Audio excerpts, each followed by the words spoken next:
Fantastic conditions in downtown Pilbara.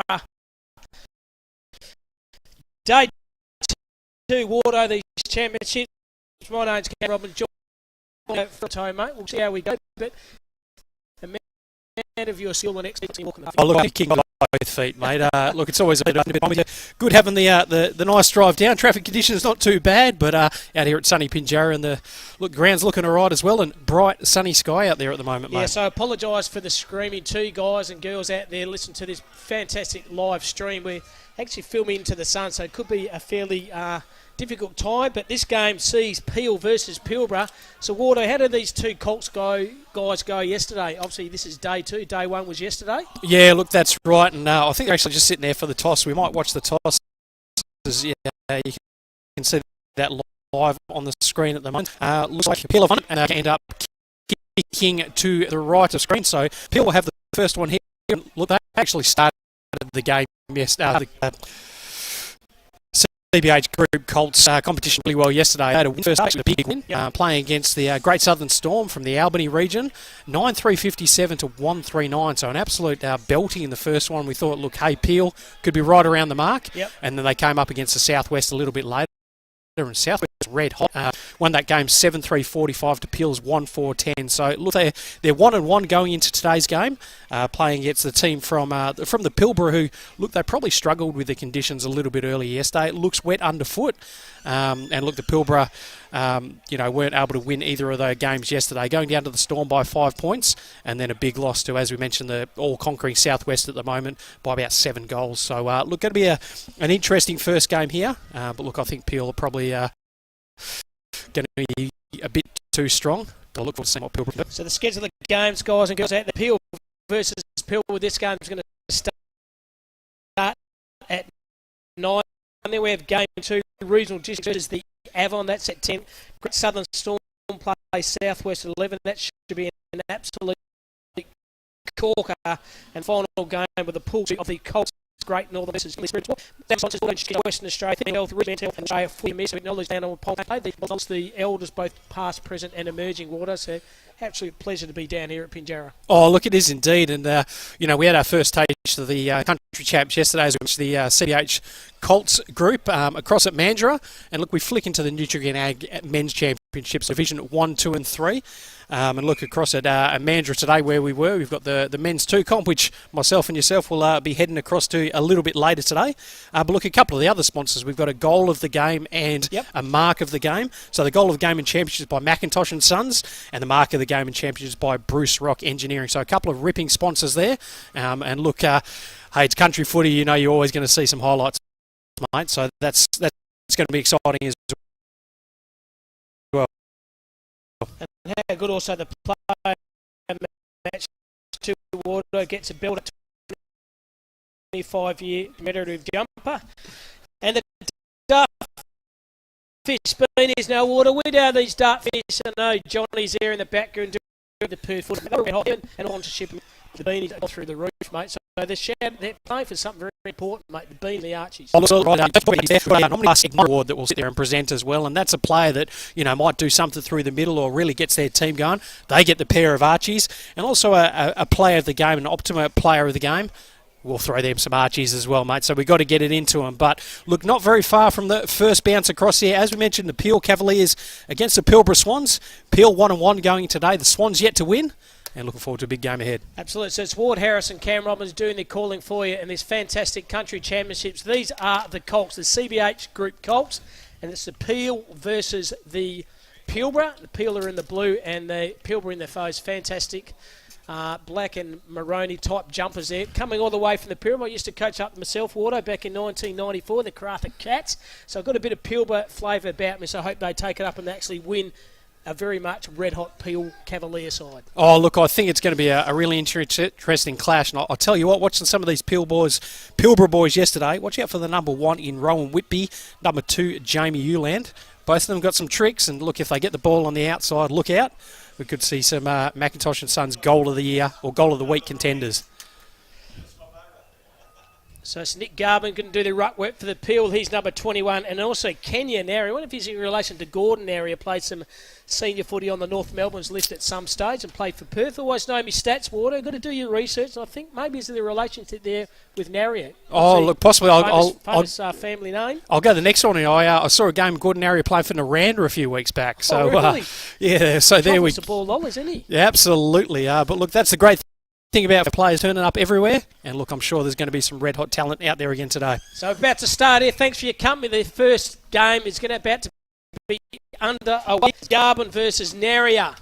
Garvin wins this one, goes to the contest. Good traffic of play. Come out to the handball there in Foreman. His tackle got the handball. It could have been a throw, but the umpire said no, it wasn't. It's play onto the half-forward flank here for Peel. Geez, pretty slippery conditions out there, Wardo. Ball's in front of his body. Overrunning the footy in the end was Fitzy, but draws back in the play. Good chain of hand was found Templeton.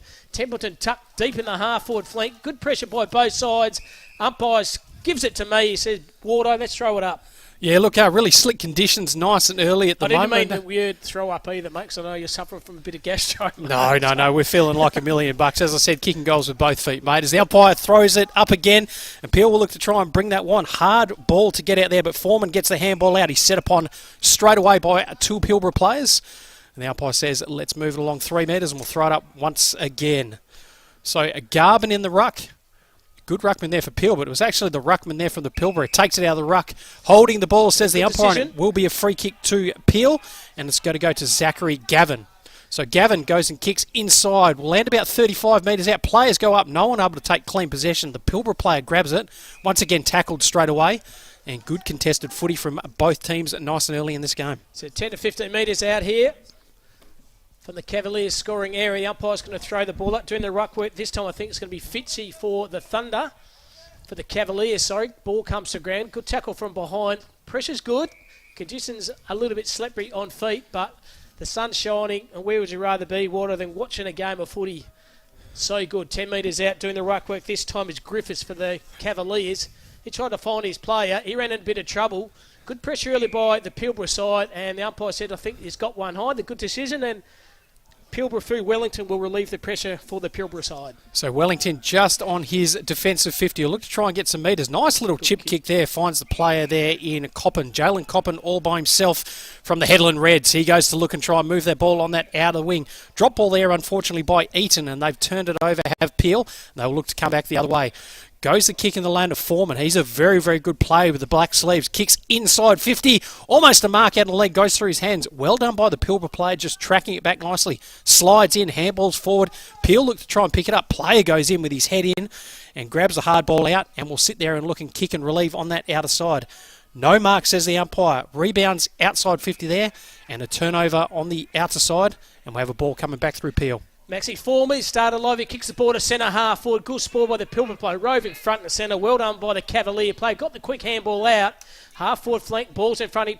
Good tackle from the Pilbara. Should be holding the footy umpire. And it is. Good pressure there by the Pilbara player here.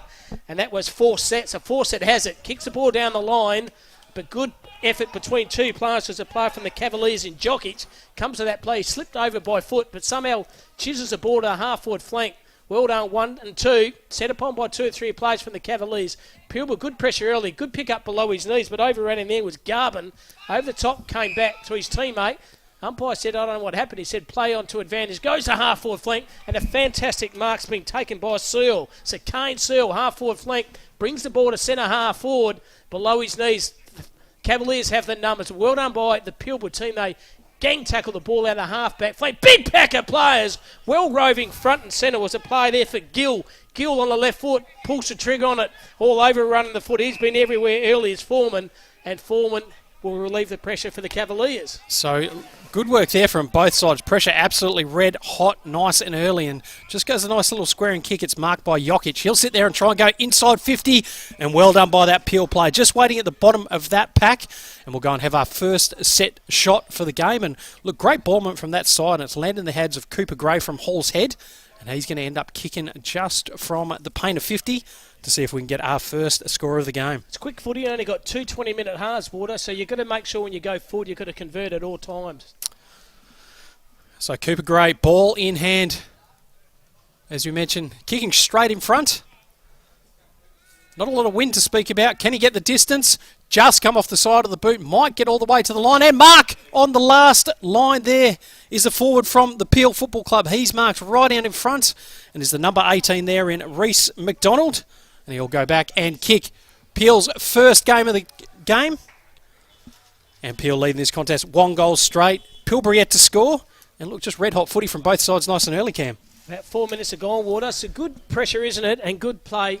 Consistency here, mate. Bit wet and slippy underfoot, but had a bit of a shower on the way down too, Water. Diggly on the way down. I thought, geez, this day is going to be an absolute Barry Crocker, but it's cleaned up, sun's shining, and shout out to the council here, maintain this over, looking in very, very good conditions, and good start by Peel. They are on song.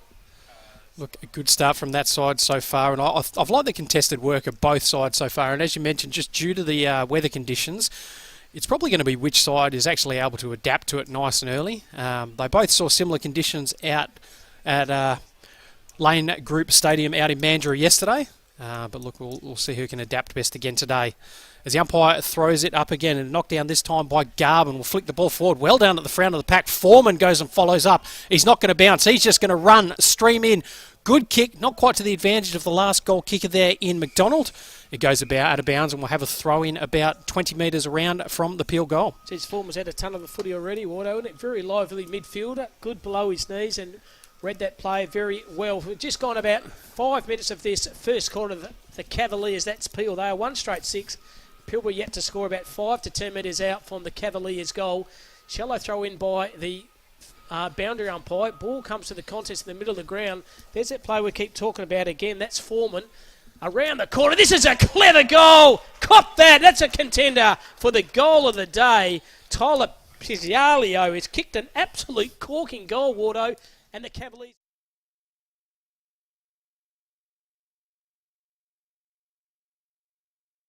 Put in the books, mate. I reckon we could be pretty close. So, look, really good start by Peel, and it all started from that play, the number 12 there in grey, just bringing it out the middle. It was able to get that pressure, and how good's Foreman been nice and early. He's going to be a dangerous player for the Peel side.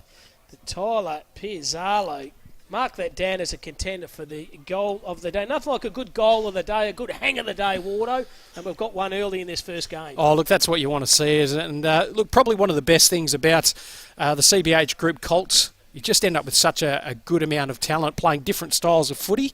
And look, we're really seeing that so far today. Peel, good contested footy, but putting on a show as well.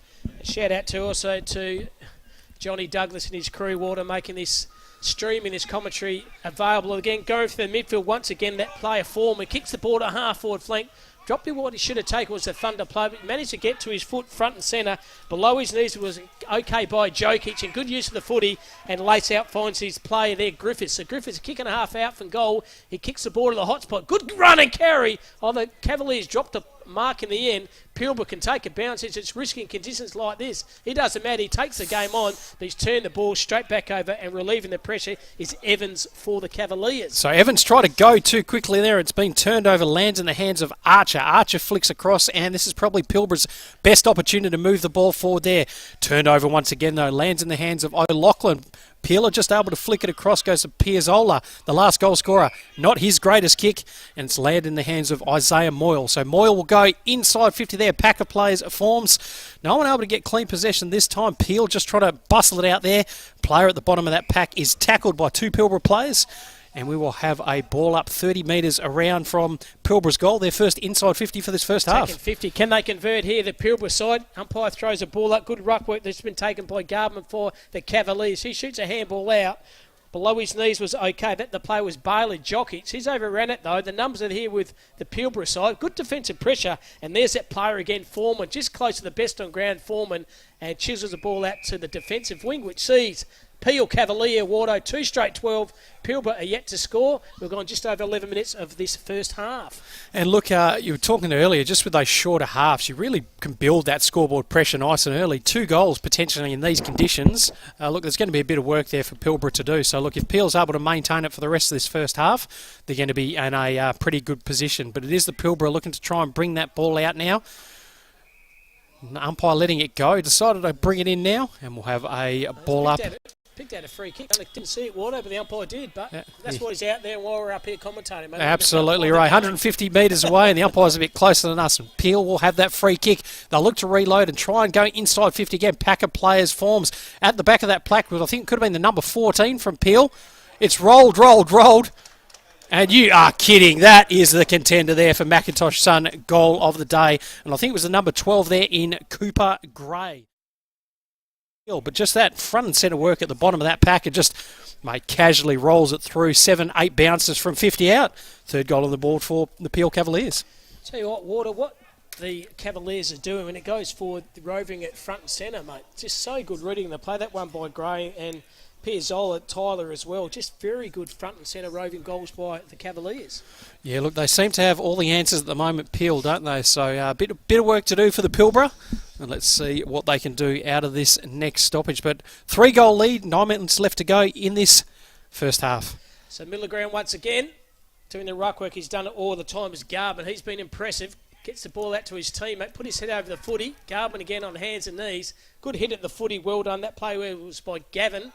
He's set upon by a couple of players from the Pilbara. The ball's going nowhere. Somehow the Pilbara side get it out to their half-forward flank. Socket off the ground then was the Cavaliers play there on O'Neill. O'Neill on the front foot by Jerry. Logan Jerry below his knees. Well done by the Pilbara player. Just put his head over the footy. He's somehow trying to manufacture something out of a nothing on the far side. Umpire still letting play go on. Very consistent. And finally, that's a boundary. Umpire said, Waddy, give us a throw in. Yeah, look, absolutely right. And look, well done by Pilbara, just trying to tap it forward, get a little bit of meterage and try and get themselves back into the contest. But on the outer side, the boundary umpire will throw it in. The two rucks will sit there and compete. Good knockdown by the Pilbara ruckman there. Player just tries to tap it off the ground there. Good quick hands. It's going to be kicked on inside 50 by Copen. Player there from Peel drops the mark, but they're able to sit there and mop up and bring it out the broadcast side. Nice little chip kick to advantage. Lands on his foot, but he's able to bend down and pick it up. It was that player there in Parker. So Parker goes the risky kick, puts his teammate under pressure. But the player there in Wiggers is too good, and they'll look to make the ground big here. Good mark and play there by Gavin. He looks to move the ball up, not quite to the advantage of his player, but it will land in the hands of number 9 in Woods. Woods is tackled. Able to just pick the ball up. Well done by the Pilbara player there. He's ended up taking 2 on it himself there. He's half that contest. The boundary umpire will throw it in 60 metres out from Peel's goal. Isn't it fantastic in the country regions? You can come in and park your bloody car on the ground, set yourself up, have a cup of tea and get right front and centre with the games happening here. So fantastic ground and conditions down here. Later stage of this first half has been the Cavaliers. They've been everywhere at the moment, 3 straight 6. And the Pilbara yet to score once again. They go through front and centre. Put the afterburners be Huey Menzies. He kicks the ball to a hot spot there, but under the footy was the Cavaliers play there in Rizzo. He's overran it, and somehow he gets his foot on the ball, but a minor score only. And to Cooper Gray, geez, he looks a lively type. Number 12 there for the Cavaliers, Wardo. Cooper Gray, keep an eye on him. He's playing very, very good footy. Yeah, look, very, very right there. And he could be a contender for our player of the match. I've liked the Omnibus Igniter, and I think that could be Mr. Foreman, the number 25 there from Peel so far. And look, Pilbara go and kick the ball in there, goes over the top, and this is normally where we see Pilbara run, but good pick up and handball there by Parker. Goes back, lands in the hands of the number 23, and Jokic, he sits there and kicks inside 50. Great pressure there by the Pilbara side, but once again, Peel just following up. Oh, good hard tackle. Could have been holding the ball by Ranford. Umpire said no. And look at this player just bullocks through there in Barney George. Goes a clearing kick, drop mark this time by Fawcett. And Peel will look to go inside 50 again. Jokic it is. Goes through his hands. Oh, good bump. That's what we like to see. High pressure footy from both sides there. Ball knocked forward. Well done by Gray. There's that player again. Flicks it across to Griffiths. Goes on his left foot. Good mark going back with the fly to the ball. And that is a contender for the Bruce Rock Engineering mark of the game. Yeah, they just pushed the ball forward, didn't they, Warder? And Reece McDonald, who kicked the first goal in the game in the first probably 5.5 minutes of the first quarter, has an opportunity now to kick his second goal after taking a very good contested mark. So here he is, McDonald, probably 25 metres out. Bit of an angle, but this should be a gimme from here, Wardo. So here he is, McDonald. Leans back on this, pretty casual approach at goals, and he's pushed it right. Tell you what, there's a bit of pressure on here because we've got the selector sitting right to our side there, Wardo. They're noting everything all they do here, so good luck to them trying to pick a combined side out of this fantastic Colts competition. Oh, I've got it sorted, mate. I can get it done, but that's no. Look, Leave always, it to them, mate. always a lot of pressure there for sure. So, look, good luck to those guys, and best of luck to all the Colts players out there today as we have a good kick in. Foreman! Oh, what a mark! And he, as I said, he is my contender for the TV, Omnibus Ignator. Have we got a card, Johnny Douglas? Can we give one away? And Foreman kicks inside 50. Great mark there, and Jesus, Peel side is playing well, Cam. No, certainly. I think that could be Garbin again. It certainly is. Geez, Cooper, Gray, Garbin, players everywhere. Maxi Foreman. Geez, heart of the Peel recruiting zone here for the Peel Thunder supporting the Waffle. Some of these Cavalier Colts, what are they going all right? They're going to be pretty handy, I reckon. So here is Cooper Gray's kick, one at the 10-minute mark of the first quarter. He's going to line up for his second goal, about 40 metres out, bit of an angle. He's pushed that a little bit left and stays left for a minor score. So Cavaliers doing all the attacking. We've got 4 minutes to go in this first half. They are 3-2-21 and Pilbara are yet to score, Wardo. Oh, look, and this probably shows the Peel side that rolled out first up yesterday. I think they got a shock against the Southwest. Southwest are able to get a few goals on nice and early. And look, Peel just never able to get back in this contest. But, oh, that is a great mark again. Geez, we're seeing some contenders here there. Spence Wiggers has absolutely flown back with the flight of the ball and taken absolute beauty, but his kick isn't the greatest. Geez, the umpire's blown the whistle nice and early there for a mark. Dropped it, plays on. Peel going back the other game. There is your mate there in the number 12 in Cooper Gray. He looks good. Cooper Gray has it now. Kick and a half out for goals. Chips the ball in a pocket. No one's on this person the Cavaliers play all by is Pat Malone. He's taken an uncontested mark, and that's Hayes Griffiths. They use the ball well, don't they, the Cavaliers, Wardo? Yeah, look, I dare say they're probably used to playing in similar conditions to this. A little bit different than Pilbara, I would have thought, mate. But the Peel boys just using it very well. So Griffiths, beautiful kick for goal. Goal umpire does not move. Straight over the goal umpire. Swede for another one to the Cavaliers. It's the first to Hayes Griffiths. More importantly, Wardo, it's the fourth for the Cavaliers, 4-3-27. Pilbara yet to score, and we're just under a couple of minutes before the first half. Yeah, so almost half-time here, and you've got the coach for the Pilbara Sprons in Trevor Fawcett. He's going to have to try and rally his troops up here, and look, what do you reckon the message is going to have to be for them at half-time? Just one-on-one footy, mate. The conditions a little bit, as you know, the poor old Pilbara, you're playing in like 47 degrees in the shade up there, Water. The grounds are hard and hot conditions, so a bit different down here where the ground's a little bit, uneven underfoot.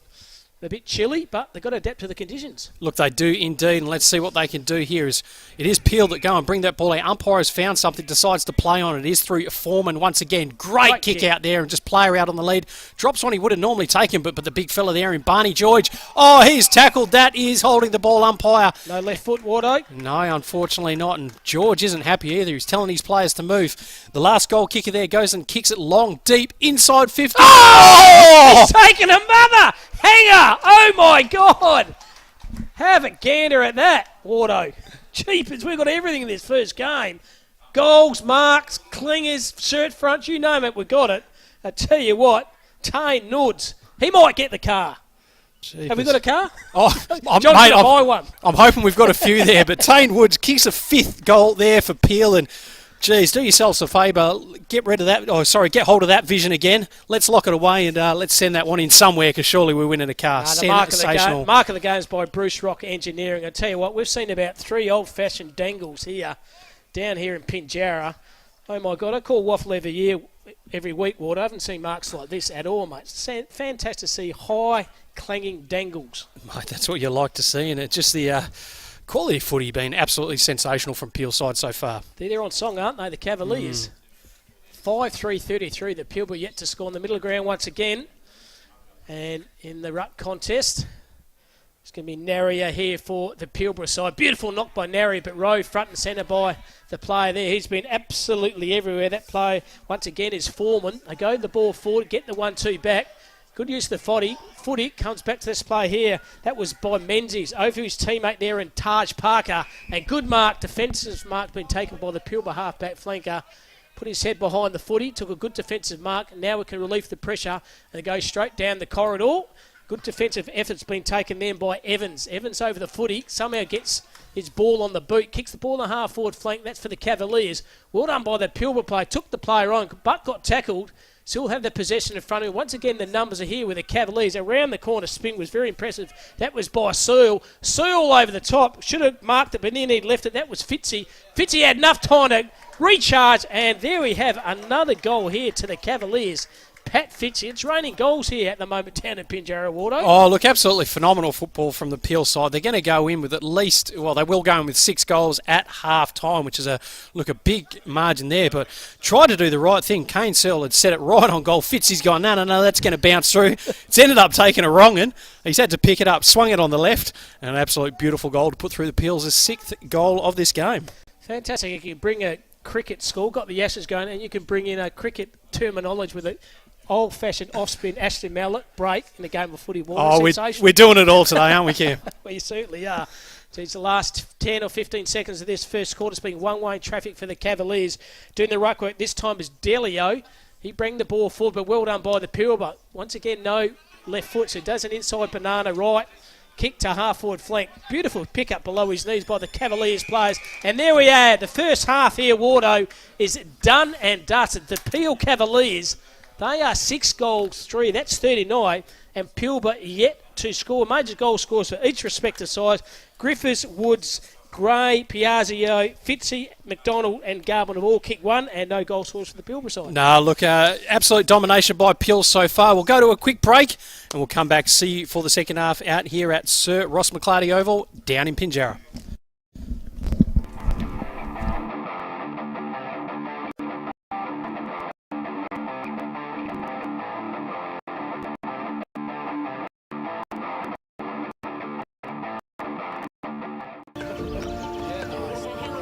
When you think of the future of your business, what is it that you hope for? I'm just going to start the irritator. Ways to grow? Ways to be more self-reliant?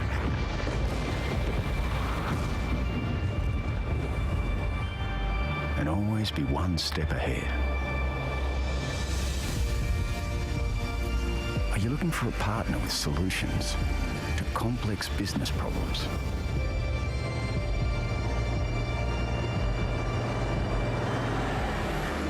Well, no matter your goal, with Nutrien Ag Solutions, we'll help you go further.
Since day one, McIntosh & Son has been growing our services and support for our customers while investing in the future of our people.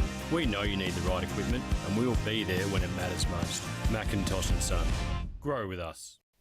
And welcome back to Sir Ross McClarty Oval in downtown Pinjarra of the CBH Colts Group Country Championships. Wardo, tell you what, Peel Cavaliers for Pilbara.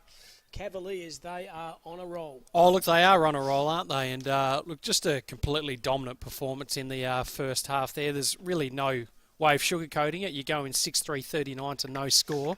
And look, I think Pilbara probably only had a couple of inside hit 50s for the for the half so far. So, look, well done to Peel. They needed a tone for that loss yesterday against the Southwest, but, mate, if they keep playing footy like that, they're going to be right around the mark, aren't they? Yeah, there's the Pilbara coach on the screen supporting that beautiful Swan Districts as a major sponsor there. And speaking of sponsors, Water, we shout out to them, the Built Up Insurance Commission of Western Australia, Think Mental Health, Regional Health, Men's Health and the West Australia Footy Commission. We have the goal of the championships by Macintosh Sun, the mark of the game of the championships by Bruce Rock Engineering, and the player who gets the best on ground, well, he gets a built-up 25-year commemorative jumper and also a dartfish beanie. And I've ironed those both off, Water, and hopefully there's a couple spare, mate, and that might find the way back in my suitcase on the way home back to Perth. Do you reckon they got there's a couple of else for us, mate, or something like that? Yeah, you're looking good, mate. Like, I'm put on a bit of put over the winter time, mate, but you're looking in good nick.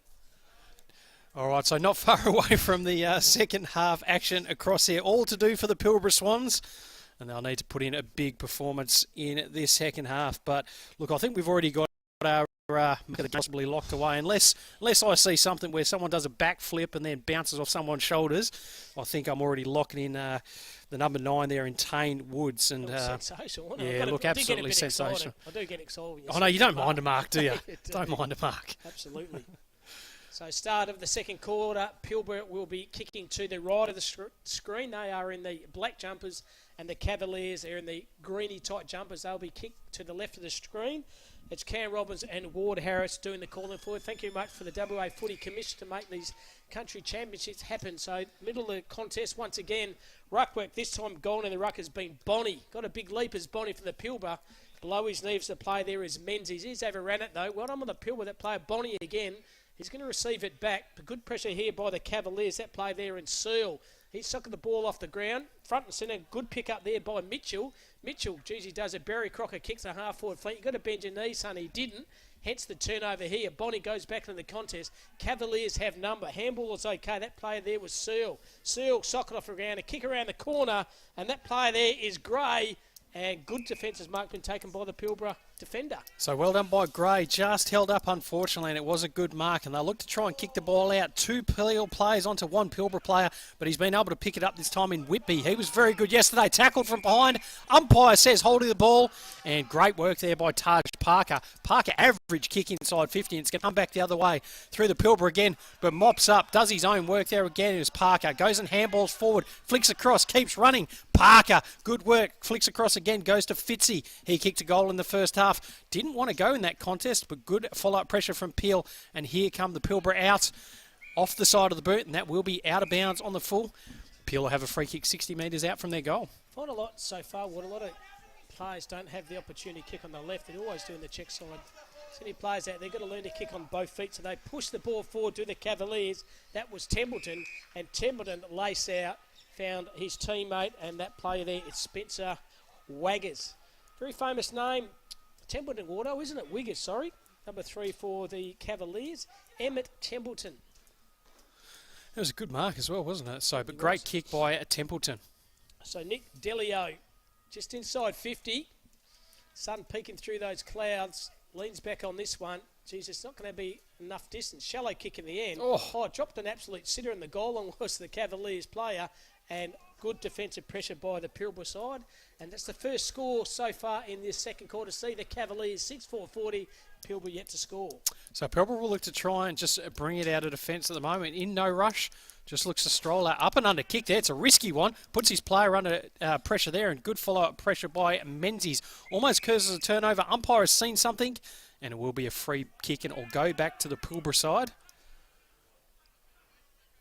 So just putting in the hard work there was Menzies. Pilbara will come out. Umpire says play on, and Pilbara do indeed. Right through the middle of the ground. Almost a good mark there out on the lead was the number 10 in Durrell. He wasn't able to quite grab it, but no, the Pilbara able to get it out this time through Jerry. He goes the quick set of hands. Good pressure from both sides there. It is an absolute running maul, and the umpire will have to come in and throw it up again just near the centre bounce square here out at Sir Ross McClarty Oval. Good defensive pressure early stages by Pilbara. Water, they've wiped the first quarter off the back of their head and they're just regrouped so far, so good pressure by them, but the Cavaliers have it through Woods. Woods loads up the footy to centre half forward. Big pack of players under the contest was Griffiths. Good hit in the footy by the Pilbara players, trying his backside off that young lad. Kicks the ball out. Quick handball. Had it before he spent it. They put his player under pressure. There's Noddy. He took the dangle of the year. Got the handball back. Good effort by Noddy. He kicks the ball to half-forward flank. And the player there for the Pilbara, that plays Bonnie. Gone to the right. Good effort by him. He chisels the ball out and finds his teammate Jerry. Jerry on the fat side of the ground trying to find Scout. Scout had it and lost it. So the Cavaliers plays all by himself here. And that's Mitchell. He has an eternity to do with the footy. He kicks the ball to half-forward flank. Well done by Bonnie.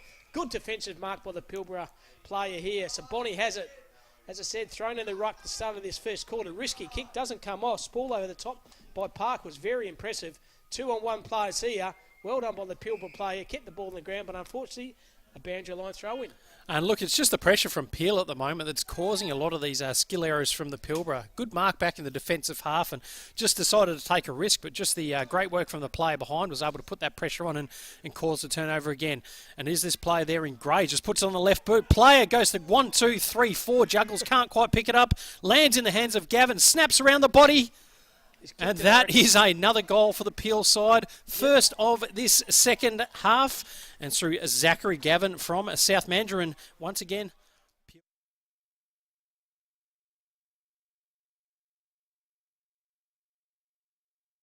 To have a ping for goals. They have a ping goals. And so far, kicking 7 in 2 by 2 20-minute halves. It's very good attacking side there by the Cavaliers. The Colts will be very happy the way they're going, Wardo. Yeah, look, big numbers so far from the Peel side. And look, I think the Pilbara have actually started better in this second half. Look, the pressure's been better from them. They're trying to take a few more risks, which is, look, what they need to do. But it's really just trying to get some good footy to finish off the rest of the carnival well at the moment, because Peel will come out victors in this game. Absolutely. So 14 minutes to go in this second half. Ruck contest once a beautiful thump knock, rigged very well there by Foreman. He handball out the contest. Should have used his play, but didn't. But the Cavalier plays to the point of the square, running front and centre. And I tell you what, your reigning goals here, Reece McDonald's taken a one-hander, run into the goals all by himself and slammed another one home for the Cavaliers. Has indeed. Look, just great movement from Peel. I'll tell you what, Reece McDonald, he took that juggling mark. He decided to keep running. I thought, mate, we're going to lose this footy downtown Pinjarra. Luckily, it's gone into the fence, and we'll get that one back nice and quick. But 2 goals in 2 minutes for Peel, and really stamping their authority on this contest. Shout out to Filming Footy and Dartfish for having the opportunity to have these games streaming live all over the world, Water. You can go watch a game in Rome, you go watch in France. My daughter's actually in Europe at the moment. She might be watching, she's in the Greek islands at the moment. She's probably tuning in to Pinjarra game to see how the game rock and rolls. Oh, mate, if I was in Greece at the moment, that's 100% what I'd be doing as well, mate. So having a Suvalaki and a Nuzo and Coke and watching game of footy. Just a standard Friday afternoon, mate. As the umpire throws the ball up in the middle of the ground. Once again, it's the Peel ruckman that goes up. Doesn't take it out, but handballs it back, goes to Evans. He'll sit there and go and kick it out to that outer side there. 2 players chasing. One of those is Piazzolo, and it'll go out of bounds, and the umpire says throw it in. He kicked a good goal in the 7th minute mark, the first goal. Very, very good, wasn't he? So umpire just waiting for the players to reset. 13 and a half left to go in this contest. The umpire throws it in there. Good knockdown again by Diallo. Umpire's paid a free kick. It is going to go across to the player there from the Pilbara. Players weren't sure quite what that was for. Could have been a blocking free kick, I think. I think it's Bonnie Wardo. It might be Bonnie. So Bonnie with the ball for the Pilbara. Players not moving a lot for him at the moment. Goes a nice little kick through the middle there and finds a target there in Copen. So Jalen Copen will look to just try and bring the ball inside 50 now. 2 kicks away from home. Goes the good long kick. Set it up nicely. It's going to land about 40 metres out. Players go up. Goes through a set of hands there. And Peel there to try and mop up. Oh, well done by that player. Just streams out of defence. Goes a long left foot kick. And great kick there to the advantage of Searle. That was a belter of a kick coming outside of rebound 50. Beautiful kick. Wasn't it? Good kick forward. Lands in the hands of Gray. He just gets it on the boot as he's tackled. Players will go up. But Barney George going back with the flight of the ball. He'll sit there and mark it in the last line of defence. And all for Peel as he looks to try and play on now. Not a kick to his team's advantage there. Umpire says play on. Didn't pay the mark there, but good spoil there by Copen. Sit there goes to Foreman. He hands back. Pilbara just trying to push forward there. Goes the big area off the ground, but this player chips it this time in Moyle. Moyle trying to pick it up. Could have been tackled without getting it, but Moyle does well through traffic. Goes to handball off. Does get that hand out. Player almost loses it over his head, and the footy is absolutely red hot out there. Pilbara jumps on top, and the umpire says, come and give it back to me. Looks like he might have picked out a free kick here. What I didn't see it, the umpire did. I think Jokic, one of her sister plays tennis. So Jokic kicked it on the far side and using the ball extremely well is the play there in O'Neill, but dropped the mark in the embers by Searle. Numbers are here with the Pilbara side. Jumped over, did a championship wrestling jump over the top. Falls in the hand there as Carver. Carver over the fat side of the ground, trying to find Griffiths. Griffiths has the footy now, does a big check side banana. A bit optimistic from there. Might be a mark and then or pushing the back, surely. And the umpire said, do you tell you right, Cam, you definitely push the guy in the back. And an opportunity here now for the Cavaliers, Water, to kick another goal. Yeah, I thought he was playing rugby league there, mate. He's trying to push, jump over the try line there. Is the umpire going to call play on? Decides to kick it inboard there, and well done. That is team footy there. Finds a player all by himself for Peel, and they'll sit back and go and have a shot on goal from about 30 metres out. Tell you what, I know in your footy career, mate, you would have tried to do the check side banana goal because you're hungry for goals. He didn't. Found his teammate all out by himself. That was Searle, and that's why they've kicked another goal. Unlike you would have tried the check side banana. He's put it in the middle of the ground, and Kane Searle has kicked his first, but more importantly, he's kicked the Cavaliers' ninth order, 9-4-58. Pilbara are yet to score with just over 10 minutes to go in this game of footy. Look, it's just been an absolute dominant performance so far by the Peel side. I don't think we haven't had a team not score any score yet, and just looking across the results from yesterday, I think this is also the highest score that's been kicked in the CBH group so far. So, look, well done to Peel. When they're up and about, they are definitely the highest scoring team. They kicked 9-3-57 yesterday, so they've beat it by a point. We've got about 10 minutes left in this second half. And the umpire has paid a free kick there. Might have been someone that broke the lines, and he's going to bring it back. We might have another throw up once again. Yes, we are. So, ruckman for both sides. Pilbara in Geeky. And the Peel ruckman resetting, ready to go as well. What a great first name, too. First name, Boston Geeky. It's a good first name, isn't it? That is a belter. Couldn't my mum give me a good name like Cam? Such a boring name. Oh, it's not terrible. Goes and kicks inside 50 now. Pilbara just trying to knock the ball forward, but good work by the Peel player just to bring it out there. That was Gill. He's tackled straight away, and we'll have a ball up 65 metres out from Pilbara's home. Looking to try and get inside 50 again. No score on the board thus far, and we're seeing if they can pinch their first later stages of this second half. So Pilbara with the ball. Good tackle work, but great turn and kick inside 50. Not the greatest kick, and good mark going back with the flight of the ball with O'Neill. He looks to try and switch the play. Player drops the mark, but he's got plenty of time. Gathers, looks to get this player on the broadcast side of the ground, and it's a good mark by Ashton Parker from Waroona. So Parker will look to go. Plenty of options ahead of him. Goes a risky kick through the middle of the ground, turned over, and great mark by Naria. So Naria looks like to have players leading him. We're going to have a player go over the top, and 2-1 contest there, and it has been marked by Jokic. He's been good so far today. Hands it off, it goes to O'Neill. He finds a player on the outer side all by himself, and Peel will look to try and stream forward. Great kick inside 50. Gets a bounce, but a leap pick up below his legs by McDonald. He's tackled, loses the ball, goes to Gray. Flicks the ball back, goes to Fitzy. Fitzy just jumps on top of the ball. Could be holding the ball, might be in trouble. Yep. And yes, he is holding the ball. Waldo. Free kick to the Pilbara. Well done. Good defensive pressure here by the Pilbara side, who trail at the moment 9-4 yet to score. But they have the footy now in the back half of the ground here. They kick the ball up to half-full flank. Risky kick, but running into a bit of space is Moyle. Moyle's set upon by 3 or 4 players. One of those players over there is Gill for the Cavaliers. Shot the handball out. Good use. They go back rather than forward to play all by himself here. Hasn't used him, but does use in the end Mendes. Mendes also can switch the play and finds Parker. Got players everywhere at the moment, the Cavaliers. Parker lowers his eyes. Good play, Cavaliers. End-to-end goal, footy, well done. And lace out Reece McDonald, who's kicked 2. Opportunity now to kick his 3rd and potentially Peel Cavaliers' 10th. Look, really good ball movement from the Peel side there, and you're putting on an absolute showcase today. McDonald, he almost kicked one out into the middle of Pinjarra last time. He's going to kick this one from 47. Starts it right, stays right, might get all the way to the goal line. Mark on the last line there, has it been? Umpire says, no, it's gone through. Yes, it is. It's marked by Gray, and he chips him board and flicks it across, and it's a mark by Zach Gavin. How good was that by Gray? Yeah, he's been everywhere, hasn't he, Gray? And once again, unselfish play by then found Zach Gavin. And Gavin's already kicked one in this quarter, a chance to kick his second. And Cavaliers, mark them down. They are contended to take out this championship water. First time I've seen them so far of the championships. They are very impressive. So leaning back, goal umpire does not have to move apart from the bend over his head when the ball goes straight over the top of it.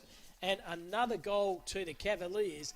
They are 10-4-64 water, and unfortunately Pilbara yet to score. Oh, look, it's been an absolute dominant performance, as we've mentioned. And look, plenty of contenders up for some of the awards that we have here. And as we mentioned, we've got a belt-up 25-year commemorative jumper that the player of the match get, as well as the famous dartfish beanie. And look, plenty of guys up there. One of those is probably the number 12 there in grey. We've also like the work of Foreman as well. The big ruckman in yellow has been pretty handy as well. And look, it's hard to go past some of the forwards that have kicked multiple goals, but unfortunately not a lot from the Pilbara side. Just been outclassed thus far. Absolutely, but at least they're still trying water, giving it away. Doing the ruck work this time is Boston Geek. Like I said, love that name, Geek. Good first name, but out ruck this time by Garbin. Had to go back rather than forward. It's the good hard tackle there by the Cavaliers. Garbin, the ruckman, gets the foot. He's been slung to the ground, and the umpire says, give it to me. And going to pick himself up here, Garbin, and has the footy now. He decides to switch it on the far side of the ground, and they're out again. Here are the Cavaliers through O'Neill. O'Neill on his right. A good mark in front by the player there in Naria. He's done okay, Wardo, at times. Nari decides to switch the ball on the defensive wing, trying to take a one-hander. Should have used two with Smith, and the boundary umpire says, give the ball to me. Yeah, look, definitely some handy players out there for the Pilbara. It hasn't been their day so far. Definitely tough conditions as well, but look, plenty of talent there to sit there and work through. Boundary umpire throws it in. We're going to have a reset again. But look, lots of talent right the way across the championships. I know we have the opportunity to see the Great Northern Footy League teams there, the boys up from Geraldton Way. They had some real talent out there, and obviously the Southwest with their shellacking of the Peel side yesterday.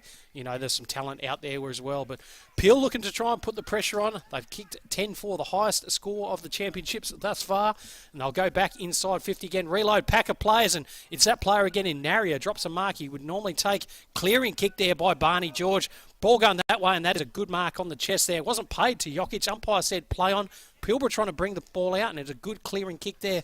I look to just try and gain some metres up the ground. All the players running out there. Well done by the Peel player. He just put his body over the ball. He's set upon straight away. Pilbara just trying to come the outside. Good pressure there, and it's gone through Armstrong. Armstrong loses the handle on it. Great fend off and go there, and good flick across by Newland. He sits there and flicks to the advantage of his Pilbara teammate. And great tackle over the top there. Wasn't it? Yeah, it was indeed. The umpire will ball it up right in the middle of the ground here at Ross McClarty Oval. So here we are, centre of the ground once again. Ruckwork sensational over the top by the Cavaliers ruckman there in Delio. He brings the ball to the ground. Big pack of players here. Ball's going over. The umpire says, give the ball to me. The final 3 minutes off this game has been one-way traffic here for the Cavaliers. 10-4-64, and Pilbara yet to score. So Pilbara have it and lost it through the handball out. Somehow got a kick out of something. That play over there was Coppin. He's turned the ball straight back over, and Jokic, he's been impressive. Up the middle of the corridor, finds his teammate, lace out. That's Foreman. Foreman can draw the play over their far side of the ground. Good use of the footy here by the Cavaliers. Running very hard is Jokic. Jokic on that far half-forward flank, and another mark's been taken by the Cavaliers. A kick and a half out for goal, but he's going to have a ping here. The Cavaliers player will get his number here in a minute. He looks fairly confident. He's about 50 metres out. Bit of an angle, but he's going to have a ping for goal. So he leans back on this. How will it go? He might have just pushed it left. He has pushed it left for a minor score only. So on the scoreboard here with 2:15 to go, the Cavaliers 10-5-65. Pilbara are yet to score. They kick the ball at the half-back flank here. Standing under contest and taking uncontested mark is Delio. Delio lights his eyes. That's about 5 or 6 players running forward. One of those for the Cavaliers is Jack O'Neill. And O'Neill marks 50 metres out, directly in front. And O'Neill leans back on this. Not going to have enough distance there, but under the back, well worked out between those two players and the Cavaliers. That's Peel. Take an easy contested mark, and they do this all the time. They use the play once again. He kicked the footy only about 36 ago to Jackie O'Neill, and easy as peeling grapes. O'Neill nails another coffin in the Pilbara's nail on the coffin. So Jackie O'Neill on the scoreboard for him. They 11-5-71, and the Pilbara are yet to score. It's one-way traffic here for the Cavaliers. Very much a percentage booster for them. Only interest out of this, can the Pilbara side, Wardo, kick a goal? Oh, look, you'd really like to hope so. They've really played well in the second half, but Peel have just been able to overwhelm them. And, yeah, look, just been a really, really impressive performance from the Peel side so far. So umpire back with the ball in the middle of the ground. The two rucks compete. Good knockdown this time by Bonnie. He's able to bring it out. Peel just with the ball at the bottom of that pack, and they will look to try and force the ball forward then. Well done by that player there. Almost threw it. Umpire says no. Yes, he did. And that'll be a free kick, and it will go across to Peel and the young player there in Fitzy. So Patrick Fitzy, not in a massive rush, but he'll be looking to try and just put some more scoreboard pressure on. Good kick inside 50. Barney George just sits there, hands up, just spoiling that one. And the umpire says that is holding the ball, and it will be a free kick, and it's going to go across to the number 14 there in Rico Jackson. Jackson looks to bring it out this side. Mark on the chest of Deegan Smith from Newman. And he'll look to just try and move the ball on. Smith been pretty good in the championship so far. Haven't called his name much today. Little chip kick there to Bonnie. Couldn't quite hit the target. Goes out of bounds. And as time ticks away now, I think it's going to be a bit hard for the Pilbara team to get a goal. Let's see what they can manufacture in the next 20 seconds. So umpire throws it in. Well done by the Peel ruckman there, able to take first advantage. Bonnie went to follow it up. Good work there by Moyle. He got the hand out. It's gone out to that far side there through Armstrong. Armstrong ended up kicking it back inboard. Good follow-up work. And that is the final siren out here. First game, Sir Ross McClarty Oval in Pinjarra, and it has been all Peel. A whopping score, 11-5-71 to Pilbara, no score, and look, an absolute dominant performance for that side there today. Going through the goal score, we've got multiples to McDonald, 2 to Gavin, singles to Griffiths, Searle, Rizzo, Gray, and Fitzy as well. But look, it's going to be tough to actually pick some best players there out of that first game. As we mentioned, we've got the player of the game, which gets the 25-year commemorative belt up jumper and the Dartfish beanie. The Optima Ag play of the game, and look, I think I know who I'm going to give that one to, and I'm probably going to be the number 9 for the mark of the championships contender there, courtesy of Bruce Rock Engineering. And also the Omnibus Igniter, so someone that really got things moving throughout that game as well.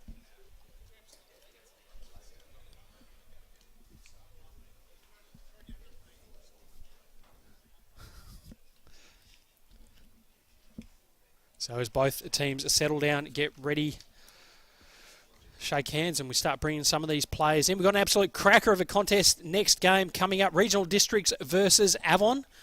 And look, it was a mixed results for those sides yesterday. Regional Districts ended up winning one and losing one, while the Avon side, look, played some good footy in patches, but weren't able to get the result either way. And look, lost a tough one against a red-hot Kimberley Spirit in the last game of the day yesterday. But look, not very far away now from getting our award winners. And we'll cross across soon to Cam Robbins, who will be down on the ground to make the presentations. But the Peel players are standing in the background, watching to give their teammates a bit of love as well. We're not far away from Cam Robbins and the team flicking out those awards. Hopefully you're enjoying this broadcast across on Filming Footy. CBH Colts Group across here at Sir Ross McClarty Oval in Pinjarra. If you look at the men's competitions, we've also got those out in right the way across today, as we get ready to flick across to Cam Robbins.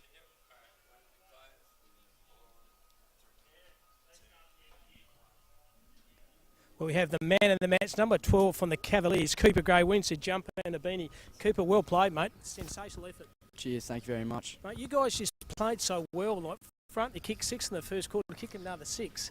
Just a very good team. Yeah, it was a very good team effort by all the boys. Glad to get the job done and see what happens in the future. No worries. So there's Cooper, the man of the match. He wins a commemorative jumper and a beanie, mate. Grab that, knock yourself out, mate. You enjoy that. Worry about. Of the match was number 10 there in Tane. Fantastic, mate. You guys was around. Oh, do you? Yeah. Took the mark of the day. Oh, sorry, Michelle, you got the mark of the day. You got to play the game. But that your effort as a team was very, very good. Yeah, obviously we didn't win yesterday, our last game, so we wanted to come back, really get on the scoreboard and get our percentage up so we have a chance for the grand final as well. And your ability, Coop, just to run and carry and to link up the players, that come naturally as a junior? Yeah, I guess. I just try to push myself every game, just get repeat leads in, try to get involved as much as I can. So, well done. Play of the match, Cooper. And unfortunately, 9 good dangle today. And also the igniter. We need a player who does something extraordinary. And this guy's a very consistent player. He wins the Archer Thongs in big maxi form. And Max, well played. Played in a variety of positions today, mate. But what's your preferred position? Anywhere I can get my hands on the footy, really. Yeah. Just anywhere, run around like a headless chook all day. You run around like a headless chook, mate. You're very, very good. Very clever below your knees and took's a real good mark. So you win the Archie Thongs, mate. Well done. Cheers, thank you. Well done. The two lads. The player of the day was number 12, Cooper Gray. The player who took the mark of the year, give him a house, was Tane Woods, and Max at form on the Omnibus 1%er. So well done by the Cavaliers. Far too strong here in their second game against the Pilbara.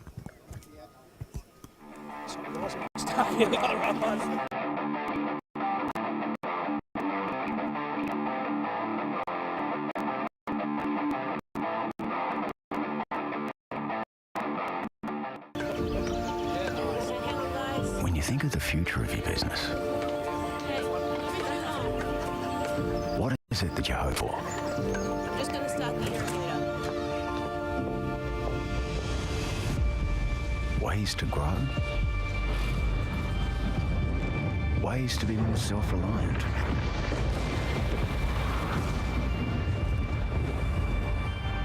And always be one step ahead. Are you looking for a partner with solutions to complex business problems?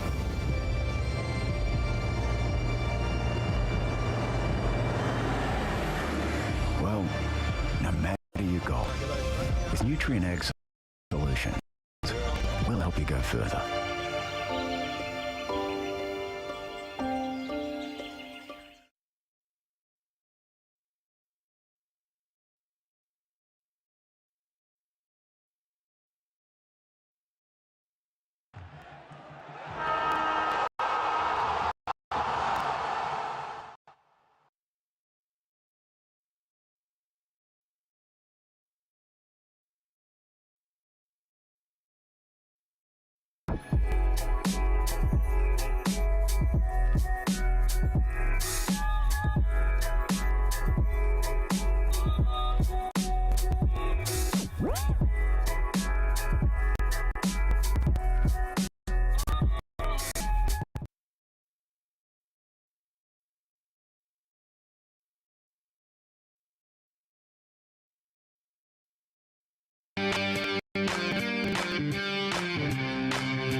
Since day one, McIntosh & Son has been growing our services and support for our customers while investing in the future of our people.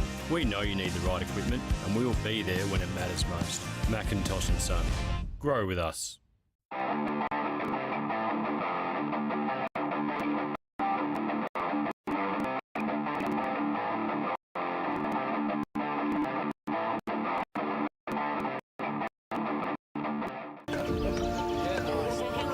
When you think of the future of your business,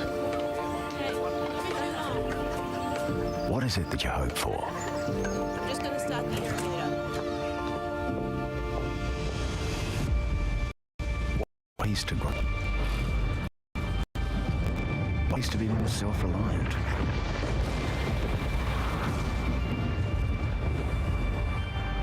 And always be one one step ahead.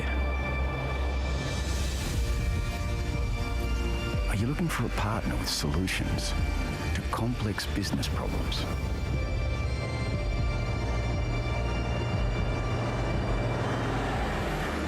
Well, no matter your goal, with Nutrien Ag Solutions, we'll help you go further.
Since day one, McIntosh and Son has been growing our services and Sir Ross McClarty Oval in Pilbara. The first game we've just seen an absolutely ball-tearing game by the Cavaliers, 11-5 to zip.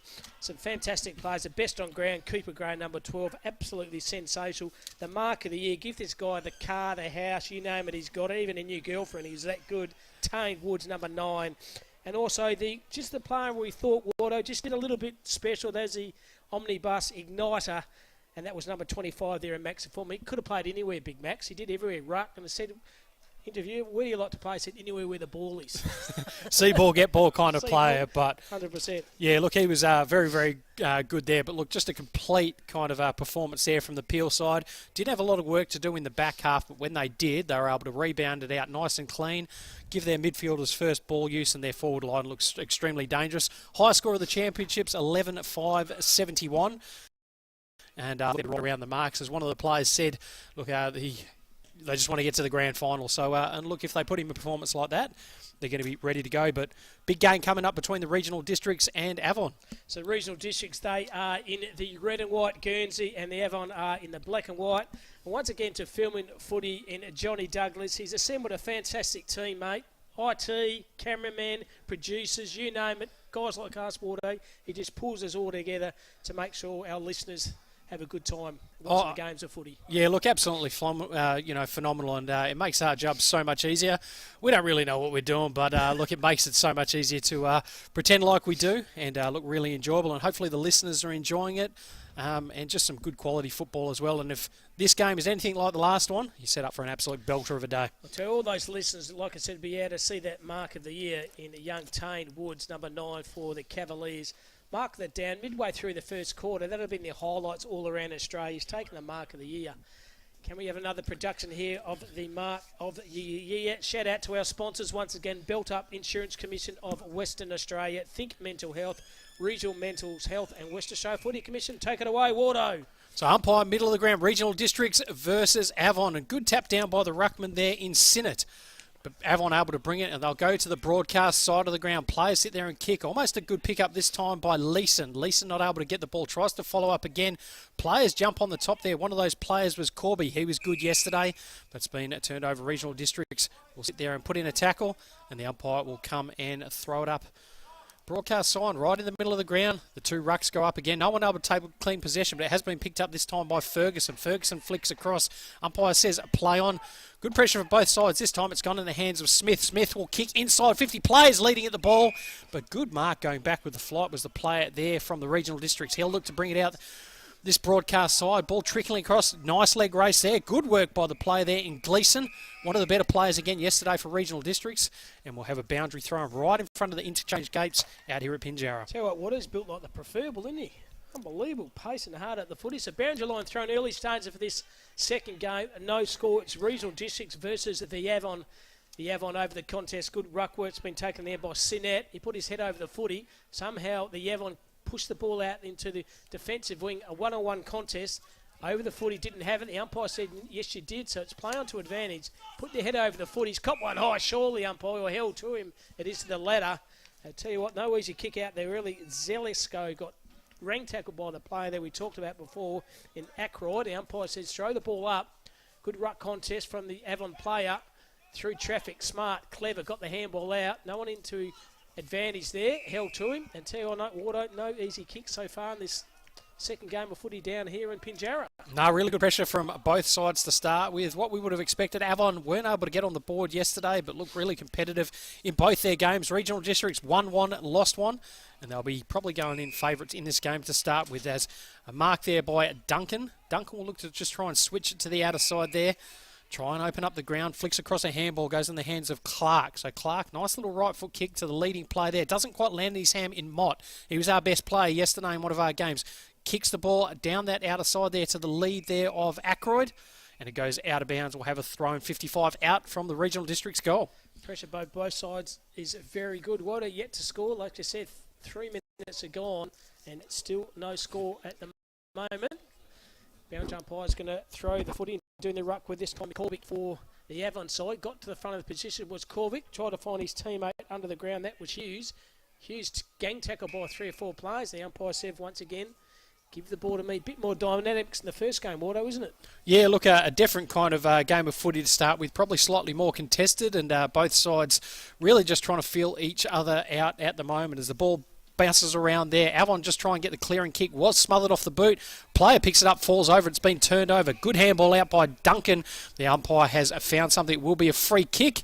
And it's going to go across to the player there. From the regional districts there in Jacob Duncan. So Duncan with the ball. Handballs it off. Goes the kick inside 50 there. It's been picked up by Cade Smith. Cade Smith rebounds. Kick after the fact. And we'll have a relayed free kick up the ground. And it is going to go to Avon in Paletti. Show Joshy Paletti. Ball in the middle of the ground. Umpire's found something again, has he? Yeah, don't know what's happened here. Could be a reversed free kick possibly, or... No, it's going to be a free kick to Avon again, possibly. So I'm not sure what that achieves. The umpire has found something. Got umpires pointing 2 different ways. Confusion City here at the minute. Absolutely. So basically the ball's just reset and is going to go back to Joshy Paletti. I think the umpire's just trying to get a bit of control, which nothing wrong with that. So just goes to kick to the outer side there. Going to try and open the ground up. Goes a nice little chip kick, but that is an absolute shocker. Turns the ball over, and here come the regional districts. Good kick down the line, but great mark going back with the flight was the player there from the Avon side. And he'll look to just try and reload down the line again. Pack of players forms. Ball goes over the top, but great mark. Reads it better. And Avon will look to go inside 50 once again.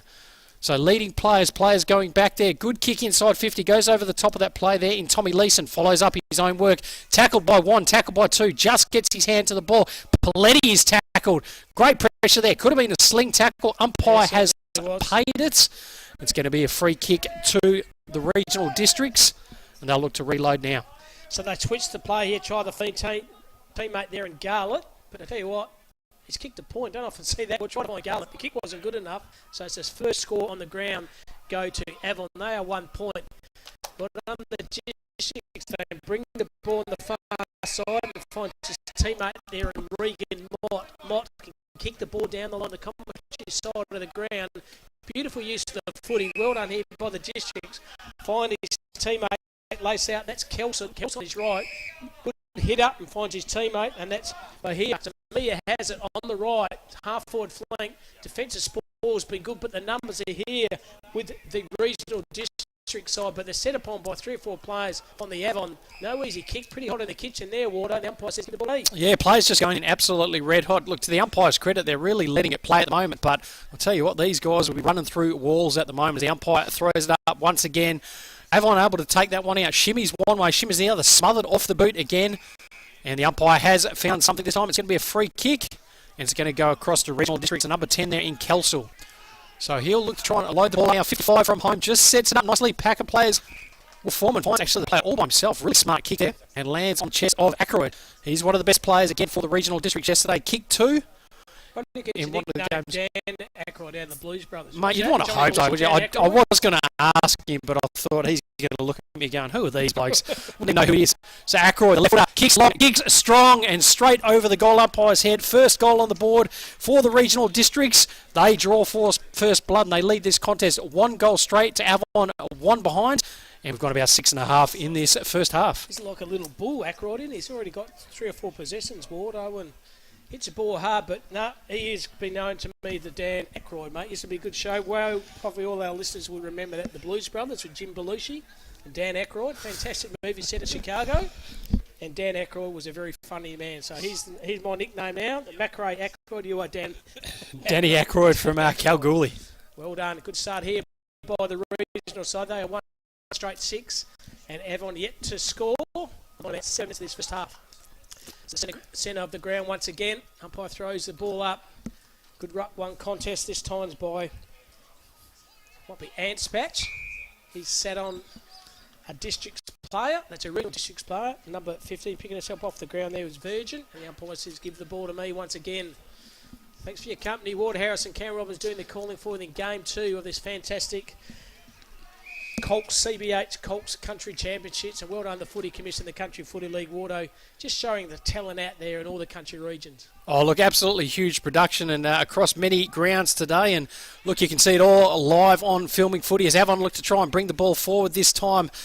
They need to try and get a goal on the board, but just force it forward there and we'll have a ball up 70 metres out from the Avon goal. Regional Districts leading this one straight. Avon just the one behind.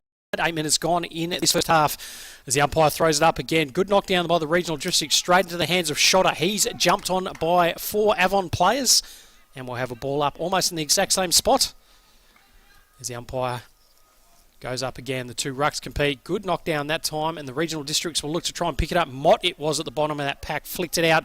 Ball goes inside 50 there for the Avon side.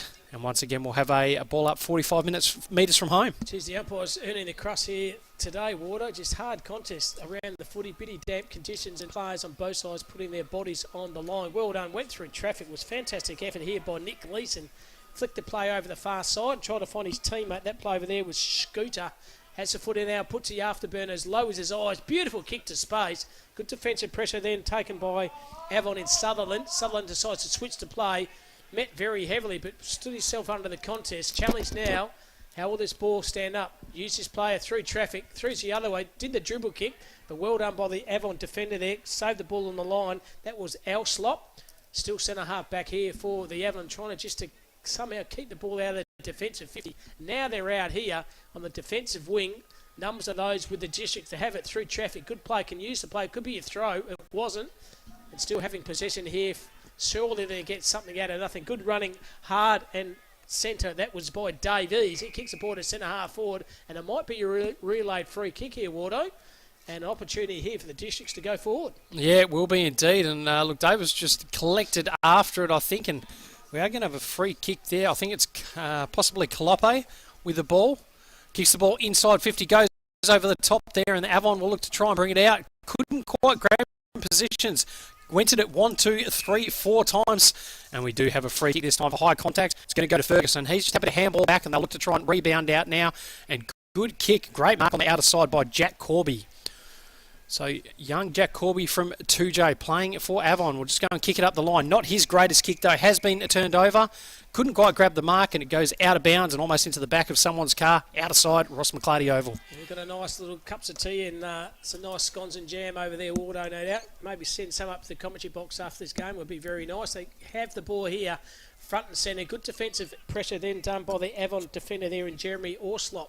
Has a footy, well done by Orslop. Now challenged by the District's player. They kick the ball to half-forward flank. Kick the ball forward. That was by Jacob Smith. Hit the ball hard with the District player. Got his head over the footy. Got ring tackle. Then caught one high. Surely was the Avon player. And Tom Leeson has it at the centre of the ground. He decides to switch the ball on that far wing. Good passage of play here by Avon. He's using the footy well. Kicking a half out for goals. Lowers his eyes, but Reading better. Was a District's player taking a good mark there as Marcus Davies. Davies decides to switch the play and find his teammate there. But dropped the mark there as Rawl has enough time to get the ball back in the contest. Running hard. Well done here by the District. Good run front and centre running there by Garlett.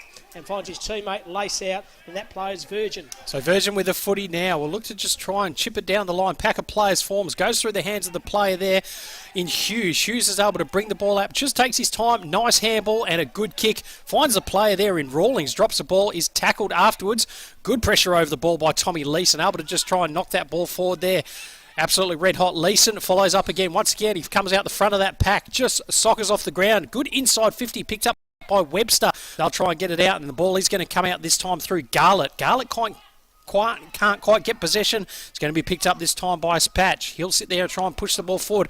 Garlett just at the bottom of that pack. Umpire said, "You've thrown it, son." And it's going to be a free kick back this way. It's going to go to Avon and 50 metres. Jeez, might be a bit rough there. The regional district's player, I don't know if they think they heard it. And we are going to have a 50 metres and all the way to the line. And it's going to be a Spatch, Big Sam, a Spatch from Cunderton, going to go and kick a goal for Avon. Says poor old Garlett. I think it's the only guy really going for the footy. Wardo didn't hear the call, but the throw was definitely there, and I don't think he liked the call on the umpire. And the umpire never changes his mind, Wardo. So unfortunately, it's a 50-metre penalty, and this will even the game. Mark could not miss from there, surely, as Sam. He does not. Sam Anspax kicks the first goal for the Avon. They even the scoreboard up here. The regional side are 1 straight 6 and Avon are 1-1-7. The Avon side up by 1 point, and we've got 7 minutes to go in this first half. Yeah, look, been a really even game of footy so far. Both sides just going in absolutely red hot. Good contested footy.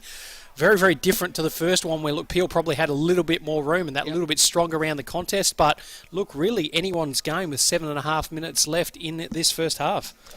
Certainly is in the middle of ground once again. Thanks for tuning in. Karen Robbins and Ward Harris doing the calling for you in this second game of the CBH Group Colts West Australia Country Footy League Championships. All happening all over the weekend at various locations in the metropolitan area. And after this, Water, we're heading to Peel. We're going to watch probably call some Division 2 senior sides. So looking forward to that straight after this couple of games here. And the contest, well done. The district side wins the Rutcocks. That was Virgin. Bring the ball to the ground. Well done. Shrugged the tackle off. Got Garlett again. He's being sling tackled. Play to advantage Garlett. It's not really advantage, so he's going to now go behind the mark. The umpire's dead right. So way back here, he's been impressive too. Charlie Kelsall. So Kelsall right on the middle of the ground here. He decides to switch the play and pull the trigger on it. Why wouldn't the player's running on the fat side all by himself? He stands under there. That was Royal. Royal, good tackle. Could be holding the footy. Umpire said you got hands to it. Well done by defensive pressure by Avon. Trying to gang tackle his way through. I think it's holding the footy. It certainly is. Good defensive pressure here by the regional district side. And I think that play is Marquis Davies. So Davies with the ball, about a kick and a half from Combe. Kicks inside 50, goes through the hands of 3 players, but it has been mopped up. Good tackle there, and that could be holding the ball. No, they reckon Benson got the hand on the ball. Snaps that one out of the package. Kelsall all the way to the line there. Almost marked by the district's player. He tries to sweep it up. Garlett off the floor. Could have been kicking in danger. Yes, it is, said the umpire, and that'll be a free kick across to the Avon's player. He'll look to just try and bring it out. Broadcast side lands in the hands of Sutherland. So Sutherland looks to chip it up the ground, lands in the hands of Jacob Smith. This Garlett's a red hot go at it, none. Yeah, Garlett's been one of their better players so far today for Avon. Goes to a big pack there and great mark across the top by Dylan Rowlandson. The Keller-Tamman player looks to kick in board. Risky kick, but it's worked out all right. Goes to the hands of Topham. So Topham looks to try and move the ball through, and he's got to play all by himself. Goes a nice kick, and it will land in the hands of Lucas Griffiths. Very good play yesterday, just waiting for the play to unfold. Got a couple of players all by himself. Decides to take him on instead. Flicks across the top. Avon, 55 out from home. Needs a good kick inside 50. Wasn't the Grest. And it's been turned over. Goes into the hands of Royal. He's tackled straight away. Ball held in. And we'll have a throw up 45 metres out from Avon's home. Absolutely. So 4:40 to go in this first half. Avon 1-1-7 and the regional districts 1 straight 6. Half forward flank here. Gang tackle by 2 or 3 players. And the field umpire says, give the ball to me. Ball's going nowhere. Fantastic conditions down here at Pinjarra. Dewy under the feet, no chance of rain. Conditions absolutely perfect. Eastern District kicked the ball on that fat side of the wing. Well done, hitting the player front and centre was the play there, Will Hughes. Will Hughes lights up, goes to everyone's hand. Little check side kick around the corner when he should have used the left.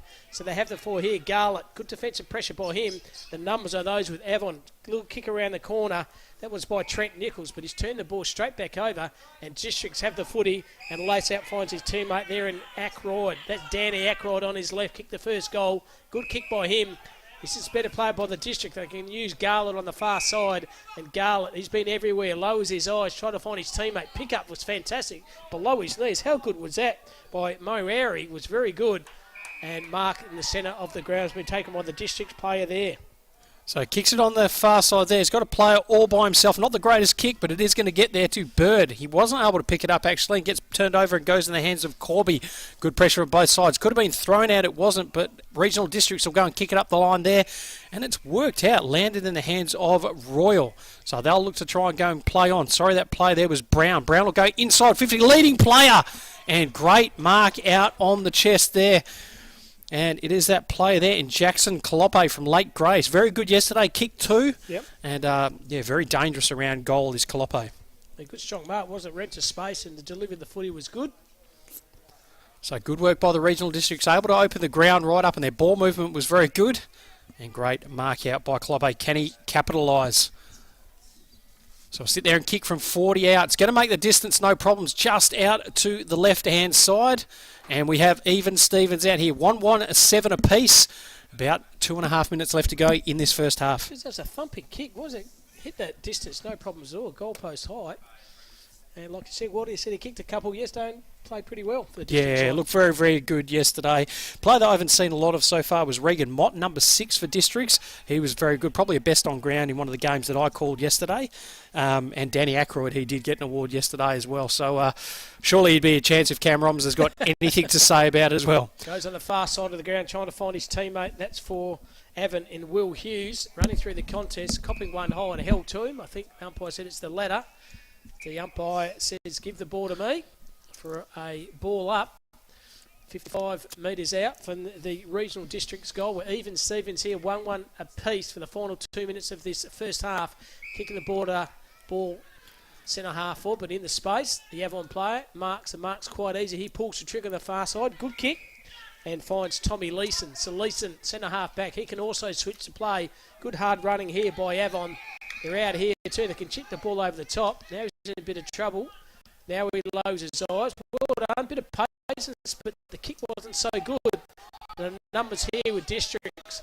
They can kick the ball on the far side. Trying to find the teammate there in Reeve. Reeve, handball, 1-2 over the top. Found Kelsall. Kelsall went to centre half forward. Avon players absolutely everywhere. Takes the game on. Good effort by them. They go through traffic. Well done by Avon. The handball was no good. Put his player under extreme pressure. That player was Topham. He's up for the challenge. Is Topham. Well done by the Avon. They kick the ball on the far side. Try to find Paletti. Paletti got the foot race on. Kicks the ball in front of me. Well done. Well met Paletti. Has the footy now for Avon. Can take a bounce. Goes through the centre of the contest. Kicks the ball. A bit of space. Clever kick in there. And try to find Nichols. Nichols puts the afterburner zone. Didn't have enough time to get the ball in the boot. So the numbers here with the District. Good defensive pressure by Avon. Ball's held to him. Still have the footy here. Can they make something out of nothing? Surely up to the ball to me, and that's shell. Absolutely red hot footy there. Ball absolutely bouncing around everywhere. One of Avon's better passages of footy there so far. Able to transfer it nice and quickly. Nichols not quite able to get the ball to advantage and could have been another goal on the board, but it's been knocked out this time. Virgin in the ruck, but snaps around the body, goes all the way to the line. And a good mark there. One behind again for Avon. They go and take the lead again, and they'll look to try and bring the ball out again through Garlett. Garlett looks to try and move the ball again. Likes getting a bit of possession, but why are you doing that, son? Bit of a risky one. Could have been over the top, and he's got a free kick. Well done there by Lucas Griffith. Sorry, that's Blair Smith. He was able to get that free kick. But silly handball there, trying to come out of defence. Just put it on the boot, son. Siren's going to go. Can he kick a very important goal? He's right on the 50-metre paint mark here for the Avon. And can he have an opportunity, Wardo, to kick this goal? Pretty difficult kick. Bit of pressure on right on the half-time score. And 50 metres out, leans back on this, isn't going to have enough distance. So there he is, half-time here. The Avon, they are 1-2, and the regional districts are 1-1. And we're going to take a short break. We're going to come back for what should be a very exciting second half.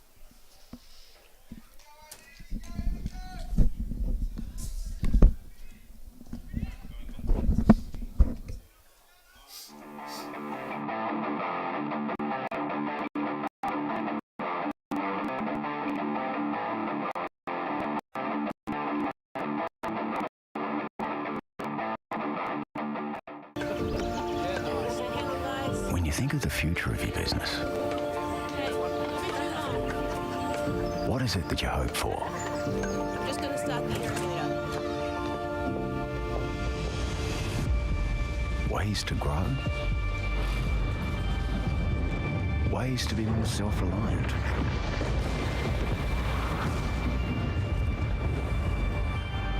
And always be one step ahead. Are you looking for a partner with solutions to complex business problems?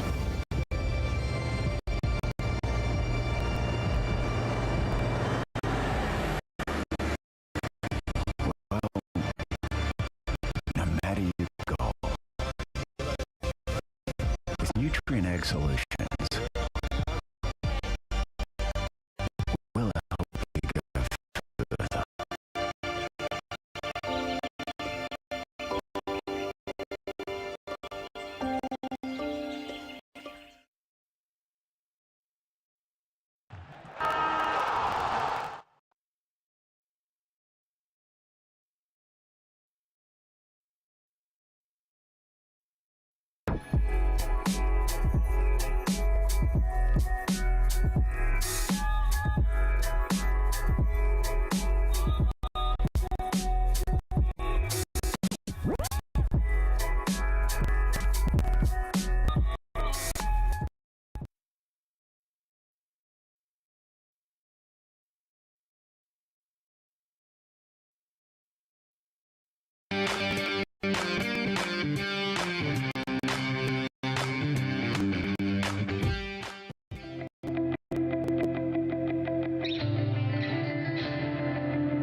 Since day one, McIntosh & Son has been growing our services and support for our customers while investing in the future of our people. We know you need the right equipment and we will be there when it matters most. McIntosh & Son. Grow with us. And welcome back here to Sir Ross McClarty Oval down in sunny Pinjarra. Second game of the CBH Group's second day of Colts action.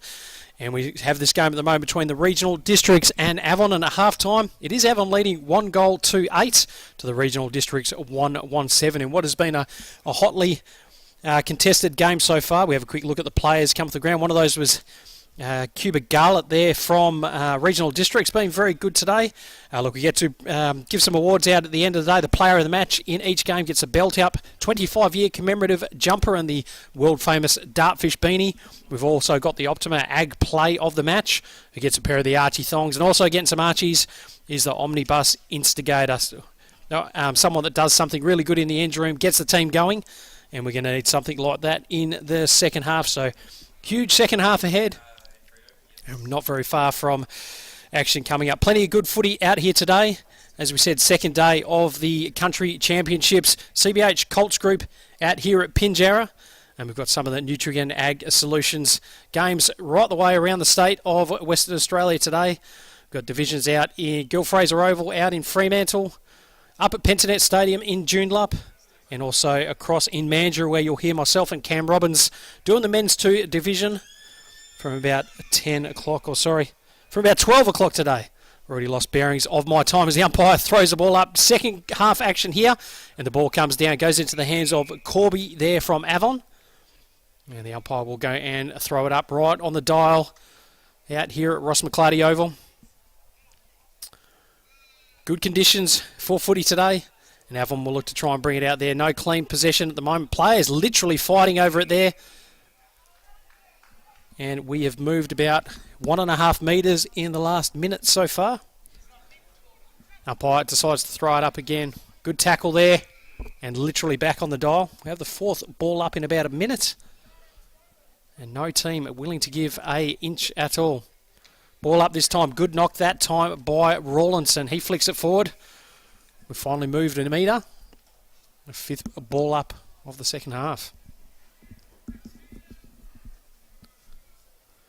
So the two rucks compete. Rawlinson it was, but this time it's been picked up by Mott. He had a quiet first half, but the umpires found a free kick there. Wasn't happy with the treatment he was given there, but it's going to be a free kick to Mayers. He'll sit there and go and kick inside 50 now. Player out on the lead. Ball goes over the top there, and it's picked up this time by Allsop. Kieran Allsop looks to try and rebound the ball out. Good handball there, being tackled by Jake Tucker. And we'll have another throw up right on the 50-metre mark. Regional District's just trying to push into offence at the moment. And the two rucks will reset and get ready to go. Player just holds his ground there. Good knockdown. Avon able to pick the ball up. And Cam Robbins, that's about the 7th reset we've already had in this second half. Apologies to Water, trying to find a toilet here, and I found one in the end, mate. So apologies for leaving you in the lurch, but the boy's got to go. He's got to go. So 1-2, 1-1. Avon still up by 1 point. Good tackle held to him. The umpire says ball's going nowhere. Good defensive pressure by Avon. And picking up off the ground, there's Cody Corbig.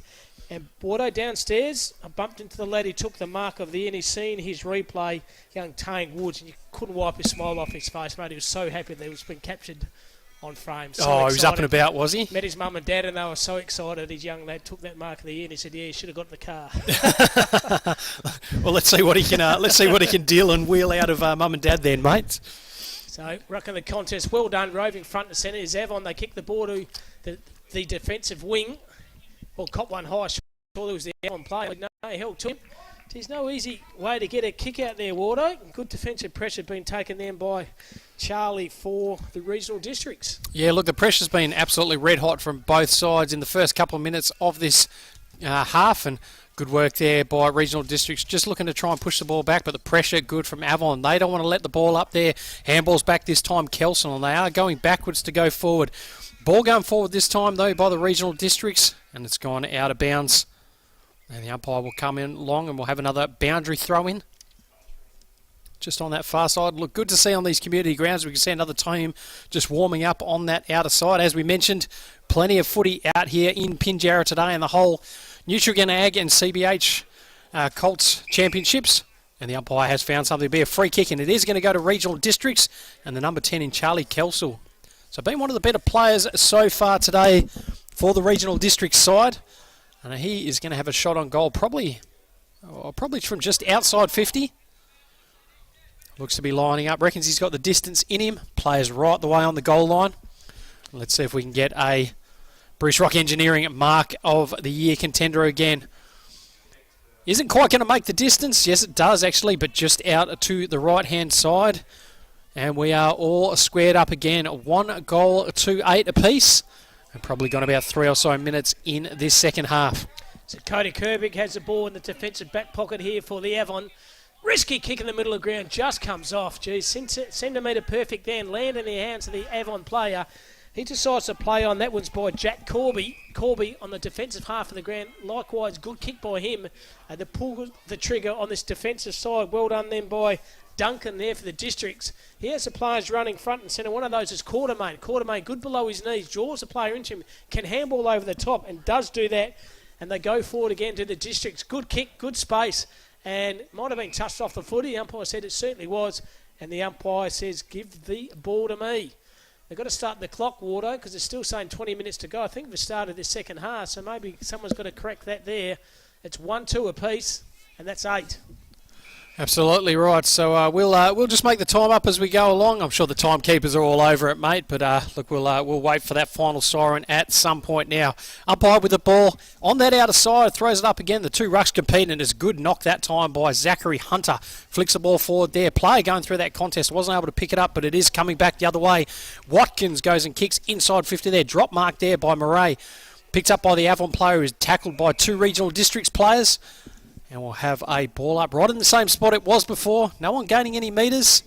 And regional districts just looking to try and chip away. Put some scoreboard pressure on. And Avon just knocked that ball down. Good clearing kick that time. I think it was by Ferguson. Went to a pack of players, but it's been turned over. And a good mark by the number 7 there in Gleeson. He goes inside 50 there. Avon looked to rebound. A good long kick. Pack of players there. Paletti, one of them. Ball goes over the top there, and tracking it back was the number 24 for regional districts. Paletti was able to pick it up, just tries to hack the ball forward there. Ball just going nowhere at the moment. Umpire will come in and grab it again, and ball up 70 metres out from the Avon goal.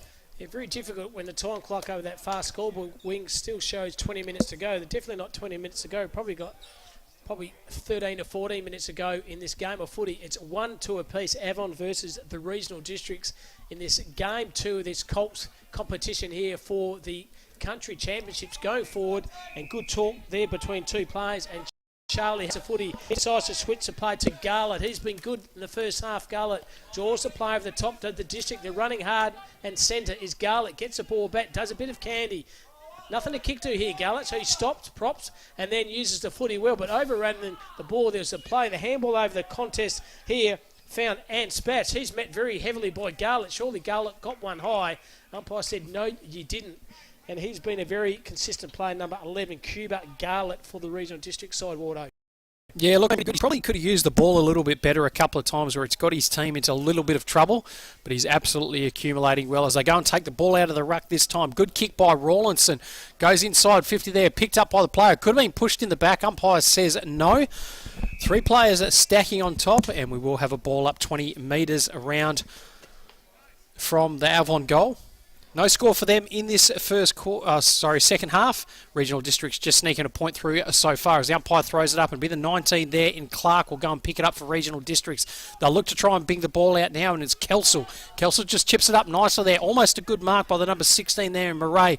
It's been turned over. Goes back through Cade Smith. Cade Smith goes inside 50. Takes a right turn there. It's going to be picked up by Webster. Webster goes to pick it up, turned up over, and it goes to the regional districts.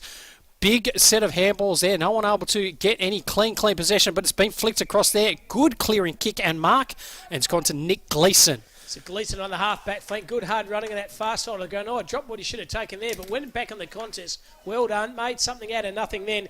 Kicks a ball over the far side and found Mayers. So Mayers takes a bounce, lowers his eyes, kicks the ball to centre half forward to a one-on-one contest here.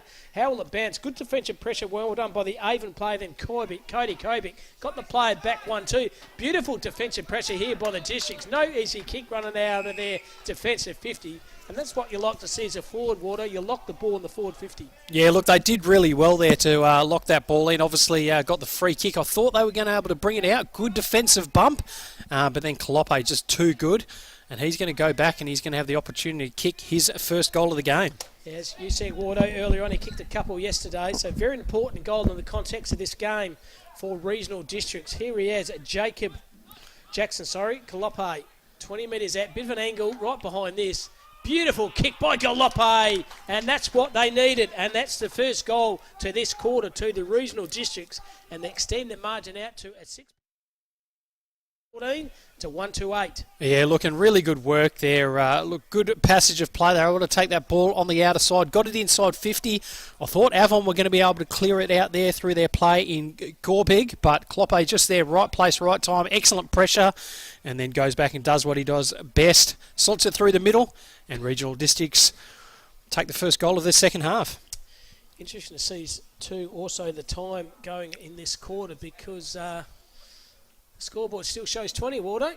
Oh, that's all right. It's going to be a long 20. Yeah, we're going to be here for a while, aren't we, mate? So, look, we might break the record of the last game with the 11-5-71 if that scoreboard keeps going.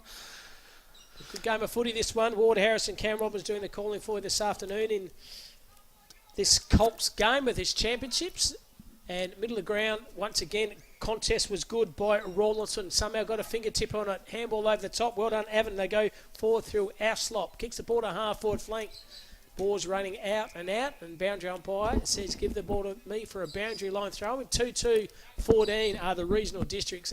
Avon on the attack, a 1-2-8, a margin of 6 points. So let's see what Avon can do here. We'll have a throw in probably 40 metres out from their goal. We haven't seen a lot of probably their forward craft, and if any of their little small forwards can kind of get around it thus far. So the umpire throws it in. It's knocked down by Rawlinson, and it is picked up by the Avon player. Tries to get the boot to ball, but is tackled straight away, and regional districts will look to come on that outer side. Good kick there. Almost a great ball over the top, but an even better mark by the number 11 there in Tommy Leeson. Leeson, risky kick, but absolutely pinpoint perfect. Finds one among three, and he'll look to play on kicks and lands in the hands of Rawlings. So Rawlings, left foot kick, deep inside 50. Player goes up for a mark, goes over the back. Player says unrealistic. Yeah, good decision by the umpire. And a couple of players down. He might have injured himself as he was doing it, but it will be a free kick to regional districts. And I think it's going to go to the number 19 there, who's getting up a bit worse for their wear in, I think, Tyrese Clark from Kalgoorlie. So have the footy now tucked away deep in a pocket here is Royal. He decides to play onto Clark. Clark on his right thumps the ball down the half-forward flank. Beautiful thump there, but beautiful defensive tackle. That's holding the footy or held to him. It's the latter. Good pressure by both players there in the contest water. That's what you like to see. But the umpire, good decision by him, held to him. So throwing the ball up. Going the forward over. The good run contest over the top by Rawlinson. He brings the ball to the ground. And once again, earning the crust out here this afternoon, the umpires will have sore arms from throwing the ball up that so many times. I know, I'm blowing that whistle as well, mate. I feel like that's all I hear at the moment, but we're going to have the umpire throw it up again. Waits for the ruckman to reset. Both guys have been going at it hard all day, and it was Rawlinson able to probably just win that one out. No clean possession, but it is huge up and under kick. There's going to be about 17 players fly that. One of those was Rawlings. Wasn't quite able to get it. Little toe poke forward there. Regional districts at the bottom of that pack. Big tackle that time by Leeson. And we'll have another ball up 55 metres from Avon's home. And Leeson been a good player for them so far today. And when we go to try and pick our player of the match and igniter, it's going to be pretty tough today, Cam. Very tough. The ball comes to the contest now, that far defensive wing. Players once again get the head over the footy. Umpire says give the ball to me. Shout out to Johnny Douglas, Seawater. Provide us some nice lollies here. We've got some bananas, strawberry creams, a couple of dairy milk chocolates, and some milk bottles, mate. A good plethora of lollies to keep our energy right. I know you're looking after your body because your body's a temple. Making up for you, mate. No, I appreciate it, mate. I a bit of food poisoning last night up till 3 a.m, mate, so I'm going to give the old lollies a miss today. But back to the footy, regional districts with the footy now. Good little chip kick marked by Danny Ackroyd. He'll look to go back the other way. Nice little left foot kicks. Not going to quite make the distance, but good pick up off his boots there. Was the 19 there in Clark. He'll go up the line, but not a great kick, and it's gone out of bounds. And Avon will look to go back the other day. He may be contender for the play of the game. Yeah, look, he's been very good as well. So they come back inside, and another one of those players in Tommy Leeson. He's accumulated well for Avon. Good kick there, brings the ball across, lands in the hands of Caden Smith. 4 Smiths in this side for the Avon side. Good kick. It's going to land just inside 50. Pack of players. Whoa! And that is a good mark. Probably one of the better ones we've seen today. And that is Stockton Shotter. So Shotter with the ball will look to try and bring down. That's a great kick through the hands of everyone, though. And has come through for the regional districts.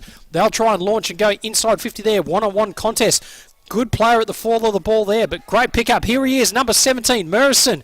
Sits there. Bounces. And he has just missed to the right-hand side. I thought that was kicking through, but Casey Murrison from Mines as another behind on the board. 2 goals, 3-15. Avon 1-2-8. Probably halfway mark of this second half. So Sutherland has it down for the Avon. He kicks the ball to the half-forward flank. Standing on the contest, taking a good mark. The umpire didn't play it, I wouldn't. That was Jeremy Orslop.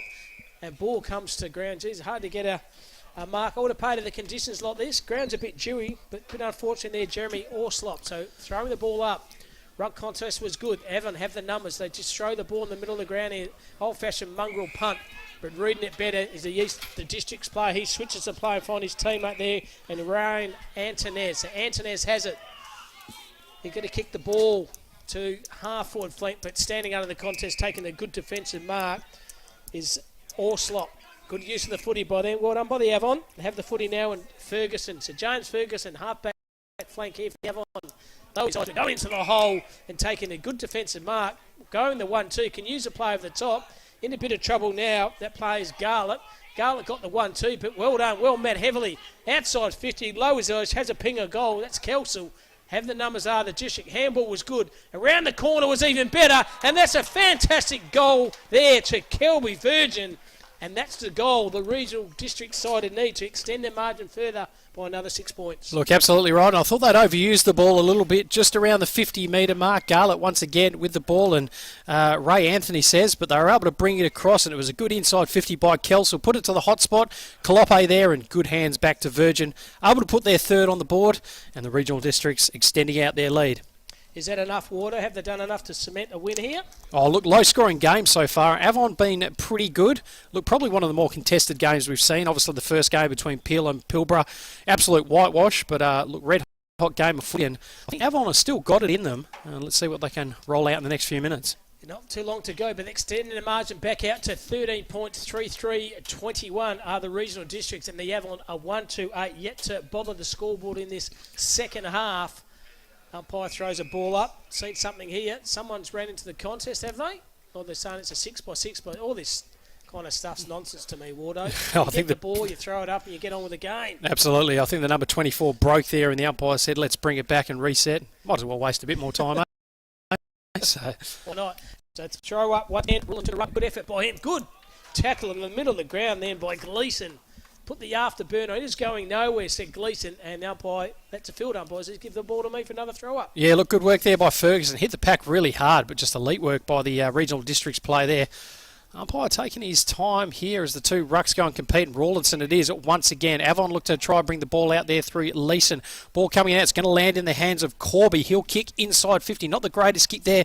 Ball going to come out the other way through Clark. Contested ball there. Umpire has paid something. He's paid a push in the back, and it is going to go to Tyrese Clark. So Clark, he's been good in defence. Long white sleeves. Just waiting for players to move, and it is that player there in Garlett. Probably had the most possessions on the ground. Normally uses the ball okay, and he does this time again. It lands in the hands of Memphis Mayers. So Mayers looks to try and make the ground big. Couldn't quite there, but a good kick to Kelsall. And once again, it is Garlett. Just taking up the possessions again. Goes across to Hunter. So Hunter, nice little 45 kick. Good mark out on the lead. Will look to try and move it, and he does. Shot went to handball, decided not to, and that's a great kick. Two players couldn't decide if they wanted it. One of those was Reeve, able to pick it up. Handball's back. Kicks around the body this time. Kicking. Mott. Calope is there. Ball going to trickle out of bounds. And we'll have a thrown 25 metres out from Regional District's home. They lead this contest 3-3-21. Avon 1-2-8. Later stages of this second half. Umpire throwing the ball up. The boundary umpire brings the ball to the contest. Numbers of those. Oh, cop one high, sure. The umpire said no, he didn't. So it's play on to advance. Kick in their Water. Gang tackle by 3 or 4 players. One of those players was Orslop. Had the footy now, can use the handball, and they do that very well, and found Mott. Mott set upon by 3 or 4 players for the Avon. And the umpire, as they're doing all day, Wardo, no easy kick out there, and the umpire says give the ball to me for another throw-up. Yeah, look, players look like they're trying to draw free kicks at the moment. There's a lot of ducking into our contests at the moment, but the umpire doing really well just to let it go now. As Avon look to try and clear the ball out, it's through Ferguson. Good kick to the middle of the ground. Players, leg race. One of those is Baird. He's able to pick it up, flicks the ball back. Good work again, goes to Clark. Been a good player. Decides to go one way or the other. Takes 2 bounces. Nice little chip kick forward there. Boyle was smothered off the boot. Play there and Shotter couldn't quite grab it. He's set upon 3, 4, 5 players on top of that. Umpire doesn't pay holding the ball. Decides to go a ball up 55 metres out from Regional District's home. So the umpire, there we are. Conditions here are nice. Bit slippy still under feet. Bit of a breeze. No chance of run here at the moment. Doing the ruck work he's done all the time is Rawlinson. He's been a very good player for the Avon. But they still trail by 13 points and not too long to go in this game of footy.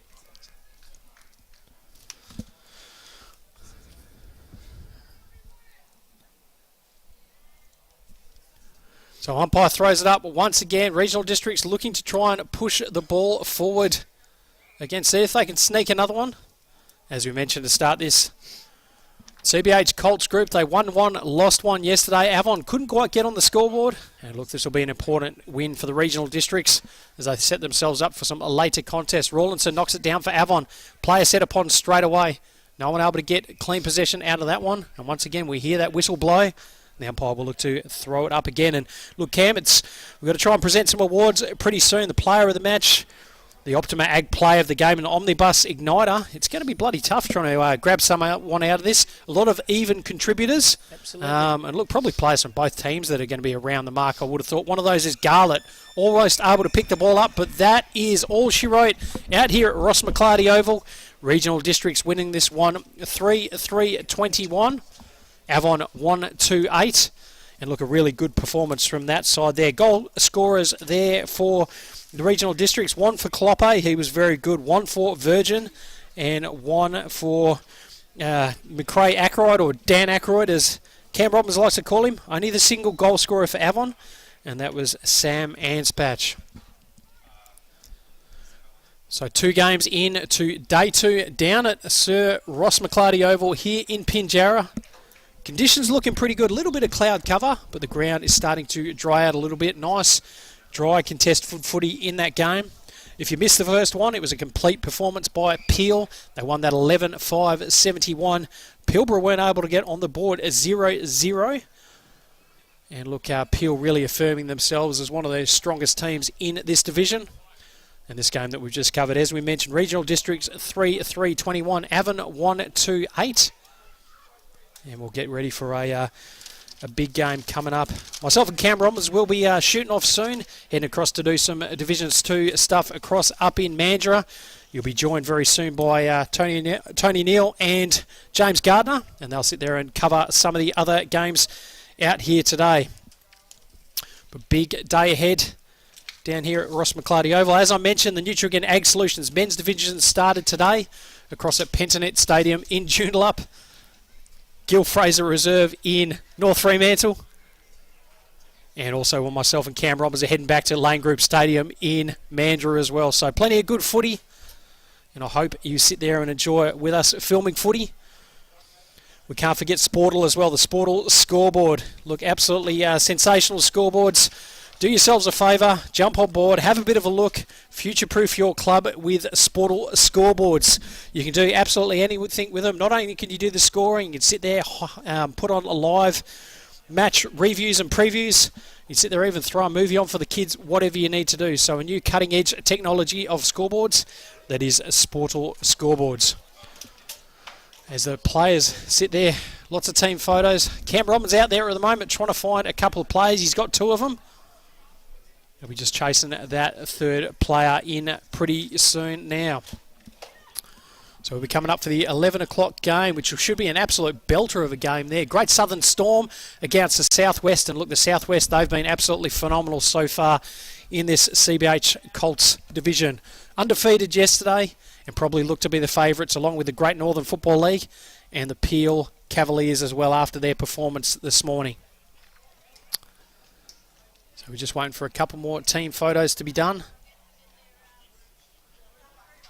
And the players will sit there and we'll soon be rolling across to Cam Robbins on the ground. And he will be ready to rock and roll with some player awards. So the best on ground for the day. Remember, he gets the belt up 25-year commemorative jersey. We're going to see if we can do ourselves some work and manage to land one of those as well. But we'll see how we go in the world famous Dartfish beanie. Also got the Archie songs that goes to the Omni Igniter and also the play of the match as well. But get ready. And we're just about ready to flick across to Cam Robbins on the ground for the awards.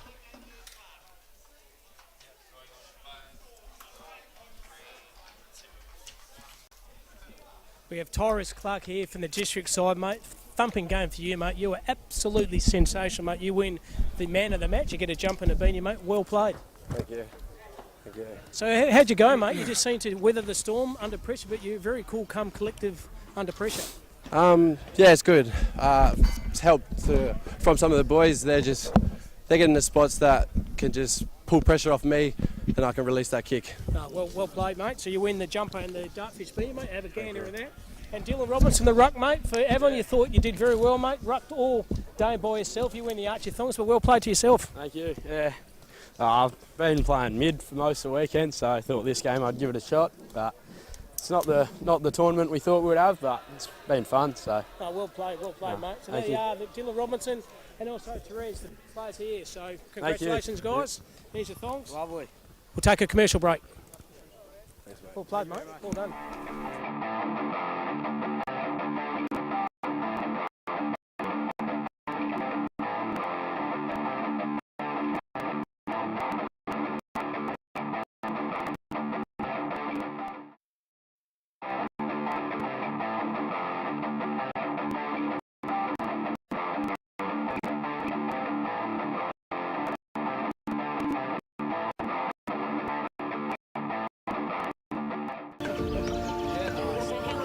When you think of the future of your business,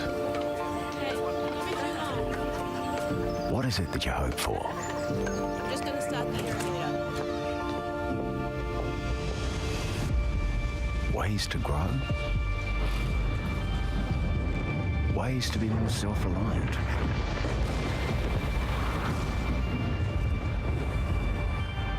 And always be one step ahead. Are you looking for a partner with solutions to complex business problems?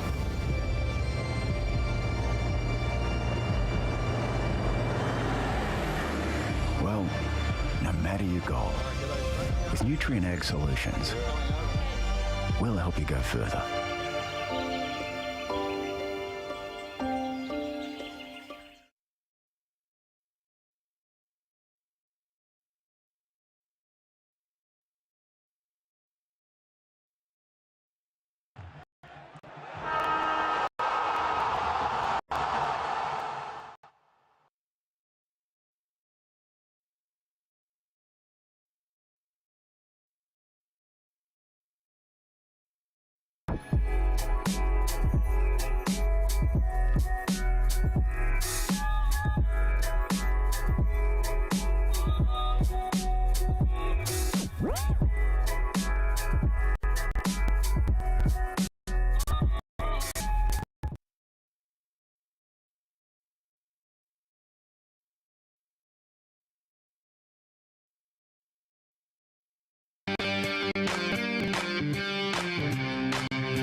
Weather out here at the moment. Ground, it hasn't got a lot of grass in a few places, but actually the surface is holding up very well. And this huge game here, Great Southern Storm, coached by Daryl Panizza versus Southwest, coached by Brett Maguire on day 2 of the Colts down here with our CBH group Colts they are too. So fantastic for our sponsors as we see strong Southwest team. If we have a look at just their results here from yesterday, we can see that they had a comprehensive, almost 6 goals, 39-point win over Peel Cavaliers, who were one of the favourites coming in. So that's a great win by the Southwest, and they also won by well over 7 goals, 45 odd points over the Swans. So interesting, and they are sitting on top of the ladder as we speak in Pool A, and of course Great Southern are third on the ladder, so a win here could push them up the ladder as well. So Great Southern yesterday, of course, played in the first game, which was very early. It was quite wet and slippery, but Peel came out and got a comprehensive start on the board, and so Storm got done there by 48 points. But they recovered and won their second game against the Swans. Very well done. 5-point win, 2 goals. A little bit inaccurate. They kicked 1-3 in the first quarter as well, or the first half, we should say. So it'd be interesting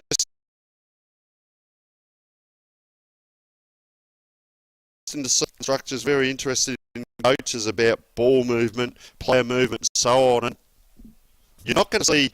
You'll see defenders defend, of course, but you're not going to see a lot of defensive work. You'll see the odd switch of play here and there, but I think it's a matter of getting that ball in quite quickly and let the forwards do their work and finish off, not just get it in and let it come back out, as we see the respective captains walking into the centre now for the toss of the coin. So number 28 there is Tom Gaunt. Seen him play, the umpire throws that up. And it's decided by left, and we see number 6 there, Lachlan Emmett, the captain today for the Southwest. So all in readiness for this huge game. Day 2, the lads have settled in Perth quite well. Mandurah come out here to Pilbara. See, I've said it again. Pilbara, as I get looked at there. Where are we? What are we doing? Ooh, bus rolling in, so another team rolling in as we speak. Fantastic down here. We'll send out a huge thank you to the crowd here at Pinjarra.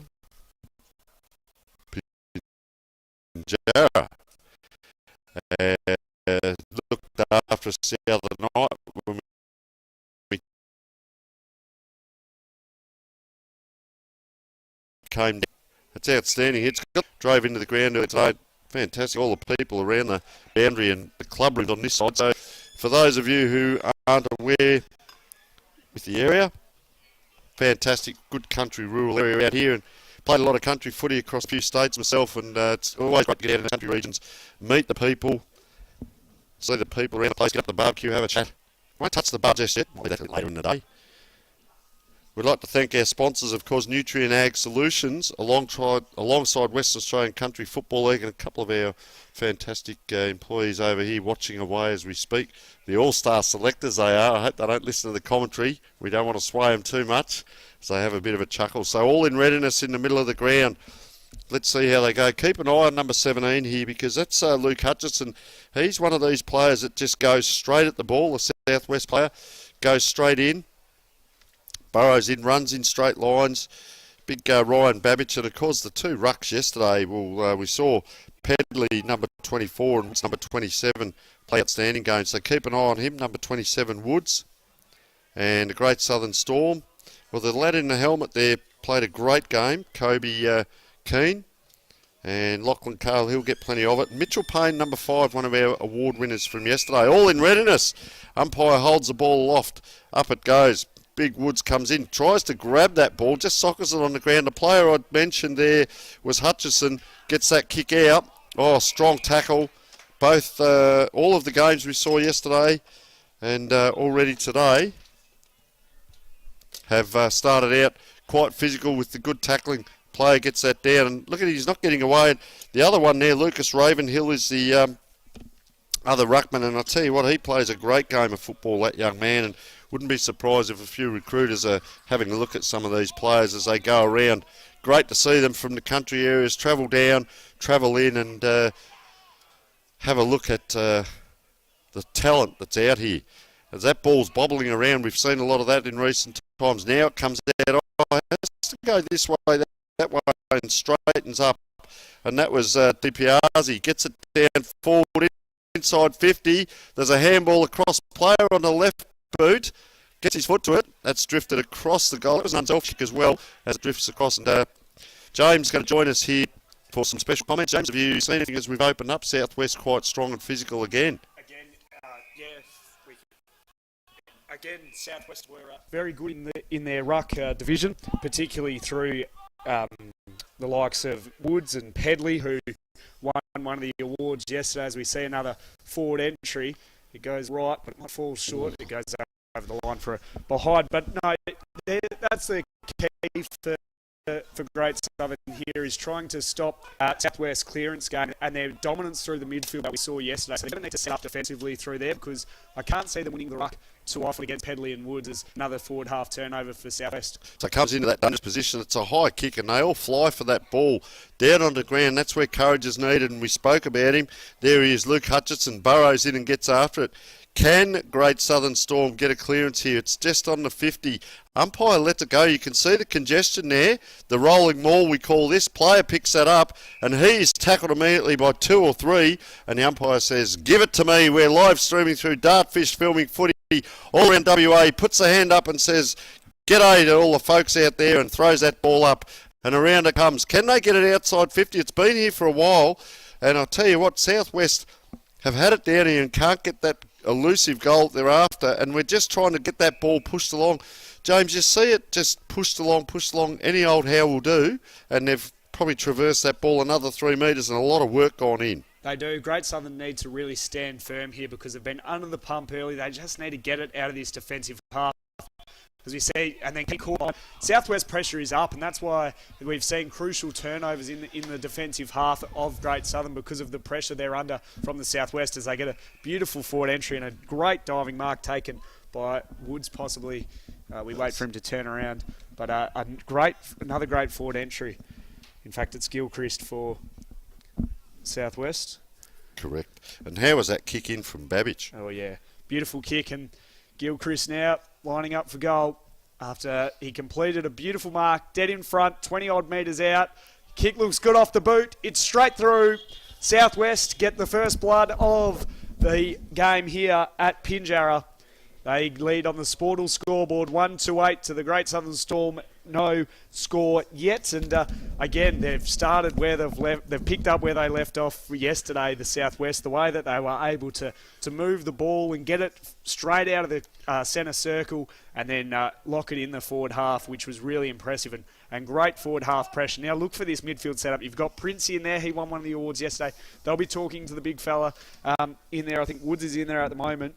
Or Pedley, either one. They're dominant ruckmen, so Great Southern really need to have their sweepers behind the ball and go into a bit of a defensive setup at the moment. Actually, really good battle here with both these rucks, because they're both big, vigorous guys. So see the Great Southern player. He started on an angle facing this way, tapped it straight across. Second clearance again, caught this time, but if he gets 10 possessions and he gets caught once or twice, fair enough. They do spread wide here through Kobe Keane, one of the better players. That ball hits the ground, and Jolie Garham gets after that ball. Big solid lad. We called him yesterday. Great take in Lachlan Carl. Gets it back. Keane just can't get that ball. Gives it to the ruckman. Sense of fear there and a sense of him, because he's put down below the knees to the tallest guy on the ground. And I'll tell you what, he did well to get out of that. And I'm very impressed with just the clean takes that some of these guys. So there's a little bit of medicine coming back to Jet Woods there. I said it will be vigorous in the middle here, and neither of these ruckmen will give an inch. And I think we're looking at the future of football right here and now with these guys going at it. It's a credit to them, and they are big, vigorous, strong lads. There he is again, and just taken down with a tackle. So twice there. That was Hutchison gets it out. Nice kick. Possession football is the go. Arrow Smith Smith with ball in hand. Puts it inside 50, looking for a target up forward. The Great Southern Storm defence has been under the pump right the way through. McMahon, underneath the knees, rather. Woods tried hard, got it out the back to his teammate Depiazzi, who's shot on goal, and it misses to the near side. But again, the difference between Southwest and Great Southern at the moment is their disposal. We saw Great Southern in the half-forward area. They were marking around with it, trying to hit the short kicks. They weren't hitting them. Southwest, couple of possessions, and they're out inside 50, having a shot on goal and extending this margin out to 9 points. And the Great Southern are lucky that they haven't been accurate so far in this game, as it bounces off the chest of the captain in Gaunt, handed it to his teammate, who had to shrug off the tackle. They go down the outer side, and it goes over and out for the Great Southern Storm. So they'll have a stoppage in their forward half. They've been able to get it to neutral territory. In fact, it's gone out of bounds on the full, so it's going to come straight back in for the Southwest. So a nice kick inside the 50. That's about their fourth or fifth, and good set of jerks. We saw that yesterday. That's Hughes. Gets that ball on. Great understanding of the, of the forwards. A nice mark there. Matthew Burgess, that appears to be. Just see if that's an 8 or a 6. Looks like an... It is an 8. Oh, well done me. Matthew Burgess. So cross that off. That's not a mistake today yet. So young Burgess, that was a great kick in. He was up against 3 players there and took that mark. So well done, young man. The big ruckman just coming off too now for... He's split that wide too. So you give him a wrap and...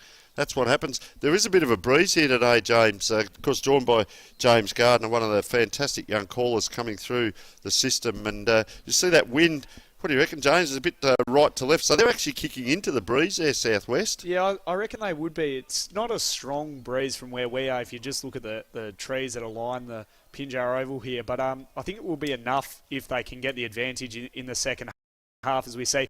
Another forward half turnover. Seals away Hughes, who runs into the 30-metre arc, shot the goal, and it's straight through the big sticks for another goal for the Southwest. Fast start, 2-3-15 to Great Southern yet to score.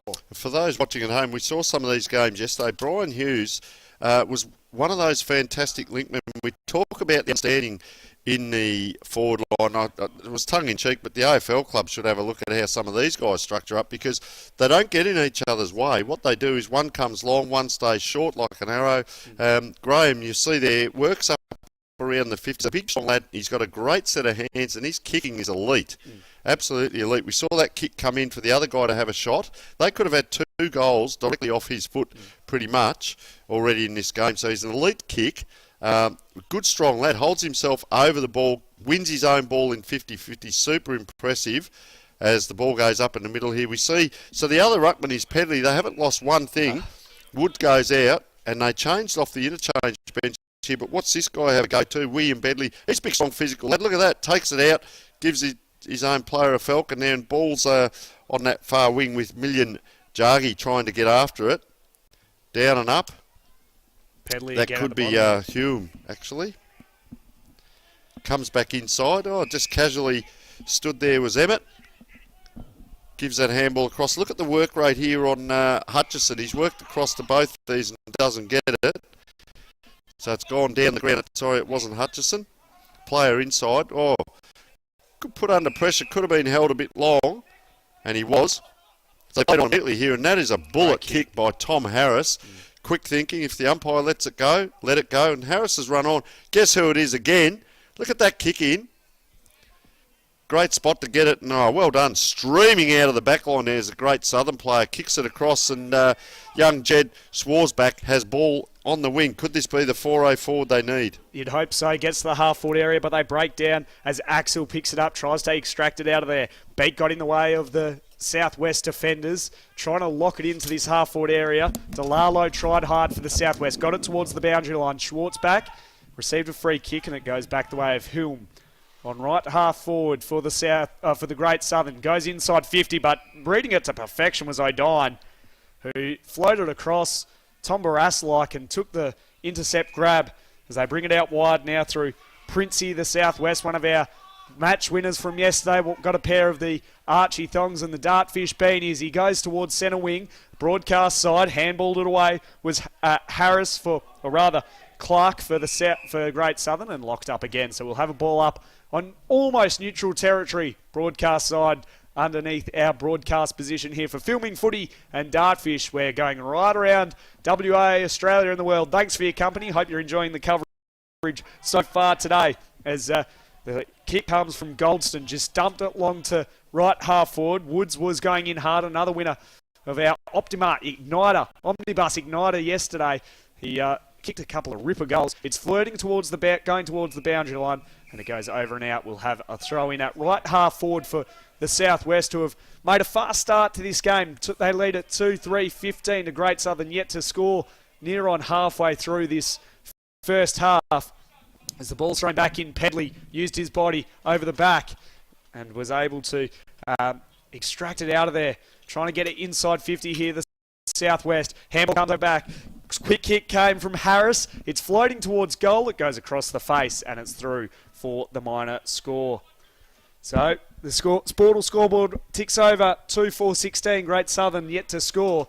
The Southwest have made all inroads so far in this clash of the day here at Pinjarra. Yes, a good lead at the moment as the player runs out too. That's a long kick down the wing too. That could go to the big one. That was Ravenhill as I put my microphone on, talking to no one. Thank you so much, James. And so that's an out of bounds. So can they load up now, Great Southern, and get this down? Daryl Panizza be pulling the moves on the bench here. And see, the wings are still out wide over this side of the ground. Couple of interesting players right in the middle. Goes to the back. Seen that happen twice now where the ruckman have taken it out from Southwest. The ball does come into that space I was just talking about. And that's what happens when everyone runs towards the ball.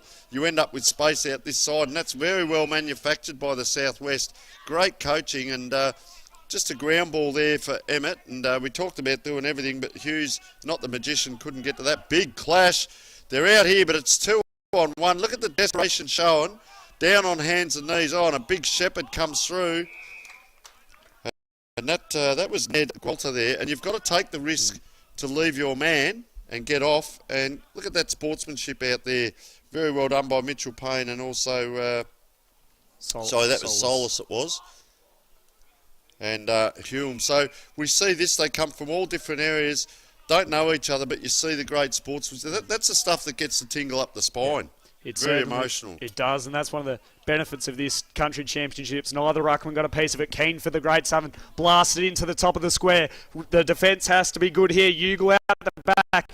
He needs to get a quick handwood, but it's straight into the path of Axel, who blasts it long out to right half back in the path of Bo Clark. Couldn't quite shrug the tackle of Taylor. Did so eventually. Got the ball away. Taylor rebounded well though. Puts it to half forward, but floating across was Hutchinson. Just couldn't quite take the mark. Keen quickly hurries a kick.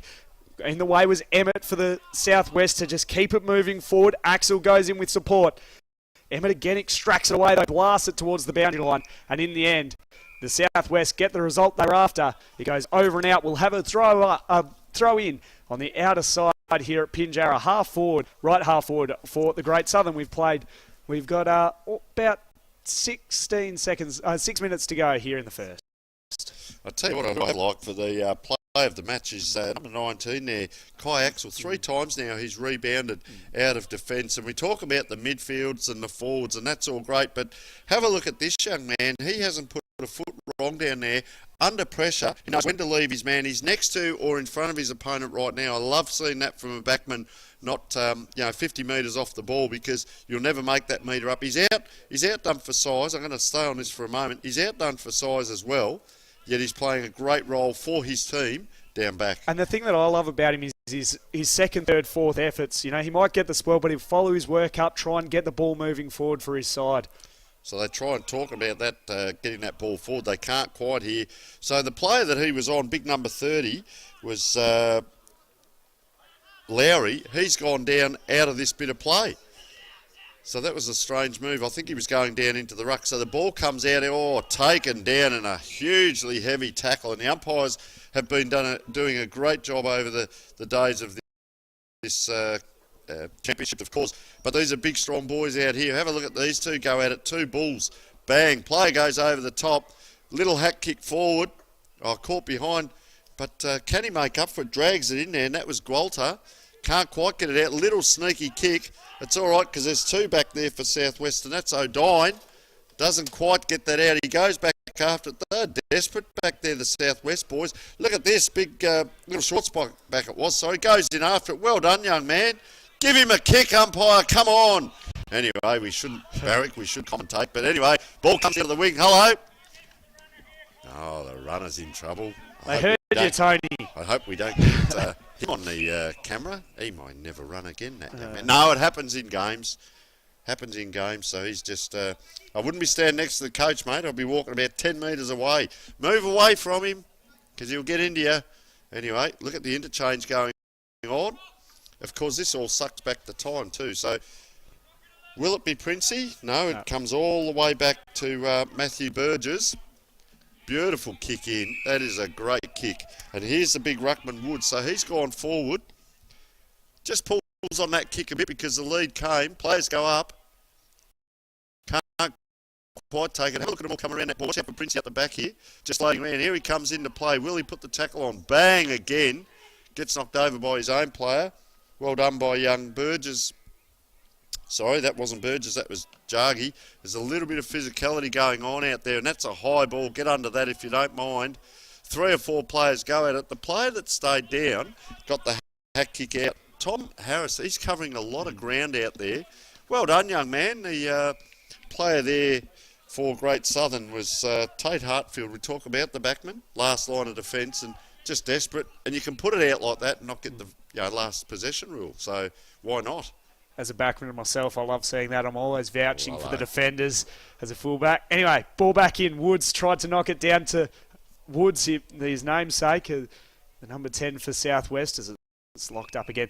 Actually, watch young Woods, Peter Woods here, young fella from down South Bunbury. We presented him with one of the awards yesterday. He's a great young man and a really good player as well. As Woods climbed high, handed it off to Babbage. Quick, hurried kick. Surely it can't be a goal. He's pulled that out of nowhere. A quick, hurried kick, and it goes through for the Southwest third. They are all over the Great Southern. Everything going right at the moment for the boys in the green and gold. 3-4-22. They lead Great Southern. No score. They are marching their way into the grand final later today, and they are certainly the team to beat. Pedley did well to... he kicked the goal, did he, Pedley? Babbage kicked the goal. Really great effort there.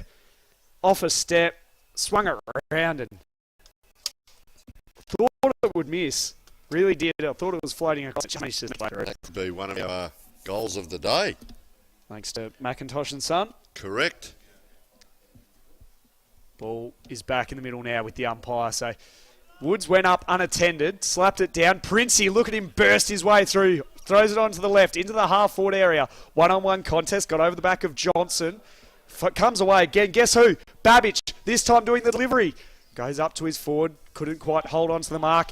Princey, no, it's Chitty who throws it on his boot, high and long, but it goes across the face. And Aidan Clark on the last line of defence takes the mark in the right back pocket. So Clark comes out towards the wing. Look at all the players up there, and a couple of players look very similar here, but that was Gwalter. He's getting plenty of it. Look at that ball that comes in, not 2 in a row. You are kidding. Same spot, almost, around the corner, goes bang, and that's his second there by Ryan Babbage. And it's a clever goal when you can kick them around the corner there, and they go through to 4 goals for. Boy, 4:28 to 0 score, so it's important to get the start, and that's what they've done, and that is a very good goal, man. It was a couple of goals. Copy and paste. It was almost the same play. He's a good goal sneak. He's a good size about him as well. He could play as a key forward if he was in a bit of a smaller team, but he's playing his role to perfection as a forward, getting the goals, and he's got 2 of the Southwest 4, and they are right on top of the Great Southern at the moment. So look at the big fellas in the middle there. Woods just directing as well. I like to see that. Little bit of leadership. Interesting now, you'll see not everyone manned up. There's a couple of players free just to the right of this ball, but it doesn't matter because Woods can take it himself and get it out. Gets it across, or quick handball. No penalty there for in the back or anything. So they'll break free here. Southern kicks down the wing, misses everyone, and another great intercept. Ed Galter's played a good game. He points as if he's going to have a shot, and sometimes that's where ambition gets ahead of talent. And unless you can kick that ball 90 metres, which some of us could, not today though, because the wind is in the face, young man, but ambitious. So we will take a short break. 4-4-28 to no score as we speak.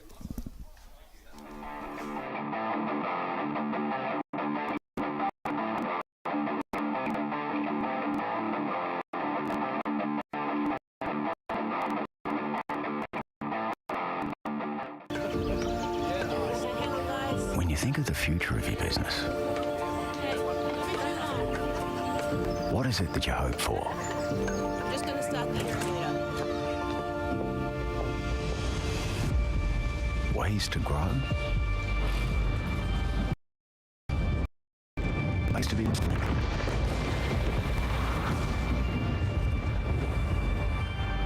And always be one step ahead. Are you looking for a partner with solutions to complex business problems?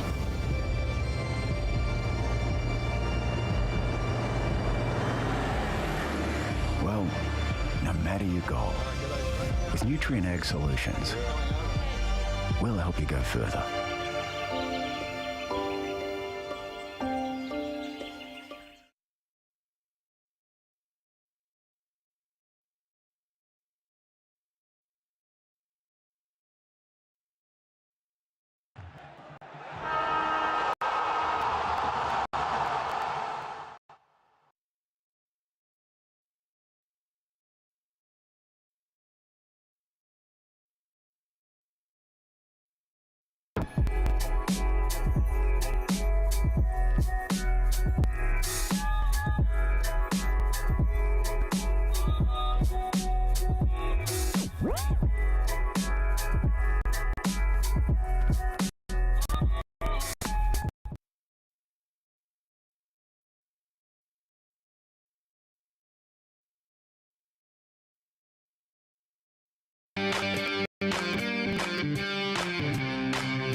Since day one, Macintosh & Son has been growing our services and support for our customers while investing in the future of our people. We know you need the right equipment and we will be there when it matters most. Macintosh & Son. Grow with us. And welcome back. As we see both teams, you can see the Southwest who are dominating at the moment, and they're in their three little huddles. I'd suggest forwards, mids, backs. Surely it doesn't go by tallest to smallest or age, does it, James? But and we see now that Great Southern have come in, and Daryl Paniza just doing some work with them. So just while we're in a break, a huge shout out to a few people. I've got a lot of friends over in South Australia, and a young man that gets around and supports us very well with filming footy and dartfish, comes to a lot of the games and helps out, and also watching Peter Arndt over there. So a big cheerio to Peter, mate. We know you're watching. I hope you're enjoying the telecast. And of course, James, you've got a cast of thousands with your family all watching at home, but up there in Geraldton. So we're covering all the regions, mate. Give us a shout out. Oh yeah, just quick g'day to all those up in Gero watching and listening. Appreciate the support and the guidance, and hopefully you're enjoying the coverage today. And that's a shout out to all those that are watching. Hopefully you're all loving what we're doing down here in Mandurah and Pinjarra, the Peel region. And of course you can watch every single game of the Nutrien Ag Country Championships on Filming Footy. Just go and find the QR codes and the websites and things, and you can jump on and watch any of the in the this year. Yes, it's fantastic. As we said, we'd like to thank Dartfish and Filming Footy, and James Moody, our third cameraman out there. Look at that. You're right in the huddle with them, folks. Put a bit of liniment on, and get in there with them. Oh, I hope you counted there.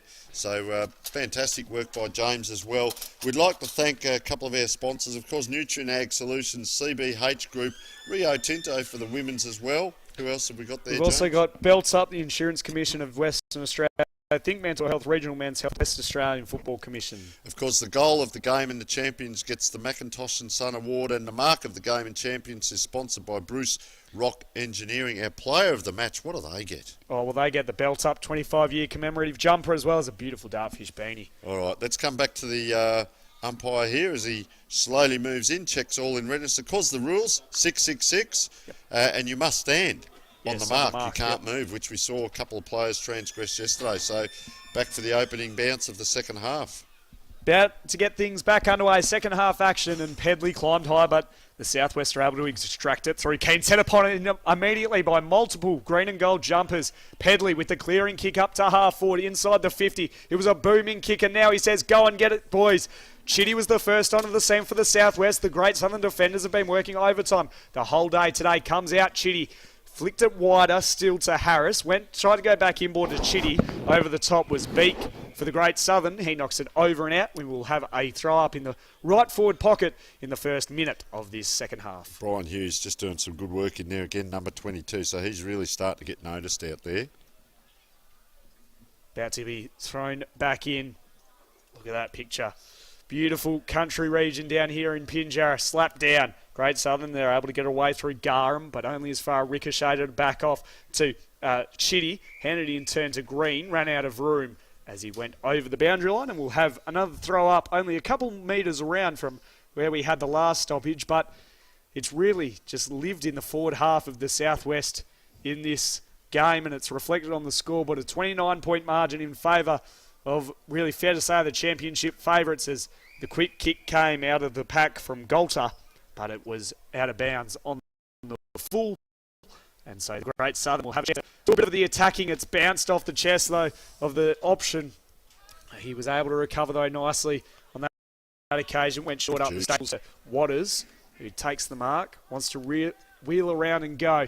Puts it to centre wing, but Pedley again gets in the way. He's everywhere at the moment, the big fella. Handed it to his runner. It's been brought back. He needs to get round on his mark. So the big fella's starting to rack up a few possessions. We talk about this where you're not just out there to tap ruck, you're actually out there to do some work as well. So Pedley comes inside, running play now, bombs that inside, but guess what? Beautiful lead by the opposition almost, that's what you'd say, because Great Southern player just went down on one knee and said, thank you very much, and that looked like it could have been Jaggy over there. Long way away here. Gee, I'll tell you what, he's getting a few possessions, a big fella in the middle. Oh, look at this player come through. He's a very good player. We saw him yesterday. Goes back after it, collected heavily out there. Hope he's all right in back play. Gets up and they go forward. Look at that penetrating kick. You need strong, strong hands. Let them go if they're too hard. We used to say at training, when they come that hard, that is a finger buster. Yeah. So it allows the Southern Storm here to break out. Well done, young man. Can they put together 2 or 3 passes of play? Good battle here, 1-on-1. Oh, players overran it. That is one of the hardest things to do. Just stand there and fight 1-on-1. Has a nice kick out by Goldstone. Gets it back. They've played on very quickly. Puts it into traffic. Player good enough. Up to it. Nice vision. 1, 2 handballs. Doesn't come off. Has to go back and get his own ball. They're trying to move this ball forward. Just waiting on the outside. That was young Chitty. Couldn't quite get it. Gets thrown to ground. Goes in again, Gallagher. Look at the players here going after it. 1, 2, bang, in comes Delalo, and that's young Jack, number 2, and that's a fair tackle, and she's quite vigorous. There's heat in the kitchen. A lot of pressure has been put on right through the game from the Southwest. Pedley used his strength to worry Ravenhill out of it, put it inside 50, but back to mop it up was Waters, almost did it. High tackle, and it will go the way of the Great Southern. So a free kick in the left back pocket, and it looks like it's with Payne for the Great Southern. Comes out to the broadcast side, just under our filming footy position here.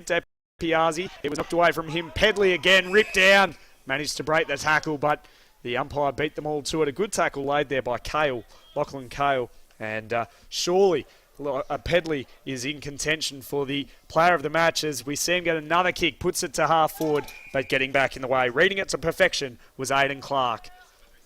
So the ball comes down towards this wing. There's Pedley again in the middle of this. Can't quite get it.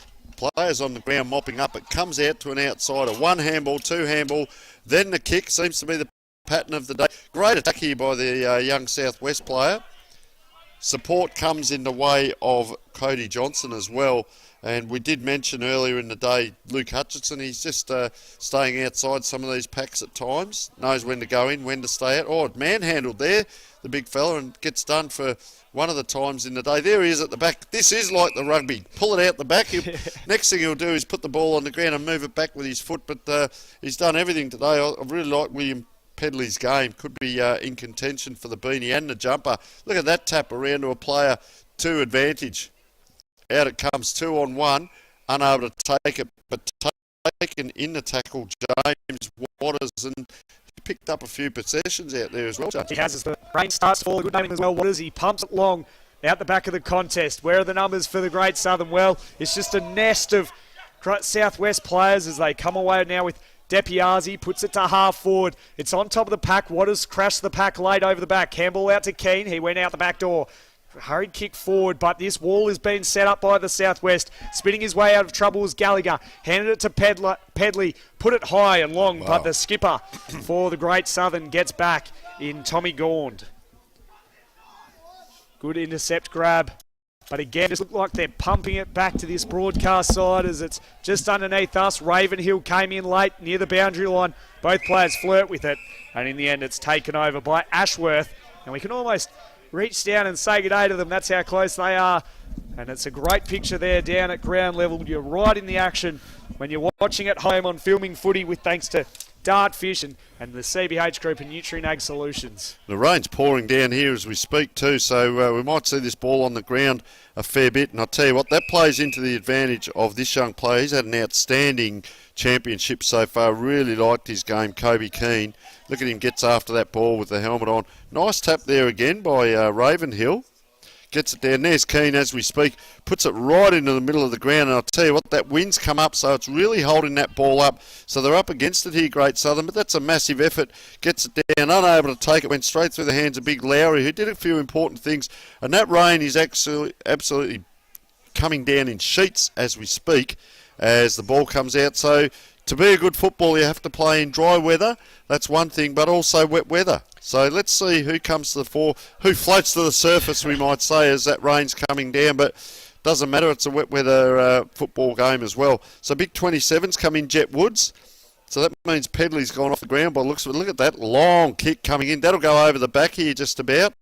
It does, and reading it better, don't tell me around the corner, bounce, bounce, bounce. That's another one, and I tell you what, Gilchrist, that could be his first or his second because it might have been mixed up with numbers earlier, but that will go down surely as one of the goals of the game spotted by McIntosh and Sons. That was just sensational.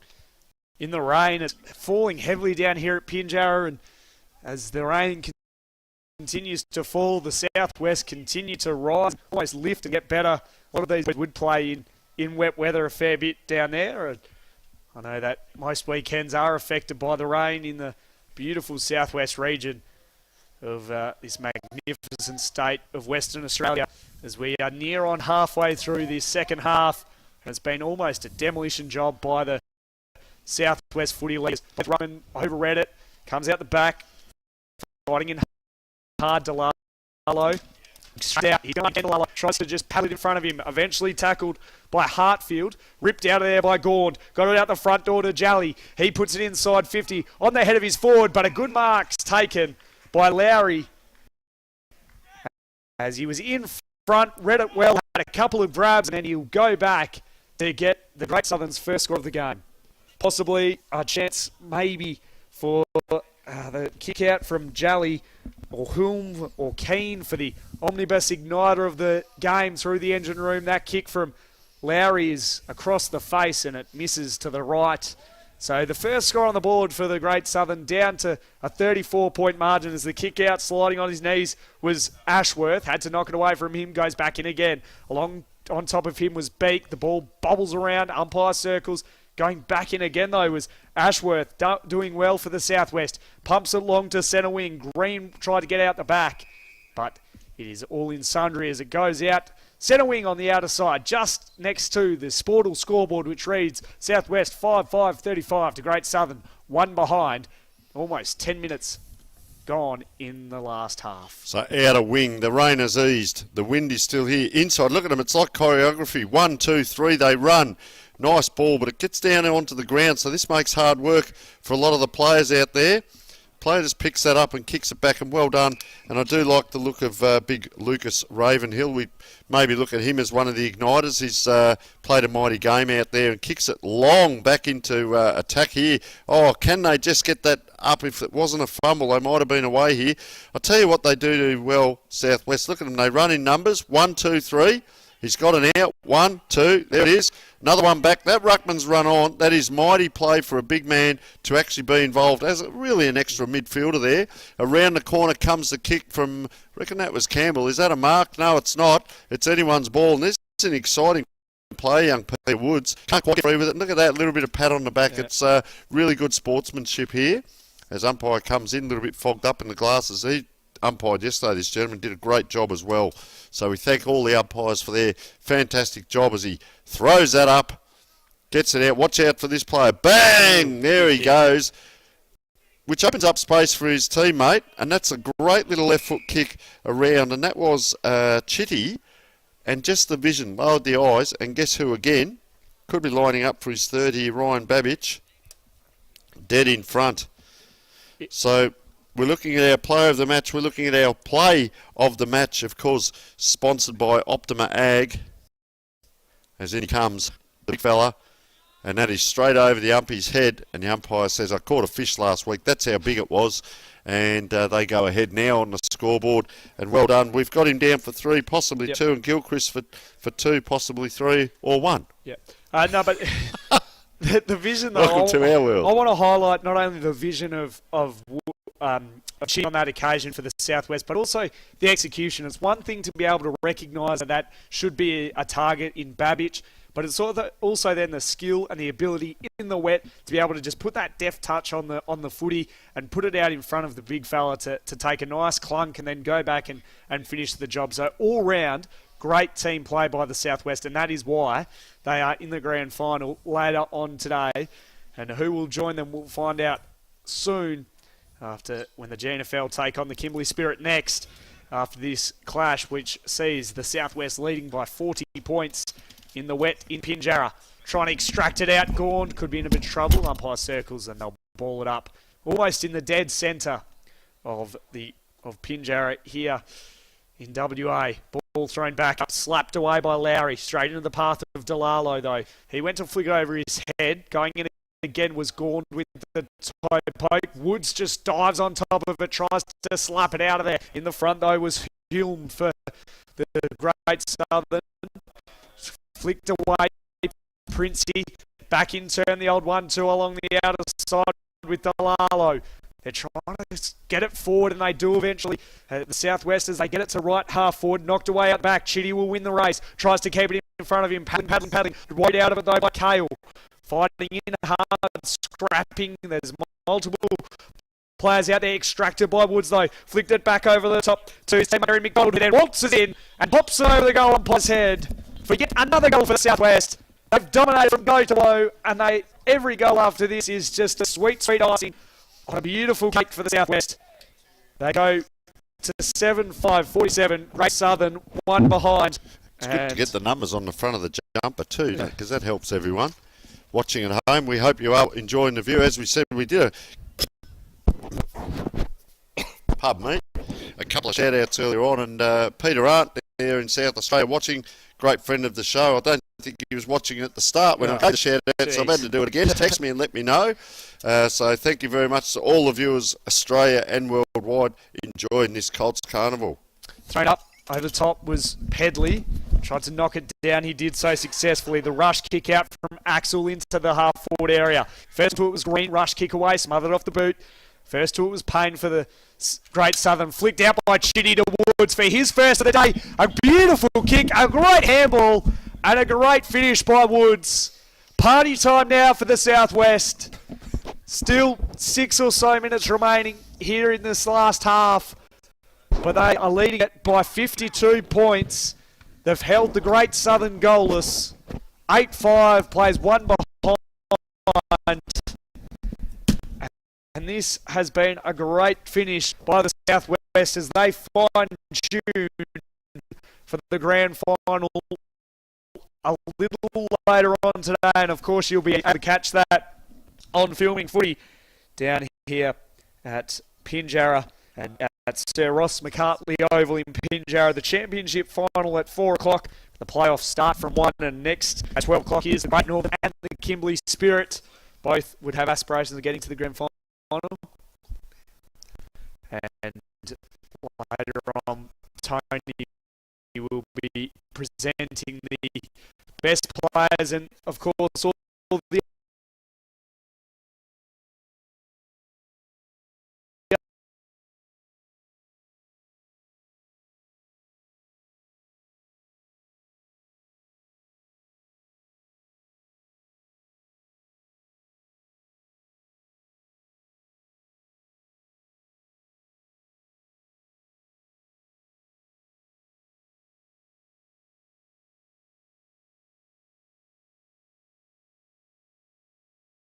the ball around. It's fantastic to come together and join up and play in this fashion. So outstanding football as he comes in. Very deliberate. The pack forms. Up they go. That's a grab in front. Come on. Yes, because it was. And that was Rowan Grout with ball in hand. I reckon he was a player that kicked. The big fella puts the ball down the mouth guard down the sock. Lay down was there. Ooh, runs in very flat kick. And he has, because he scored a sausage roll, but very flat looking kick off the boot there by young Rowan, and well done. I'm going to leave you with James Gardner doing an outstanding job with the call, and we'll get some plus for presentations. Yes, can't wait. Hot contest for the players of the match, the Optima Igniter of the game and the Omnibus player of the game, or Tony will have all those players at the conclusion of this game, which will end in about 3.5 minutes time, and it can't end soon enough for the Great Southern Storm, who have had a bit of a dogged day in the wet, scoring just one behind compared to the Southwest's 59 points and 9 goals, 5 in almost 40 minutes of football. A great effort trying to get it out there. It was Gaundy up with 3 minutes remaining. Of course, coming up next, I'll be taking you through the Gnfl. That is sure to be a crack hail. As it just forward of centre wing, stepped off his line. Umpire calls play on, puts it to right half forward. Out on the lead was Paniza. Takes the mark, looks inboard, puts it to a big nest of players. Keane came over the back for the Great Southern, knocked to the front. Barry tried to pass it to a couple, couldn't quite. Ball spills free. Trying to extract it was Ashworth, and a free kick has been paid out, and it will go the way of Schwartzback. In fact, it's going to be Gallos, Justin Gallos, to go back and look to steer through the Great Southern's first major of this morning. Still morning, yep. Of this big clash. So 40 at end, kick is on its way. Looks a good off the boot. It's going to fall short though. And the Southwest defence on the line are able to knock it through. In fact, it's carried enough. It looked like the reactions from the players on the line that they were pretty confident with it. But they got their first of the day. The Great Southern Storm 117 trailing the Southwest 9-5-59.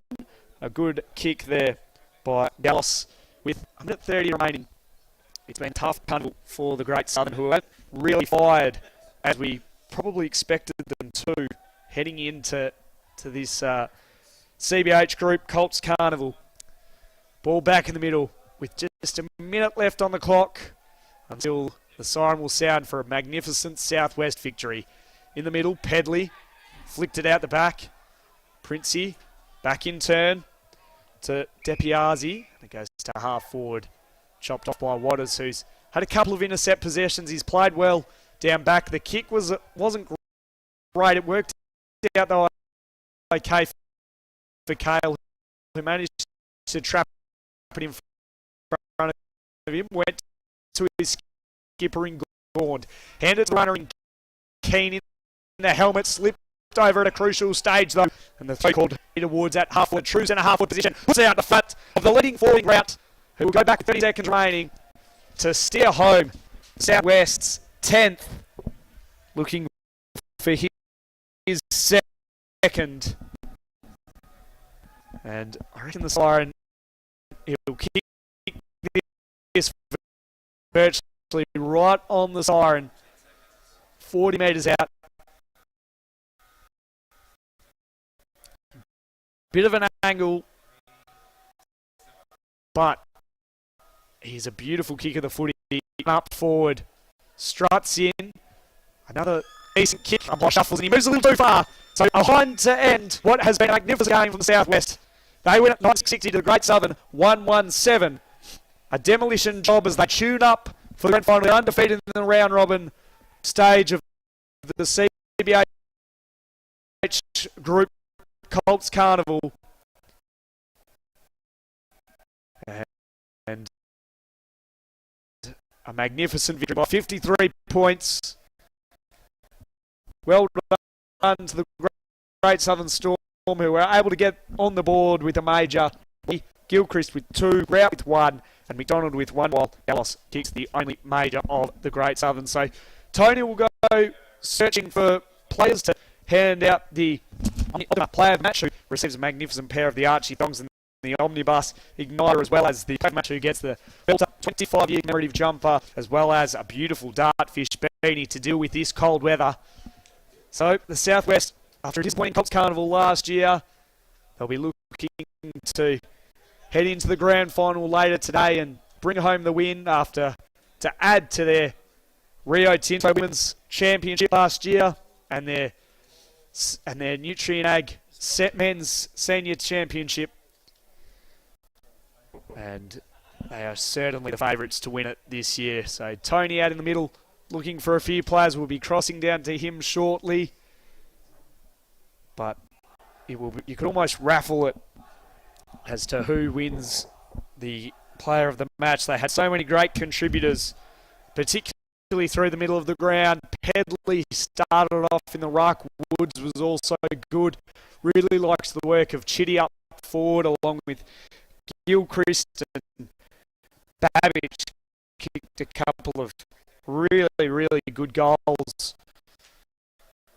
up forward off a standing start. He snapped around his body. For the Great Southern, notable contributors, James Waters, I thought, did hard work down back. Keen provided Hume.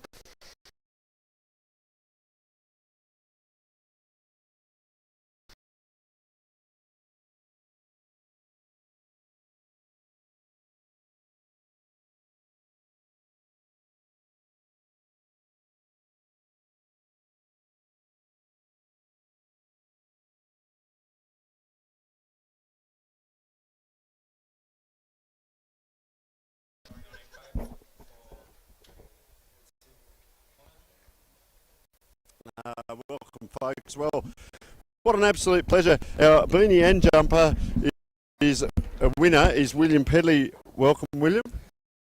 Thanks. Mate, outstanding game in the ruck. I know you were changing on and off the bench, but when you went in there, mate, you're up against this big fella. You don't mind the physical stuff, do you? I don't mind. Well, he's up on the old bloke. Go on. Yeah, well, he went all right. He's a pretty good player, I think. Credit to him. But you can finish off the carnival with a win. And you also follow up and do a lot of work around the ground. Your kicking skills are quite good too. You work on that for a big fella? Oh. Come on. Oh, there we go. All right, we'll move across 20 backman. Mate, 3 times down there. I love backman. I play, and it's a risk to leave your player and decide to go off him and go and get the ball. It happens, or you work on that a lot. Judgment. Yeah, and you're always talking. Everyone's got your back, so just charge out and run amok kind of thing, And there's a difference between act and react, isn't it? So you act first and your forward then has to chase you rather than you, I've got to react. The other thing I like, and this is a point, because you never make that meter up, do you? Definitely not. It just comes naturally. I don't know. Play plenty footy to know what I'm doing, so... All right, well, you've still got a game ignited, and you might wonder 2 ruckmen, but this big fella in the middle here for the Southwest Great Southern team, Lucas Ravenhill, you're a big fella, mate. We saw you go around yesterday. We knew it was going to be a battle with the 2 ruckmen. Did you watch any of their games yesterday? Oh, I didn't watch any, but I heard a bit about him, so I knew what I had to do coming into it, and it was a good battle. Yeah, heaps of fun. Yeah, I'm a bit worried about you at the end of this championship and have a bit of a chat. And I'd hate to be out in a nightclub with you. He's very good, and we love seeing it. It's no good having a bloke stand back and just let the opposite. You actually put in, you guys all day long bumped, and I know you got 2 ruckmen because you're doing a great job. I've got a few up there, just thank you so much. 3 outstanding young players that the home clubs and their regions. Thank you all very much and best wishes. Thank you, guys.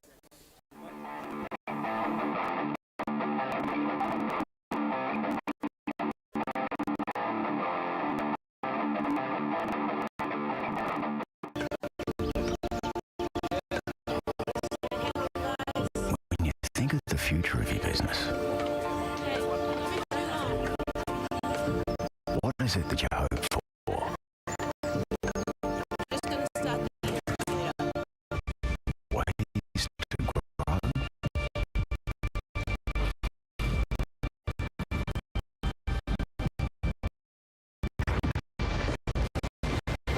Always be one step ahead.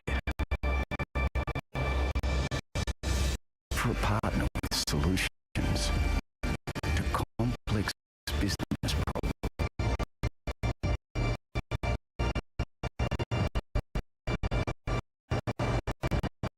With Nutrien Ag Solutions, we'll help you go further.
Since day one, Macintosh & Son has been growing our services and support for our customers while investing in the future of our people. We know you need the right equipment and we'll be there when it matters most.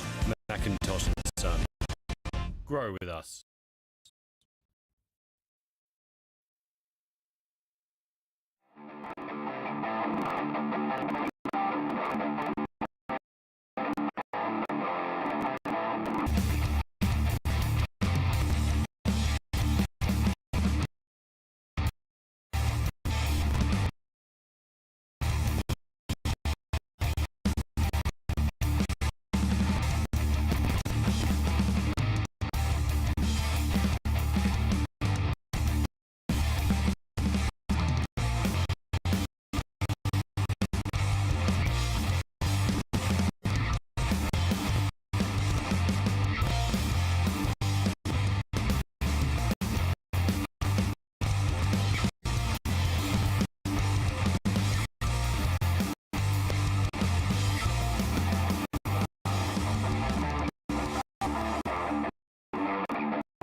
Good afternoon, everyone. Welcome down to the Sir Ross McCartney Oval here in Pinjarra. James Gardner in the commentary box, joined by Tony Neal. And this game is set to be a ripper as we see the toss of the coin with Lewin Valley there, along with the Kimberley Spirit.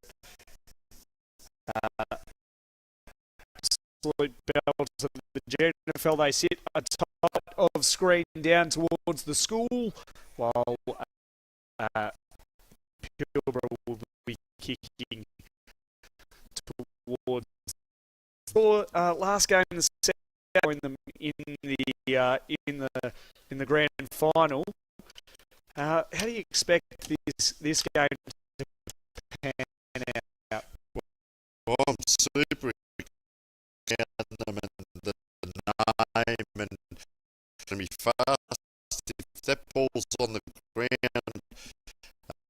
Great Northern into the finals, so they don't want to spend too many petrol tickets, and that was against the wind, and then you get it in the last quarter, in this case the last half, or do you kick with it? Because what if the wind coached by him, and that was his big philosophy back when he coached me, was we win the toss, we kick against it, because as it switches you on a bit better, you don't fall complacent thinking the wind is going to do it for you. So that's his take. He's a very, very good coach. I've been coached by him, as I mentioned. So no, that's the reason behind that. He would have said to him, right, no, we're going to kick against it if you win, to mitigate that. But I'm really looking forward to this game. I watched the Kimberley in the last game yesterday against the Avon. I interviewed a couple of young men, really runs between down here and the Kimberley. So, and I'm really looking for umpire holds the ball aloft into the path, into a bit of space, but it's Kimberley who win it up to left half forward. Swooping in though was Long for the Kimberley. Uses his dash and speed to get around a couple.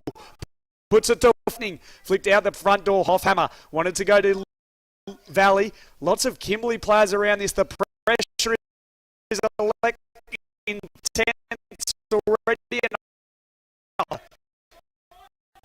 In Roberts. Oh.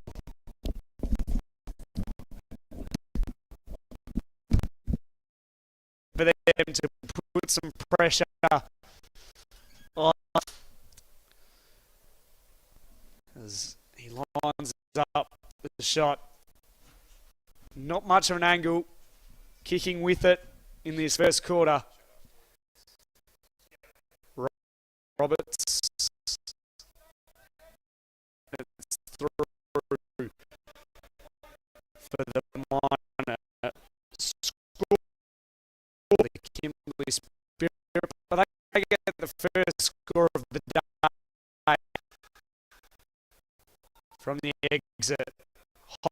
Hopper in Valley takes the mark at left half back. Looking for options through the middle of the ground. Instead, he's going to come out wide there. Knocked it to the front. Gelby dances around a couple. Hands it back to Valley, who worked from the kick to get the handball back. Spotted with Dan, got the kick away just in time. Gets over the back of Cottrell. Out the back though, the Gnfl have it, and they're able to run it over the boundary. And we will have a throw in the left forward pocket for the Gnfl. In the first couple of minutes, it's the Spirit leading by a point.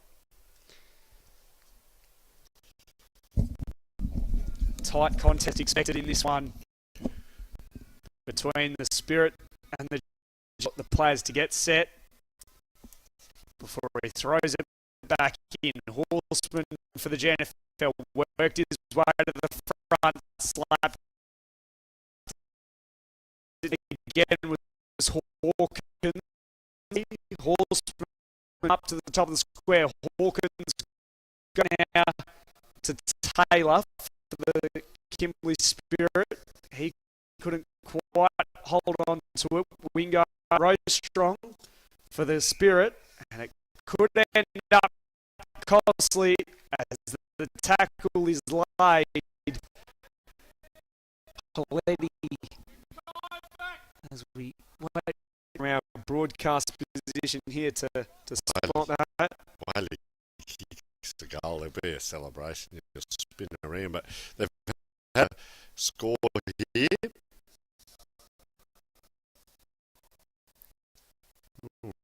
Run up to the top of the spot, kick to Hill at centre half back, comes out to the broadcast side, getting in the way though was Corlett, who wants it on his head, goes out the back.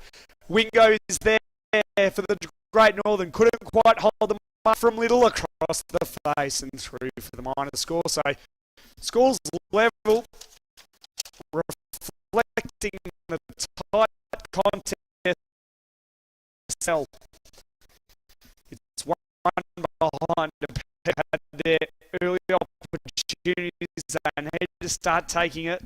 That left half back. Little short kick and fine. Half back line. He's pointing this way, that way, and then elects just to go long. It's a high kick. The high flyers are there. Can't take it. Ball on that outer wing as we speak, and it's bobbling around. Umpire holds. Have a look at the. There's a pile of them. Player tries to fly high, and that is try. Geez, I'll tell you what, if Trayvon Stretch gets hold of one of these, we could be in a bit of trouble here, because I'll tell you what, he can fly high and spectacular. So gets across to Javanis Buddell. He comes out to this other side pocket. I've been impressed with some of the Kimberley Spirit ground balls, the pickups, and look at the desperation there. Very well done, young man. That is really desperate, and the coaches down here applauding. Azriel Thurkel, well done, young man.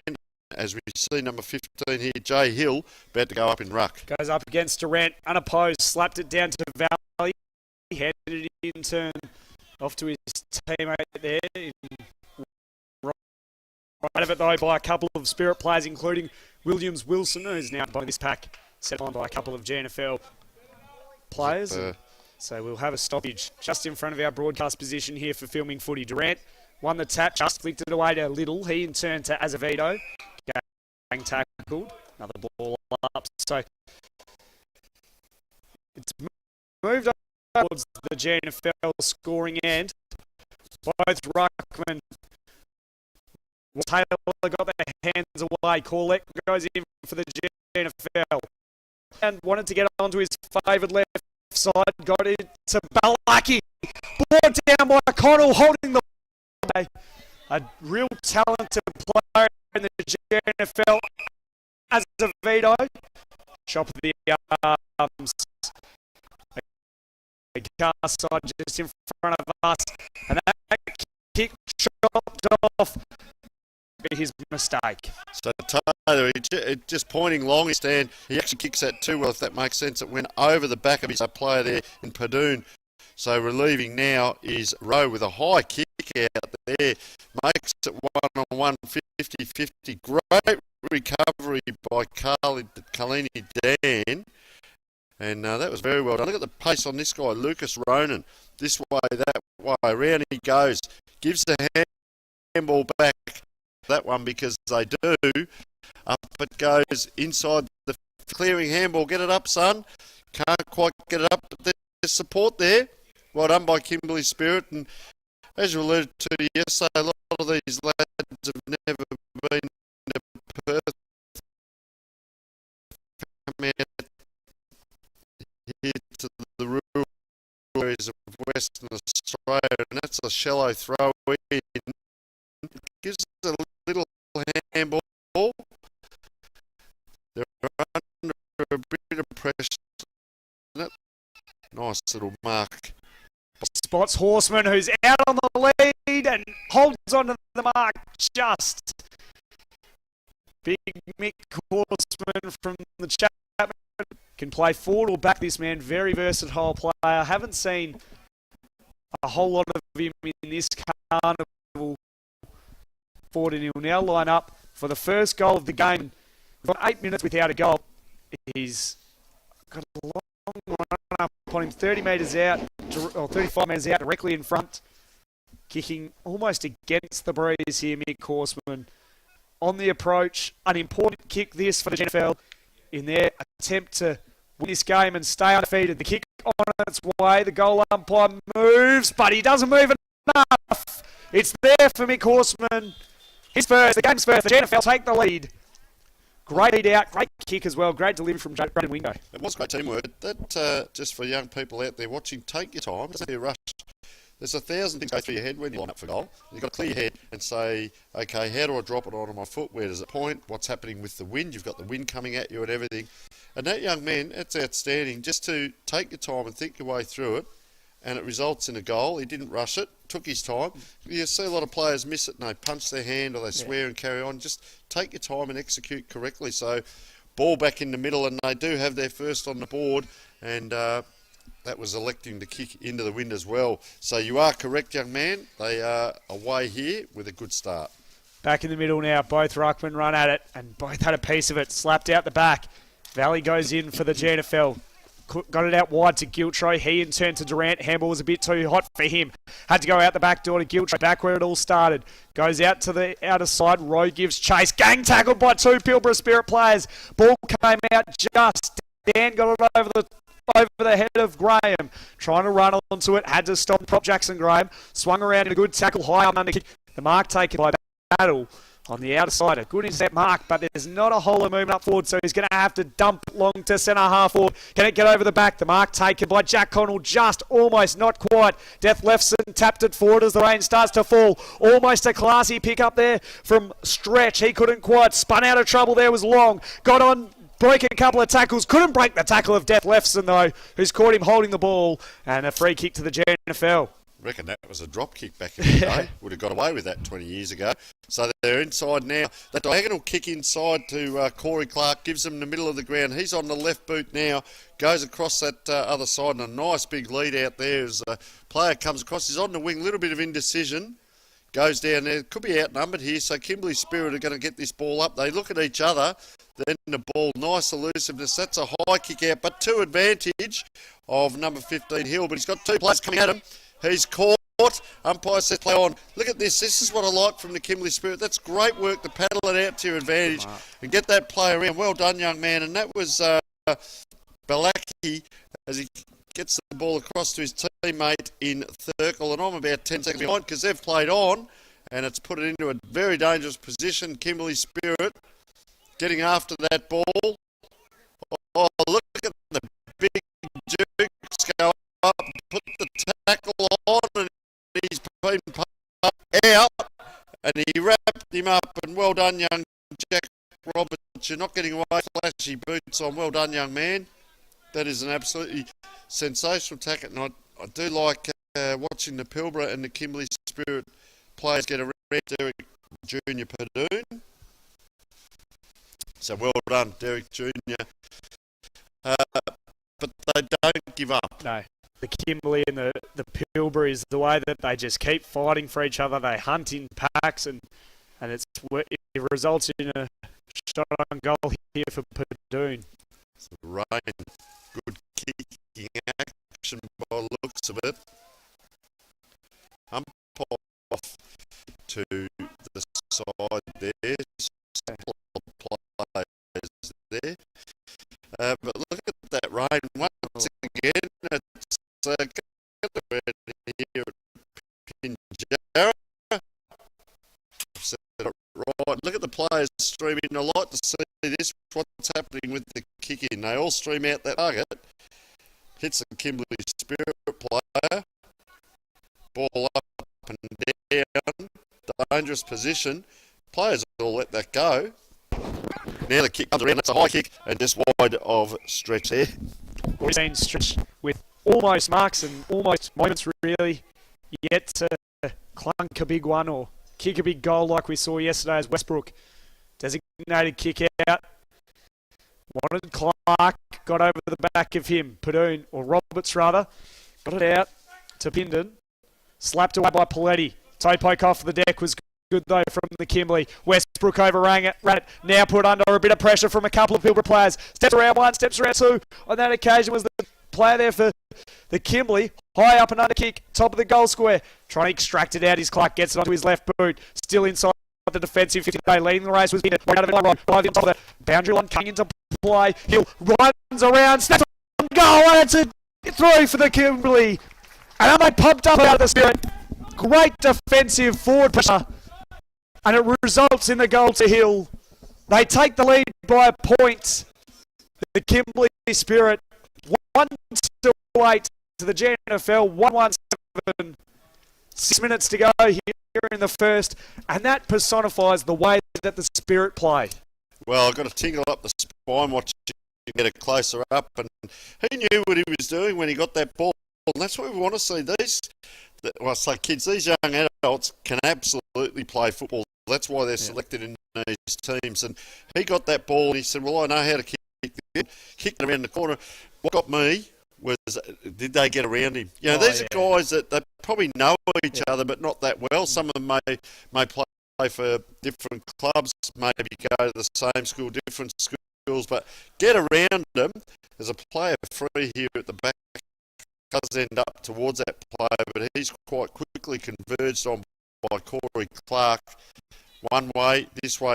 At Great Northern, they want to be playing in a final later on today with a bit of luck, but they might want to get a wriggle on as well because Kimberley Spirit have really put them outside 50. Don't tell me!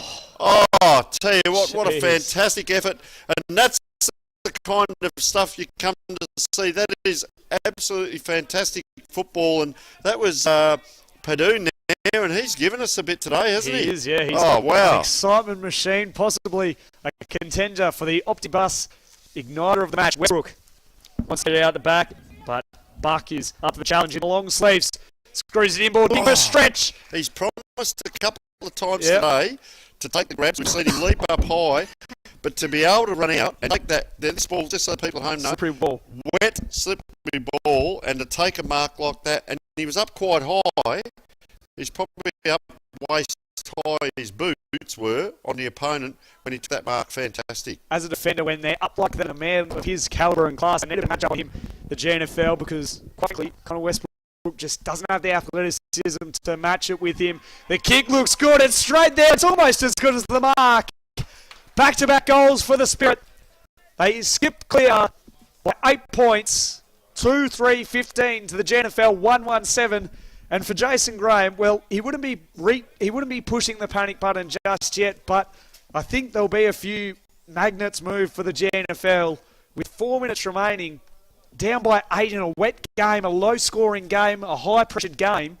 It's going to be very, very hard for them to claw their way back, especially if the Spirit get the next. So well done, Trey on stretch.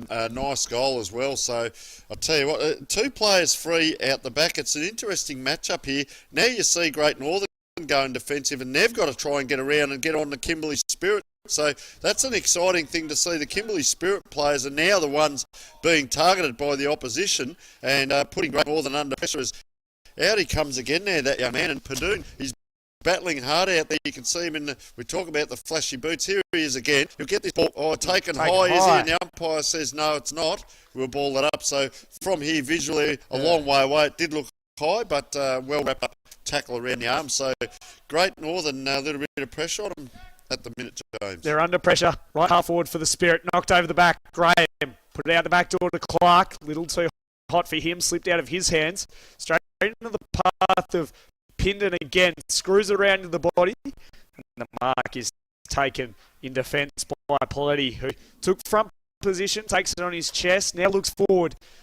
Not a lot of option. Dumps it to a one-on-one. Gets over the back of Azevedo. In the long sleeves was Buck. Helmet to wrap it up for the Gnfl and stop any future attack for the Spirit for the moment anyway. 2.5 minutes remaining. Big pack of players around this. A lot of them old jumpers at the Spirit. Trying to get it clear. Azevedo ricocheted off in, tried to break the tackle. Couldn't quite. Ball spills loose. Little toe poke away. Graham couldn't quite grab a handle on it. It's like a piece of soap out there at the moment. And Azevedo caught cold, holding the ball by Brown, who will take the free kick, directs a bit of traffic, wanting them to flood forward. Puts it out on the lead for Hill. Death lefts and read it best, though, over the backs. Worried his opponent out of it in Evan. Locked up. And we'll have a ball up on the outer side, just near the Sportal score of the Gnfl. They haven't experienced any, really, so far through the CBH group Colts Carnival. But the time is now if they are going to come back and win these games. Let's get close to the Spirit. Comes out the back. A lot of boys around this. The ball just skipped forward again, locked up. Somehow comes out of all of that mess, out of that tangle. Trying to work his way through the Spirit. Paletti got his arms free, but straight into the path of his opponent. Big hit laid again by Paletti. Handed off to Pindon. Puts it inside 50 for the stretch to do the work. He's got the speed and the pace. Does he have the grab? He doesn't. Giltro was first on the scene for the Gnfl. The cavalry arrives, wrapped up by Hill. Can I just say their stretch, and I reckon that was may have been Cox out there. The second efforts, if they overrun the ball, they stay in the contest. They don't just stop. They go back and then they help out their mates. And a lot of them get second efforts. I'll tell you what, he's got it all, this bloke. Padoon there gets up over the ruckman. Now he's applying a tackle. He's giving us everything. At number 8, he's going to relieve Ruben Rowe, but we say he's going to relieve because it's just going to be a long bomb down the line. They need to go up and someone needs to stay down. Well done there. And this is Rory Durant. Gets it forward. Now we start to see a bit of the kick and sorry, that is Hoffhammer taking the grab. Smart, yep. I reckon that was Hunter that got the kick down, sorry. Hoffhammer relieves with the relieving kick out of danger for the minute, but Hill's out the front again. The release handball away to Roberts. Tries to slap it forward. Gilroy standing tall. Hill volleyballs it away, almost a spike in the path of Cox. He turns along, right ropes the boundary line, spins round onto the right, high up and under kick. Good luck marking this one. Big pack of players flew. Death left and out the back, tried to break a tackle, got the hands away just in time. The siren beats them all as Dan was running free. But a magnificent quarter of football from both teams, particularly the Spirit, who really won field position, and it's reflected on the scoreboard. They lead it by 8. 2-3-15 to the Gnfl, 1-1-7 in the final round robin game. We'll take a quick break and be back with more here at Pilbara Oval.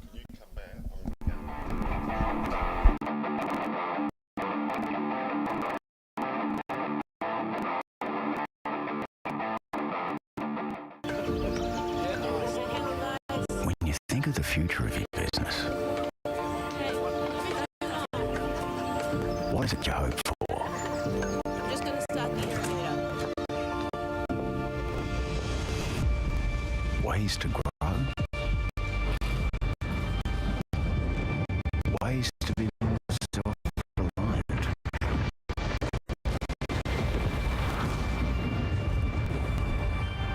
And always be one step ahead. Are you looking for a partner with solutions to complex business problems?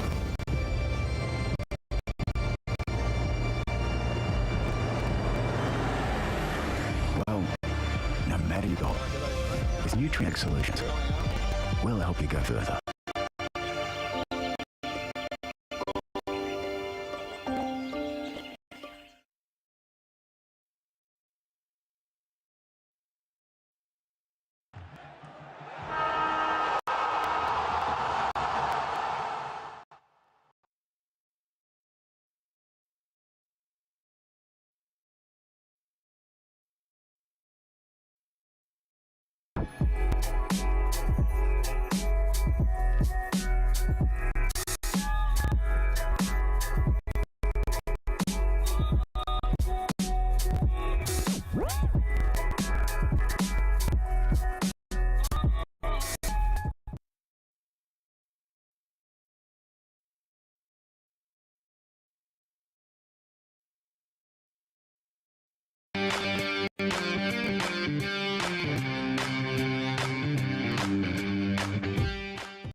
Since day one, Macintosh & Son has been growing our services and support for our customers while investing in the future of our people. We know you need the right equipment and we will be there when it matters most. Macintosh & Son. Grow with us.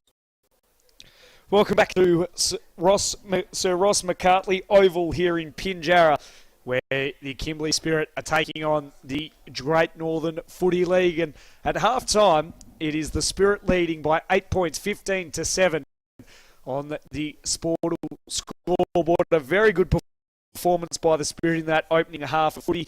Gnfl looked a little lackluster. They were suffocated by the Kimberley pressure and defence. Every time the Gnfl went near the ball, there were always 3 or 4 Spirit players set upon them immediately, just constricting them, not allowing them any free rein. After the Gnfl kicked the first through Mick Horseman, the Spirit were then able to hit back with goals themselves through Jay Hill and Trey Stretch, who took a very nice mark and a good goal. So for the Optima play of the match. And for the Gnfl, a lot of work to do at half-time.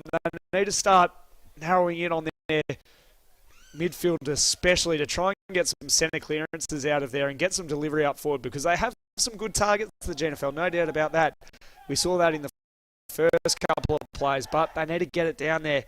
The Spirit, though, to their credit, aren't letting that all. We sent Tony Neal down there to have a listen to what the Spirit coaching staff had to say with Coach Mayo, and we'll see what he had to say when Tony comes back up into the box to begin the second half. So all ahead of the Gnfl, who are hoping with a bit of luck to play in a grand final later on today, but to do so they need to get over the Spirit now after Peel won earlier today.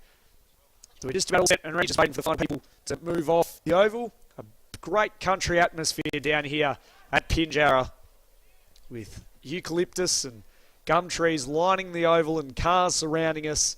It's great to get into the country for the CBH Group Colts Country Championships with thanks to Nutrien Ag. Here we go, second half underway. James Gardner with you.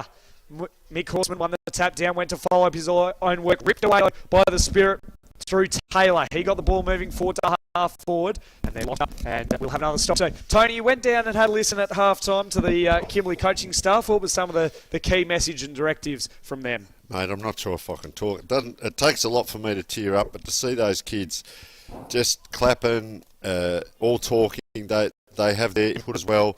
The coach was great. He talked about pressure, intensity and spirit. Our game, our way, fast and skillful. 20 minutes now. Oh boy. And I was talking to one of the trainers as we come down, as we see that. He said, you wait. If a couple of these boys we've got a few out there. And we see that here, mate. I got tingles up spine, and just watching the feeling amongst these lads. Oh, it's sensational. It is. It's motivational even for us as commentators. Horseman wins at the gift rope. Right out of it though, knocked away from him. Battle went in for the Spirit, tried to extract it out the back door. Set upon immediately though by Valley. Horseman win in again, the big fella. Caught, holding the ball. Another great show of pressure and intent as Battle wins the free kick for the Spirit.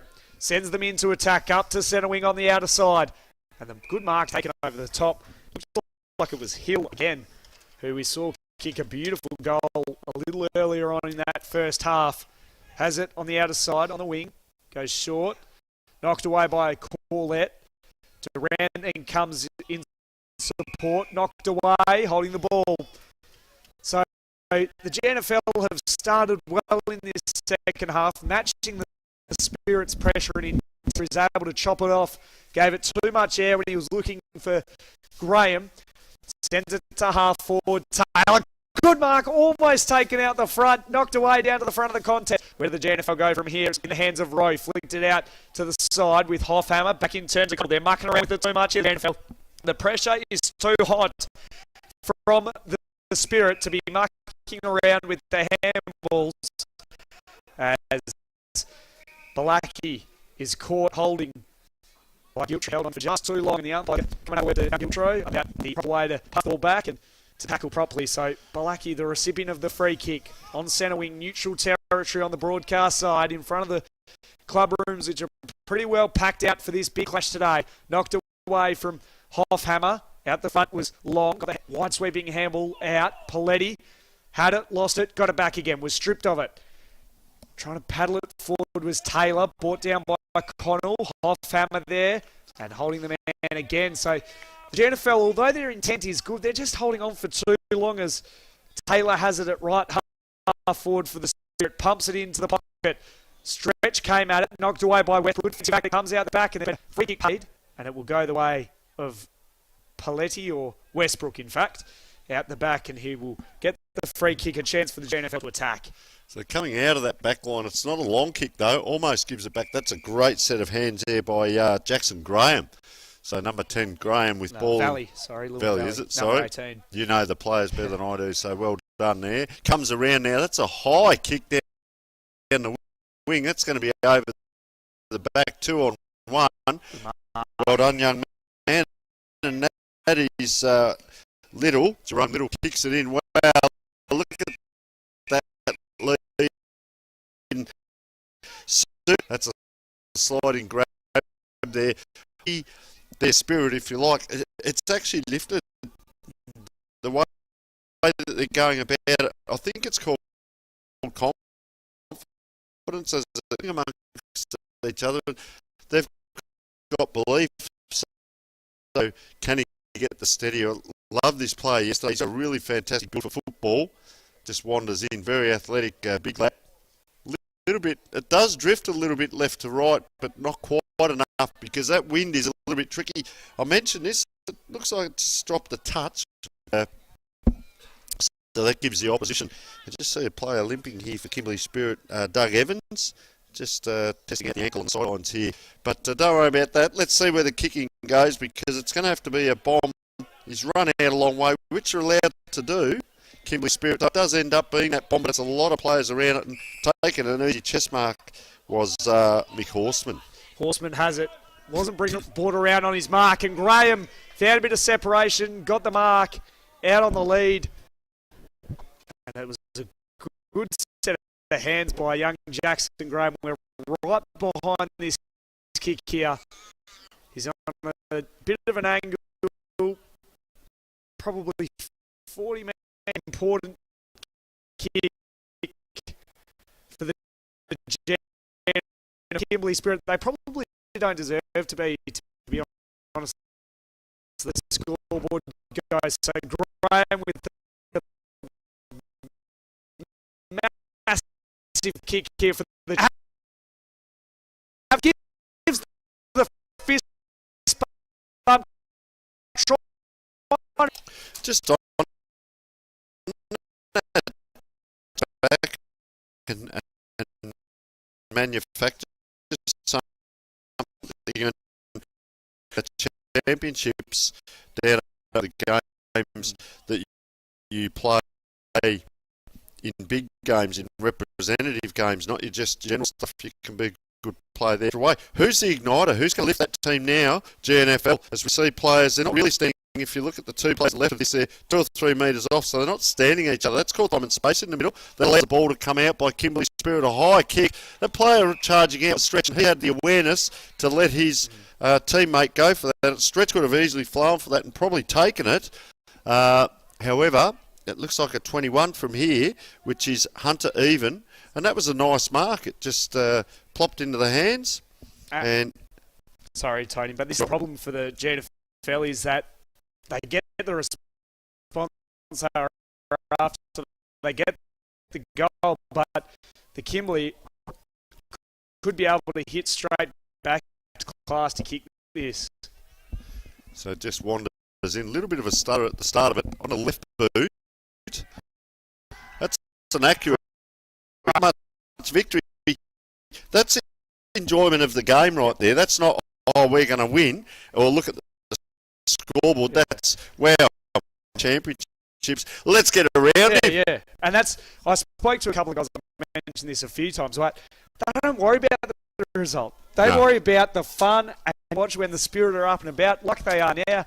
I suppose that extra bit of reward on the scoreboard probably gets them up a little bit further. But it's a tale of two tapes. You look at the Gnfl, when Graham kicked that goal, midfield got around even after he kicked that, because they know how important it is for them to get around their teammates and to support the boys. As Horseman tapped it down, Rowe able to manufacture just a hurry. Gelby overrun it, going back in was Horseman, flicked it back out to Giltray, in turn to Little. Rather, Gelby swings around onto his boot. 2-on-2 contest, out the back was Hawkins.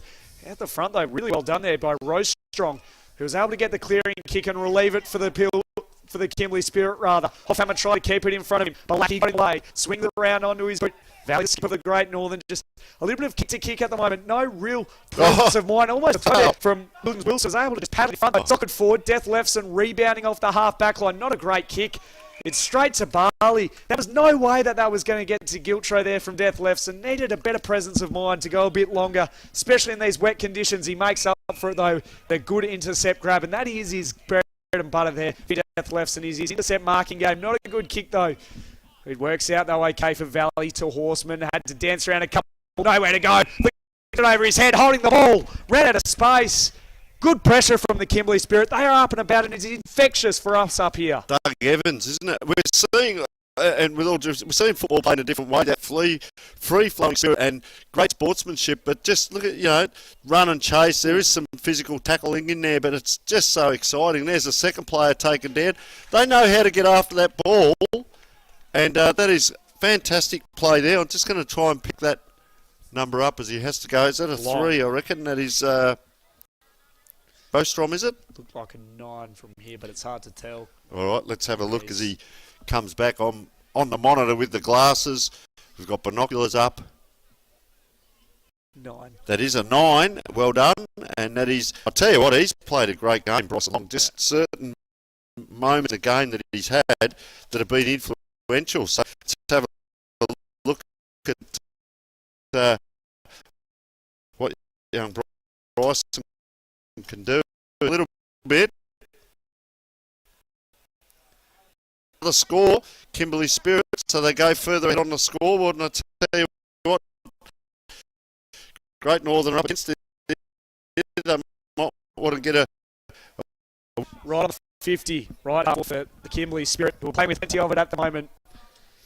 Look down at the bench, and they're all up and about, supporting their boys, supporting the team, and big hello to all those watching at home up in the Kimberley. Beautiful part of Australia, where the desert meets the sea. Fighting hard through was Valley, trying to will his team forward as the skipper, and Graham just handballs it over the boundary line. We'll have another throw in at right half forward. So this ball's travelled all of probably 5 metres in the way towards the Gnfl goal, and they desperately need one here, the Gnfl. Halfway through the court, down by 8, Graham flicked it out to the side. Overran it on that occasion, though, was Taylor. Back in to try and mop up his mess. Ball somewhere in that big scrum of players as it comes out now. Going the way of the Spirit through Padoon. Puts it on his boot, looking for Stretch. He couldn't quite overran the ball. Westbrook was out the back, read it better. Got to kick to it, but it comes out. Durant flicking it forward. A lot of bodies around this trying to scrap and fight their way forward, and the Spirit are able to lock it up and hopefully for them get another stoppage as the umpire just circles, lets it go. Stretch throws their hands away. Death Lefson met it best. Overrun it though, pushed in the back slightly, slipped over, knocked away. Ball up now in the right forward pocket for the Kimberley Spirit. A lot of tired boys, but you see the Kimberley Spirit boys just in the back line. They're setting up and they're clapping each other. Just that feeling around it. Right? Just you keep seeing little things as the ball comes out. Now it's still inside the 50, rising high, unable to take it. The Kimberley Spirit player, but it doesn't matter. It's back to the big ruckman. He goes this way, that way. Handball's inside. Just a hack kick around the corner. That'll do. Pushed out of it.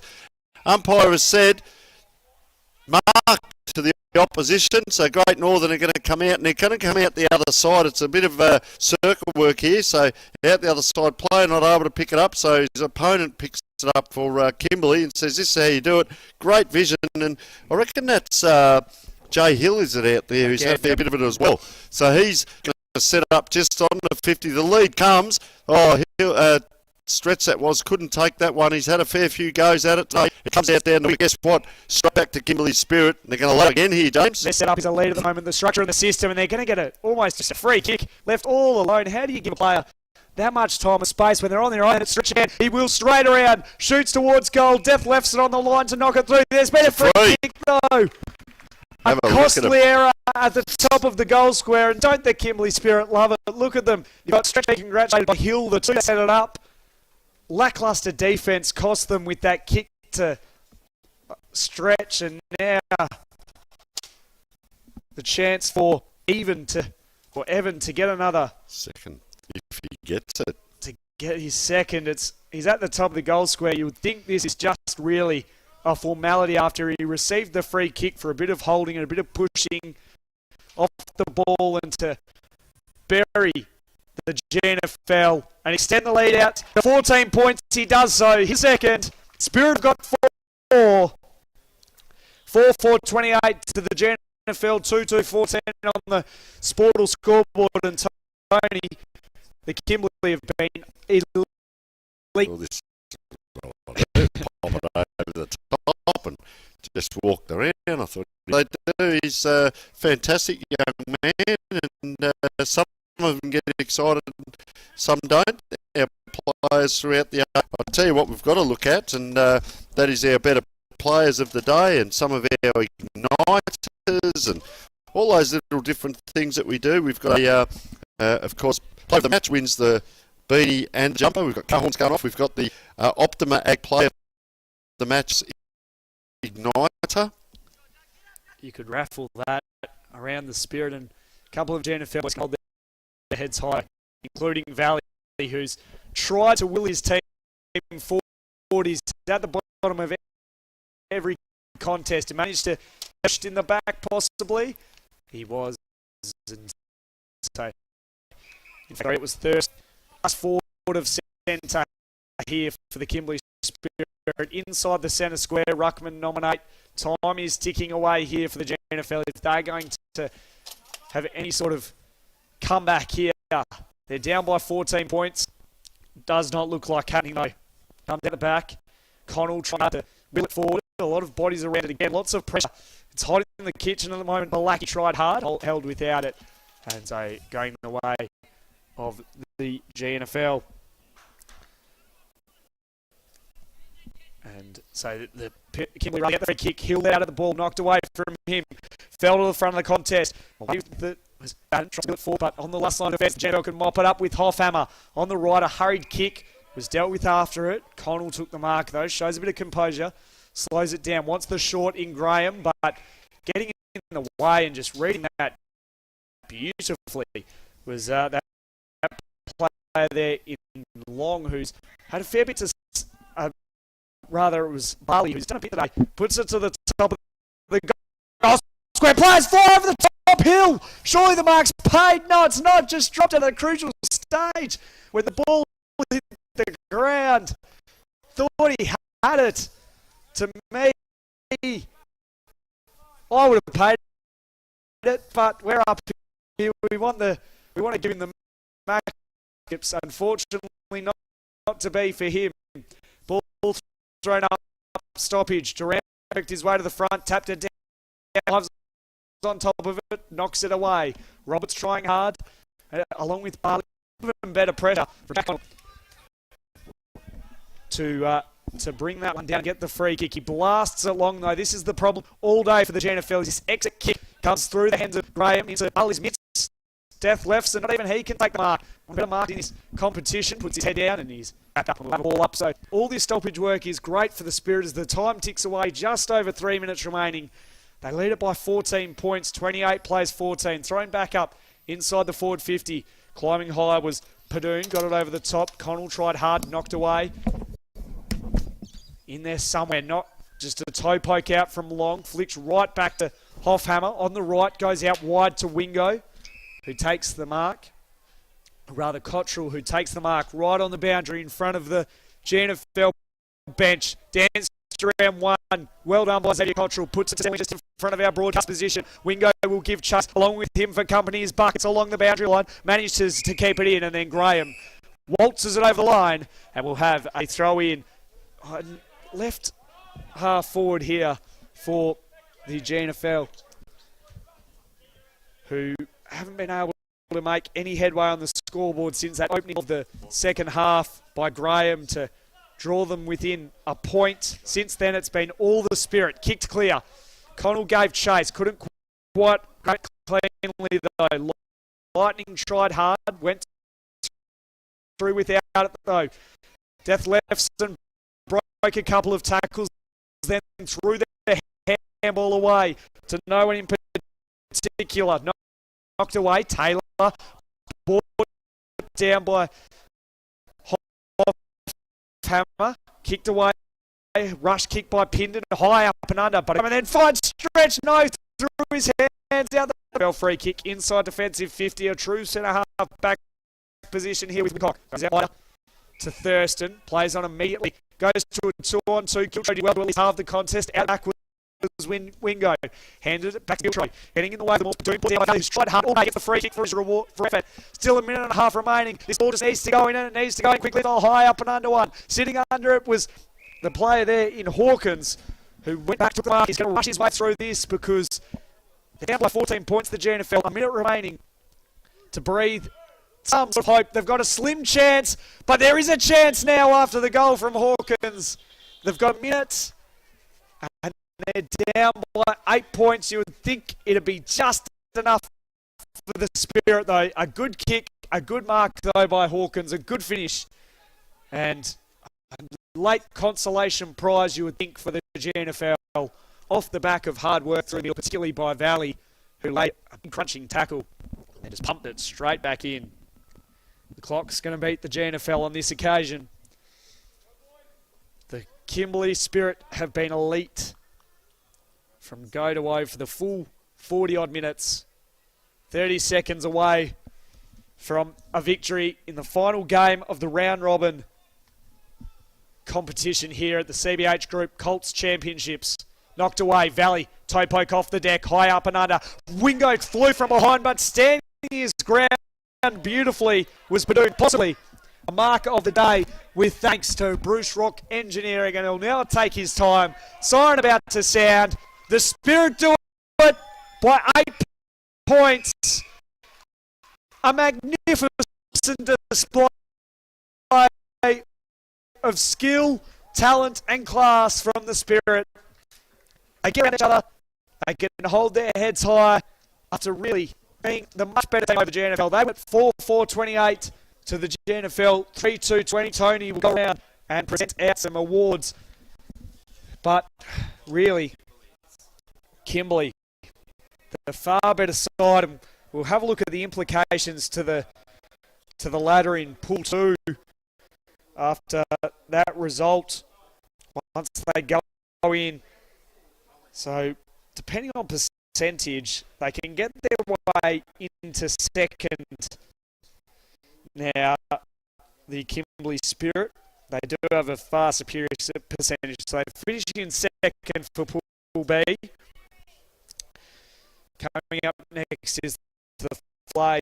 It was Southwest, winning all three of their games. Peel on 8 points. Great Southern 4, and Pilbara were anchored to the bottom of Pool B. While the Gnfl, they ended on top and saved them. And we'll deliver you some games. Regional districts, they finished third against the Avon Footy League against the Pilbara Colts. So we can tell you in round one of the finals will be Avon and Pilbara. They're coming up at 1. Regional districts and Great Southern, followed by Peel and Kimberley, which will be a cracker. And the Gnfl, they need to regroup, they need to rebound because they're in the grand final against the Southwest. And that is going to be a massive challenge for them, particularly after that performance. They need to improve on that. The Kimberley, they'll fancy themselves against the Peel side in the 3rd versus 4th playoff, which will be a cracking game. That's coming up at 3 o'clock. So in the time we have now, go and get yourself settled, get your rug, get yourself a cup of tea, get some lunch, because you do not want to miss a moment coming up here at the CH Group Colts Championships. Tony out on the ground, awaiting the... You can see there on your screen, the way that they get around each other, the coach in the middle of them all, getting them around. They're all up around each other. Their spirit is high, their energy is high, and it has shown right the way through this carnival. The way that they've carried themselves. It's a credit to the whole Kimberley Football League, and they should be congratulated and should be really proud. All the parents and supporters for producing such fine young men from the far north of Western Australia. They put their hands in, they get around each other. You can see that the joy and happiness on their faces. A really great effort by them to bring this one home. Tony's going to pull a few away to have a chat with them and present a few awards as we await for him to come down with just down in front of our commentary position. He's got a couple of Kimberley boys with him, along with Lewin Valley from the Gnfl, and we're about to cross down to him now. He's got Archie Thongs in his hand. He's got a Dartfish beanie and a commemorative jumper to give away. Tony, take it away. Well, folks, what an exciting game of football. And just hang on for a moment. Can you hold that microphone? My goggles are on. And joining us, first of all, for our Optima Ag play of the match from Great Northern was Lewin Valley. Lewin, we've got a performance there for you.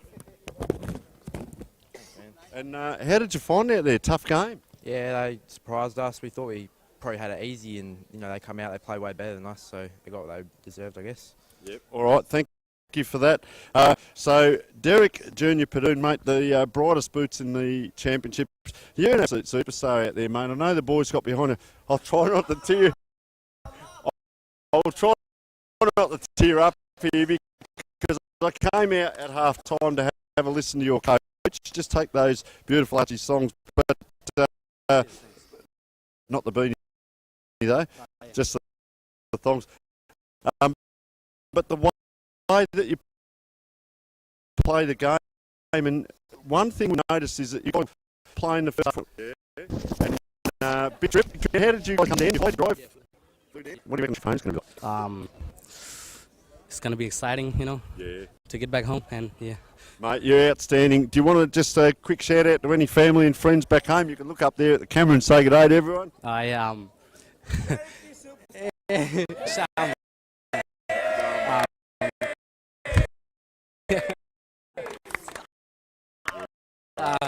First off, I want to take a shout out to my parents and my siblings and everyone back home that's watching this, and yeah. And fantastic. Balaki, is that it? And from the Kimberley Spirit, mate, you wear a Dartfish beanie there, and you've got a commemorative jump as well. Cheers. And just sensational, mate. We like the way that you got around. A lot of the ball on the ground, and some of your pickups were elite when you were below the knees. Do you do a lot of work? What's your home club? My home club is Cable Beach Football Club, and yeah, we do a lot of ground ball work back at home. Yeah. And yeah, just clean on the hands. And these guys, Great Northern, you can come in, mate. They're more so for to pop out. And where can we go? And you did mop up a lot. Look at them all hanging around, which is fantastic. Because what they how would come away like this? Oh yeah, it's good, especially from a group of like all the boys who play fast game, can good to play together. Right, here we have it, folks. Just absolutely sensational. 3 players here, outstanding, representing their families, their home clubs, their regions, and very exciting football from both teams. Thank you all for joining us. Absolutely around it. You must have fun.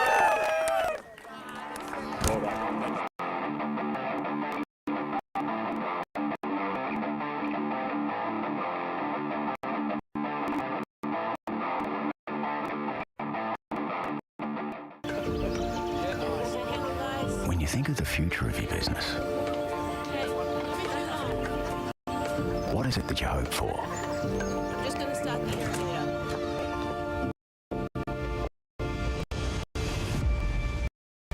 Ways to grow. Ways to move silverly.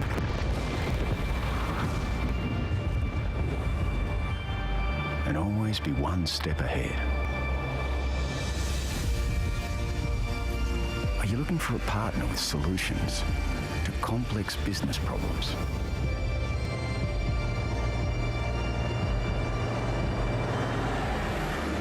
Well, no matter your goal, with Nutrien Ag Solutions, we'll help you go further.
Since day one, Macintosh & Son has been growing our services and support for our customers while investing in the future of our people. We know you need the right equipment and we will be there when it matters most. Macintosh & Son. Grow with us. Good afternoon. Welcome along to Sir Ross McCartney Oval here in Pinjarra. James Gardner here in the commentary box. Tony McNeil joining me a little later on. And hey, finals time. Can't wait for 7th versus 8th playoff between the Pilbara Swans and the Avon Footy League. Both sides went winless in the round robin series as Pilbara win the toss and they'll be kicking to the left of the screen. Of course, we've got the Macintosh & Son goal of the game and the mark of the game, thanks to Bruce Rock Engineering, coming up a little later on today, which we'll announce all them, and we thank them for their support in all of it. And we'll have a look at them in a little bit.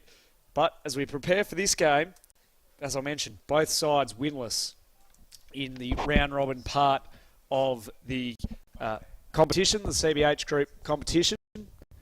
And so they're looking for their first win of the carnival and to go home with the 4 points. And in the 7th position, of course, the Pilbara boys excuse me, have travelled a long way down from the Pilbara, and they would be loving to get a win.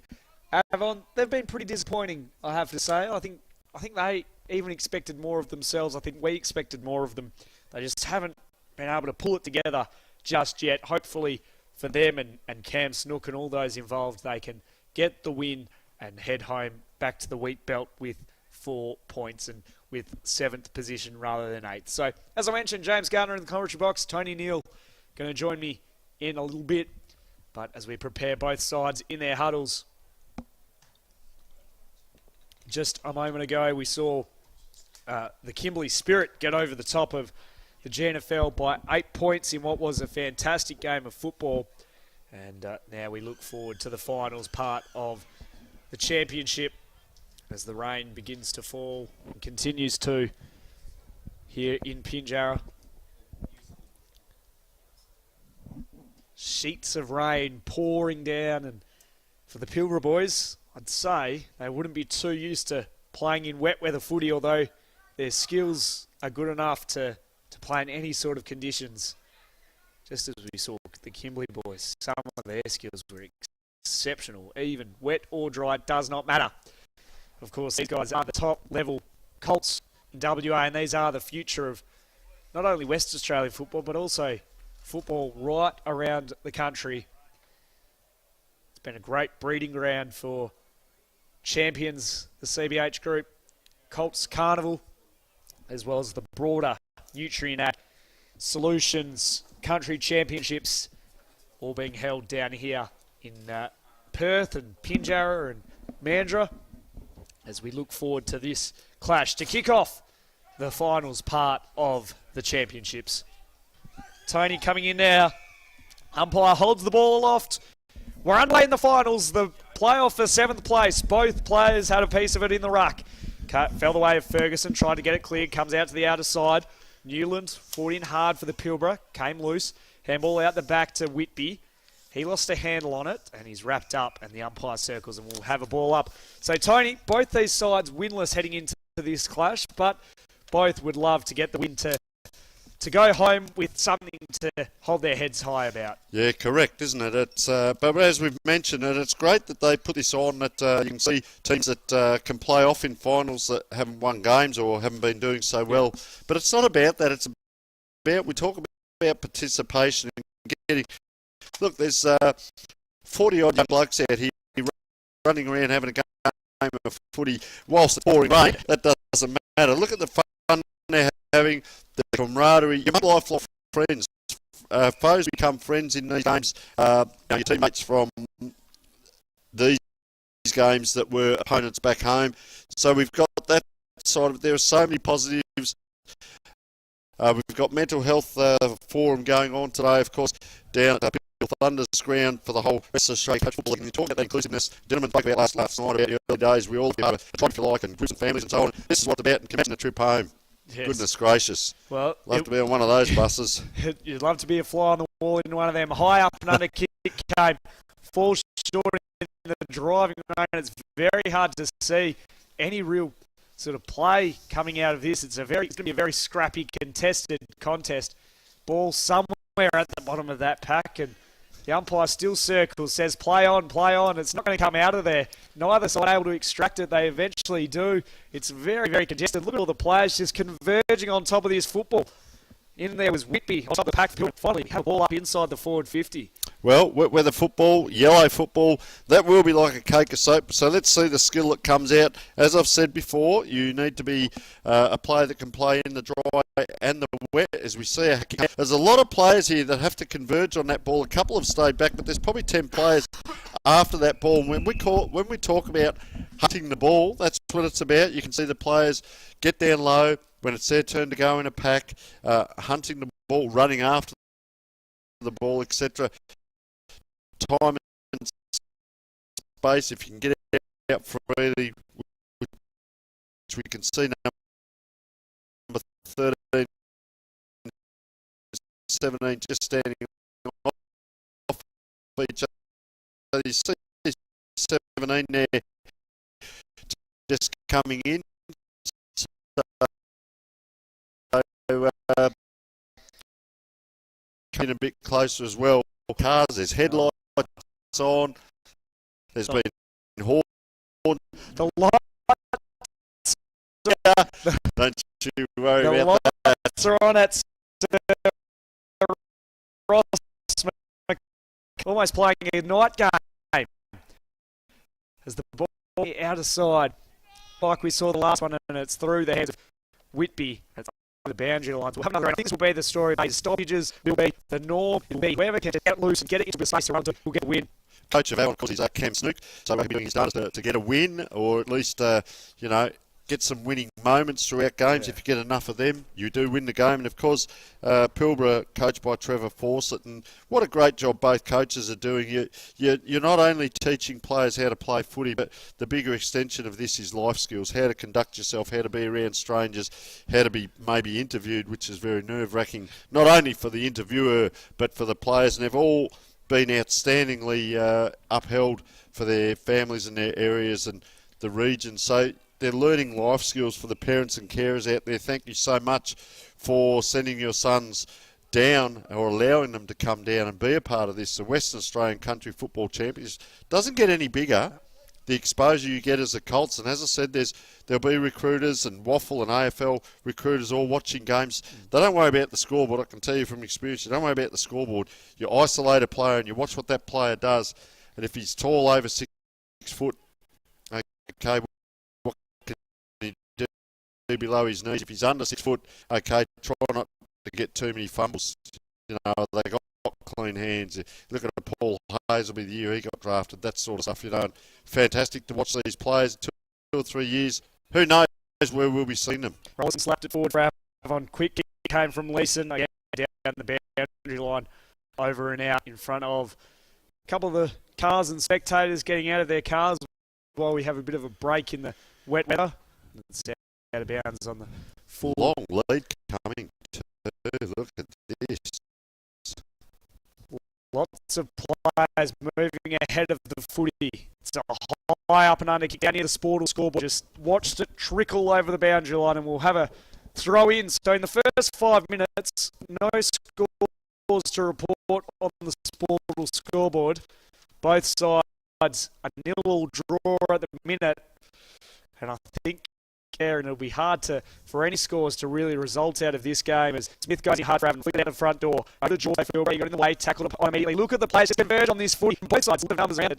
And the other says, come on, have some. James, we talk about ball movement and player movement, so players need to structure up and get into a position that assists their team, and then the ball will move that way. But the coaching at the moment is very hard. It might be just push that ball along. We talk about these games at championships where it's pretty much 90% attack, as we saw Kimberley Spirit do in the last game, and you know, organically, if you can get that ball moving, and things happen, because what we've got to remember, these players are the best players possible, picked in their position. You can't take them away from what they do naturally and try and fit into maybe a different game plan. So there has to be a little bit of structure, but let them display their talents. Yeah, for sure. Ripping it out with Smith, high up and under the kick, the chimney kick. It went higher than what it did in distance. So play on, says the umpire. Hurried kick away from Smith, getting in the way. George just went with one shoe, tried to kick it away. Going in hard though was Daryl for the Pilbara. Went without it. And then Anspach for Avon. Lots of players again getting around this footy. It's a slippery ball, high contact, and goes the way of Avon, and it's going to be in the hands of Webster, who has it just inside the paint 50. A heavy ball. You wouldn't expect him to make the distance. Danced around a couple.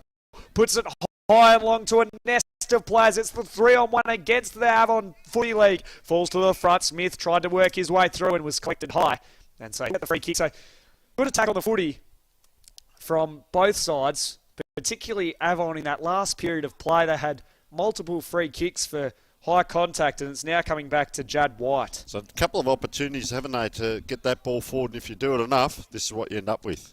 White sizes up his options, goes for goal. Does it have the journey? It's shepherded through on the line, and White has his first, and the first of the game. And look at him get around him.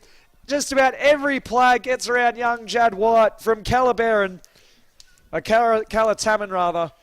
So just on that replay, sorry to interrupt there, interesting style of kick when he came in, but I'll tell you what he did. Once he let go of that ball, he guided it down correctly, but he pointed the foot towards the target that he needed to, and that's how you execute a great kick like that. That's not easy. The wind's blowing in his face. They're probably 45 out, Heavy but ball. I'd talk a little bit about this for the young people out there that are watching, that haven't made the trip down, or watching their team or opposition even from other clubs. We go and do a little bit of analysis, yes, but just stay with us, because that ball and that point of the zone, just beautifully executed, well weighted, and that we sit here and say what a great goal. Oh well, it was a set shot. That's not easy what he's done, and very well executed. I argue that the set shot is the hardest kick in football, because you overthink it. A field kick, you normally see the player just put ball to boot, but the set shot, you have so much time to think about, as Leeson just socketed it off the deck out into space. Giving chase was Daryl for the Pilbara. He picked it up, danced around a couple, good use of the feet, and then the spiral up to centre wing on the outer side, and sitting under it bravely was Anspach for the Avon Footy League. Looks inboard, spotted a couple of options he liked, got out the back of them, went without it there on that occasion was Naria, got it back in time though to recover, send it out towards the boundary line. A couple of players give chase, one of them Rainford, and he sees it over the boundary line. Just on that last kick, we talk about long vision, short vision. As I said, I'll start to analyse a little bit more and talk about coaching stuff, but a player can have the ball in hand. Short vision is he sees what's in front of him 10 metres away, but doesn't assess what's longer. So that might take a millisecond or two to then get that boot on the ball on the boot. And in that time, an opposition player can make up that 3 or 4 metres that they need to. Long vision is you actually look down further. You know the play's still in front of you and you need to get around or whatever, but you're also assessing. So you've got 2 trains of thought in your mind and you make your mind up, quick decision, but you know exactly where the target is. But particularly in the wet weather, you want to be seeing that long vision starting to occur a bit more, because it's going to be harder to execute those little deft touches and the small little chip kicks as Hughes sockers it off the deck going forward. But Pilbara in reply, send it inside 50, but the defence is back to pressure cut it kick, off. yes, but they've done that twice, and he's done that twice. I think Jeremy also twice there's got defensively down there for marking, and that's another art that we'll discuss in a moment. Sat under it really well, all stop and setting up this. They're looking to get a bit of rebound 50s going into their own. So we talk about that time and space. 3 metres on your opponent is giving time and space if you're in and around the ball, but if it's a 50-metre kick coming in, you're actually standing him, and that puts pressure on, and it can be visual pressure on the ball carrier. Looks up, oh, he's one-on-one, so where am I going to put this ball? To which side to the advantage to the grass? Locked up in with it is Leeson. First time that we've seen him really play. Down to Staples, giving chase for it. Tucker in danger. Ferguson will get the free kick. Just Moyle putting his foot where Smith's hand was, rather, as he goes out wide. The extreme switch to the outside. Mark taken by Kai Benson on the outer side, right back pocket. Goes short. Good looking kick, and it ends up working well. Oh, he's done his hammy or cramping or something happened there, as he just pulled up a little ginger. Drilling ball though to Rowlandson. A good kick and a good mark. Tough to kick that sort of, rather that's Griffiths sort of 2, thought it was a 20. Goes out wider, just down nearby the scoreboard, which reads Avon 1 straight 6 to Pilbara to score. Still 8.5 minutes remaining though here in the first half. So Avon, they want to control the tempo here and send it long and strong to left half forward. Pack players around this, almost gets out the back. A strong mark taken though, out in front. Took a very good grab. Couldn't quite see who that was. Goes up forward. In the way of it, though, was Newland for the Pilbara. Coming away with it was White, the only goal scorer of today so far. In amongst it, getting the hands out was Corby into the path of White again, who was just pushed off the ball at a crucial stage. Comes free. The Pilbara fans had to work hard to try and through. The kick came across the face, though, and it's through for the minor score. Looks like that came off Griffiths, or in fact, Paletti. Good effort, though, wasn't it, to get that ball? They're working hard. They've got it in. It's scrappy football because of the conditions, but they're over the top of Pilbara at the moment. But Pilbara is still in with a chance, as we see. Big Barney just I'll tell you what, it's a massive kick on him. Players go up and down. Player appealing to the umpire for free. Now it's over the top, and that is number 22 in Oliver Fitzgerald. And I'll tell you a moment ago, Fitzgerald worked from the forward line here. I saw him sprint down the ground on this side of the ground, probably 80 metres, to get and cover his opponent in Coney Gorbig. Just a little bit of a stoppage here as it's going to be adjudicated down the ground, I'd suggest. So the Pilbara player here going to eventually get the ball. No. Yes, and that is number 13, who is Corby Wellington. So Corby's just having a look around. The lead comes short of the hands. Penetrating kick gives it straight back to the opposition. Just strong player too, and that is Jack Corby. Good grab on it. So Jack Corby gets it out the side. That's a nice kick too. Right across the system. It's becoming a bit 1-1 in some of these outside plays because there's a lot of tired players. 2 of the Avon players, I can tell you, have gone down with cramp. This is that kick I was talking about. 3 times now.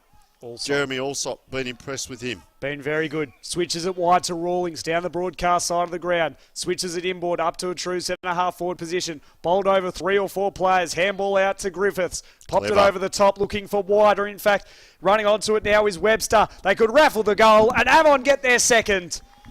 Webster ran onto it. He had White for support, who had already kicked 1, and Avon have 2.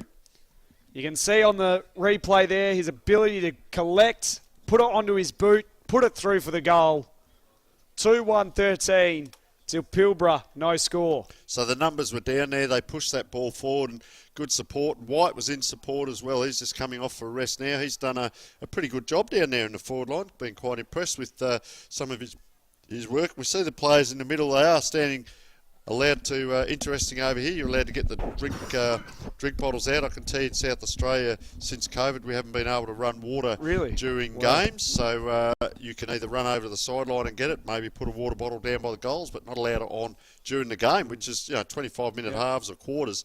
Quite interesting. But anyway, more importantly here, Avon, here, good mark here. Griffiths, he's very well balanced, and that's good vision. Oh, play off now. He's allowed to run. And he's given us a bit today, as it's just online. And yeah, Jack Corby's just, I guess, making an impact on the game, introducing himself to the game a little bit more in the last 4 or 5 minutes. And you like to see that from some players influence the game. And up goes, that was a great second go there. Good work there by Hayden Archer. And it's smart that the game really needed, right by Corby. So let's start getting the exit kicks right. And that was a good mark taken by Wellington, an important mark as well.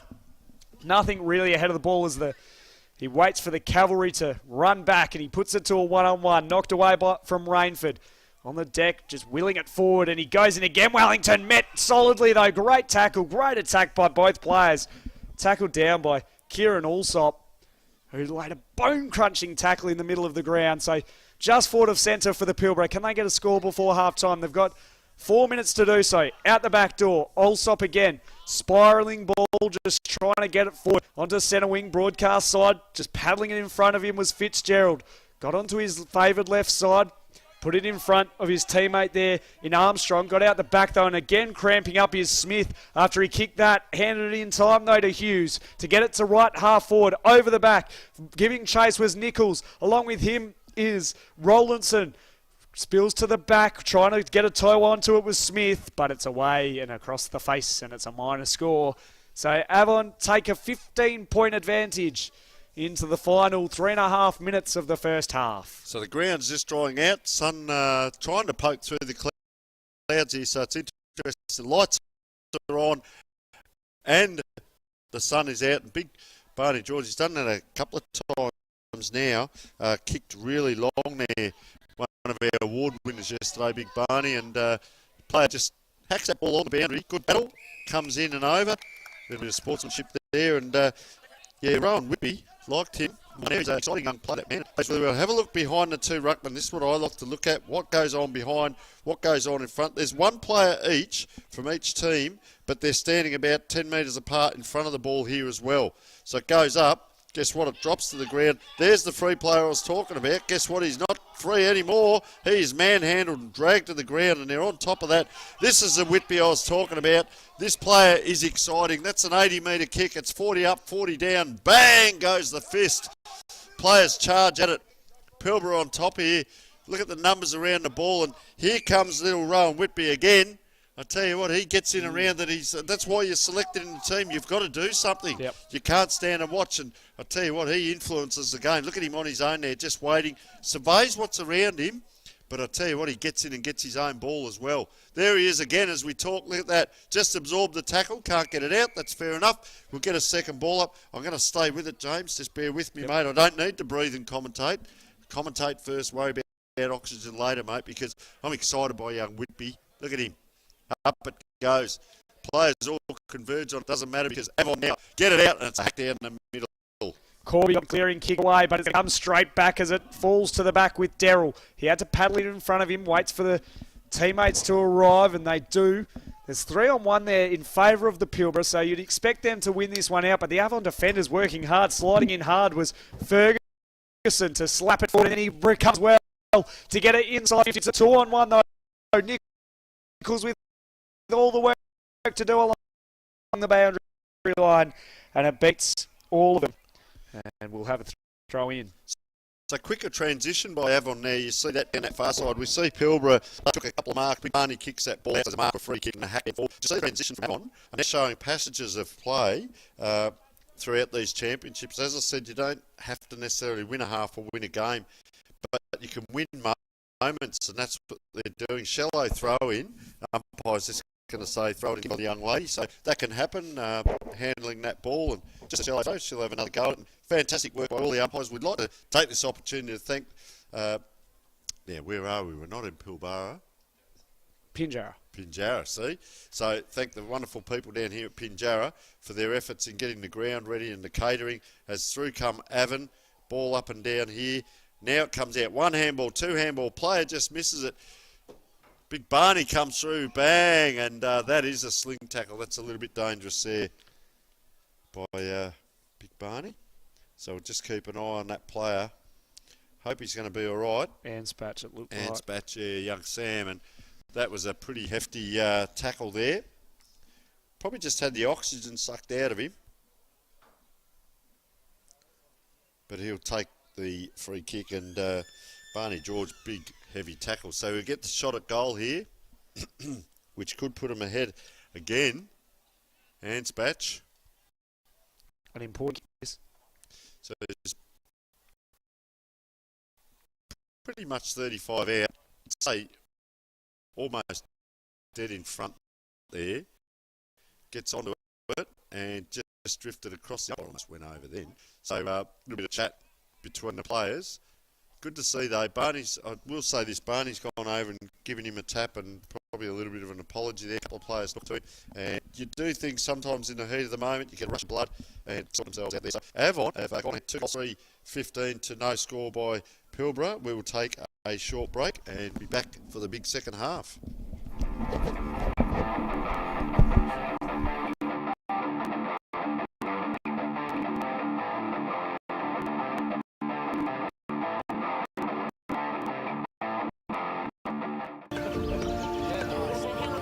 When you think of the future of your business, what is it that you hope for? I'm just going to start the irrigator. Ways to grow?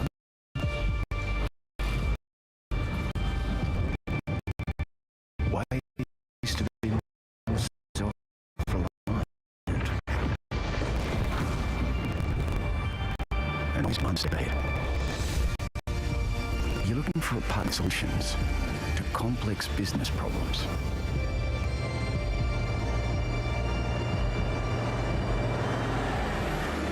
Well, no matter your goal, with Nutrien Ag Solutions, we'll help you go further.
Since day one, Macintosh has been growing our services and support our customers while investing in the future of our people.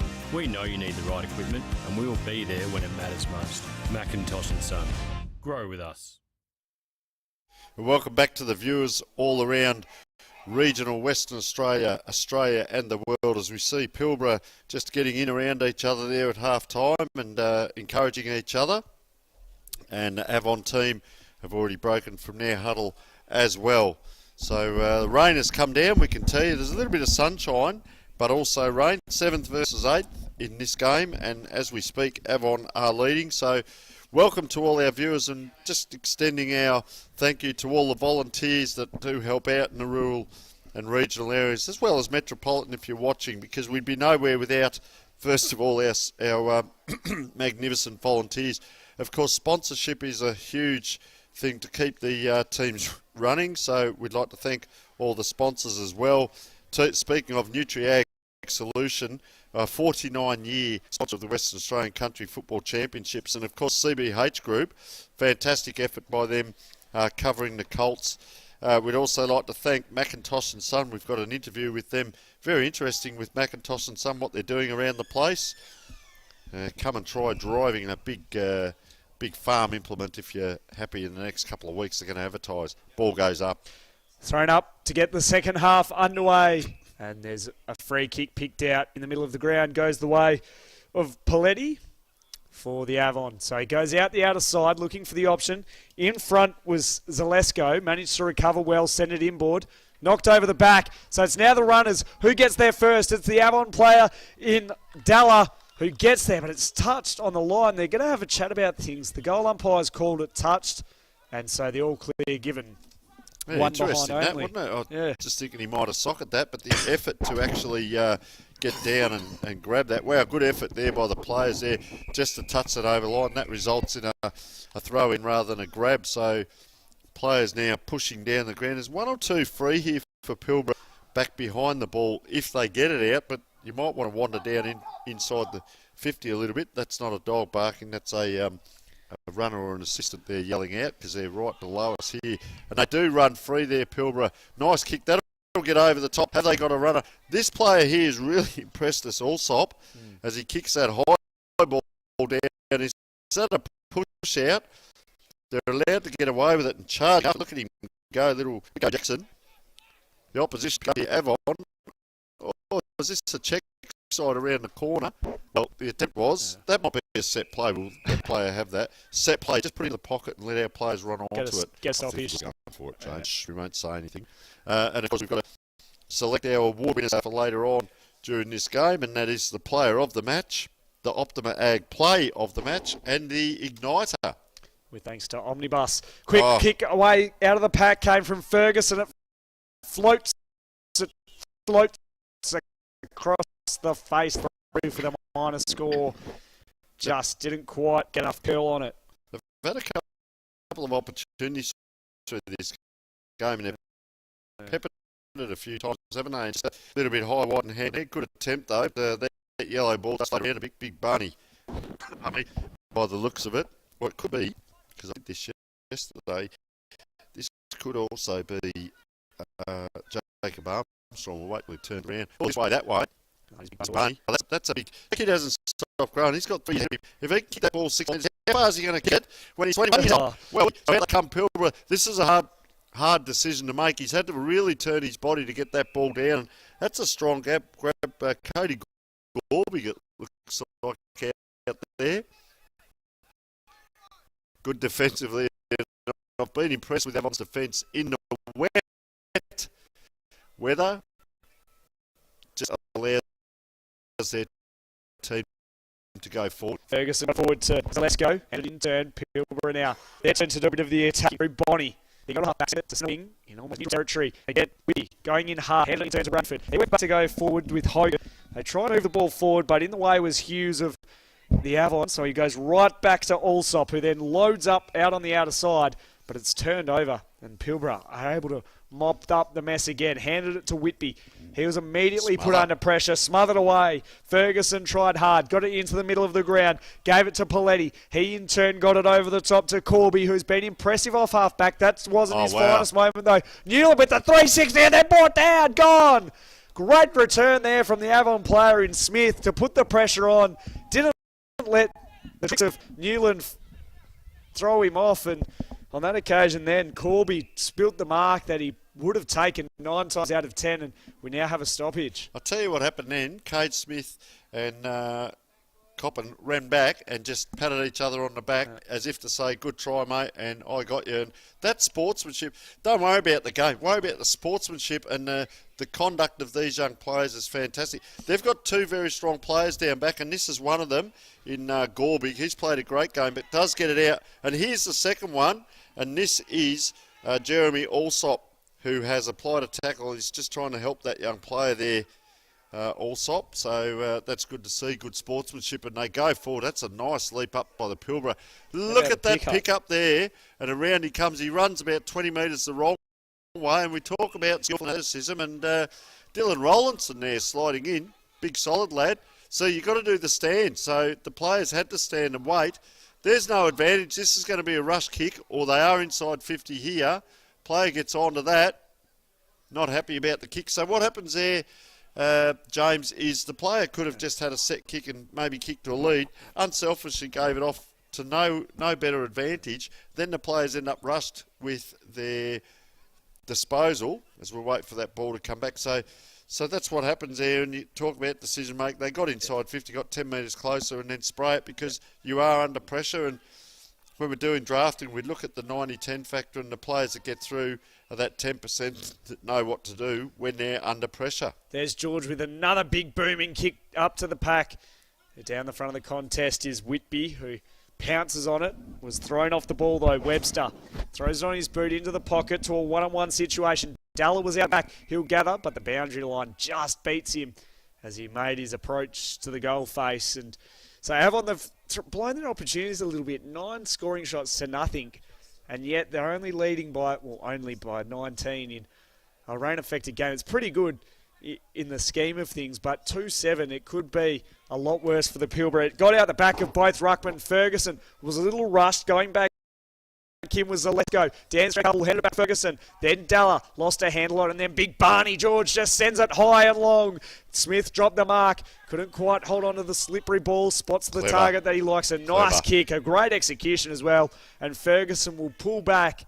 He's about 45 from home, slight angle. So we talk about second effort. So you go back to young Smith there.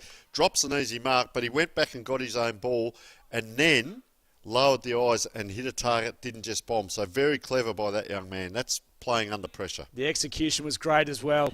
Now how's the kick from Ferguson? It goes to the top of the square. Both players set themselves, and there's been a bit of interference in the marking contest, and so a free kick going to Jalen Coppin for Pilbara. In the back line, goes to left half, to the left back pocket. Eaton sends it to half forward, getting in the way though. Ferguson read it well, couldn't quite hold on to the mark. Paletti on hands and knees, flicked it out the front to Anspach. Going in hard was Armstrong, flicked it over his head to no one in particular. Brought down was Leeson. Good pressure from Pilbara. Handed over by Fitzgerald. Ball bobbling away just in front of our commentary position here for filming footy. Armstrong going in, wrapped up by Leeson. And we'll have a throw up just foot of centre for Pilbara, for Avon rather. Very good player in defence, Jeremy Alsop. Surely a contender for the player of the match. Been impressed with his work off half-back, him and Corbick.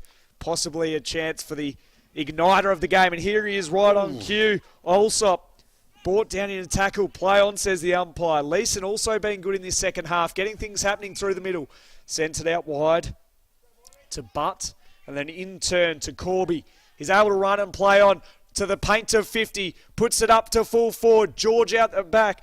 Big Barney George out the back, does the defensive work, and then rushes the minor score. So Avon take a 20-point lead, 2-8-20 to Pilbara. No score with about 12 minutes left here in the final half of this playoff for 7th spot. Out the back to Moyle in the left back pocket for the Pilbara. Not a lot of options and movement up the ground, so he dumps a kick long, and standing all alone was Rowlandson. Dylan Rowlandson. He's going to pump it back inboard. A little ricocheted off the kick. Play on, says the umpire, as it was touched. Griffith struck the tackle.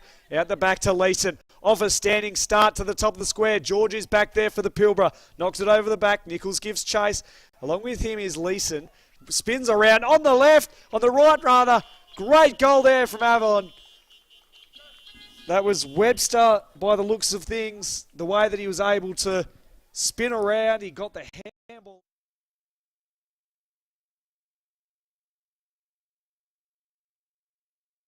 possibly the Optima Ag play of the match. Very, very talented player. Young Jack. Corby, who's fought hard this whole championship. It's nice to see some award for effort for the Avon Footy League. To walk away with what looks like 7th spot as we near on halfway through the final half of this 7th versus 8th playoff between the Pilbara and Avon. Pilbara can't be knocked though for their effort and intensity and intent.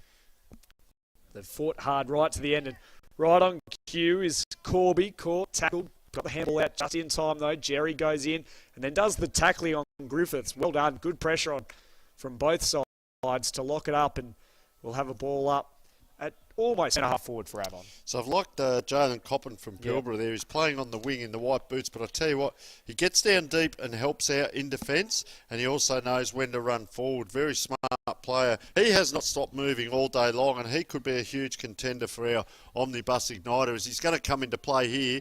Courage personified, puts his body in against a lot larger players as the ball comes out here for Pilbara. 1-2. Here he is as we speak. Goes in, has to go in against 2, 3, 4. They hurdle over him. Players on the ground now bustling for that ball. It's hard and heavy out there. 7th versus 8. 3 goals, 7 to Avon in a very hard, sluggish game. And you can see players just starting to get a cramp after 3 or 4 games of the championships. They've had to play 2 yesterday and now a second one today. But a little bit of fun and games here because not so much bragging rights, but you might get a win as our player there again. Not quite able to get that one, but I've been super impressed with Jeremy Allsop down back because he's helped that team out when it was tough. He's back in the play. Just have a look. He's just off the ball here. Can't quite get to it, so he's going to run down deep to help out as Pilbara go forward. Armstrong tries to use his pace and a bit of toe. He's going to get it back here. Got the 1-2. Runs to just outside There 50 and then turns the ball over. His work rate, fantastic. Yep. Great work by Allsop. Switches it to the extreme outside with Benson, who will keep it going down the outer wing with Griffiths. Stops and props, finds the short option in Ferguson. He then turns inboards. I like this use of control the tempo here from Avon as Griffiths got it back again. Goes to half forward, up to looking for Chad White. George got in the way though. Knocked it to the front, giving chase both teams represented. Out to George, couldn't quite hold on to it. White got the flicked handball away. Reaching over to pick it up was Zalesko. Tried to get it out of there, but the ruckman, Geike for Pilbara does well, but it's handed straight back to Gorbig, who puts it inside 50, into the pocket for Elliott to run onto. On a 45-degree angle, 30 out, good delivery, good lead. And he'll go back and have a shot for goal here for Avon's 4th. Despite the dominance, they haven't been able to convert it onto the scoreboard, kicking just 3 goals, 7 behinds though for a 25-point margin. The kick's going to fall short. Who's giving chase? Out the front flying was Griffiths. Came from 3 deep. He might get it back here. High up and under kick though. Hit the belly of the ball. Both players run at it. Running around, ricocheted kick. Trying to get it out of here. The Pilbara defence working overtime as they have all game. Slippery ball there for Archer. Got it back just in time. Goes straight up the spine. Who's going to give chase? Both teams represented. White went in hard for Avon. Coming away with it though. Pulling out with Smith. Did well with the turn of pace to then straighten up and balance. Got it to the front of Rainford, who went with the 1-toe. Allsop again bouncing off half back. Great delivery as well. Out to the leading Corby, who then handed it in turn over the top to Ferguson inside 50. And the mark is taken by Webster. We talk about play of the match. He kicked that great goal, but not only that, he does share it around. And we talk about, so he's run inside 50, but he gets down the ground. You talk about that link play. Here he is again. So he's got that first ball out there, given it a pinpoint kick, mind you, to his teammate. And then I said he just wandered inside the 50, and he deserves this reward because we talk about players, we talk about work rate, and as I've said, sometimes with recruiting, you just isolate one player and watch, and you see that's what he's done. He's worked from the scoreboard down in. Let's have a look at this, and I'll come back to another player in a moment. So wanders in. Big high kick, he likes it. He steers that a little bit. They've gotten around him. waiting on the goal umpire, and he says, yes, that is a goal. So what I'm saying there is don't worry about where the ball is. Watch players sometimes. So I've been watching his work rate and his running patterns. Very smart footballer. And I spoke about Jeremy Allsop there. He was in a contest on the wing. There was a free kick given, so he immediately left and went down, and then he turned like a tick. He turned right and went and stood his opponent, but he stayed on the inside, pushed his opponent onto the outside. Yep. The miss kick came in from Pilbara straight to him. So he was in the correct position, pushed his opponent out. Talk about visual pressure on the guy with the ball that's about to kick it, and he kicks it straight back to the opposition. And that's the mental side coming in now for Avon. They've played 4 games of footy on heavy tracks, and yet these guys still have the mental capacity to push themselves and push their bodies right the way through. So they need to be commended for this, both sides and every side, the way that they've carried themselves through this tournament and still going in, fighting hard and laying the tackle. Corby again. So Vince Lombardi's quote, fatigue makes cowards of us all. We're 4 games in, we're under fatigue, 2% of dehydration, then your thinking goes out and your decision making. So how you prepare, and like you said, that mental game is so important. So fatigue makes cowards of us all might mean that I won't run 20 metres to tackle, I'll only run 10. Or if my player leads on me, I'll let him go after 10 metres. So just work rate. We talk about start of the game to the end of the game. And there's the twin in the background. I've liked him too, Cody Gorby. He's played a great game. All players going down like 10 pins out there. The players leaving their opponents and having a go. It's free-flowing football. We did talk about attack. The player there, it looks like he's either got a helmet or a bandage on his head, but he's going hell for leather, so to speak. Leather for Pilbara come across there. Look out to the right, you can see players here, and here he is again, Allsop. He has to be in line for the beanie and the jumper, and he's left his... I'll just let you know, he's left after that kick, and he's come down here. You'll see him come into the background of this play here. A nice mark, a little bit of play here by Pilbara, and that is Caden Darrell. Around the outside they go. Up it goes. Hands are up. Down. Well, look at the players come out of the forward line there. They are desperate. The one thing that hasn't stopped, I was talking about fatigue, but their intensity at the ball. And I talked about it before. Little Rowan Whippy's down there. Look at him hanging around next to the umpire. Hey, come on, Rowan.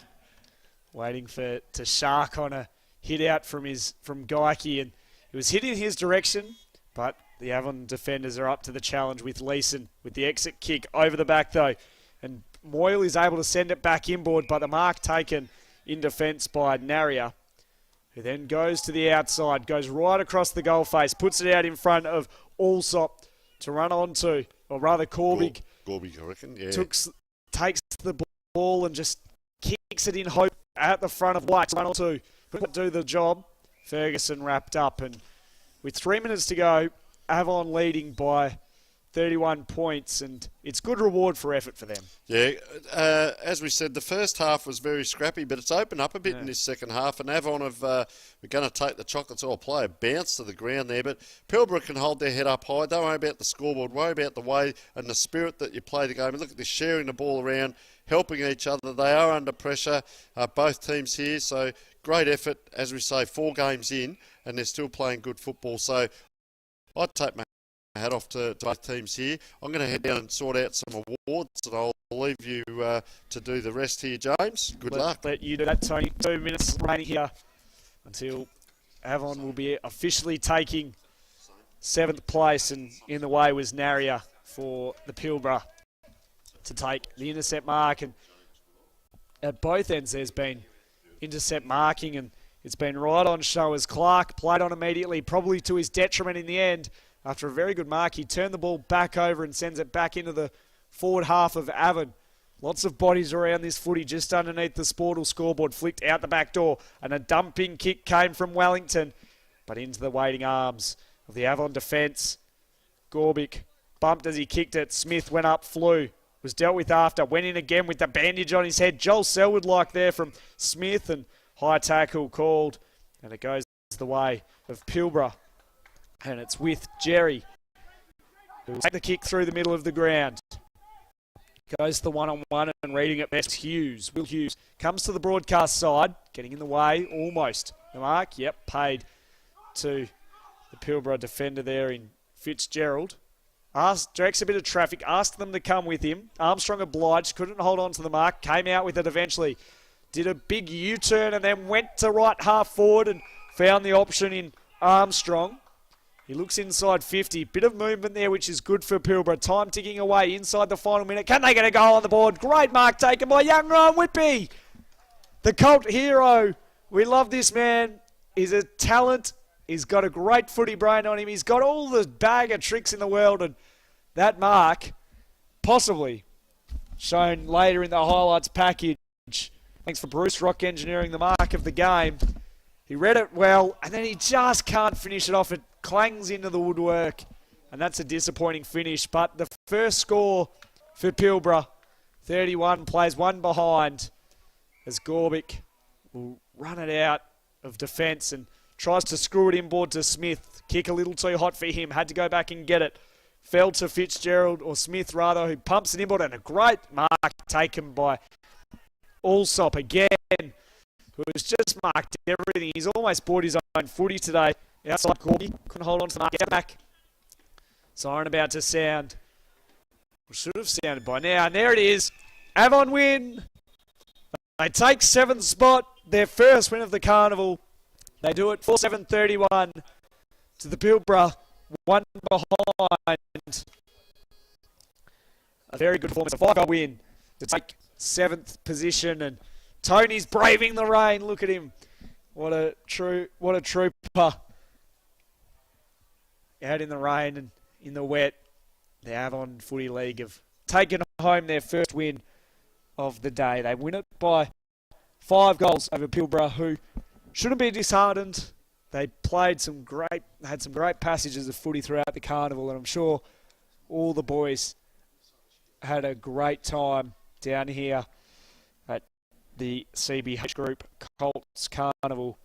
So plenty of positives for the Pilbara. Avon in the end, the better team on the day in the wet.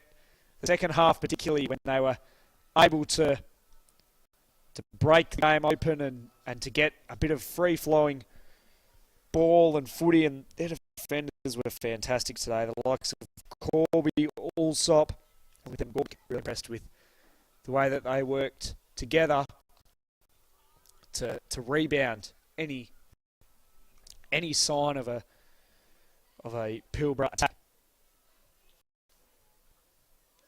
So they take 7th spot.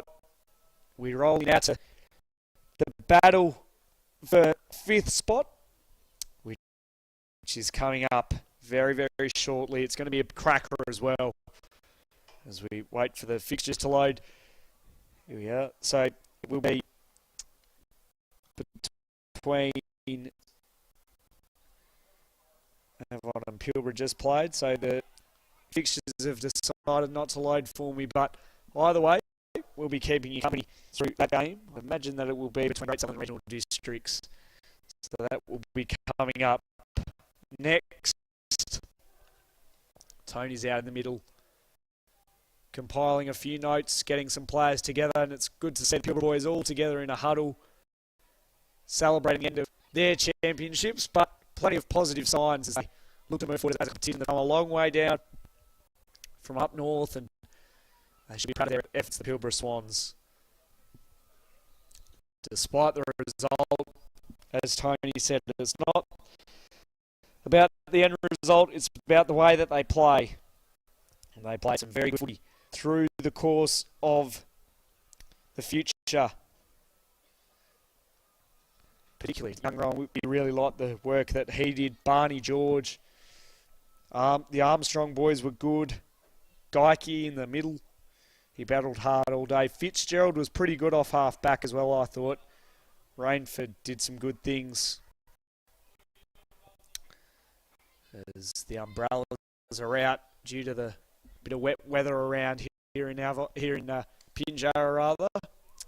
That's a Ross McCartley Oval. And again, we await Tony to get the players ready, awaiting on the Pilbara boys to break from their huddle.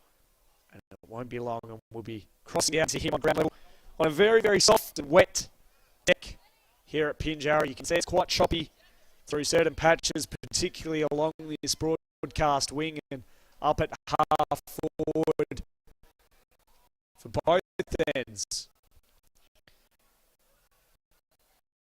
And so despite the rain, he's battling on. Tony Neal. Commitment to the Dobbers. Great Southern run out in preparation for their clash for 5th. As we await Tony to get everything ready and sorted. We're ready to go down to him now. Tony, who have you got with you? Righto, rain, hail or shine, we don't care. Down here at, where are we? Pinjarra. Yeah, I have a bit of fun and games with that. And our first one, Jeremy Allsop, wins our community jumper and the beanie. And have a look at all the boys behind. This is sensational. Defender gets best on ground. I'm so excited. Tell us about it. Your art in the back line. You take off and leave your player. Judgment, decision making. You work a bit on that? I just instinct really just go at it. If I trust myself, then I'll go. But yeah, not really much. Well, you played a great game out there. Tell us who your home club is. Quoting Bulls. Shout out, boys. Oh, fantastic. We come across. We've called the wrong name all day. This young man is number 27, Steph Clark, and we've been calling the wrong name all day. You've won the thongs, mate. That goal on the left, and you also drifted down. Got another. Oh, he's told me he's got another goal as well. But you're tracking. We watch where you run, mate. Very smart. So, where do you normally play back home? And what's your club? Two-Day Football Club, and yeah, shout out to them. And what position do you normally play? Usually mid or You go up forward. Jalen, mate, sensational. Just to get the guys down from Pilbara and play. It's not about the scoreboard, mate. It's the way that you play. We saw those. I kept seeing these white boots going up and down the ground. I said, have a look at this guy. He doesn't stop. Fair dinkum. You got a fair motor. How much running do you do?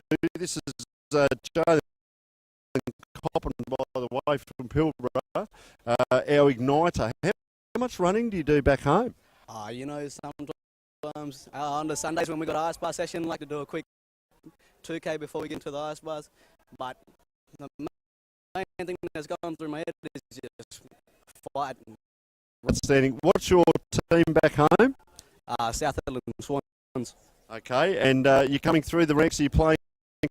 League side. Yeah, and as you should, mate. So, fair dinkum. Have a look at these guys behind us. This is what it's about. It's not about us on the mic. It's getting a shot to you. Home. And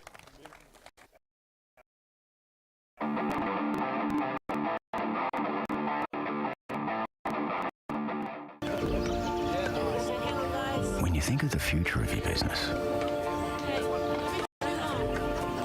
what is it that you hope for? I'm just going to start the irrigator. Ways to grow? Ways to be more self-reliant?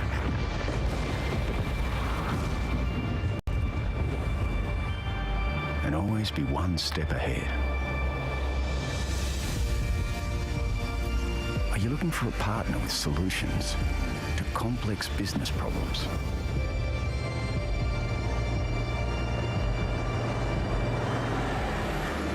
Well, no matter your goal, with Nutrien Ag Solutions, we'll help you go further.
Since day one, McIntosh & Son has been growing growing our service and support for our customers while investing in the future of our people. We know you need the right equipment, and we will be there when it matters most.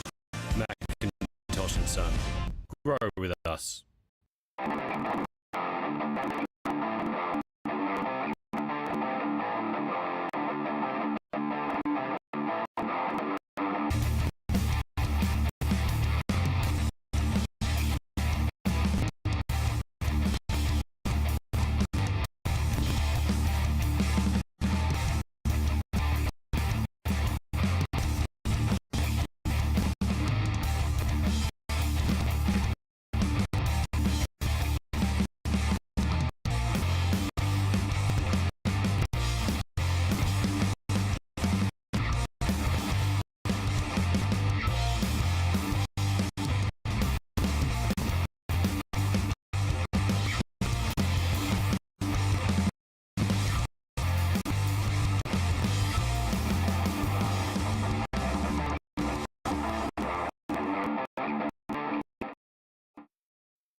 The CBH group, Colts Carnival, and this one the clash for fifth spot between the Great Southern Storm and Regional Districts. Joining us in commentary, along with myself, James Gardner, is Regan Marsh from the Regional Districts. G'day to you, Regan. G'day, James. How are you, mate? I'm not too bad, thanks, mate. Just talk to us about, firstly, where the Regional Districts are from and what leagues it's compiled of. Yeah, so the Regional Districts are the Goldfields, the Lower Southwest, the Upper Great Southern, the Eastern Districts, the Esperance Districts, and the Ongerup Footy Association. Wow, so it covers a fair area then. A lot of boys converging from different spots. Yeah, mate. Yeah, we've got a pretty good representation sort of from each one of those leagues. Yeah. It's obviously quite a large area, sort of in the middle of the Southwest Land Division there.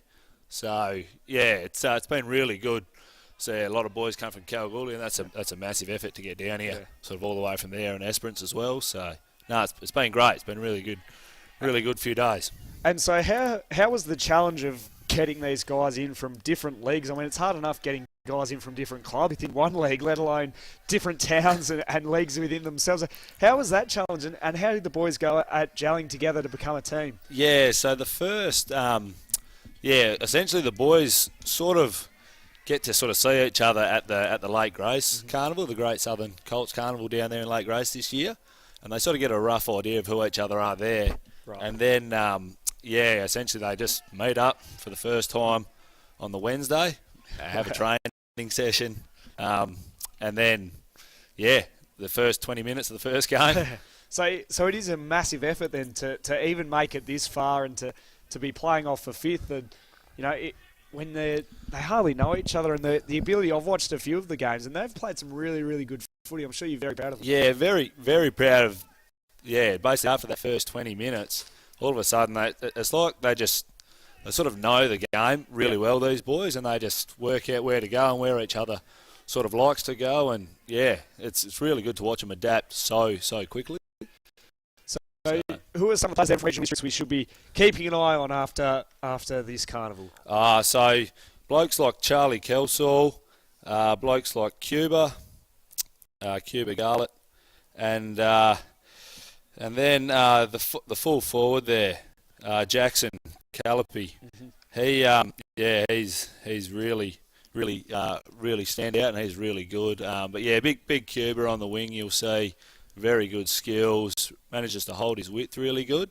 And then Marcus, number 14, Marcus Davis, he's just a really good intercepting defender. So, well, that's fantastic. So all just about ready for this playoff for fifth after Avon managed to clinch 7th position. The winner gets 5th spot in the CBH group Colts competition, while the loser will finish 6th.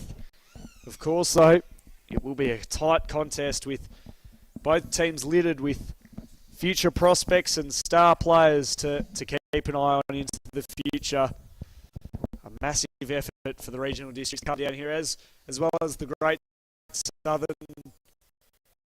both from similar areas in this magnificent state of WA. Down at Pinjarra, Sir Ross McCartney Oval, which has had a bit of wear and tear. It's a soft deck in racing terms. It'd be probably a soft 6 or a soft 7 by the way that it's been chopped up in the heavy rain that we've had down here.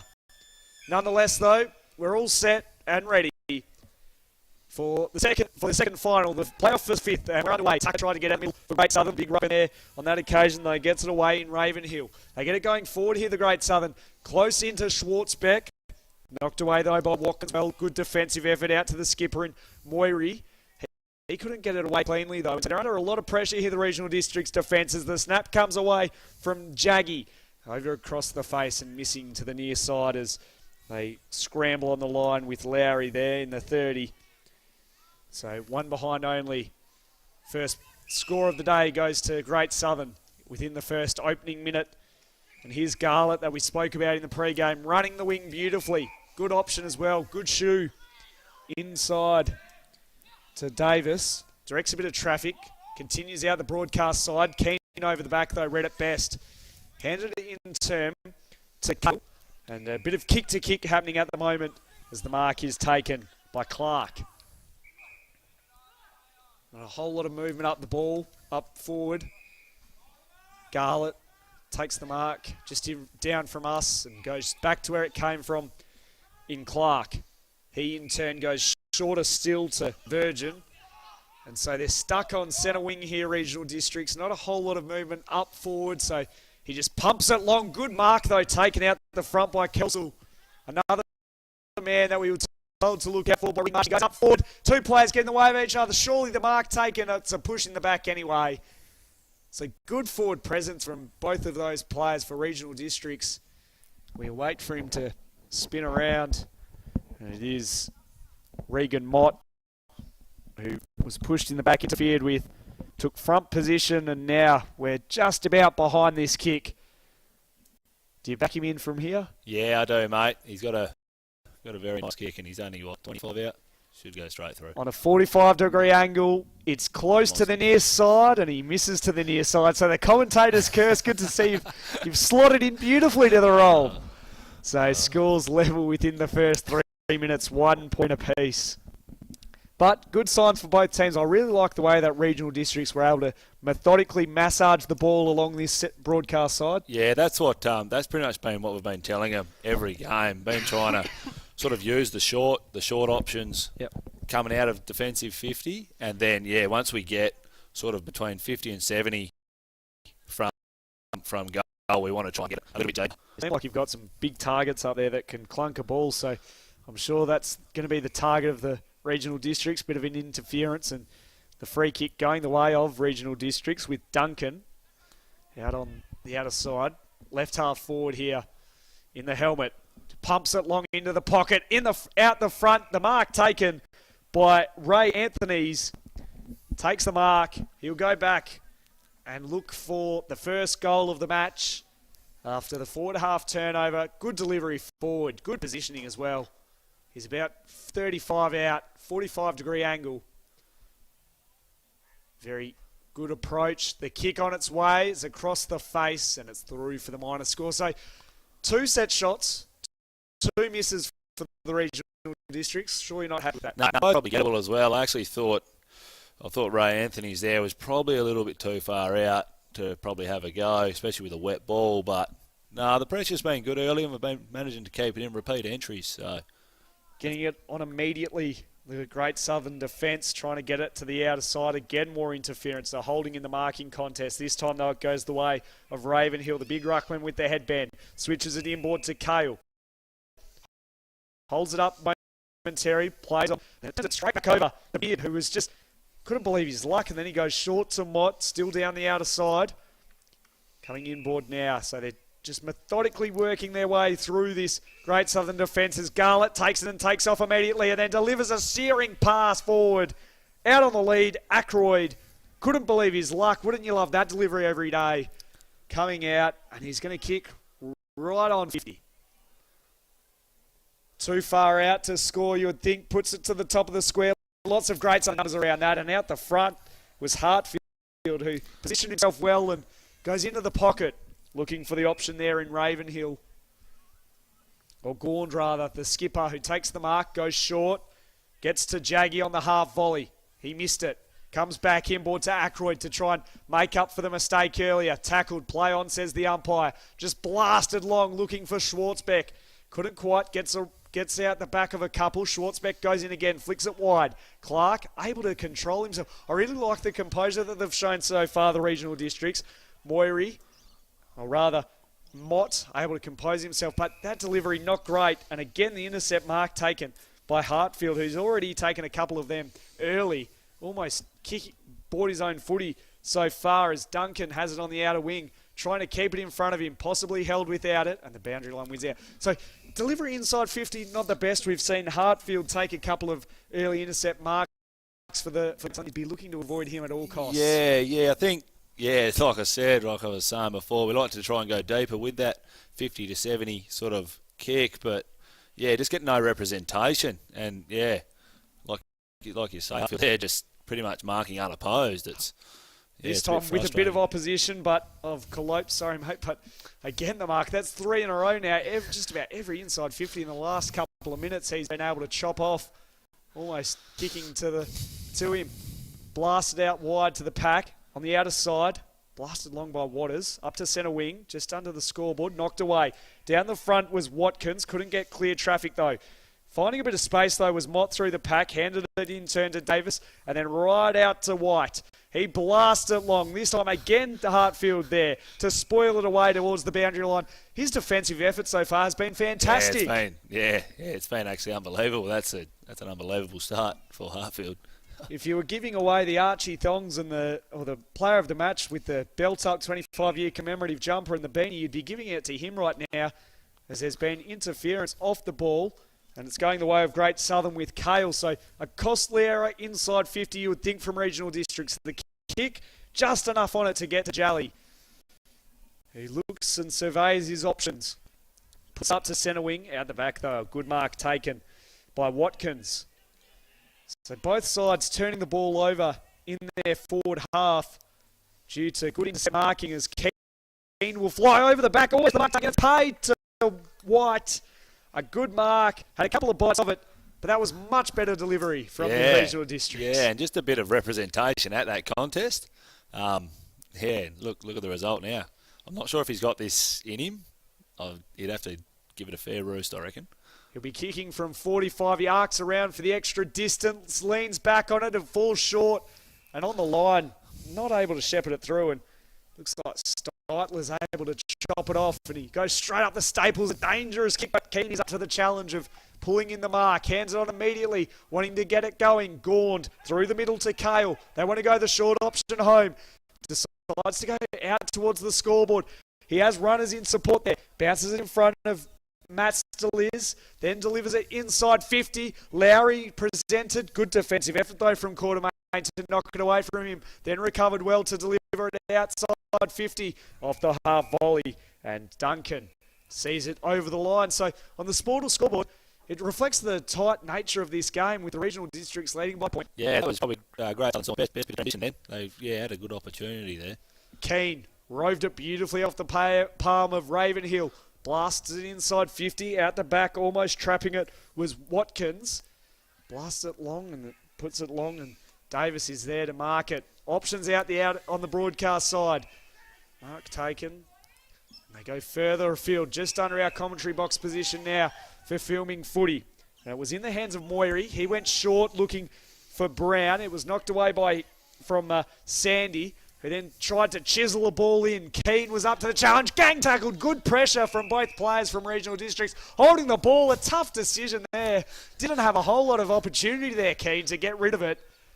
But the reward goes the way of Mott for that great defensive effort. It was a good tackle, but I didn't think Keane had a whole lot of pride there, but no, he just grabbed it as well. The decision stands and it goes the way of regional districts. Brown tried to fight through the traffic. This time it's holding the ball, so in the end it evens itself out with the ball going towards Payne for the Great Southern, but turns it straight back over to Shotter.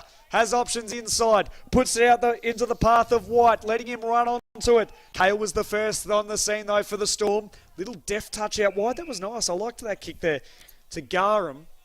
He has it in the right back pocket for the Great Southern Storm. Halfway through this quarter and yet to see a goal on the board. Wanted Ravenhill. Standing in the way, though, was Kelsall. It's a great mark. Took a good mark. The pressure was coming from behind. How's the kick? Puts it inside 50. The sliding mark on his knees. Taken. And the kick wasn't bad, but like even better there from Mayers, big Memphis Mayers up forward. Is this the start of goals, a run of goals, hopefully for either side? 45 out. We're behind this kick. It doesn't get any of that. It just flies off the boot, out of bounds on the full. I'm not sure about that option, James. We've probably done that 2 or 3 times now. I think if you can't quite get the journey, it should be a dangerous kick to the top of the square. Get it on straight away, you reckon, rather than turning the back on the play and perhaps get someone in a better spot? Yeah, at least try and get in a dangerous position, because if you're no good, like Memphis did then, and it's no good going out on the full or being a presence of Hartfielders has persuaded in this 5th versus 6th playoff. Not sure what the hold-up is. It seems as though there are people on the boundary line. You can see that on the monitor there. Having to jump back over the fence, of course. Not in country for you, just stand over and sit on the fence. But a bit of professionalism down here at the CBH Colts Carnival. Here at Sir Ross McCartney Oval down at Pinjarra. Heavy track, soft. How have the boys handled playing? This is now their 4th game, and all of them have been on wet, slippery conditions and hard surfaces really to play footy on. Yeah, they did say that straight after the first game. They said it's really, really slippery, and we were sort of hoping that it would dry up, and it just hasn't. And I suppose they've just had to adjust, and it's meant the game's been a bit scrappy than we probably would have liked, but I mean the effort's been really, really good. So that's all we can ask taken high, sorry. Knocked away by Keane. Back to Kelsall now. Runs through into the 50. Tried to shrug off one too many tackles. Gone. Gorn takes the advantage and plays on. Handballs it over the top. Looking for Calibird. He was knocked away from him. Now the link of chains. The chain of handballs starts. Moiri from inside 50. Would this be a goal? Touched on the line possibly. Goal umpire looks. They're going to have a chat about things. Even if it's a behind, that is a great effort from Moiri, who ran inside 50 and it's a goal.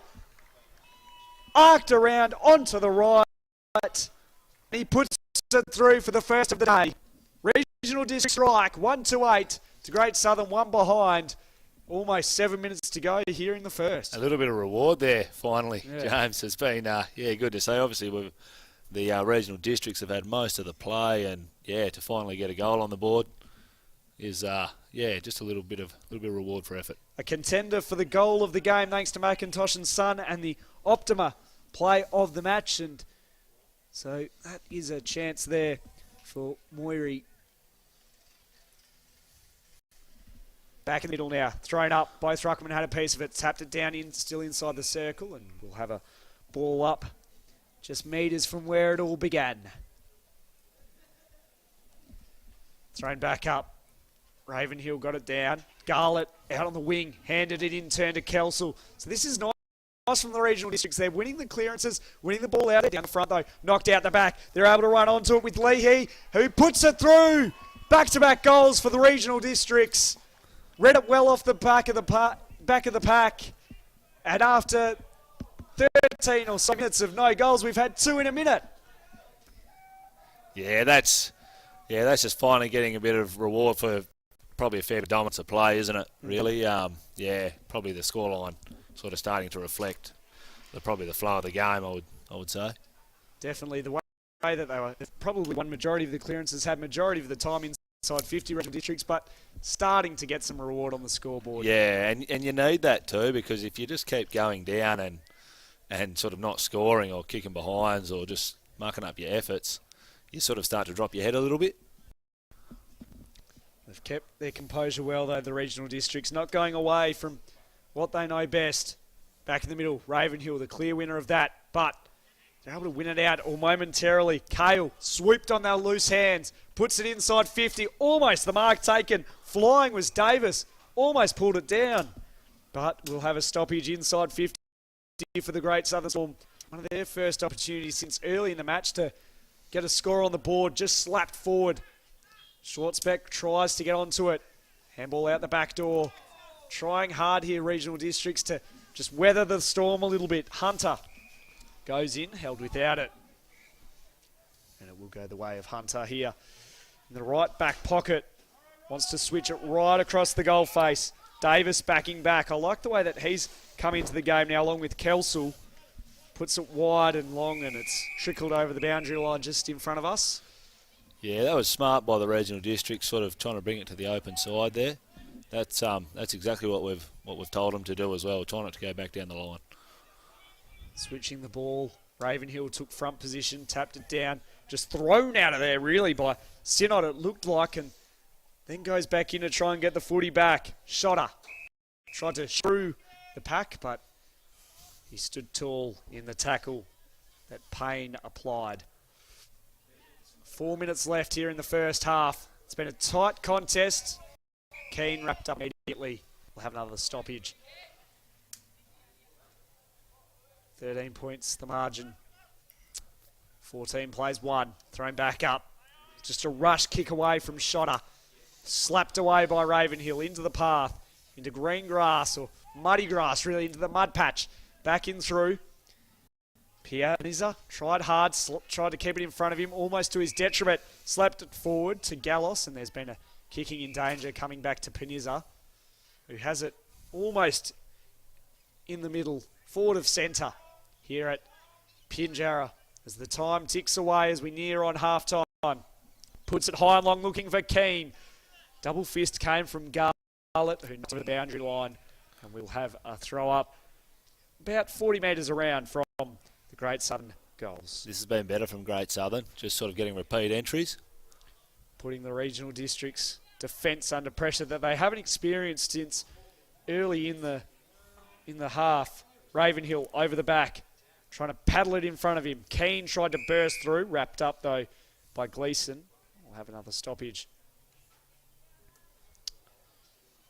40 or so metres out from Great Southern's goal. Climbing high was Synot, slapped it down, and now they're away. Shotter handed it over the top. They get it through the middle of the ground. Bouncing ball, how does it sit? Sits well for the big fella from Great Southern, who was brought down on that occasion was Sandy.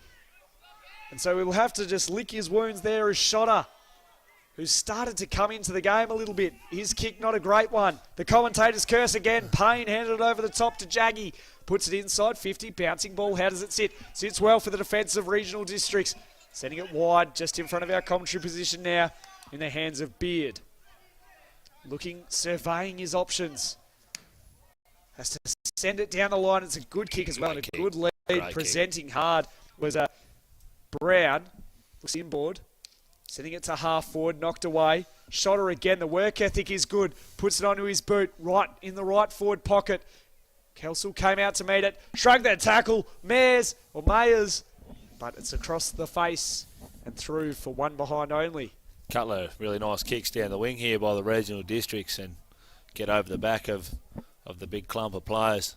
Get an opportunity to have a shot at goal. The turnover game seems strong from the Regional Districts when they get those skills on point in the rebound 50s, going from half back to half forward. Yeah, that's been pretty much what's let us down in all our games. The effort and the energy's been, unquestionable. It's just the execution of the skills.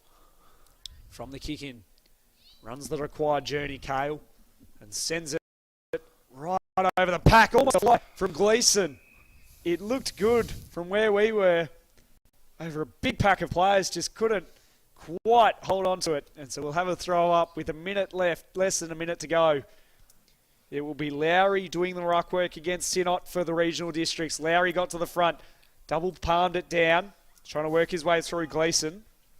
Caught, got the ball out just in time. And away from the immediate danger. Duncan took it, ran with it. Sent it high and long, and a good mark taken out the front by Clark for the Great Southern.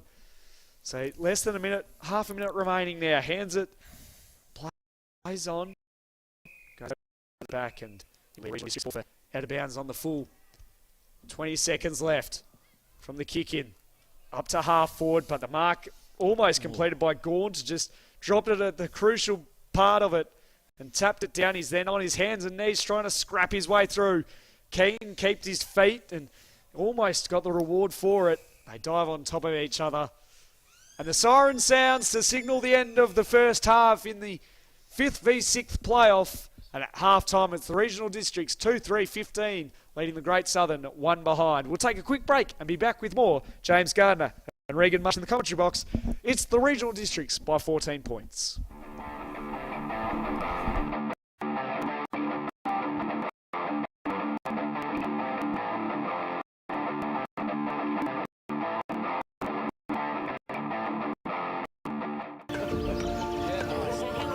When you think of the future of your business, what is it that you hope for? I'm just going to start the irrigator. Ways to grow? Ways to be more self-reliant? And always be one step ahead? Are you looking for a partner with solutions to complex business problems?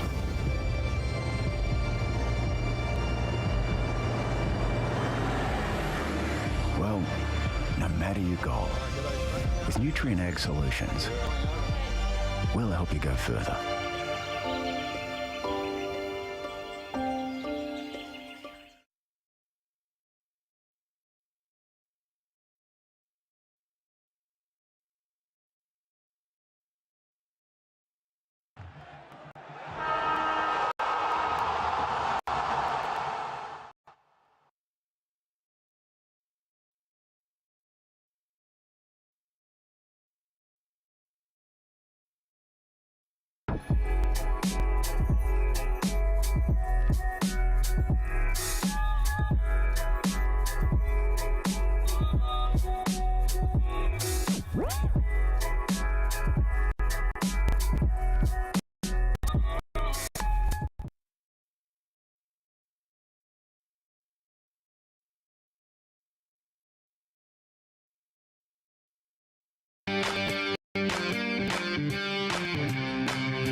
Since day one, McIntosh & Son has been growing our services and support for our customers while investing in the future of our people. We know you need the right equipment and we will be there when it matters most. McIntosh & Son. Grow with us.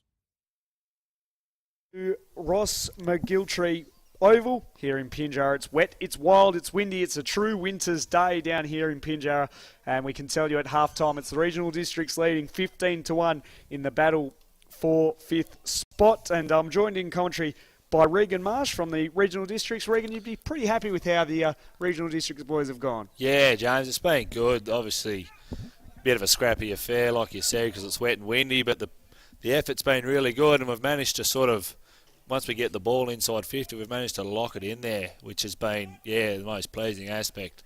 However, skill level, I suppose ball use going forward is the only thing I would say we need to improve. Yeah, definitely. I mean, early on, especially when Hartfield for the Great Southern, Tate Hartfield was just marking everything, picking everything off, and so you've seemed to avoid him though well due to the likes of Kelsall, and Garlett was pretty good with his delivery, and we saw Maori kick a really nice goal early in the first half. Yeah, that was a really nice goal, wasn't it? Sort of picked it up clean out of a bit of a contested situation and spun around and got it just over the top of the Great Southern defender on the goal line, but no, we take that. So it's a bit of reward for all the effort. Yeah, did dominate fifth position there, the regional district. So Great Southern not out of it, only 14 points, 20 minutes of football left. fifth spot on the line. But, of course, either way, win, lose or draw, it has been a great carnival by both these teams who could have easily been in the third or fourth place playoff had results gone their way, or a slow start, I suppose, for both sides in their first games. Yeah, I would say that too, James. Yeah, obviously coming quite a distance, you don't realise how much it affects players. So don't get it down here in Pilbara. The lights are on. We're underway in the second term. And Ravenhill rips it out of the ruck, hands it over, looking for Keane. He can work up to it. Ball bobbling away inside the contest, and a lot of bodies around it trying to scrap their way forward here. The Great Southern, it's moving, but it's not going very far or anything really substantial. Eventually just ripped away by Kelsall, who's then wrapped up and does the tackling himself, and we'll have a throw up just on the outer side of the centre circle. Tapped away, both ruckmen had a piece of it. Both teams well represented, flicked away, and Gleeson handballed, wide sweeping handball, but Keane was there for the Great Southern. Handed to his skipper in Gaunt, goes over the head of the one-on-one contest, and high tackle, or a bit of high contact against the Regional Districts player, and it'll go to Jaggy, who has it just forward of centre for the Great Southern. An early start would be crucial for them. Looking for Lowry in a 2-on-1 situation. Did well, though, to create a contest, the big fella. Knocked it down for his crummers to try and go to work. Panizza tries hard to get it out there. Ripped away. They appeal for deliberate, but the umpire says, nope, throw it in. So we'll have a throw in the right forward pocket of the Great Southern forward 50. So a good start here to the Great Southern in the first couple of minutes. Yeah, it has been good. Just getting their hands on the ball in the stoppage and first access. Thrown back in. Both ruckmen set themselves. It's a shallow throw in. Panizza worked to the front, knocked it down. Gaunt tried hard to get it out of there. Flirting with the goal line. He shrugged the tackle well there, Davis, and then got the clearing kick to right half back. Good contest between Ravenhill and also with him, Virgin. Came out the back. Keane tried hard, flirting with the boundary line. And it goes out of play, and we'll have a boundary throw in at right half forward for the Great Southern.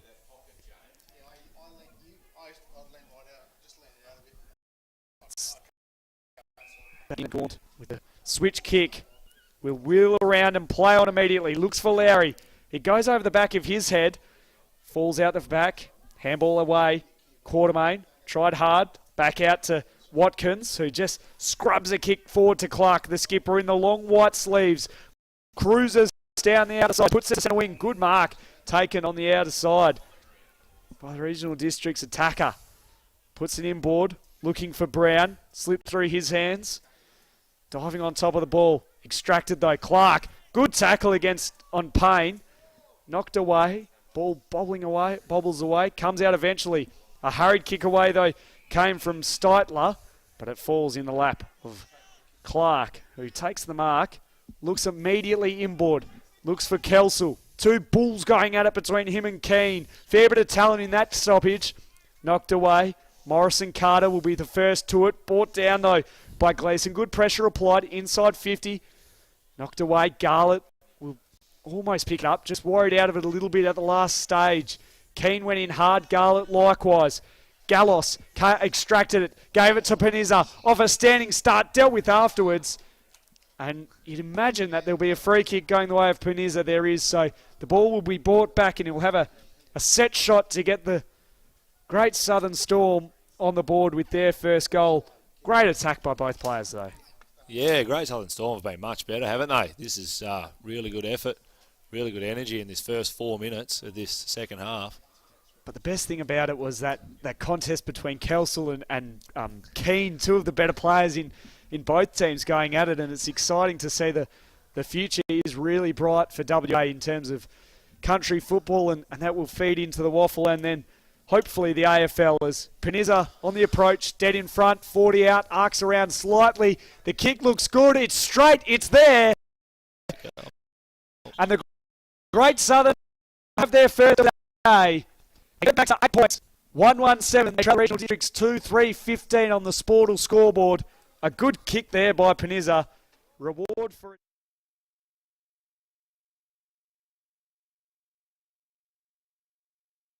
Put it through from halfway up the goalpost from 40 out. Yeah. That's a fantastic shot. The famous Panizza name And so it's back in the middle now. Where's the response from regional districts? We saw the last run of goals we had was from the men in the red and white. Can it come from the Storm? Trying to get it away is Mott.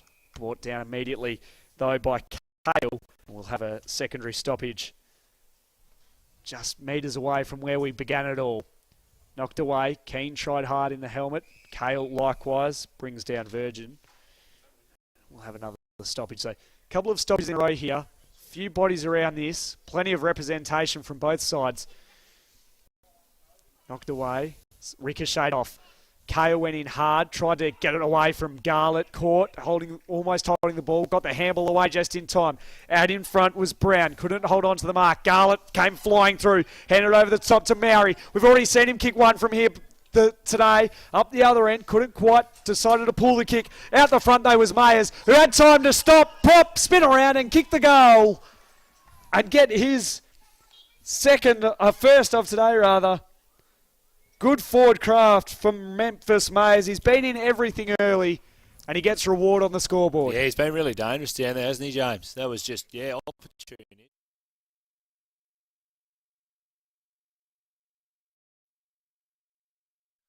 Yeah, he just sort of stayed around the feet and, put it through on the snap.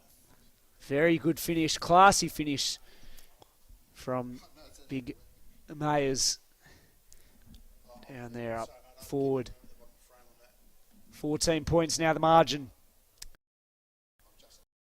On the Sportal scoreboard. Make sure you snap it up if you're a country footy fan or a team.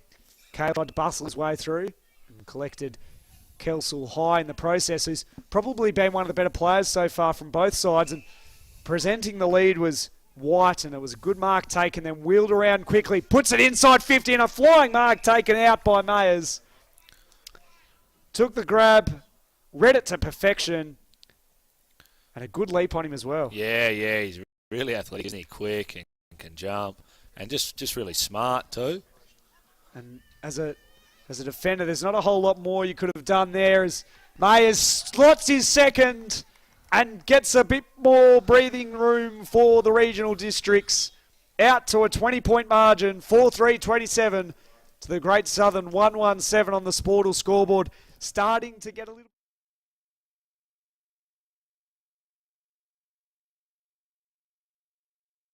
Stoppage there, so sort of the primary ball users, Kelsall and Gleeson, just getting to work, getting dirty, and nice bit of finish from Memphis Mayers. So a happy camp down there at the regional districts bench due to this fast start in the second half after the Great Southern got the first of the quarter, or the half rather. Bustling his way through really well was Gleeson. Got the ball on, going forward into the path of Mayers again. Surely not three in a row. Traps it in front of him. Breaks the tackle. He's going to waltz into the open goal, and he sprays it across the face. Oh, that would have been an unbelievable goal if he got that one, James. Oh, he did everything but finish it off. The shrug was there, the trap, the finish, just lacking a little bit. They're going to have to lock down on Memphis, I think. He's getting very dangerous. Yeah. We're only halfway through this half. Comes out to a 1-on-1 contest, pushing the back. Going the way of Kale for the Great Southern Storm. He's going to dump this one long and finds Morrison Carter, who let out that ball. Well-built young man. Puts it up towards centre wing. Schwartzbach was in the front, but flying over the back was Ray Anthony's to take a very impressive mark and then get the turnover. Gave it to his skipper in Clark in the long sleeves. Puts it to Kelsall, using his strength and reading the ball well. Great mark. Wheels around, wants to go, wants to put it back into Mayer's hands, but floating back to take the grab was Royal. Goes out looking for Keane. Tapped it over the back. Tracking the ball in was Shotter. Pushed it through just down in front of us.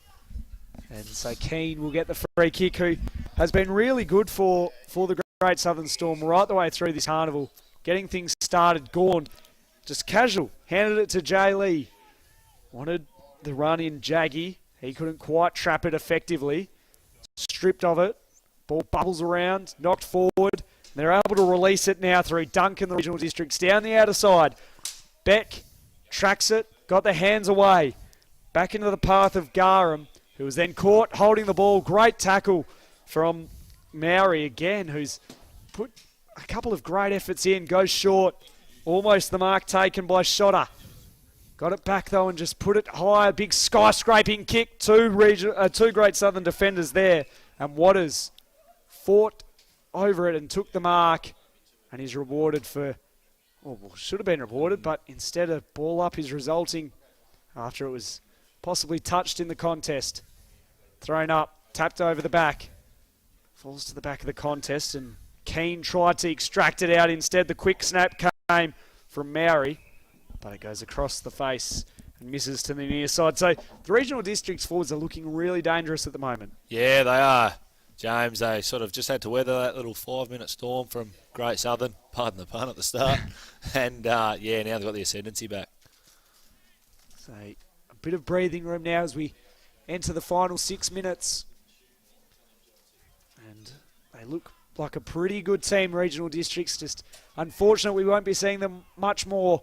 Clark tried to work his way through. Likewise, Kelsall, who has been just everywhere today. Charlie Kelsall. Yeah, he's had a great talent. day. Yep. One to look out for in the future. Kick, goes inboard, scoots over the back, and Ackroyd tries hard to get to it. Mayers also handed it over the top to Shotter, who's come into the game as it's progressed. There he is again. Brought down immediately, though possibly held on too long. Umpire says, give it to me, boys. We'll throw it up. And so we'll have a stoppage dead in front of the regional district's goal face. Ravenhill caught, and he's not going anywhere. Thrown up again. Keane again. Just in everything at the moment, along with Shotter. Quick kick came away. Straight up the staples. A dangerous ball. Gaunt put his body on the line and it worked to effect. Also getting it out was Morrison Carter. Out to the back of the contest. Hunter tried hard. Was stripped of it. Now the Great Southern Storm. Can they get something going? Sandy down the outer side. Puts it out in front of his teammate there in Peniza, who's already kicked one earlier this quarter. Or this half, and we're gonna have another stoppage. That's a good bit of contest work there by Great Southern. Just just sort of scrapping it forward to get themselves down to where they are now. About to be thrown back in with Peniza doing the ruck work. Slapped it forward. Kelsall tracks it, tries to paddle it in front of him, and they eventually come out with it through Ravenhill, the Great Southern Storm. Keane tracking back, but Clark just read it better. Right spot, right time. Goes short to Garlett. The 11 and the long flowing locks. Who was solid early, and then goes shorter to Maori, who is in contention for the Optima play of the match after that early goal. Beard goes down the outer side to centre wing to Duncan, who stops and props, waits for some options to arrive and goes back to Maori in the centre of the ground. Up to a true centre half forward position and a strong mark taken out front by Leahy. He knew the contact was coming. He stood his ground, pulled in the overhead mark right on the paint of 50. He's going to have to wheel around and go. Puts it to the top of the square. Might get the legs. It got over the back of him. They all fell down like 10 pins, and it skipped out the back of the goal. Oh, it's an unbelievable kick from Leahy. A great goal. Fantastic work. That was a great bit of play by the regional.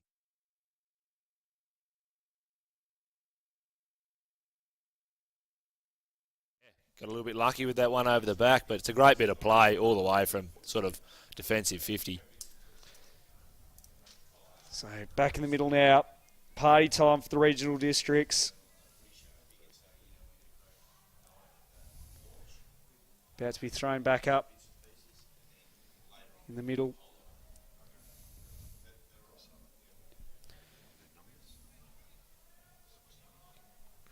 Keane, who's been in everything today, blasts it to half forward, knocked away. Garlett got the handball away, dances around a couple.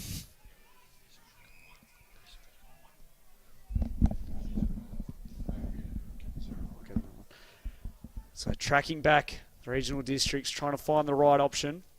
And they can't quite, although out to meet it was Hartfield, who has been really solid for them down back so far today.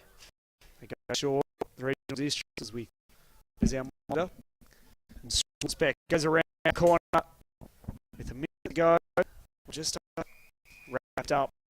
And we've lost vision, hopefully still got on the call. A whole lot to report on though, apart from Lowry, quite high to tip it over back. But the advantage of the rural districts coming to me, kill. Mark, we on immediately, puts it in his half full, slips to his fingers. Out back was Royal for the regional districts. Going forward again, up on centre wing. Maori, wingboard, looking for Brown, he handed in turn. The look-up has been Tucker. Goes through, tucked about Maori. Side up the goals, he gets in the goal square. Take over the back, he get a toe on. No, he doesn't run through by the great Storm defence. Great play, Maori. Just stayed in the whole time. Gets it back. And set up another one. The regional districts ball.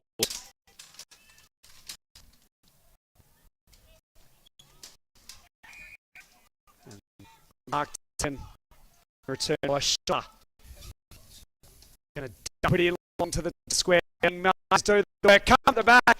And Tucker says, thank you for the bullets. Waltz to an open goal. And boot home the 6th regional districts. 39-7.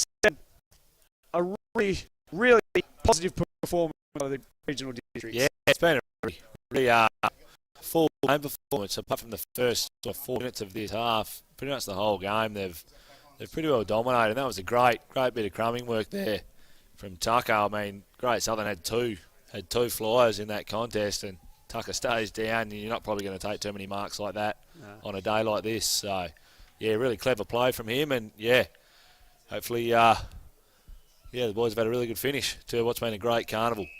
It has been, and I'm sure all the boys will come away with positive experiences from it. Yeah, I think they will. Yeah, and as far as I know, there's not too many boys that are too old. So yeah, hopefully they're keen to back up again next year. I'm sure they will be. As Shotter flies through after a 666 violation and warning. Shotter again goes through, hands it over to Garlett. Back in turn to Shotter out the back. Got it from Virgin. Blasts inboard, but Clark is there for the Storm to weather it and put it out to centre wing. Good mark taken though by Gleeson with the one mitt. Pulled in the mark. Handed it to Beard on the 45. He in turn will look for Garlett, who will wheel and go and put it inside 50 again. The mark almost completed from the regional districts forwards. Mayers again fighting hard. Guns away, Maui. Brought down by Piazzi. Knocked away. And now Maori again will have the chance. But Hartfield's been everything, especially down all day, to try and get them into 5th position. I think without Hartfield down there, the scoreline might be even a little bit uglier, I'd say, James. I agree, particularly early when regional districts had a lot of ball going forward. Ravenhill got to the front, tapped it, palmed it down to his feet, and Keane tries to break a couple of tackles, locked up though. So with a minute remaining, it's the regional districts by 32 points, leading it over the Great Southern Storm. Pulled over the contest and free kick going the way of Great Southern. Deep in defence. The kick from Alberta Clark was a bad one to Keane, who's then brought down and nowhere to go for him. So inside the last 30 seconds of the carnival for these two teams, but both have put in good performances throughout the carnival. Possibly time one more highlight for Mason. It was running out like a freight train, but standing in his way was Beak for the Storm, who showed great courage to chop that one off, and possibly a contender for the Bruce Rock Engineering Mark of the Day. Pumps it long to a big contest, and it's locked in there. It's not going to come out, and the umpire says we'll have another stoppage at right half forward here for the regional districts. The Siren beats them though. They take home 5th spot. After a solid performance, they take it out by 32 points over the Great Southern, 6-3-39. It's the Great Southern 1-1-7. And Ricky Marsh, with your regional districts hat on, I'm sure you're very, very proud of the boys. Yeah, no, very happy. Yeah, obviously ended up winning.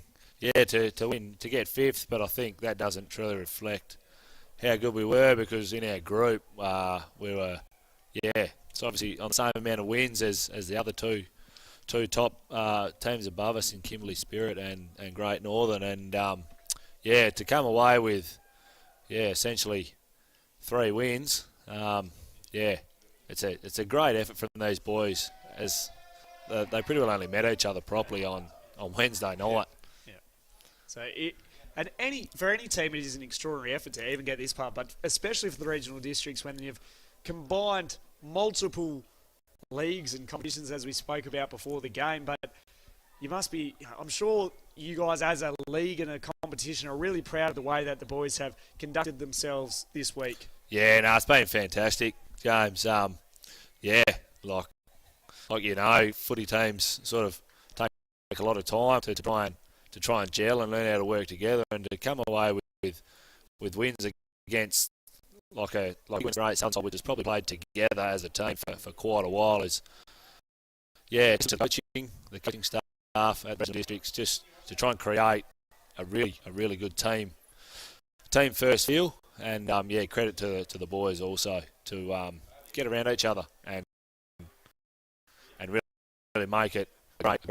So look forward to next year then for the regional districts. Where does this group take you? Are most of them sticking around, as you sort of alluded to during the call? Yeah, I'm pretty sure they are. I can't sort of confirm anything, but as far as I know, there's quite a few 16 and 17-year-olds in this side.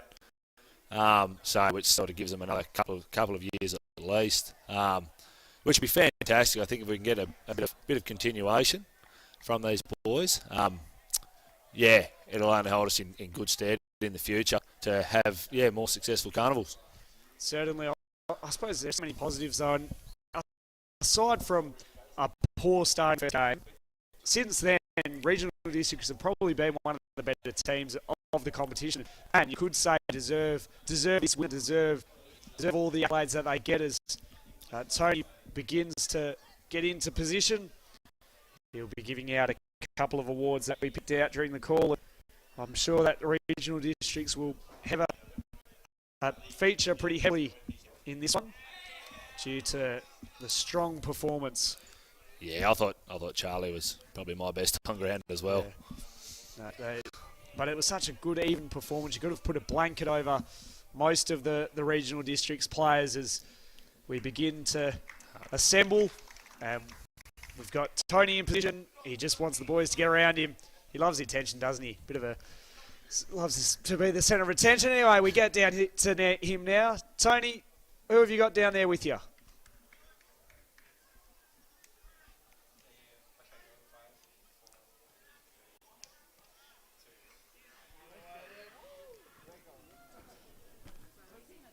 Righto, folks, I feel like the Pied Piper. Have a look at them all. We're surrounded by it. What a great bunch of lads we've got here. First of all, our best on ground, Charlie Kelsall for the regionals. Charlie, congratulations, mate.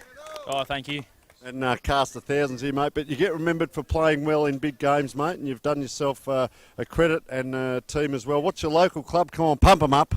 Currently playing for No Anger Up, so yeah, doing pretty well. You play a bit of seniors as well, or just Colt? In the league side, so. As you should, mate, after that display. So very good. You've run the Dartfish bean. You put it on. Come on, cast of thousands. They watch this around the world, mate, so get it on. Yeah, how's that for a promotion? Fantastic, thank you. And of course, Ollie, now, how do we say your surname? Moreau? Moyari. Moyo, thank you very much. Just get used to me, mate. Classy finish there in the quarters there, mate. And how'd you enjoy playing against these blokes? Look at them all. They're all watching you, the opposition, but you're all mates now. Yeah, they're pretty big boys. Like, we have a pretty tiny team, but yeah, at the end of the day, we won it. So He's pretty happy about that, mate. Very well done there. Enjoy the thongs. And Tate, you were what we call the igniter, mate. So what's your home team, by the way? Denmark Warple Magpies. Okay, don't ask me to spell that. And how far have you travelled to get here? Couple hundred Ks. Did you come in a bus, you lot, or did you drive singly or plane or kayak down? What'd you do? Yeah, most of us came up on a bus. Yeah. Now, Tate, how's the trip home going to be? They ready bunch? Oh, I'm not heading home. I'm going to Broome, but these fellas, they'll be napping, I reckon. Oh, okay. All right, as we say, all of you, fantastic, and all the teams, you credit to your families, to your local clubs and to your region, so thank you so much. What do you blokes reckon? How good's this, eh? Fantastic. Well done, guys. Hey.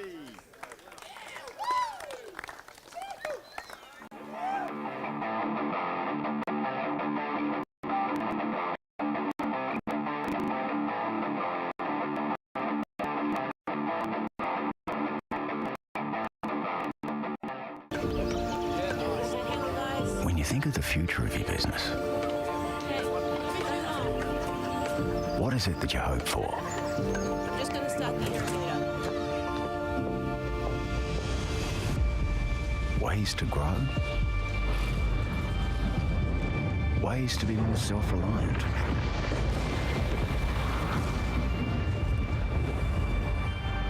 And always be one step ahead. Are you looking for a partner with solutions to complex business problems?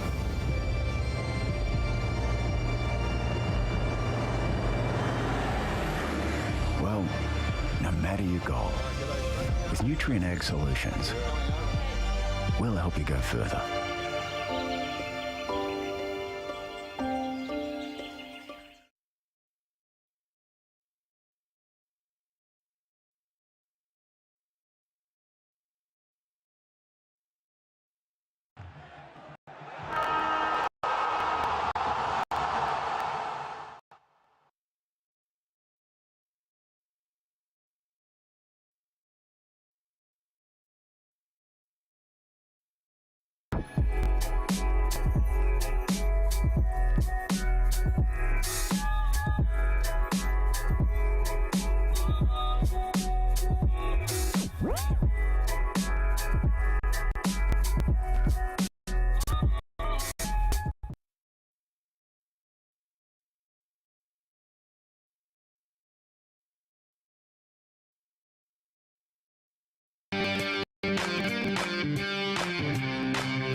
Since day one, Macintosh & Son has been growing our services and support for our customers while investing in the future of our people. We know you need the right equipment and we will be there when it matters most. Macintosh & Son. Grow with us. Well, welcome back, everyone, and great third versus fourth here, and I'm joined by Jeff Hiller here from Peel Cavaliers, but he's told me he's going to go 50-50. We'll see how we go with our commentary. And Peel, of course, are playing Kimberley Spirit, and both teams, how have you seen Peel performing? Because they won it last year, and, well, they're in third and fourth today. So how have you seen their performances? I thought that, we probably should have been playing Southwest, but we finished under the pool system. We finished third versus fourth. Yep. So basically, the boys are looking forward to it. They're going to get out there and do their best. But I think they know. I know in their hearts they wanted to play the Southwest today because they felt they didn't do their best yesterday. They did learn a lot from that game playing the Southwest. Basically, they basically the Southwest were just that little bit more physical on the day. And I think if we went out there and played the Southwest today, I think the boys would have played that a little bit differently. But Kimberley Spirit, they're a great side. I watched them play in the last game and in the wet. And their skill level in the wet was really awesome. So I think that's something that's going to have to look at. It's exciting to watch, isn't it? Listen, one thing we would really like to do, and we gave a shout out yesterday, just a quick one, but we've got a young lad, Luke Vaughan from Rockingham, just going through a tough fight at the moment, and we did it yesterday and really love to do it again today, an integral part of the team leading into the championship. So we'd like to send our thoughts, love and best wishes out to Luke Vaughan and his family down there at Rockingham. I totally agree. He would have been one of our players that would have got into our Cavaliers side, probably first picked. He would have loved to have been at Lake Grace with us, so unfortunately he wasn't. But I know the boys are playing for him today. Yeah, fantastic. And, they've probably been playing for him at Lake Grace and this carnival, so I think it is fantastic. And it was an emotional night the other night. We came out down here to Pilbara here, and it was fantastic. Everyone got up and they got all their jumpers, and then there was something special. I won't give it away, but something special done again there for Luke. So our thoughts certainly with him. Well done, young man. And you're leading, really, he's leading a lot of the teams out here, the people at home watching, and the seniors and that. And he's inspiring and leading over thousands of people. So good on you, Luke. We hope you enjoy this game. Don't worry about the commentating. Kick back and enjoy the actual vision that you're going to receive. You can turn the sound down if you like. And Kimberley Spirit, well, they were exciting in that earlier game, and they've certainly got a bit to offer. And the amount of players that get down around those ground balls as well, and they tend to follow it on. And I'm looking at number one was really exciting up forward there, was Trayon Stretch. If he actually gets elevated and takes one of those grabs, well, he'll be head and shoulders above everyone. But great battle here. Rain coming down. You know the local area, Jeff. Rain on and off, and then the sun's been out as well. Yeah, it's like we've had a very wet footy season. All the ovals have actually had a lot of wear and tear, especially Pilbara, Rushton Park. So yeah, quite interesting. But all right, we're out now with Kimberley Spirit just handballing. That's a bit of volleyball. 1, 2, 3, and around on the left boot. Doesn't really get onto it that well, and that's Javanis Badal, who's kicked that right up high in the air. And Peel now just a hack off the ground. It goes backwards, and player tries to get down to it, couldn't quite take it, and that was Javan Taylor. And ball just getting into a little bit of a mess here. But umpire's been letting it go here. So you can see here, look at this. It tries a basketball bounce backwards, then a tap. Anything will do to get the ball forward. Right, yeah, Taj Parker just got the ball, so that was really good. And, our forward entry's been good the whole game. So as you can see, good we call. took a good mark. And this boy here, Cooper Gray, he's got a few goals already. He kicked 6 goals in one of the games, so well done to him, and he's a very good set shot. So you're backing Jeff. We'll get you early here with this. Well, with the wet weather, but yeah, I'd still back him. Wind's behind him as well too, isn't it? Yep, no, he should be fine. So he's lining up now. He's probably about 40 metres out. Like I said, beautiful. Yep, just went off to the side, so... Welcome to the commentator's curse, mate. So, just off to the side there. But I'm always interested in this as well. You're allowed to run in now as a fullback. Have you guys got that down in the Peel League already? Yeah, Is that we rule use in? all the AFL laws of the game, so the whole lot. Oh! So, sorry, that's me and grown toenail, but... yeah, sorry, continue on. No, we've use all their full AFL rules. So we've got our own umpires association called the PFUA. Yep. And basically we try and make sure that we use all the rules that used at AFL level. So 666. Yep. The stand rule. Interesting, over in South Australia, in some leagues, we've got the last possession rule, which takes out the boundary umpire to a certain degree. Are you using that, or it's like we see here, just a traditional, which I actually enjoy this side of it, just a traditional throw-in? Oh, we got the traditional throw-in. Yeah, we great. have it in our league reserves and Colts. Maybe at the start of the season where we have a few of the young umpires still coming in, we may do that for the first couple of weeks. But once the juniors start, we start getting umpires coming into our system. So all right, well, let's have a look at the football as that ball comes in, and battle of the big man over there. good battle it is too, and that man goes after it there, and that's well done, Nicholas Garvin, because it's not just getting the tap, it's what you do next. Oh, player flung there. Umpires have really let things go, so, just players diving after left, right and centre. Can they get it out? Oh, players put the speed on. That is a great tackle. Very well done. He didn't let him get away, and James Campbell, fantastic tackle there, wasn't it? Coming out the other side. No, very good. Peel got a chance here, but looks like Kimberley Spirit have just managed to get on the ball. Oh, good tackle. The ball's been released and off Peel go again. So good handball. Oh, our captain unfortunately didn't get it. And yes, Peel are still in this with a chance, and now it's gone back to Kimberley. So around it comes, and that is Stretch there who gives it. Player on his hands and knees was Campbell. He's gone back after it again. We see this, it's bobbling around. Just early days, player kicks into the man on the mark under pressure. But some of those Peel players, I love watching this, Jeff. You see a young man, and we talk about being under pressure, and just to make a decision, whether it's a handball, whether it's a kick, whether it's hit a target, and the strong tackling, because I tell you what, you give them half a metre, the Kimberley Spirit players, and they're gone. They've got the jets on.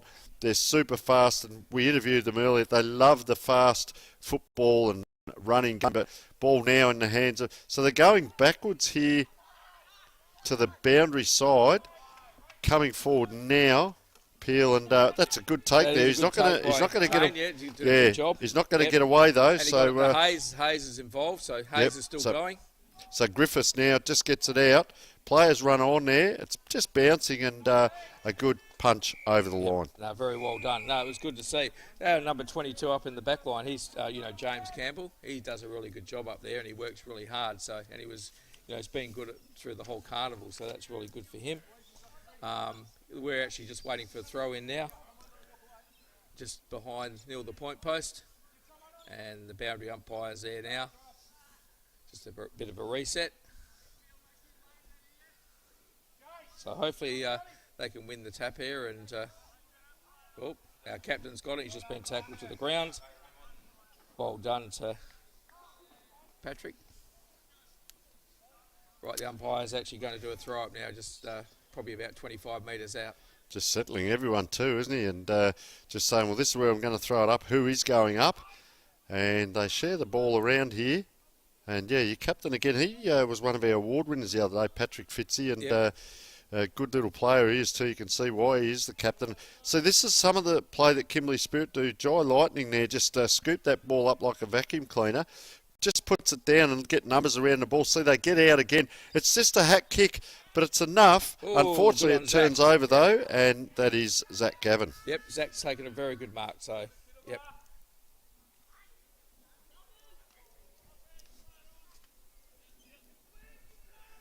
So we're actually back in the forward line again, and we've just gone backwards, actually probably helped the play, and actually Cooper Gray's just taken a great mark. And young Cooper, who's kicked 7 for the tournament, and he kicked 6 in a game yesterday. Yep, no, he's having a very good carnival. Very, very good carnival. So, and he's just actually lining up for his set shot. Probably about 30 metres out this time, so maybe this one might be the one he's going to get compared to the last one. Yeah, and you know a lot of these players, you know where they come from and so on. He's obviously from Hall's Head. Yeah, we've got quite a good representation. We've got all clubs, but we've actually got, Hall's Head's probably got a very high representation. But, Mundajon Centrals is one of our other clubs that's doing really well. And hopefully it's a goal. They're all celebrating. So, yes, it's gone through as a goal. So, well done to Cooper Gray. He's a bit of a dead-eye Dick, isn't he? And as we said, he's going to be, I think he is leading the goals. We've got the stats for the overall so far. So, well done to that young man again today. And, he just continues on. So, good work. Here's an interesting one. Do these Colts go back? Surely they wouldn't go back and play in their local league tomorrow, would they? Or some may? No, we've actually gone to Saturday footy this year, so no, they won't be. Yep. But hopefully they'll go up and watch the seniors play tomorrow. So yes, good representative by Peel. Of course, Jeff is associated with Peel. We just better let everyone out there know that, but it's not a one-sided bias call. We're appreciating great football, Jeff, and you've seen a lot of football over the years, but how good are these championships? You get the best of the best. Look at that player charging through. I tell you what, I don't know what went further, the run or the slide, but see Peel, just that steady and kick, and there he is again. The captain takes off with it, He's inside. I tell you what, that is a great kick, young man. That is sense. He's happy about it too, doesn't he? He raises the arms up, and well done, Patrick Fitzy. And just saw you get a bit excited with that, Jeff. That patch of play out here, but using each other, and see Fitzy, he was outside 50, run inside, and that's a beautiful goal, isn't it? Oh, he's just a great player. He just always puts his body on the line. He takes good grabs. He just works hard, and he's a good captain because he leads by example. So. You've got to appreciate that, and that's really good work. Yeah, well done, young man. So they go ahead on the scoreboard now. They've got, I think they've put that up as 2 goals. I've got 1 goal, 1. I think 2 goals, yeah. Because we had 1 to Cooper Gray, so we've got 1 to Cooper Gray. You are correct, yes. sir. Thank you very much. So, and if I look down the line, I can see that.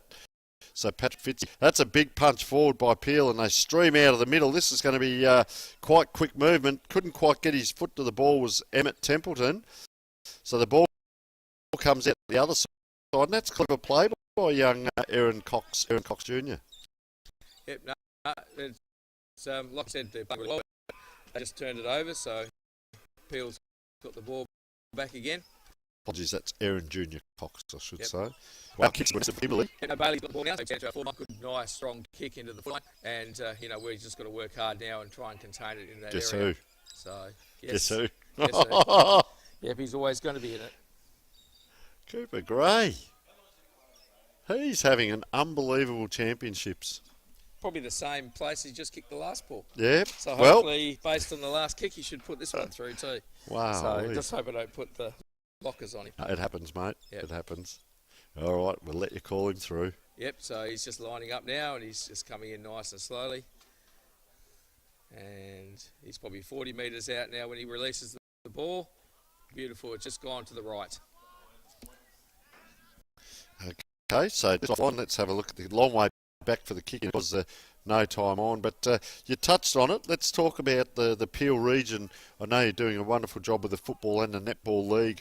7 teams in each, and a new one coming in next year, of course. So that's exciting news for the region, and it's great to get every team represented, isn't it, throughout the championships? And I think having a new team come in just adds a new dimension to us, so that's really good.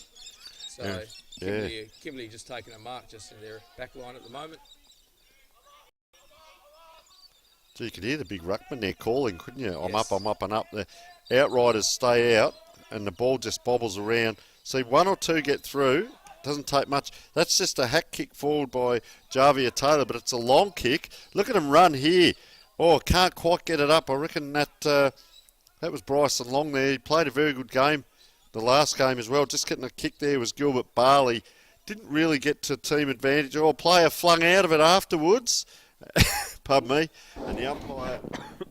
Gee, I might go into umpiring because I reckon I picked that as well, but that was a pretty easy one to pick. So Kimberly Spirit J Hill it is, with ball in hand. Big lump of a lad too. There's some big kids out here for under 18s, and just guides that ball into that hot spot. Oh, and that's a good grab over the back, and Hunter Evan, and he's going to be in front of goals here, lining up. That gives them an opportunity just to push back in a little bit here in this first half, and 3rd versus 4th. Very important going into, I think, going out of this carnival and going into next year's championships and where you end up. He's got very good height, so that's probably why he outmarked our players. So a little bit stuttery on the lead, long way from hand to foot. He's a left footer, and they must be using a left-footed football out there because a few of the goals have come from the left footers. And well done, young Hunter Evan. We apologise if we mispronounce a couple of names here and there. Yeah, so back to the Peel clubs. Yeah, our Peel clubs are going really well. We've got, like I said, we've got the 7 clubs. We've got our netball going really strongly. And on top of that, with Secret Harbour coming in next year, that just gives that extra club that we need. And the clubs won't have buys, and that's pretty important to all our clubs. They don't like the buys. And then it's going to help us with these carnivals and everything like that. So will they have a junior team as well? They do have a junior Fantastic. competition under Mill District. So, yeah, it does work really well. Oh, that's great news. Always interested to hear what happens in the middle. Do you man up? Do you go to your own positions? They're playing us, we're playing them with your game plan. He's done it a couple of times. They need to get on top of that, the big fella. He's very good tap there by Garvin. Ball goes out. See, this ground ball's, well done, extracted out there by Brandon Logan, wasn't it? Kicks it. See, that's a long kick in, gives the advantage to Kimberley, actually, but they've got a player at the back of this pack if they need. What they tend to do is run backwards, a lot of these players out here. He's off again there. That is a great kick. Couldn't quite hit their goal sneak down there. So the Spirit, that's a dangerous handball inside to a hot spot, which gives the opportunity to Peel Cavaliers. And the bottom of the pack is Cooper Gray. And one thing you want to see from your forwards, not only kicking goals, but forward line pressure. No, the forward line pressure's been very good. The boys managed to hold it in there. It looks like we've got a free kick. So He's done a mountain of work, hasn't he, Yes. big fella? Yep, Nicholas no, Garb, well. and he's... Well, that's not him that's got the free, though. But anyway, Peel having a shot about 30 metres out again, probably about the same place as last time. I think we've had 3 shots in the same spot. We've actually got a goal out of it at the moment. So Try and pick this lad's number up in a minute. yes, kicks through the ball, and it's a point gone to the left. A little bit of fatigue coming in on a lot of the players. That looks like number 10. So that's Rizzo. Alessio Rizzo. I did read that correctly. And, a little bit tight. As we said, massive 2 days. You've got 4 games going on. So, and of course, the final goes up in tempo as well. Correct. They all go up in tempo because we're all playing for, where we're going to finish next year. So I think that's pretty important for the competition. So Kimberley got the ball at the moment and just going down the wing. There he goes. I'll tell you what, he's done that probably 6 times today. If he clunks one, we're in for an absolute excitement machine with that young lad. Up, down, round and round it goes. The big fella just gets a handball across, not to anyone in particular, so they're able to go out. Yeah, he's done well, Brandon Logan, a couple of times. I've liked the backman today. A couple of backmen from other teams as well. That's a long kick, isn't it? That covers everyone and gets across, so all the midfielders have to run down the ground now. You won't get it off this bloke. He can really play. Really loved him. Patrick Fitzy gets into dangerous position. That's a good mark by Tane Woods. Yep, and it's out. We've just taken another mark in our forward line, so well done to the boys. They've got down there. I reckon that's Hayes Griffiths. Yep, it is Hayes. Yep. No, yeah, it is Hayes. Ball in hand. Good size too. You can see, these guys will grow a little bit yet, but he's a good athletic build, and he looks like he's going to be over 6 foot already now, and just got that good structure, good build about him. He's had a very good carnival actually, and he's the son of the coach, so he should do pretty well. Oh well, I have wrapped it up the right way, but I didn't actually know that. But he's very well put together. Some of these lads. I talk about a recruiting background. We used to recruit for the AFL and look at players and say, well, how would they look in a couple of years in a league jumper and so on. And you look at a build like that. Everything's proportioned. He moves well. He's athletic, free-flowing. He's got agility as well. He's not blocky in his moves for a big, tall bloke. And you can just see potential. But one thing to have potential, you've got to do something with it. So Kimberley Spirit now come in. Yep, no, it was Kimberley Spirit just kicked out, probably just to the centre of the square. And we've just taken a good mark, so we'll bring it straight back in. And he's just sort of trying to find a target at the moment. And just a nice low punt kick. It looks like it's just come out the back, and we've got an opportunity here. A pretty good sling tackle there, but no reward. And the game continues on with Kimberley Spirit controlling the situation down there in our forward line, so they're fighting really hard at the moment. Nick Costello went in quite hard there. Just comes out the back to Kane. Gee, I'll tell you what, there's a few shots that have missed here. Yeah, Kane was probably 15 metres out and probably should have drilled that one, but anyway. I sat down with Nick Costello the other night, at Templeton and Ashton Parker, and had a bit of a chat with a few of the lads, and they conducted themselves very well, found out a little bit about them, but now you see them out in a footy field. Just a push there. It's a bit of a Hawkins. Can he get it around? It's forced through there on the last line defence. Campbell knocks, and I'll tell you what, Peel are getting a few points as we speak, but they're all scores. So 2 goals, 4-16 at the moment. 1 goal straight. In 10 the wet points. Conditions. That's, that's very good. So Kimberley are bringing it out from their back line again. And they're just going down out towards the flank. Just a few players went up for the mark, but the ball's come to ground. and it's just out the front at the moment, still in the 50-metre zone for Peel Cavaliers. And yeah, some good work there by Hugh Menzies in number 2. He's actually playing a really good game too. He's had a very good carnival. It's been down this end a lot of the time, hasn't it? So you can see, can they mount another go at it? And that's a clever kick to get it into the centre. And Brandon Logan's having a fantastic game. He elects to go one way, this way, that way, kicks over his own teammate, and the player's just come on the field. This is Scalata. Lachlan Scalata, is it, with ball in hand. Once again, we apologise for the pronunciations.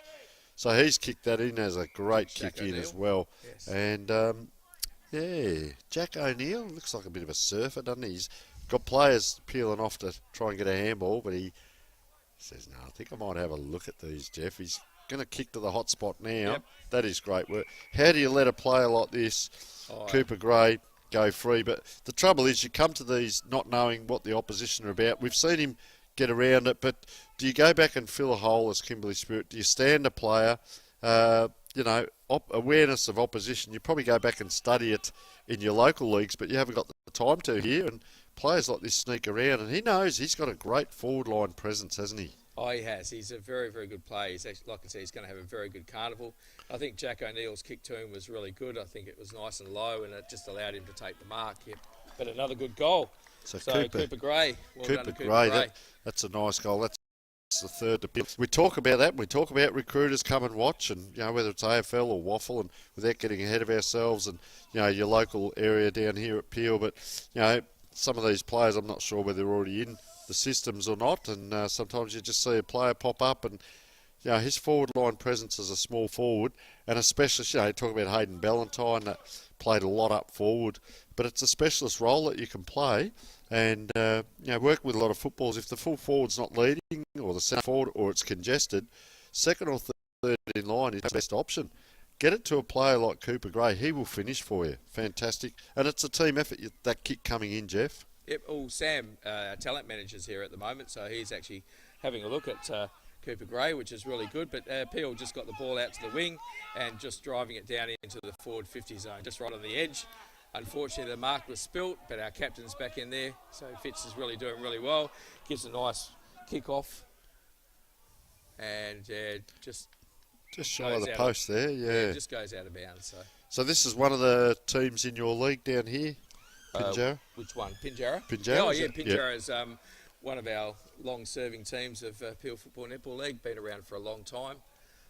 We've got a lot of clubs. Mandurah Mustangs are around that 90 years old. We got Mundijong Centrals that are 100 plus. Wow. We've got a lot of, because we used to be known as the Murray Districts Football League, and then we went into Peel. All right, we'll take a short break, Jeff, and we'll come back after that break and hear a little bit more, because I'm fascinated about these local leagues. Thank you.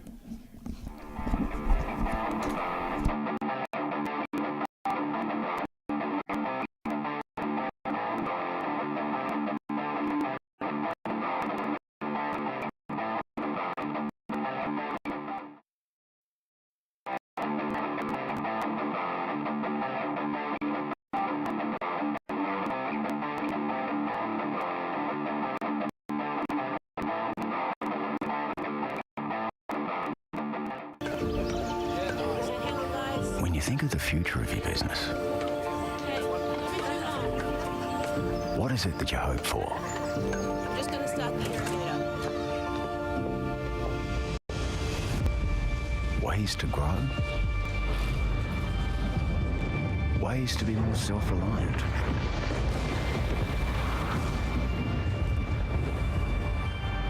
And always be one step ahead. Are you looking for a partner with solutions to complex business problems?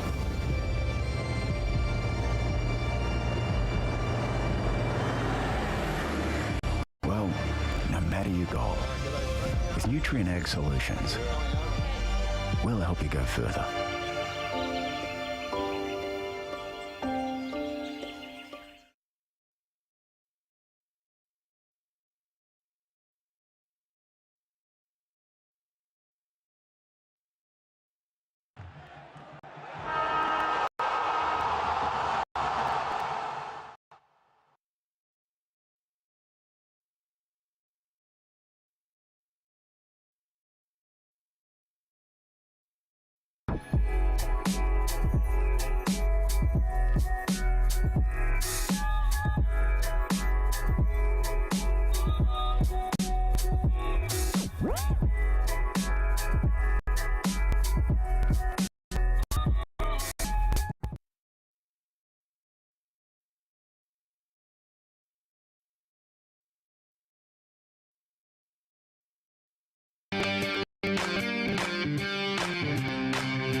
Since day one, Macintosh & Son has been growing our services and support for our customers while investing in the future of our people. We know you need the right equipment and we will be there when it matters most. Macintosh & Son. Grow with us. To the scoreboard, it was 3-5-23, which is what I had down. Scribbled everything out, put 3-4.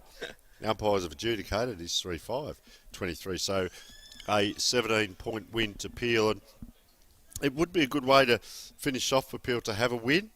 It's still a final, third versus fourth, so would be good. But we see right in close, and James Mooney doing a great job down there with the camera. As we said before, folks, you're almost the 19th player in that huddle. He gets in that close, and coach there from Kimberley Spirit, Ben DeMayo there, just right in with those players. Be great if we could actually hear what they're saying, but then sometimes maybe not.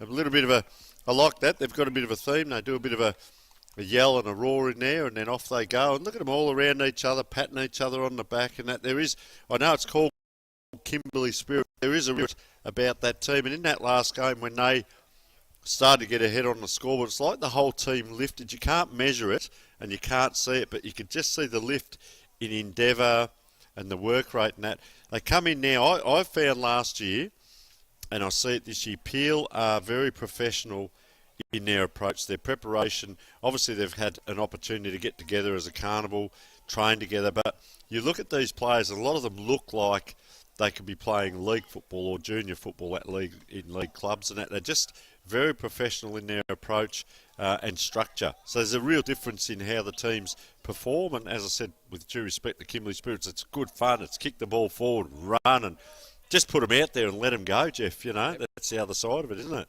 Well, I love the way Kimberley play. I love their spirit. And I love the way they get, their body behind the ball. When it was dumping down with rain in the previous game, they played really well.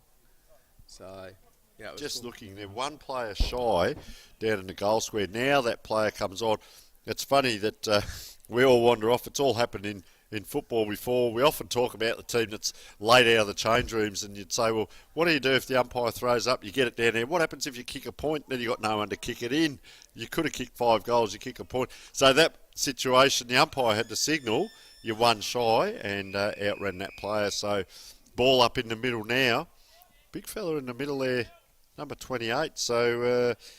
Delio there. Yeah, from Waruna Football Club. Yes, no, he's a good size. Yeah, and see the player at the back there. Now, he was one that we interviewed the other day. Zachary Gavin. Yeah, great kid. Yeah, really good, and he told us the story. There he is now as we speak. He's been in the best players, I think, in several occasions during this championships. Just gets around now. I'll tell you what, out the other side they come, Kimberley Spirit. So a little bit of small circle work between the 50s. There's Taj as we speak. Really good player last year was Taj Parker, and he's just been caught up with there, unfortunately. But he is an outstanding player. But that's what Kimberley Spirit do. With the stand the mark rule, they're able to take off. That is a huge pack. Players come down and up. Look at the foot race on here. And I tell you what, who was leading that was... James Campbell, he's had a pretty good game as well. Yeah, no, James, like I said before, he's had a very, very good game. But the Cavaliers are, trying extremely hard to make sure that Kimberley Spirit don't get too many goals. But Kimberley Spirit are putting in a very, they're trying to intimidate us, probably trying to, keep man on man and work really hard to stop us from getting any opportunities. So. But at the moment, it's in Kimberley's forward line, and the player just has a shot at goals, and we just take a good mark in the back line.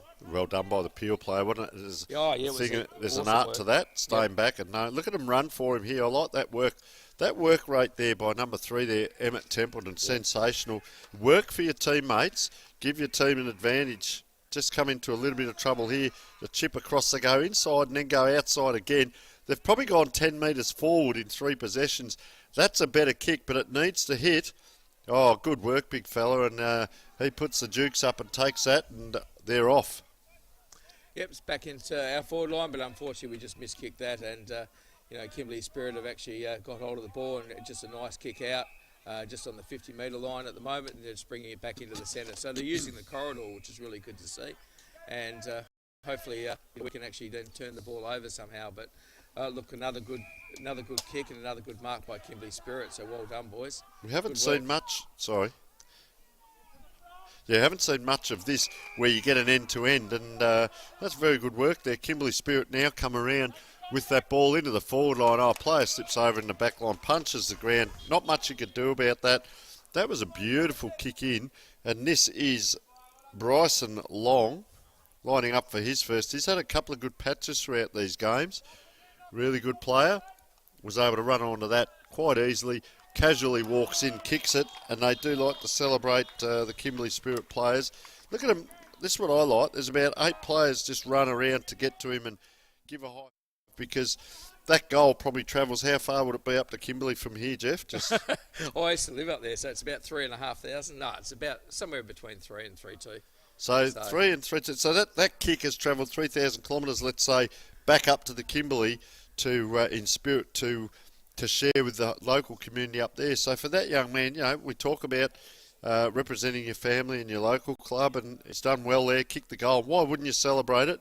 Because it's got to travel a long way. So well done to Kimberley Spirit there, and that's just got them that touch closer as well. Yeah, it's a nice close game. So yeah, it's a good competitive game, and both teams are really putting their bodies on the line. So no, excellent work, and it's actually great to see. So it's what you want the spectators to be watching, a game that's nice and close, and everyone's putting good effort and working hard for their teams.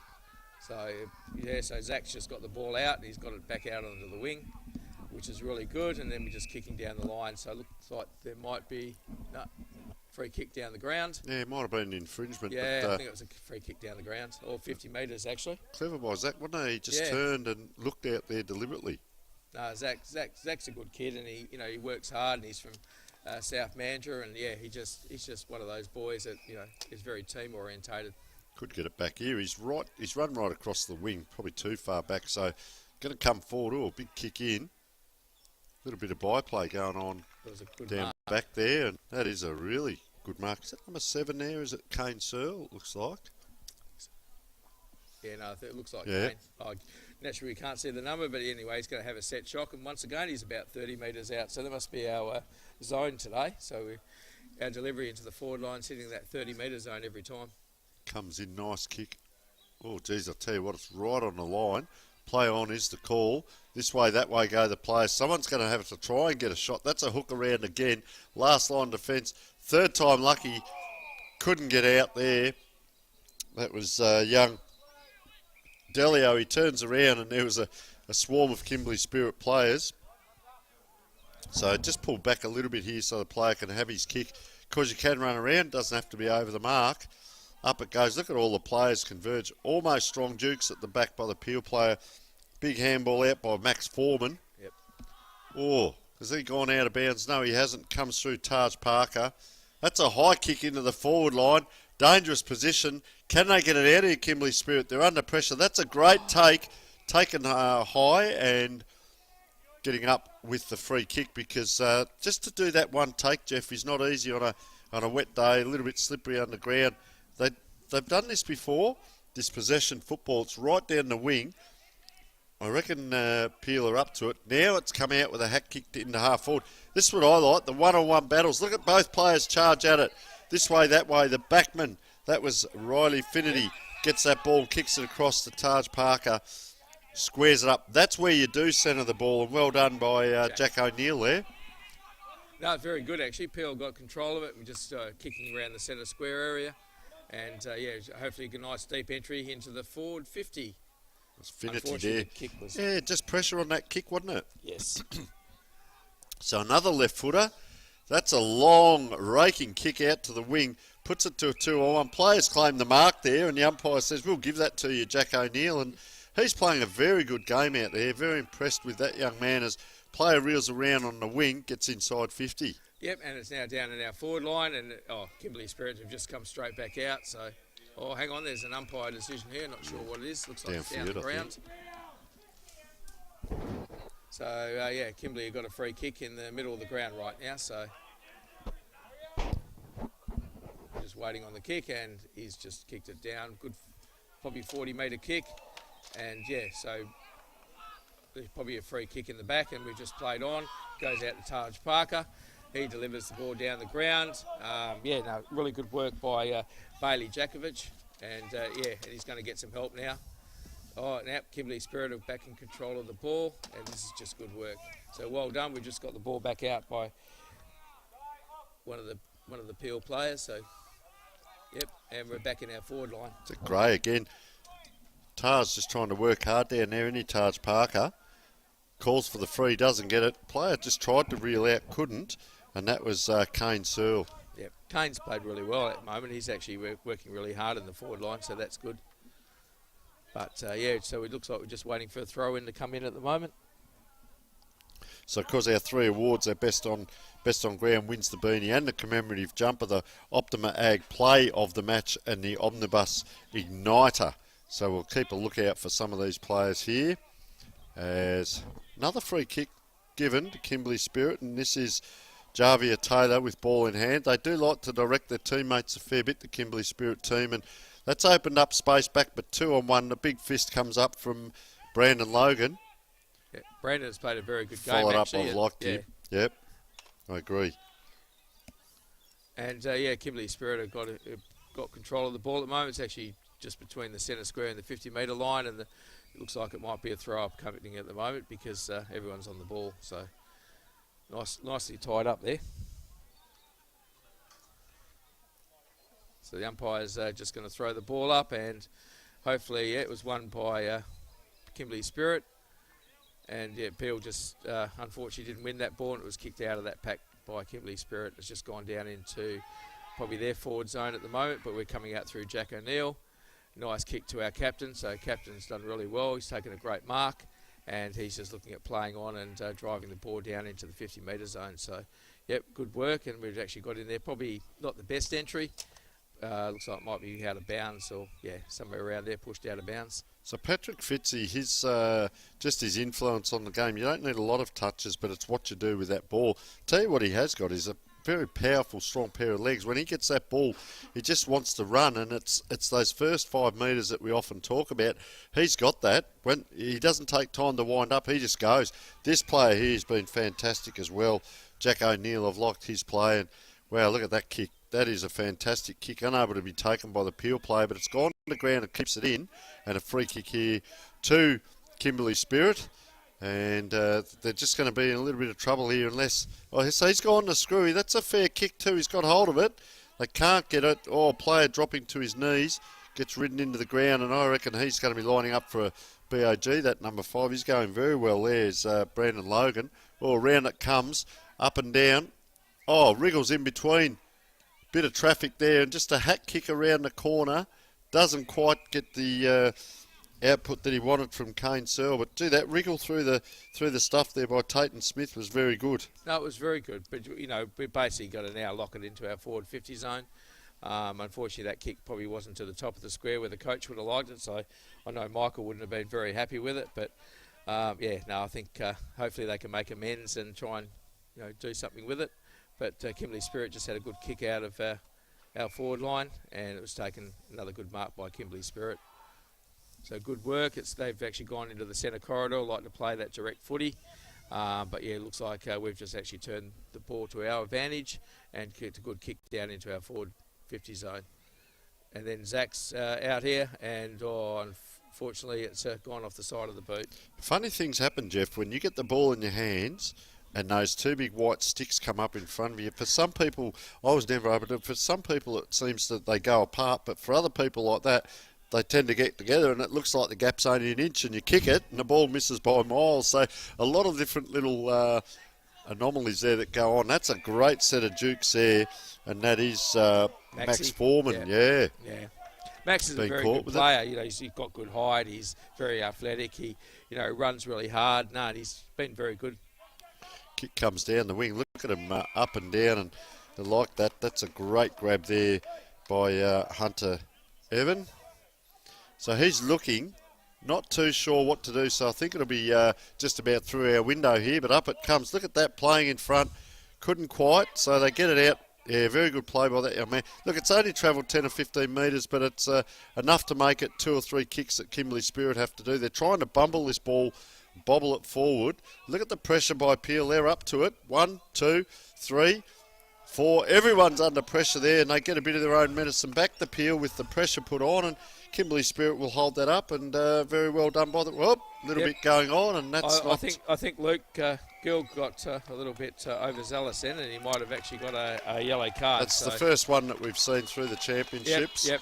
I think something must have upset him then because, But anyway, he's worked really hard for the team in all games, so, he's... And look, it happens. You get a bit of fatigue, you get a rush of blood, something unforeseen happens, and off you go. So, look, he'll go off and cool the jets there as, Treon Stretch will line up for goal.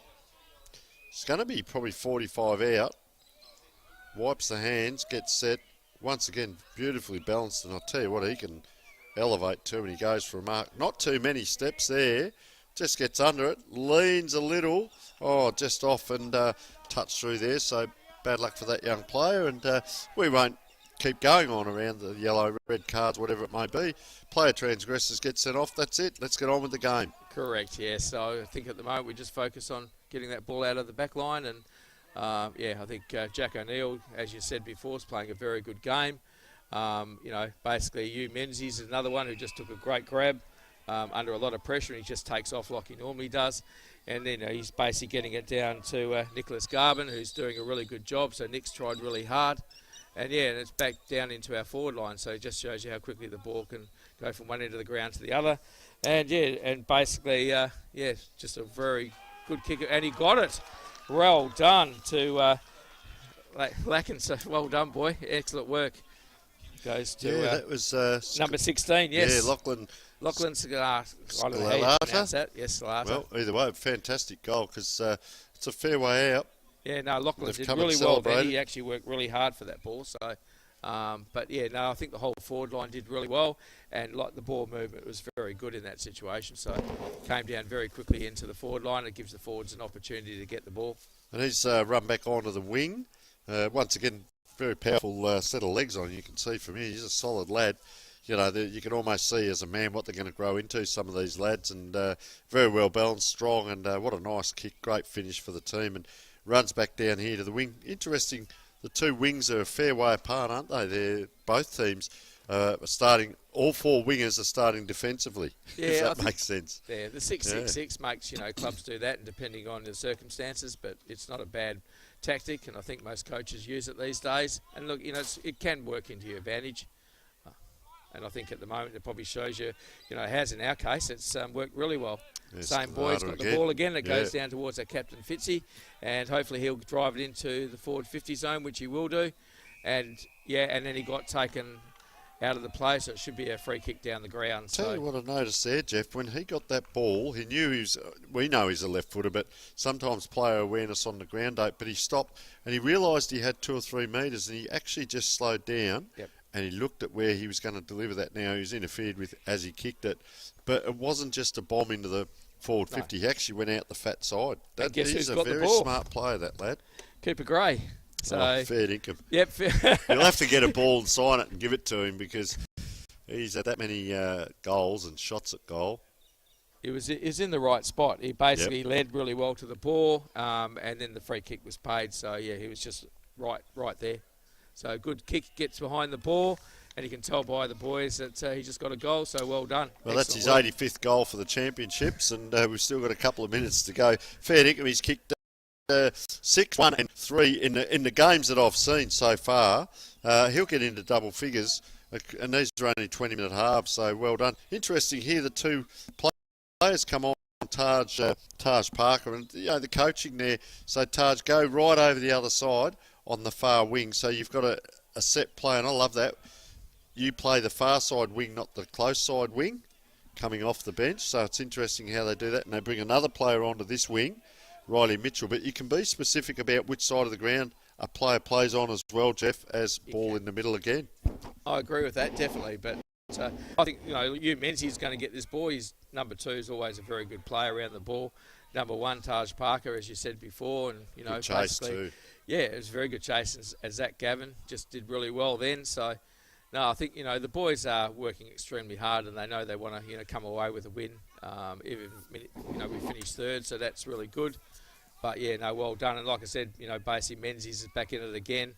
And then there's that, you know, Braden has done really well. And yeah, and then you got Jack. Yeah, this player's played a great game. Great little kick, that one. It just did the right thing and got to our player. Look at him run and share too, Jeff. Yep. Yeah. No, it's been very good play, and hopefully we get something out of it. And look, like our captain's got it again. He put it out to the side, but that's all right. Our player's in the right position to take a grab. Unfortunately missed it, but we've still got numbers around the ball. Oh. Yeah, good tackle. I'm not 100% sure this time. We wrapped him up last time, but Patrick Fitcher, I don't think 100% he meant that kick to go to that spot, but he's got a powerful leg on him. That's a long kick as they set up again here, Peel, and I like this. Get it inside, put it where the opposition want it or we want it, and play our game. And that diagonal kick from half-back flank into the middle and across to the forward line, now they can set up from here, and they're working well. And this is the player that's come off the bench, Riley Mitchell. Goes around on the left. They like kicking out to that hot spot, and I tell you what, this is the ruckman here. This is Nicholas Garvin. Yep. He's done some good things in the middle, but he just drifted down now. I don't mind that. You've got to be defensive as a ruckman, but if you can go forward and be dangerous, why wouldn't you? And I used to watch Big Cox from the West Coast Eagles. He was like an extra centre man. I used to watch running patterns where he'd run to and so on. This player here just reminds me, he doesn't just stand and watch. After tapping, he thinks about where I have to be next, and he wanders in. Like to see him finish with a goal. That is a good kick, and I'll tell you what, that's deserved because he's played a good game, but the big fella, he has football smarts, and the other one I was going to talk about earlier, I like Taj Parker. I saw him last year, and I mentioned him today because he's on that far wing, but some of these players, Jeff, they're just what you call a natural football. They know where to run, what to do. You don't have to really coach them that much. You help them and encourage them and mentor them, but the actual coaching on positioning, what to do and where to run, sometimes they teach us. Yeah, no, I think, you know, Taj Parker's probably a good example of that. And, you know, Riley coming out the other side, he's actually driven the ball into the forward 50 zone really well, and he's hit his target. So, yeah, we've got two very good, strong wingers out there at the moment, so that's really good. I try and barge into him now. That was big Nathan Ralph. Tried to out-physical the opposition ruckman. Here he is again. They like this switch, don't they, across the ground, and well done. Ben O'Loughlin now. Great match-up or pairing up between him and Jack O'Neill. This will be interesting.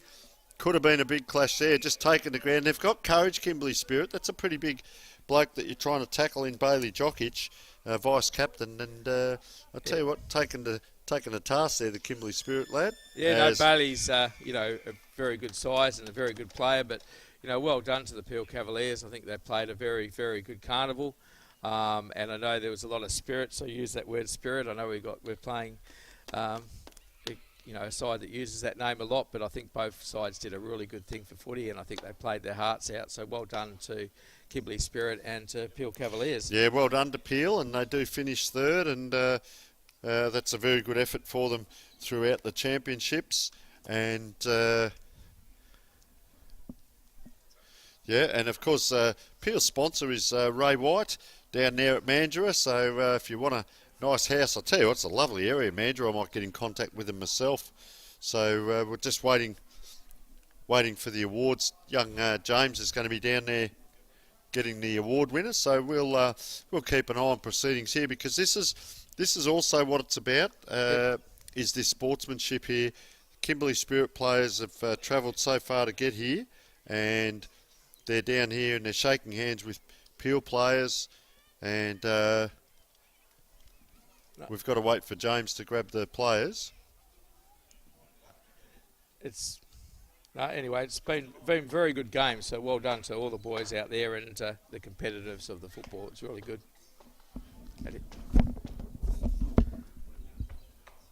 So they're all shaking hands at the moment, and so well done to both coaches of both teams, and well done to the Peel Cavaliers, and well done to Kimberley Spirit, and and I think the two coaches are going to go together and shake hands, so that's great for the spirit of footy. So well done, boys. And we've got very good coaches in Michael Griffiths and Matthew Templeton, and we've got a good runner, we've got good team managers, and what I love about the Cavaliers this year is the family orientation. So well and look done. at the couple of award winners now just wandering over there, and we'll see who he's got there. I reckon Jack. That was young Jack, number 15. We said he had a great game. Jack O'Neill, He's got the award with the thongs there.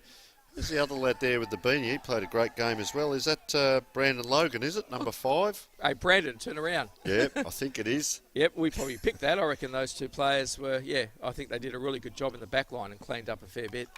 So we're just waiting here. It's good to see this too. All the players come over and get behind them. And we'll go to James now. James Gardner. The end of the third place playoff between the Kimberley Spirit and the Peel Cavaliers, and a very good win to Peel. Now we've got 3 of the stars from both sides. To my right, I've got Hunter Evan, that'll do. You won the Optima Ag play of the match. So congratulations, Hunter. A fantastic carnival by your boys. Coming down from the Kimberley, it's a long way, but the spirit that you guys played with was something to behold. Yeah, credit to Peel. You were the best man. Yeah. Our Kimberley boys, we flew down here on Monday. Yeah. Talk us through the whole country week experience for you guys. Obviously a long way. You've galvanised as a team. You look like you had a heap of fun out there. It's always good fun playing with them boys. They're exciting, they're quick. Yeah, it's everything you want in a footy club. Well, Hunter, congratulations. A great carnival by you. And then we've got Jack O'Neill here, who has won the Omnibus Igniter. So he gets a pair of the magnificent Archie thongs thanks to his kicking and the setups from the play. A really good carnival by your boys. Premiers from last season just couldn't quite get the job done today and over the last couple of days. Yeah. We've got a really good squad, and I think this game showed that what we're worth and that we're one of the best sides here. Kind of a bit of stick from the boys behind, but they look like a really good, fun group to be around. Obviously a really strong, cohesive unit. Yeah, we're a good unit and we get along really well, making friendships, and it's really good.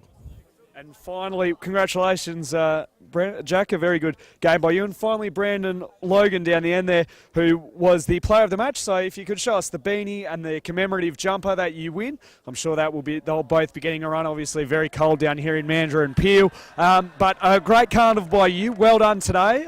What did you think of your overall performance over the weekend? Boys had a good run, Probably should have been in the grand final. But it's always next year for the younger boys. And if the 3 of you guys would like to give a quick shout out to your local clubs. Shout out to Horsehead and the Peel Football Netball League. It's been awesome stuff they've done for us. Shout out to Horsehead and also the Peel Football Netball League. And finally from you, Hunter. Yeah, shout out to Ord River Magpies. They really helped me develop my game, and I'm sure my mum will be watching right now. So. Well, there you have it. The award winners from the third place playoff, and look at the boys around. Great experience down here. We'll throw to a break and we'll be back with the grand final after this.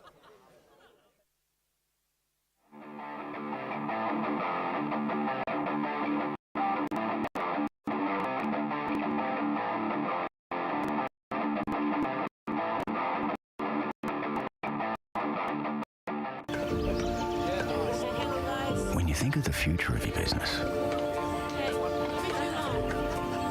what is it that you hope for? I'm just going to start the irrigator. Ways to grow? Ways to be more self-reliant?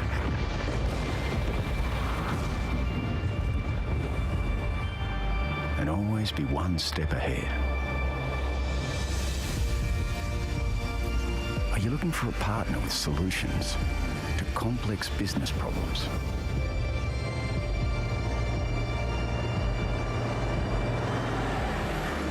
Well, no matter your goal, with Nutrien Ag Solutions, we'll help you go further.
Since day one, Macintosh & Son has been growing our services and support for our customers while investing in the future of our people. We know you need the right equipment and we will be there when it matters most. Macintosh & Son.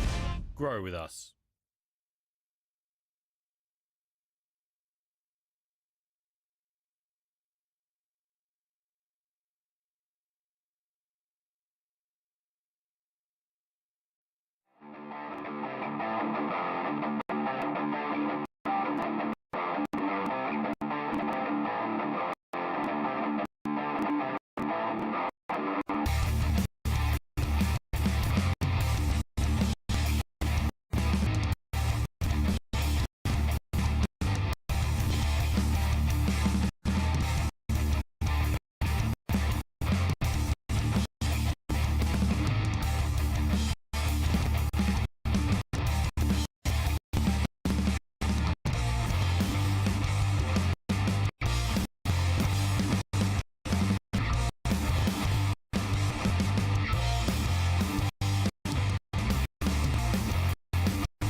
Well, 8 teams start the tournament or the championships, and we're down to the final 2. This is what it's all about, the big grand final. Look at them facing off too. And it is Southwest versus Great Northern. And we've just got a little bit of a ceremony here at the start to set proceedings underway for the big grand final. My name is Tony Neal, and I'm joined by James Gardner. And James, I think you can be the Great Northern representative because you're from that way. And my heart will go towards Southwest. So it's going to be on up here in the commentary as well as on the ground. Have a look at this. What a build-up. This is what the players play for. Fantastic to represent your regions. Let's just have a listen to proceedings before we get underway. Camera 1. Yep, cool. I can't even, I think in the background. But they have very striking here. Just cut to my camera. Taking 2.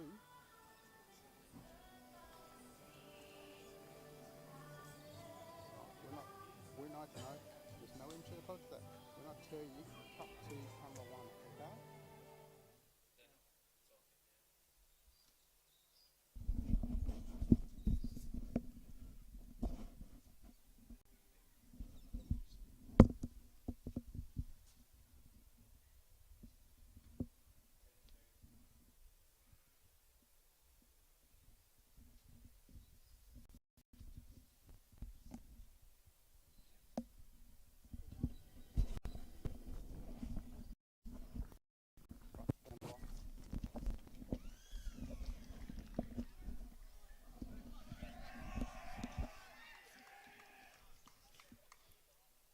Well, absolutely sensational. The national anthem, I did offer to sing it, and they said, no, Tony, we've got music in the background here. So let's just have a look at the captains as they come together. Going to toss the coin. The umpire says, well, I do it. We'll get one of the officials over, and here we go with the coin toss. Very important. Up it goes. Southwest have won. I tell you what, the boys have all celebrated, and that's a coin toss. So I'll be surprised to see what happens when they kick a goal or something, because that's the first win of the day, according to them. Look at them all now get together. This is what it's about. As we said, they've played 3 or 4 games, James, and what are you looking forward to in the big grand final here? I'm looking forward to a continuation of the rivalry between the Great Northern and the Southwest. As a Southwest, as a Great Northern boy myself, I've got a bit of connection to the Southwest, but we'll part from it. I remember being a boy, travelling down to Perth, watching grand finals in the seniors between the Great Northern and Southwest. These two regions on the field don't really like each other, to be honest. They really don't, because they have had some storied battles over the years, and plenty of grand finals have gone down to the wire. And I'm really hoping that this one is another one of those. No matter what the result is, I think we will see some really good passages of play and some great footy on display. Yeah, certainly. We've seen it already over the championships, but it comes down to this, 8 start, 2, we haven't said finish, 2 play off in the grand final, and 1 will end up on top. So absolutely sensational. And the big fella there for Southwest, Jet Woods, keep an eye on him, and he's up against, well, that's Blake Taswell there. Yep. So another big physical guy. We've interviewed a few of these players now. I talk about the Southwest, and Hutchison there with his back to us. Umpire throws the ball up in the middle. We're underway in the grand final for 2023. Woods grabs it straight out of the ruck, hands it to Babbage, who gets the first clearance, and Death Lefson, as he's done all carnival and all season up in the Great Northern, takes the intercept mark, heads out wide to the outer side where Giltray takes the mark, looks inboard, decides to pop it up for Wingo to weave his magic, knocked away from him, falls down to the big fella in Woods, trying to paddle it forward. Princey wrapped up, and we'll have a stoppage in neutral territory on centre wing on the outer side. We spoke about that win too, James, and it actually looks like it's dropped down fairly significantly, and clear skies as we speak, which will allow for a great brand of football as we see one of the worst kicks of the championships come in. But tongue-in-cheek, but they go forward here, Southwest, over the top. The pace is on. Look at the race for the ball. Well done, desperation, and we haven't seen that for a long time in football. Just a forced behind. by the Great Northern team, which will just ease up the pressure and allow them to get a kick in, get a couple of possessions, and I'll be interested, how many of the players across the whole, I think there's 30 in the squad that the teams have used. Nice little chip out here, and that is Jai Thurston with ball in hand, half-back flank. Thurston, right, half-back for the Gnfl. Pumps it long, looking for Tazwell. It's over his head. Death Lefson was caught behind, and in the front, Big Woods takes the mark.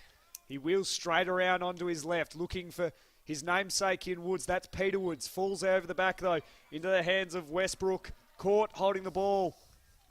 And so Southwest, the pressure on early. They'll get a free kick going the way of Arrow Smith to get the first goal of the game in the first couple of minutes. And this is a big kick to settle the nerves, get the boys up and about like they aren't already. We saw them in the pre-game, the huddle, how excited they were to get out and play footy. So Arrow Smith on the approach. The kick's a really good one. That's as straight as you'll get. And they get around him because that is a magnificent kick to get the opener of the grand final. Southwest 117. Great Northern yet to score. 2 minutes gone in the first. And it is that start we talk about, isn't it? Get that first one on the board and a straightening kick. You do all that work to get it down there. It was hung around for a little while, but then you've got to finish. So the last 10% of everything you've done is just how you dispose of that ball. But to kick the goal gives the team a bit of impetus, and away they go. I'll tell you what, they've got some balls in the middle. Have a look. They've got Big Woods, but big number 25, Babbage. So they've got the grunt, as we call it, in the middle. And we've also got Luke Hutchison and the big ruckman there just whispering to one of the on-ballers as it goes up. Gee, high leap, but we've seen that a couple of times, taking the ball out, caught with the ball, or just as Woods got it in his hand, umpire says, we'll ball it up. And keep an eye out for Lachlan Princey, number 1. He's another one around the ball. Just goes to ground as we speak, but able to back up the Southwest player. He's hit heavily as he got rid of the ball. Nice little left foot handball. We're going to see some good skill. Best two teams out here.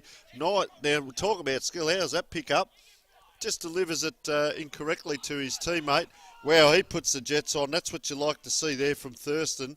Fantastic burst of pace. Our player just down and paddles it out. 1, 2, 3. They're out. Look at the lead come from the blonde-haired player on the wing.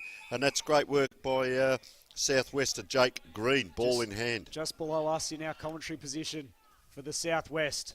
Goes up to centre wing. Death Lefson sets himself. Falls over the back. And Clark wrapped up by Woods. And so we'll have a ball up centre wing, broadcast side, in front of both interchange gates.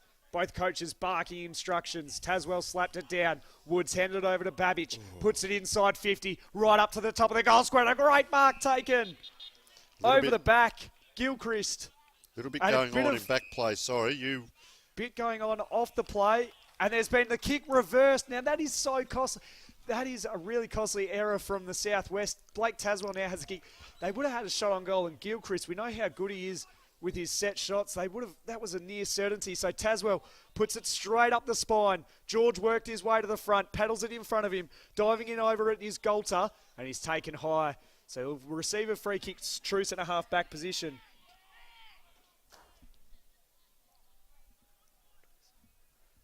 So Death Lefson wearing the 27 for the Great Northern. Look out for him on half-back as he goes in again, head over the footy. No, he is 26, sorry, Tone. I'm glad you know the players, mate, because we've got no one in 26 and a player in 27. So that is 26. I'm glad we've identified that. And look at Woods. He's travelled a long way to get to that ball and still puts in and gets up. And unfortunately, so he had to run a long way. He actually had perpetual motion, didn't stop to then go into the ruck. He had movement as he was coming in, and that pushed that player out. And he's had a fair few possessions already, Def Leopard. Gee, I can't get it out. Def Lefson. Try saying that fast 5 times. Finn it is. So Finn kicks that ball down, and they'll come in again. Tell you what, he's the bigger player here because the ruckman hasn't gone down. So the bigger player there, of course, was Woods again. But another free kick. So there's been 3 or 4, haven't there, for Great Northern? Oh, look at that. He's delivered that, and it's gone over the top. So game is on now. Now the players will put the jets on. Trying to follow up and mop up his own handiwork there was, of course, Jake Green. Couldn't, but it's ended up in a team free. They stream off the back line. That is great work. And well done by young Golter. He's been influential. Geez, he puts in an interesting kick to the player. This game is very physical, but coming in and mopping up. He's been put down after he kicked it. Umpire has let it go. And what are we adjudicating here? It's a point. Yep. But I can tell you, put down behind the play there was Peter Woods. Very unlucky not to get it downfield there, Southwest. And I'll tell you what, there is some feeling in this game. I do like Ned Golter coming off that half-back flank in the red boots as well. Clark did well to grab that over the back. He played on, though, when he didn't need to. And he's caught holding the ball for incorrect disposal. And Woods, the excitement machine, gets the free kick. Good forward pressure. Has it at right half forward, broadcast side. Sends it inboard into the pocket. 2-on-1 situation. Floating across the pack. Spoilt from behind. Gilchrist flicked the handball out wide to McDonald. He has a bit of time, bit of space to set himself, but he misses to the near side. He had the time, he had the space. A little bit of pressure came late. We'll give him the benefit of the doubt, but could end up being a costly error. In games like this, at grand finals, you need to take your opportunities. I'll tell you what he hasn't got is a left foot just at that moment. But we talk about this, so you can play at local level. You get to this level, representative level, and the game goes up 10% in speed. It's Great Northern under pressure again here. Will they force it through? Player steps back, and he does again. They are under pressure here, Great Northern. Haven't had it all their own way, and nice little chip kick out now. And that comes to Corey Clark. Clark reels around on that left. It's a long, raking kick, but you're playing behind, son, and that's not going to work. But I'll tell you what, big, strong tackle. And the umpire has said, you can't do that. Actually took that player high and copped himself in there, so that's unfortunate. Jack Gallagher, ball in hand. Look at this quick movement. You look down for a second, and the ball's gone 50 metres, and Reuben Rowe with ball in hand. Rowe from the Mullawar Football Club goes right across the goal face to Cody Giltro, left half back for the Great Northern Footy League. Goes in short to Clay Azevedo, who's normally a bit closer to goal, so he has to switch it out wide to Little. Nothing home for the Great Northern, and it results in that poor kick to Goldstone. Turns it straight over, and the first time that the Gnfl have had any real look at entering the forward 50. Switch it immediately over to Gallagher. Players ahead of the ball. Pedley, one of those. He can hand it to the run of Bo Clark. He does so eventually. Thurston gives chase. Back to Pedley, where it all began. Little chip kick. Nice deft touch from the big fella. Over the top to Johnson. Along the boundary line, broadcast side, pumps it inside 50. 2-on-1 situation, though, to the disadvantage of the Southwest. Paddled away. Little was first on the scene as he's able to compose himself and get the relieving kick, but it's coming straight back as Solis takes the intercept grab in the forward half. Another great turnover for the Southwest. Again, though, a pack situation. Taswell flew, got it to the front. Coming through was Clark. Sharked it out over the top to Valley. He, in turn, turned it over, though. Southwest, they're just like bees around the honeypot at the moment. Every time the Great Northern go near it, there's 3 or 4 Southwest players there to match them. And I'll tell you what I do like, Brian Hughes there, number 22. Some of these players have had great carnivals. We talk about their Pedley as well. You see that going on, but they're up against a like-for-like here. They're not going to get their own way. We're not going to see one-sided games in a grand final like this. There's some great matchups here, and it's interesting. Badley's come square of the ball, probably 50 metres off the ball, just square there to pick up another ruckman out here. And what they're doing out there, I think they've actually dragged him away from the play. That's interesting play there by number 28 there, Taswell. The ball's going to come out this side, though, having said that, but I think they're trying to get the big fella there, Pedley, away from the play. So tactics going on aplenty here. Jack Connell with ball in hand. Goes short. Oh, players go up, down, round and round. Umpire says high, and I reckon is that Thurston with ball in hand. The 2 ruckmen are down here that we've been talking about, and see what they've done. They've elected to kick the ball away from those 2 ruckmen, so I think there's a little bit of tactical work going on here, and not to harp on it, but Pedley's a long way off the ball and can't get near it at the moment. Gelby overcooked the kick, over the top. Axel read it best, takes the mark. Wants to come out the broadcast side. It's a wobbly kick. It's a dangerous one, but it's marked effectively by Emmett. He has a bit of time and space to go now. They have the option there in Gallagher. Johnson takes the mark immediately. Plays on. Brought down from behind by Rowe. Oh, Hoffhammer was palmed off beautifully there by Gilchrist. Then set upon by a couple. Holding the ball. Great pressure from Paletti. And also Hoffhammer, who recovered well to get the holding the ball free kick. They want to switch it, but it's a dangerous option, especially in these wet conditions, but they want to avoid Pedley. Goes short to Jack Connolly instead. Immediately looks inboard. Has George out wide just near the Gnfl coaching box. Uses him on a true centre wing position. Nice Broadcast kick too, wasn't side. it? Very Yeah, nice kick. Has Thurston short. Uses him. Travels bang on 15 metres, I reckon. It's a possession football at the moment. Thurston wheels around. Puts it inside 50. Has Taswell down the line, and it's a down the ground free kick. This is important here for the Gnfl. They haven't had a whole lot of opportunity going forward, but they now get the chance, and immediately they take it with Azevedo getting the free kick. Graham directing a bit of traffic. Does he have the journey in him? We're right behind this kick. Great, as I said before, have a look at the structure of this bloke. This is a young bloke under 18s. Have a look at the build on this guy. Big future ahead of him. And plays a mental game of football out there. Long way out, and let's see how we go. Have a look at that camera angle. Everyone at home is going to ride this kick the whole way. From the paint of 50, Clay Azevedo, it's coming back, but it's not far enough. It's away to the left. And the first score of the game for the Gnfl is a behind. He just looked a bit despondent there, and he's let his opponent get 5 metres off him, and you can't do that in the final. He's picked him up now, and they're out the back here. Look at him go here, Southwest. Exciting football. We keep talking, oh, he's taken out downfield. Yeah, you can't do that. This has really got a feel for it, this game. They're going to go in here, Southwest. What a fast transition. A mark here, and now within 20 seconds, they're going to be having a shot at goal, and Williaroo, that shot by Azevedo that misses, gives the opposition a go here, and number 26 here is Angus McDonald. He's been lively up forward, and that could be the play of the match there, where they go from one end to the other so quickly, coast to coast. Is a fair way out though. Elects to go short. Oh, Tardy in the back line, and good play in the forward line. Player with ball in hand. This is Tom Harris. So Tom Harris has it.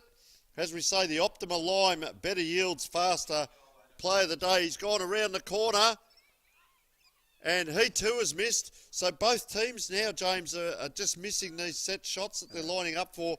That very well could have been the play of the day, though. Great work there by the Southwest. The Southwest. It was great, though. Yeah. Southwest team. Oh, Connell just stuck the 1 minute out. It was an overcooked kick. Gilchrist pounced on it, screws it inboard to the top of the square. The mark taken. And it's him again. He's going to have another shot at it this time, Tommy Harris, to make up this one. A little bit of an easier kick, but I reckon Jason Graham, coach of the Gnfl, would be pulling all his hair out at the moment at the lack of defensive pressure from the Gnfl. Tom Harris, in the meantime, on the approach, dead in front, and it's through. Southwest have their second, extend the margin up to 16 points. 2-5-17, Gnfl 1 behind with 6 minutes remaining. Danger sign for the Gnfl. And I can tell you, we can see the coaches from here, and with all due respect, there's a lot going on the whiteboard.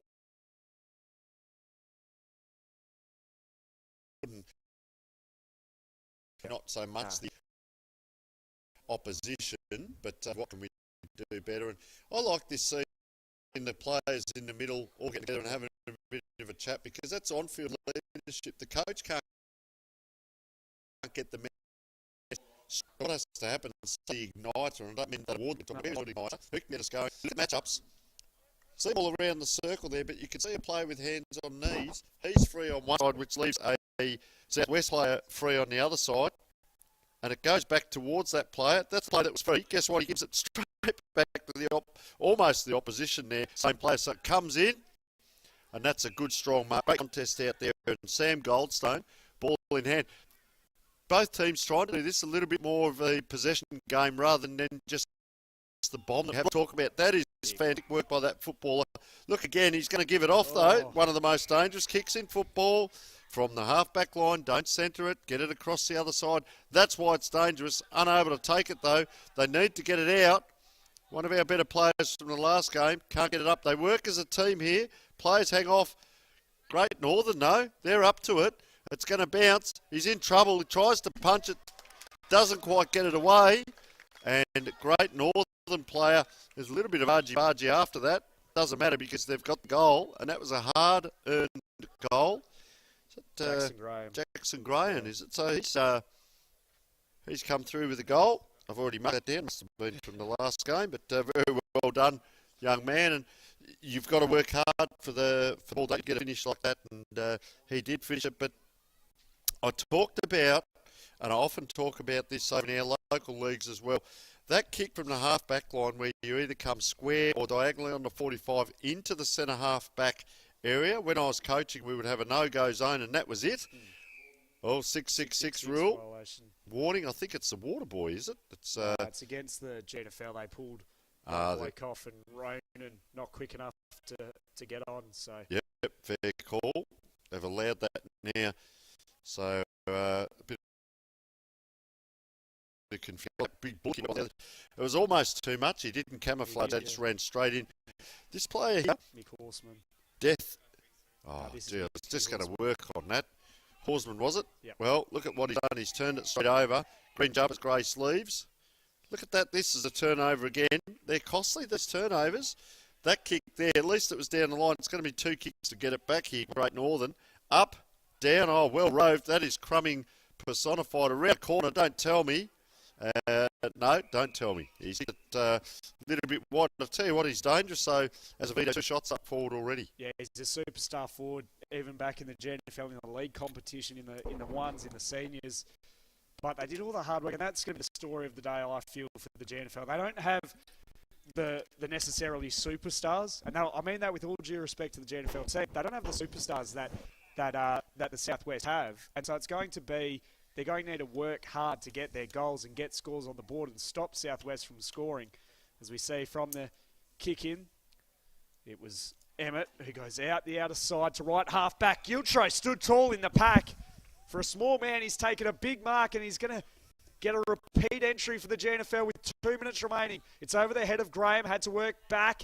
Emmett got in the way. The skipper for the Southwest handed it to Goldston. Back to Emmett, running through the middle of the ground. Over to Princey, caught by George. Play on, says the umpire. Then caught again, and he's been legged. Goes the way of the Gnfl, so Giltro going to put it straight back inside 50. It's a 2-on-2 situation. Graham came from 5 deep. He wasn't anywhere near it. And he has come from nowhere. Pumped up out of the sprinkler heads. And that is a Bruce Rock Engineering mark of the game contender. That is Jackson a great Graham. grab, wasn't it? Wow-wee. No one saw him coming. He was unchecked. He cruised on through, took the mark. Now needs to finish the job. With 1:30 remaining to get this to a 4-point margin. He's dead in front, 35 metres out. Leans slightly back on the kick, but it's through. Jackson Graham kicks his second. 2-1-13, plays 2-5-17. A minute to go, Tony, and this is everything you want in a grand final. Well, what a great run. If you're going to run it that far and put the effort in, you may as well mark it, hey? And that's not easy to do. That was a big pack mark, and you said it. What did you say? Popped up like a sprinkler. I like that one. That's a new one. Out of the sprinkler But heads. fair income. That's a good grab. And it puts them back in contention. 4 points now. Southwest have had a lot of the ball, but... you know, these turnovers, they're trying to... I understand possession football, but don't try and be too finicky. Both teams have done a little bit where they're trying to switch play, but make sure that hits. You are the elite players of the competitions. Get your skills right, up and down. The big ruckman in there, he's done that twice now. Awkward looking kick, but it's forward, so that's okay. Leading to the ball, not able to take it. Just trying to pull that ball in, couldn't do it. Taken in the back here, the blonde lad. Yep. And... giving a push in the back there, Jake Green it is, and he's had a few possessions out here on this wing. So is he going to go down the line? All the calls come. Headley. Well, he's not going to him. He's over the top. He's playing a great game. He's Mick Horseman. I'll tell you what, to play big games in finals. Well, a player just took off. I suppose the umpire called that. 3 deep. Couldn't get up, and we're just going to slow down that first half of football. That was as good as we've seen from start, from siren to siren, and we see the lead to the 5-17. Great Northern 2-1-13, and we will take a short break in what is a super exciting game, folks. Don't go anywhere.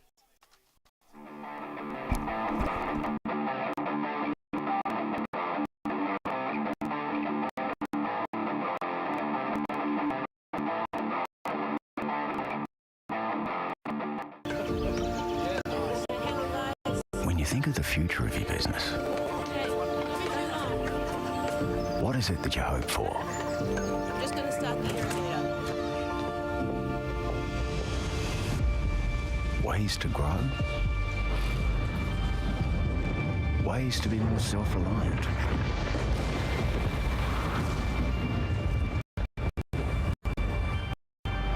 And always one step ahead.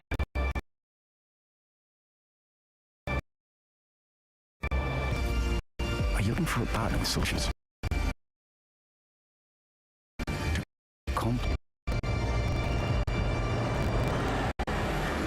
Well, no matter your goal, with Nutrien Ag Solutions, we'll help you go further.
Since day one, McIntosh & Son has been growing our services and support for our customers while investing in the future of our people. We know you need the right equipment and we will be there when it matters most. McIntosh & Son. Grow with us. Welcome back, folks, viewers all around metropolitan, regional and rural Western Australia, and the world enjoying this game. And have a look at the coach there. And I know that you know him personally there, James, but his messages, we could hear Jason there talking positively, talking about their brand, what they want to be known for, and a lot of this sort of talk. We won't lip read and go one for one, but once again, it's like we're fifth in line as a player, and good messages, and a lot of it was positive. We can hear it through the windows here. They're in this, they're really in this, and 4 points down, and I'll tell you what, Horseman been doing very well, and Death Lefferson, I only want to say that so I can get it right, but Finn, Death Lefferson, fantastic work by him as well, and some of the other players. We saw Jackson Graham come through, and I didn't realise till you pointed it out, the coach's son. But that mark, just absolutely sensational there. That's going to be a contender as we talk about our sponsors, because that's the McIntosh & Son goal of the game as well, and the mark of the game is Bruce Rock Engineering as the teams come in now. And we saw Southwest, who have had a very, very good championships, not getting all their own way here. We see that it has been a really good brand of football, not as much on the ground as the other games because there's high skill involved, but I will say pressure as well. Try not to burn the ball as much because we've seen both teams do it, and that 45-degree kick into centre half back, I'm going to harp on it a bit, not the one to do, and can come undone. Costly. It's not, and it's a very predictable kick as well, because it's pretty obvious when a player's switching inboard because the hips are square and things, and it's easy for defenders to pick it off. So, and as a defender myself, you hate that when your team's looking to switch it at half back, because you know if there's a turnover there, it's going straight over your head. The other bit is, people say, well, okay, you blokes, you're waffling on about that, and that Tony keeps talking to me. What do you do? Well, there's options. There's down the wing. You set up players in the middle of the ground. You keep players back ready for that switch of play, or you go wider as well. So you've got a 45, you've got a down the line, you've got right across the ground. Just don't go into the no-go zone. If you really have to, you go backwards. Ball in the middle of the ground. Look at the big fella there, Taswell. He's up and about.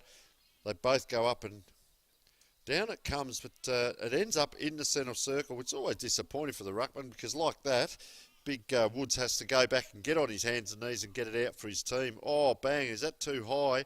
Umpire doesn't see it. We saw it our side and not the other side, and lets it go. And, gee, I have to say it, that was Big Death Lefson that came down out of the forward line to contest. So, well, a bit of hanging on as well as the tap. Players for Great Northern there. Geez, well done. That's the second effort you like to see. And well done, Jai Thurston there. Gets it out. Plenty of the ball there too. Jake Green, number 11. But they're going forward here. Is it a mark? Very good defensively. Sulis, is it? By the looks of it. Solus, yep. Took it out. And then switches it wide. So they're playing a bit of possession footy now. That's not the kick though. Little chops it off. Streams through the centre. And then Azevedo, one out all on his own. Was able to sneak his way to the back, and the kick was perfect from Little. As I've said a few times today, it's one thing to recognise that kick, but then to execute it. And Azevedo, who is a known goal sneak and known goal kicker for the Gnfl, has the chance to put them in front for the first time today after the Southwest really. It was a tale of the two halves in the first half. Azevedo for the lead in the grand final. It's away to the right, and it's a minor score. So 3 points now, the margin. It is getting closer and closer by the minute. Talk about representative football. I mean, this guy's at the top end, most likely, for Great Northern this year, but I wouldn't be surprised to see him next year or the year after represent the senior team, because that's how good some of these players are. So the ball comes up. There's the mismatch that they've tried to get to today and keep that player out as that ball goes. I think that went out of bounds. Hope we got that on camera. That looked like around the boundary line there. Jake Green, ball in hand, getting plenty up. They fly, fighting by all. One handball, two handball player fumbles there. We haven't seen that from Graham. Hughes. It was throughout the championships. Normally quite safe. He'll get up, and coaches aren't too happy here. But I tell you what, Brian Hughes, very fortunate there, dropping that, and had to the link up again. 1, 2, 3 by the Southwest. And talked about this player. He has been really the conduit between the middle and the forwards in earlier games, and gets a shot himself today. Quite a solid looking lad as well. Wanders in. Now having trouble at both ends. Another point, and could be a game of points, and that just brings them out, 4 points the difference as we speak. 2-6 to 2-2, so Southwest's accuracy hasn't been great as Westbrook runs his maximum journey. It's up in the direction of Death Lefson and Pedley. It gets over the back of them all. Simmons brought down immediately, though, by Emmett, the skipper. A bone-crunching tackle, did well. Came out the back to Little, though. Gazzavino came from, again, 3 deep. Nearly saw another cracking mark. Held without it. Goes the way of the Southwest. I thought Azevedo was going to give us another Bruce Rock Engineering mark of the day contender, but he just couldn't hold on as Hughes takes the mark on centre wing, deciding to zone off. And now the option of Green was a good one, but Little, who's taken a few of these grabs today, takes another intercept mark, looks inboard to Hawkins in the helmet, knocked away from him. Princey gives pursuit. Just socketed off the deck in the direction to half forward. Thurston handed it over to Tazwell, brought down, nearly holding the ball. Play on, said the umpire. Woods brought down, falls to Thurston. He's going to try and spiral it forward for the Gnfl. Dan was there, manages to just hold on to the mark after 3 or 4 bites of the cherry. Looks inboard to centre half forward. Wingo and Hawkins there for the Gnfl. Knocked away from both of them and a chop of the arms against Solus. So goes back the way of Drayden Wingo. You know, he had to stand under that ball when that came in as well. That's great courage by the young man. The pack just folded around him, and he could have elected to not do anything and step aside. And good work there as he gets it out. Oh, inside 50. Player picks up around the corner and just hits the post there. And I'll tell you what, it's one of those ones we're all right in that kick and didn't quite happen for them. And geez, I tell you what, there's a little bit of byplay going on all around the place here. A little bit of attention getting done to Ned Gortler by Kalani Dan down there in the pocket. And this is the first kick most teams will give you. Player now with ball in hand, elects to go long. Up they go, the two big fellas, down on the ground. Oh, just manhandled out of the play, the Southwest player around the corner. That does stay in. I tell you what, that's going to bounce, and that's a good kick by Cortlet. Just gets it down into a dangerous position here for Great Northern. A forward stoppage, 5 minutes of tick by. It's 3 points the margin, 2-6 to 2-3. Southwest leading. This is a cracking grand final. Gnfl runners up from last year to Peel, a new look outfit, a lot younger team. Do they have what it takes to knock off the so far undefeated Southwest team? It's knocked down in the forward line of the Gnfl, spills free, hurried kick away from Solus. Falls to Kalani Dan, knocked it to Timmy George. Pedley ran through, caught holding the ball surely by Lewin Valley. Yes, the skipper stands up when he needs to. He's one of the igniters that we talk about for the Gnfl, a worthy captain, and this to give the Gnfl the lead. Again, we're right behind this kick, and so are you at home. You're going to ride it home with Lewin Valley here in the 18. The skipper on the pain of 50. He arcs around, it swings back, doesn't have the journey. It doesn't, it's knocked through on the line for a rush behind. Big elevation there too by the Southwest team, and good athleticism, take the ball at its highest point. So look at the players here. This is what I love. They all match up, so there's no free out. There's a player trying to break free here, number 6 on the wing.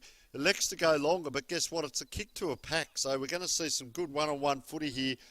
Southwest tapping that ball there, and that's an out of bounds right over there by the scoreboard. Sport will bring us the scoreboard, of course, today. Magnificent interactive scoreboards. Footy, cricket, hockey, tennis, social media, community announcements. You can do it all on a Sportal scoreboard, and it's all done through your phone. How easy. The timekeepers and the scorers can sit over here in the box with us and stay warm. Put it up there on the scoreboard with footage as the ball comes down. Magnificent dartfish footage at a B2. Highlights galore. Look at this player, gets the ball out to that far side. They're outside to get that inside 50, so it's wide, very wide over near the boundary. Not getting their own way here, the Southwest, and Great Northern are doing a mighty job. It's going to come down to fitness. It's going to come down to nous. It's going to come down to decision-making under pressure.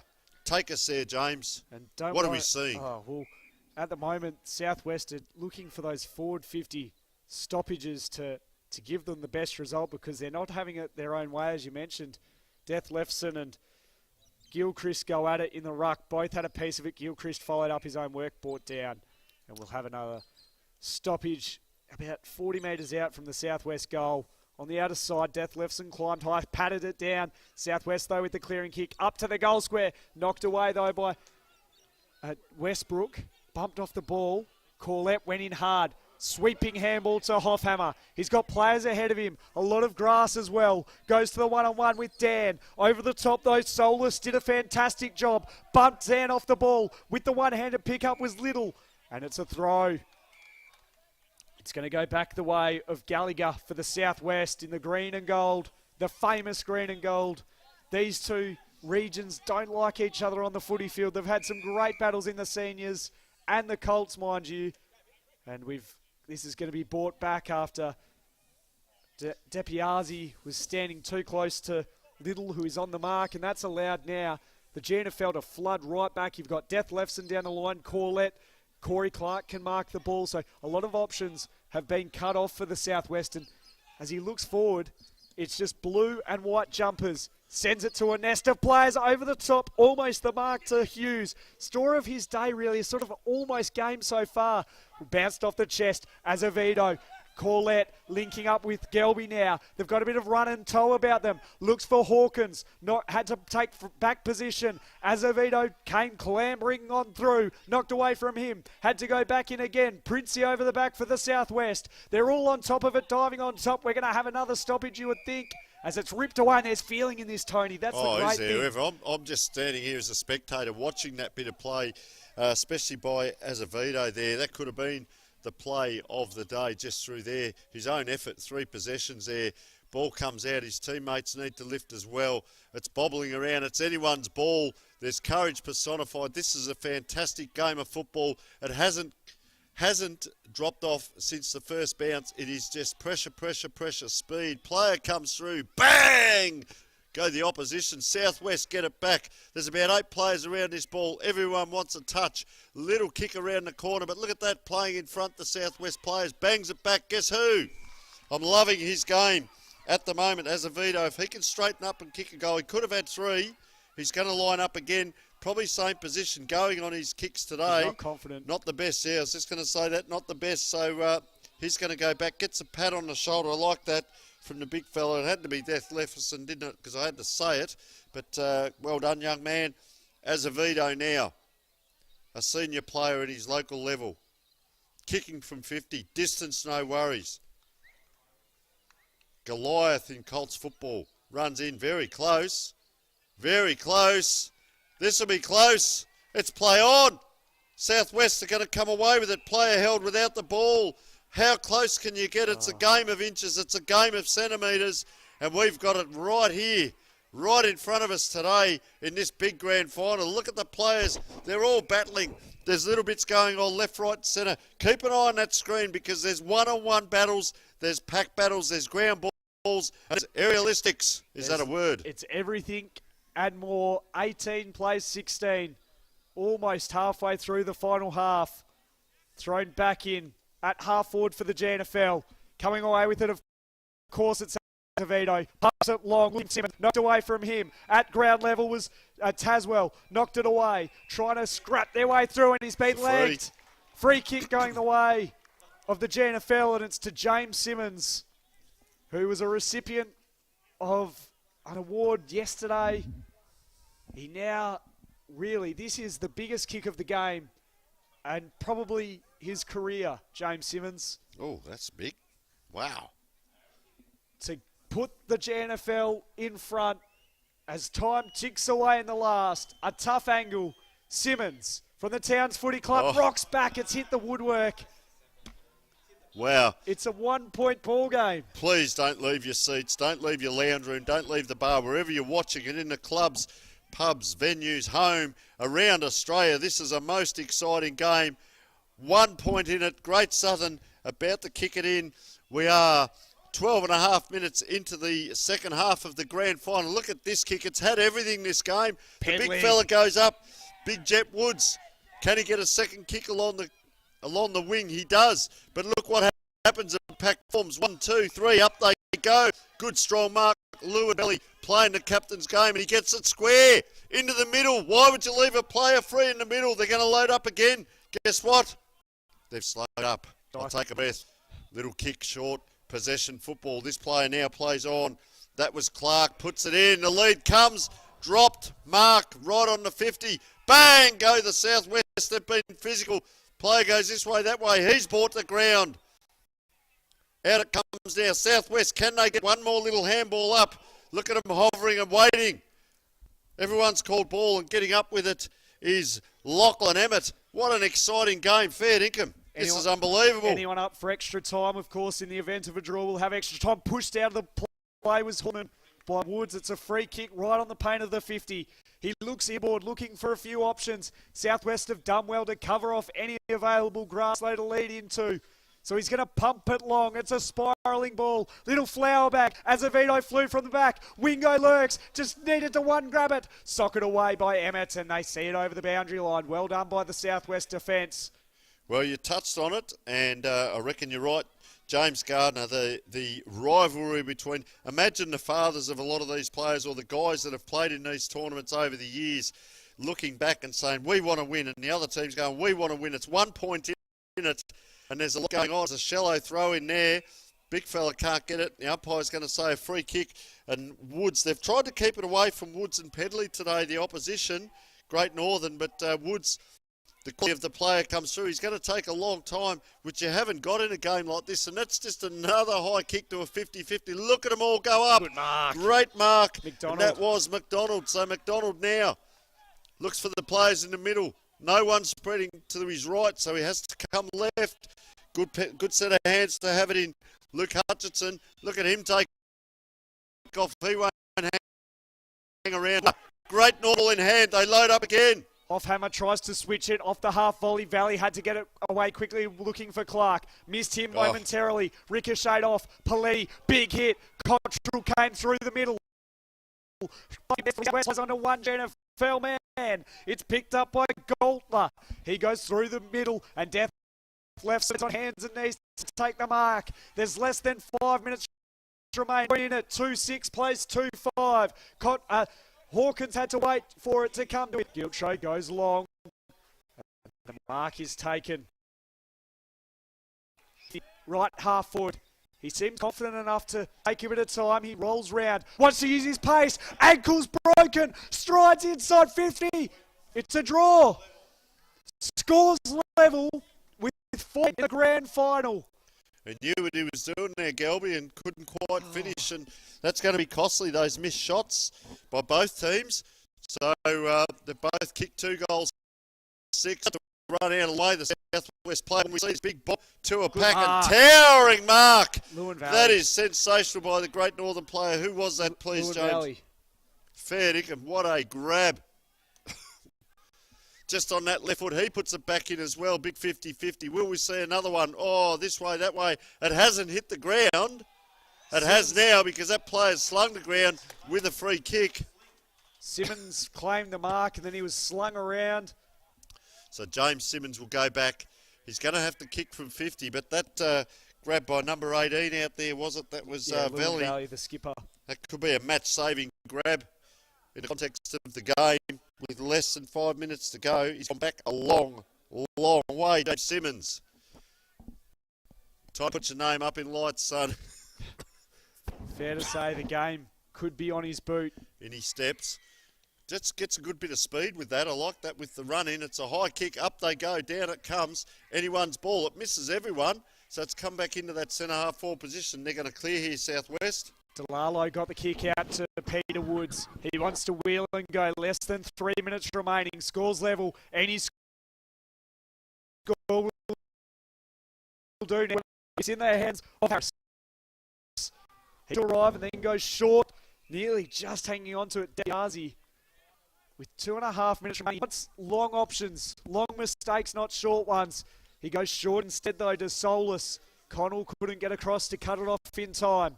Just down by the Sportal scoreboard on the outer side. Right half forward for the Southwest. Their first forward 50 entry in a long time. Death Lefson lurks. Knocks it away from Arrowsmith. Ball spills to the ground. High tackle.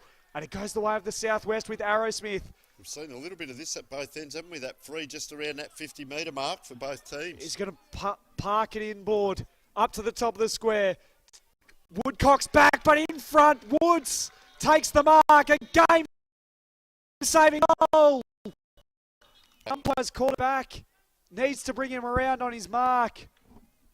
Either way, any score will do. And if you're Peter Woods, with 2 minutes to go and no time on, you're wanting to kick this through the big sticks and kick it as far as possible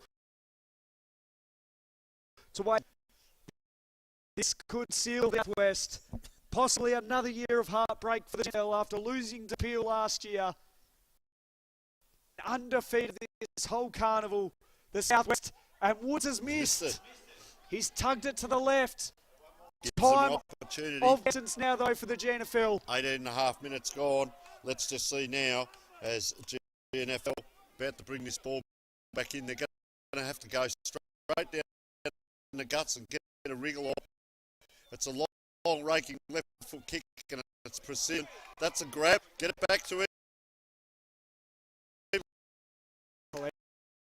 Quick. Gets the ball in hand. They're streaming down the field. Whatever you may be. Anyway, with 2 kicks.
game. If you've just joined us, the stream's just come back on. We apologize for difficulties, but it's the Great Northern 1-2-18. By the barest of margins, they have done it. But ecstasy for the Southwest, who had, as I mentioned, had a disappointing campaign last year. They went to work and they have brought home the chocolates, while for the Gnfl it's another loss in the grand final. A great Southwest undefeated, a great effort by all involved and all 8 teams.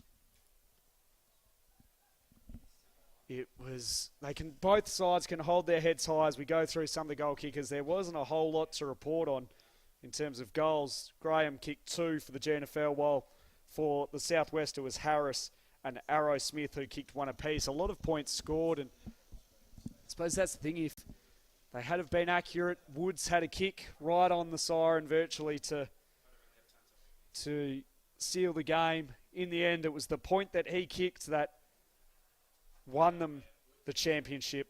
The CBH group, Colts premiers, will be heading down in a moment to Tony Neal, and he'll go through the award winners from the big one before we then head to the on-ground official presentations by the WA Country Football League. You can see the pride and the joy on the faces of the Southwest. It's a job well done to all involved in the Southwest Football League, be it in the seniors or the Colts, all those volunteers, coaches, players that make this great league what it is. They have delivered the premiership to go alongside their women's championship, as well as their their seniors premiership, Division 1 from last season. It's now the pride of place on the mantelpiece. The Colts 2023 CBH championship over the Gnfl by 1 behind only. Of course, if it had been a draw, we would have gone to extra time. Wouldn't that have been amazing? So we're about to cross down to Tony now, who is just about in position with the award winners from today. And we're about to cross down to him when he's ready, just handing out the awards and getting himself all set and ready after to debrief what happened. A big game.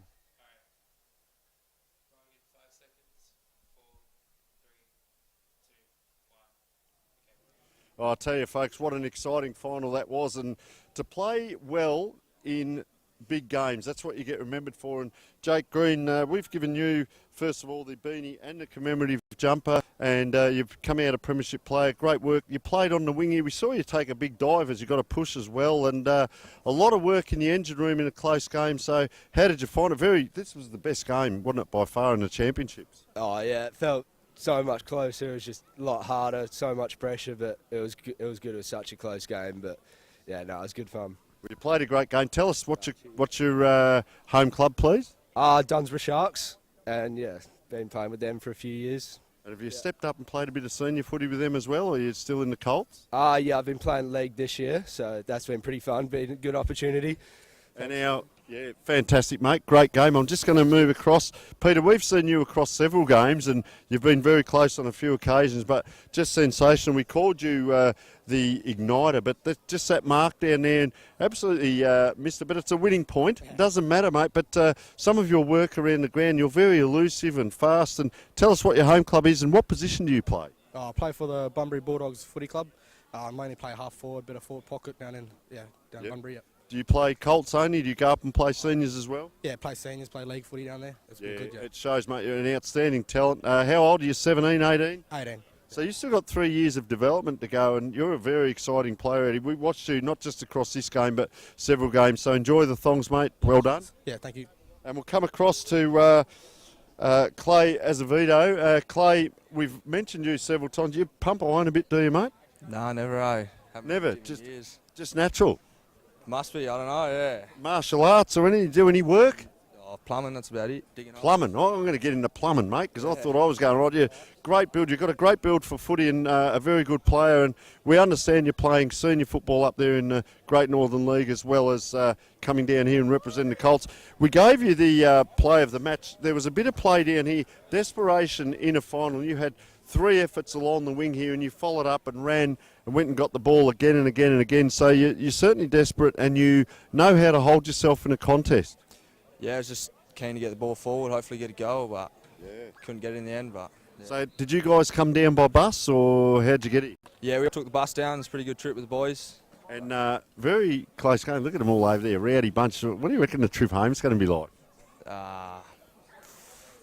Bit rough. All be sleeping, bit hung. All right, gentlemen, so fantastic. As we say, it's okay. The commentator hasn't gone over, but all is well. You guys here, congratulations and commiserations. And what we'll say, don't worry about that in the background. It's about you guys right here and the 2 teams over here. You're a credit to your families, to your local clubs and also your region. So congratulations, best wishes, and enjoy the frivolities that might go on afterwards. Well done, all of you.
All right, welcome, ladies and gentlemen, to this 2023 CBH Colts Group Division for the Nutrien Ag Country Championships final presentations.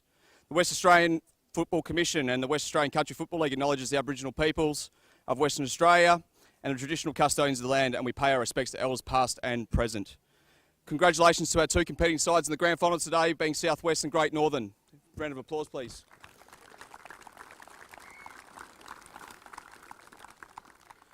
Over the past 2 days, we've witnessed some outstanding football. I'd like to take this opportunity to acknowledge some key people who helped allow this weekend to happen. To the CBH group and to David, thank you very much for attending today. Their ongoing support for the championships has allowed over 200 young men to showcase their talents on a stage such as this. To Nutrien Ag Solutions, who are into their 49th year of supporting the championships. And to Pinjarra and Peel Thunder football clubs for hosting the Colts championships. As always, your facilities and your hospitality has been outstanding. And also, can we thank our players, coaches, umpires, support staff for your commitment to representative football, please. Thank you.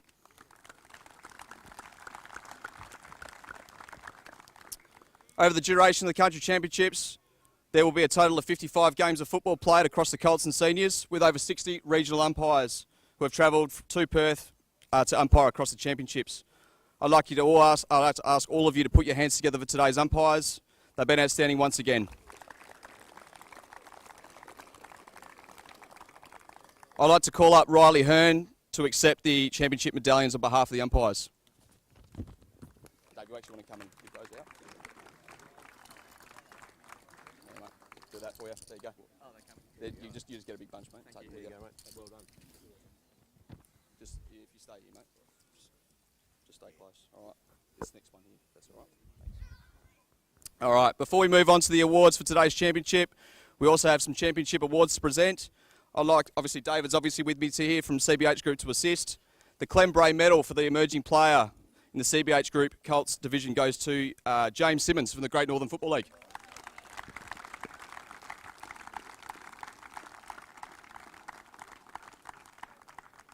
Have a photo, guys. Have a photo. Yeah.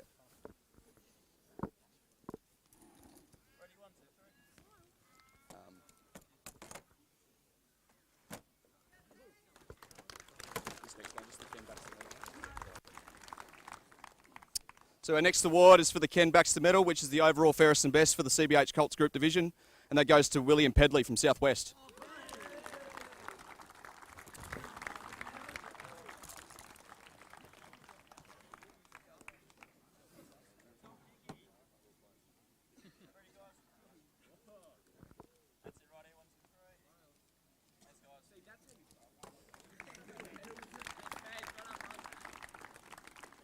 Okay, so we'll now move on to announcing our 2023 All-Stars team. We will obviously call out these numbers, but we won't present your jumpers tonight. They will be presented at your league function at the end of the season. So from Peel Football League, we'll have Cooper Gray, Zachary Gavin, Max Foreman, Spence Wiggers. From the Pilbara, Row Whitby. From Regional Districts, McRae Ackroyd, Cuba Garlett and Tyrese Clark. From Kimberley Spirit, Gilbert Barley, Javanis Badal and Trevon Stretch. From Great Southern Football League, Kobe Keane and Lucas Ravenhill. From Avon, James Ferguson. And from our competing teams in the grand final today, from the Great Northern Football League, Drayden Wingo, Finn Delefson, hopefully I pronounced that correctly, Lachlan Emmett, James Simmons, from the Great Northern Football League. My bad. From the Southwest Football League, Lachlan Emmett, Peter Woods, William Pedley, Ryan Babbage and Fraser Gilchrist. Congratulations to all of those people. The Freddie Curnow Award is obviously presented to the best on ground in the Colts Championship final. The winner of the Kim Freddie Curnow Award is Peter Woods from Southwest. Yep.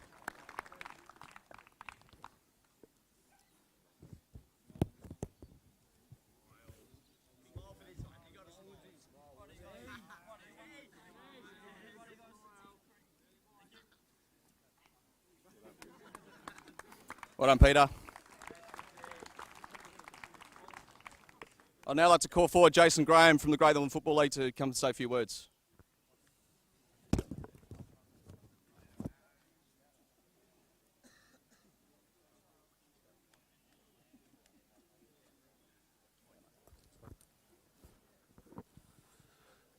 First of all, congratulations, Southwest. The whole carnival was very strong. You gave us something to think about, and the footy you played, over the 2 days was, very impressive. Give a shout out to our boys. We knew we had a tough task today. We obviously asked for a big effort, and the boys delivered today. A little bit stiff, not to get over the line, but someone's got to lose. We'll cop that in the chin, and obviously we'll have to come back and try and go one better. I'd like to thank all the sponsors. The game would be nothing without you guys. All the award winners, all the competing teams. Great carnival, great skill set. Thank you.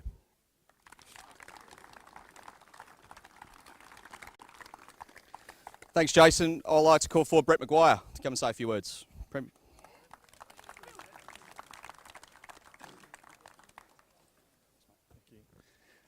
Firstly, just like to thank Great Southern, Great Northern, I should say, for a great game. It was I think you mostly just got us on a carnival that we were fairly committed to it. So any other day you could have gone the other way. So it was a great effort.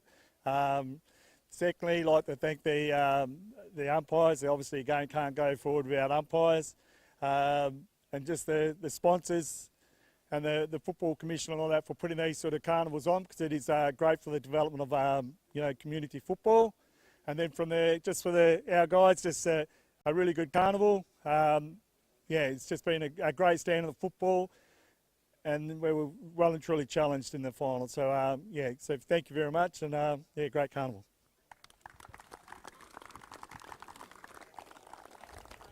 Thanks, Brett. We'll call up the winning team now in jumper order, so they can come and collect their premiership medallions as well as their champions caps. So number 1, Lockie Princey.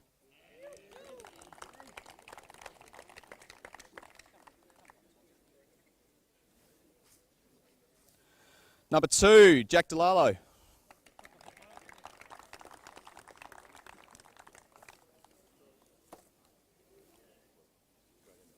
Number 3, Callum Beauclerk.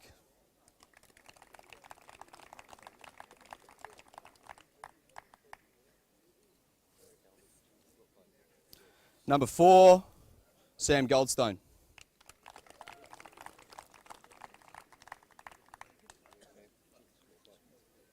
Number 5, Blake Soulos.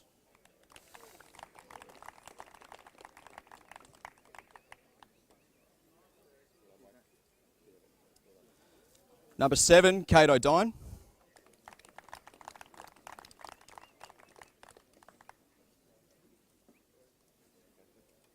Number 8, Matthew Burgess.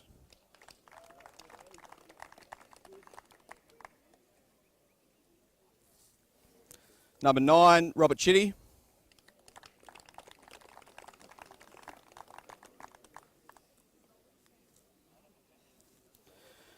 Number 10, Peter Woods.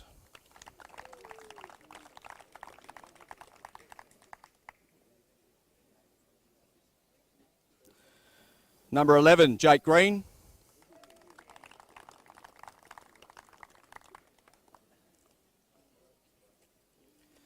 Number 12, Tom Harris.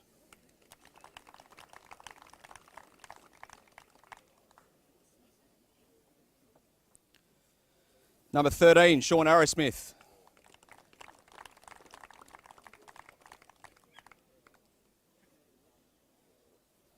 Number 14, Rowan Ashworth.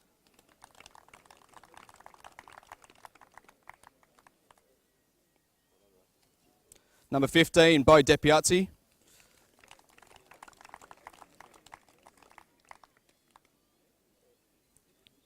Number 16, Rowan Grout.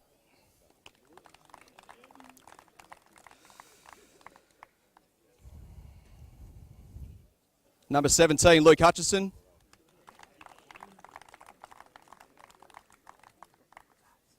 Yeah, you got to give him the hats, mate. Number 18, Jack Gallagher.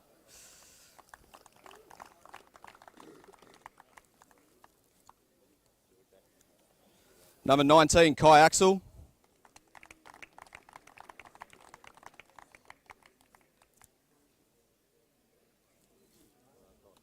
Number 20, Cody Johnson.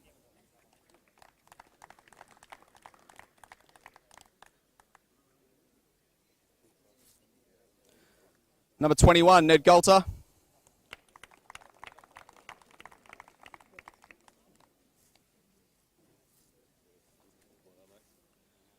Number 22, Brian Hughes.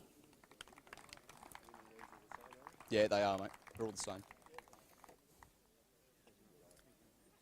Number 23, Fraser Gilchrist.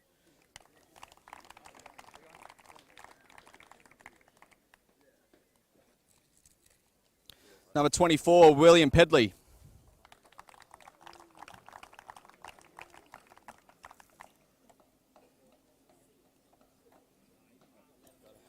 Number 25, Ryan Babbage.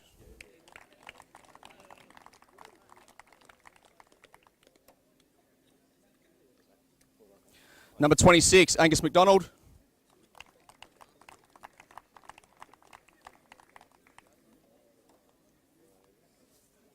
Number 27, Jet Woods.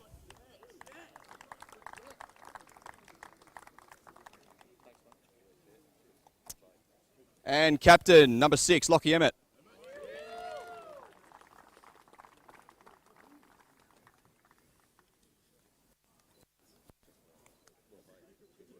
Lockie, stay up here, mate.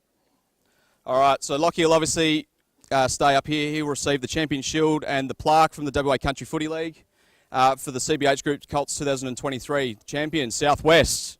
Up you come, boys. Give him the big one, mate. That's give him the big one, mate. Present it to the captain, mate. Lockie, there you go, mate. Yep. And boys, there you are, boys. Get that.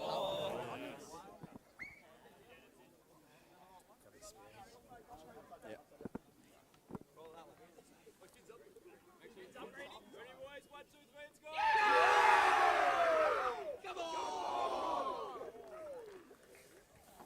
Thank you, ladies and gentlemen. Congratulations to our champions. Please drive home safely and remember to belt up.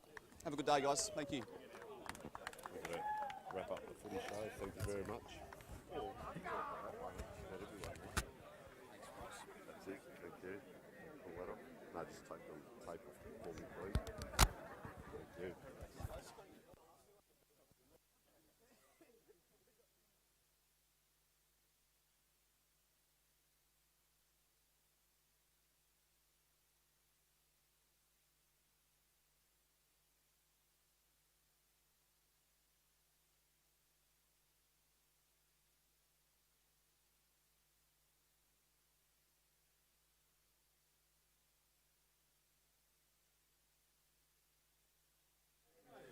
Well, folks, what an absolutely sensational Colts Carnival it was. Sponsored by, of course, James. The CBH Group, Think Mental Health and Belt Up, as well as the WA Country Football Commission, and of course Nutrien Ag Solutions, a great supporter of country football. And it went across 2 days. We were down there at the Peel Thunderground at Mandurah, of course, and out here at, where are we? We're at Sir Ross McCultry Oval in Pinjarra, not the Pilbara, Tony. Pinjarra, and a couple of boys celebrating. We waited for the last game. We saw some great games over the tournament. A great game at the end of it. Close, a real heart stopper. Myself, Tony Neal, James Gardner would like to thank everyone involved, all the sponsors, all the helpers at the clubs, all the people that look after the ovals, especially, most of all, James, the viewers. Yes. How good has it been to be able to bring this championships to the viewers? It's been a dream. It's been a great 2 days of football. Of course, still plenty more footy to come tomorrow and Sunday with the grand finals for the seniors as well on Sunday. So make sure you tune in right across the weekend. You don't need to go anywhere else but filming footy. And we'll be back tomorrow with plenty more football action.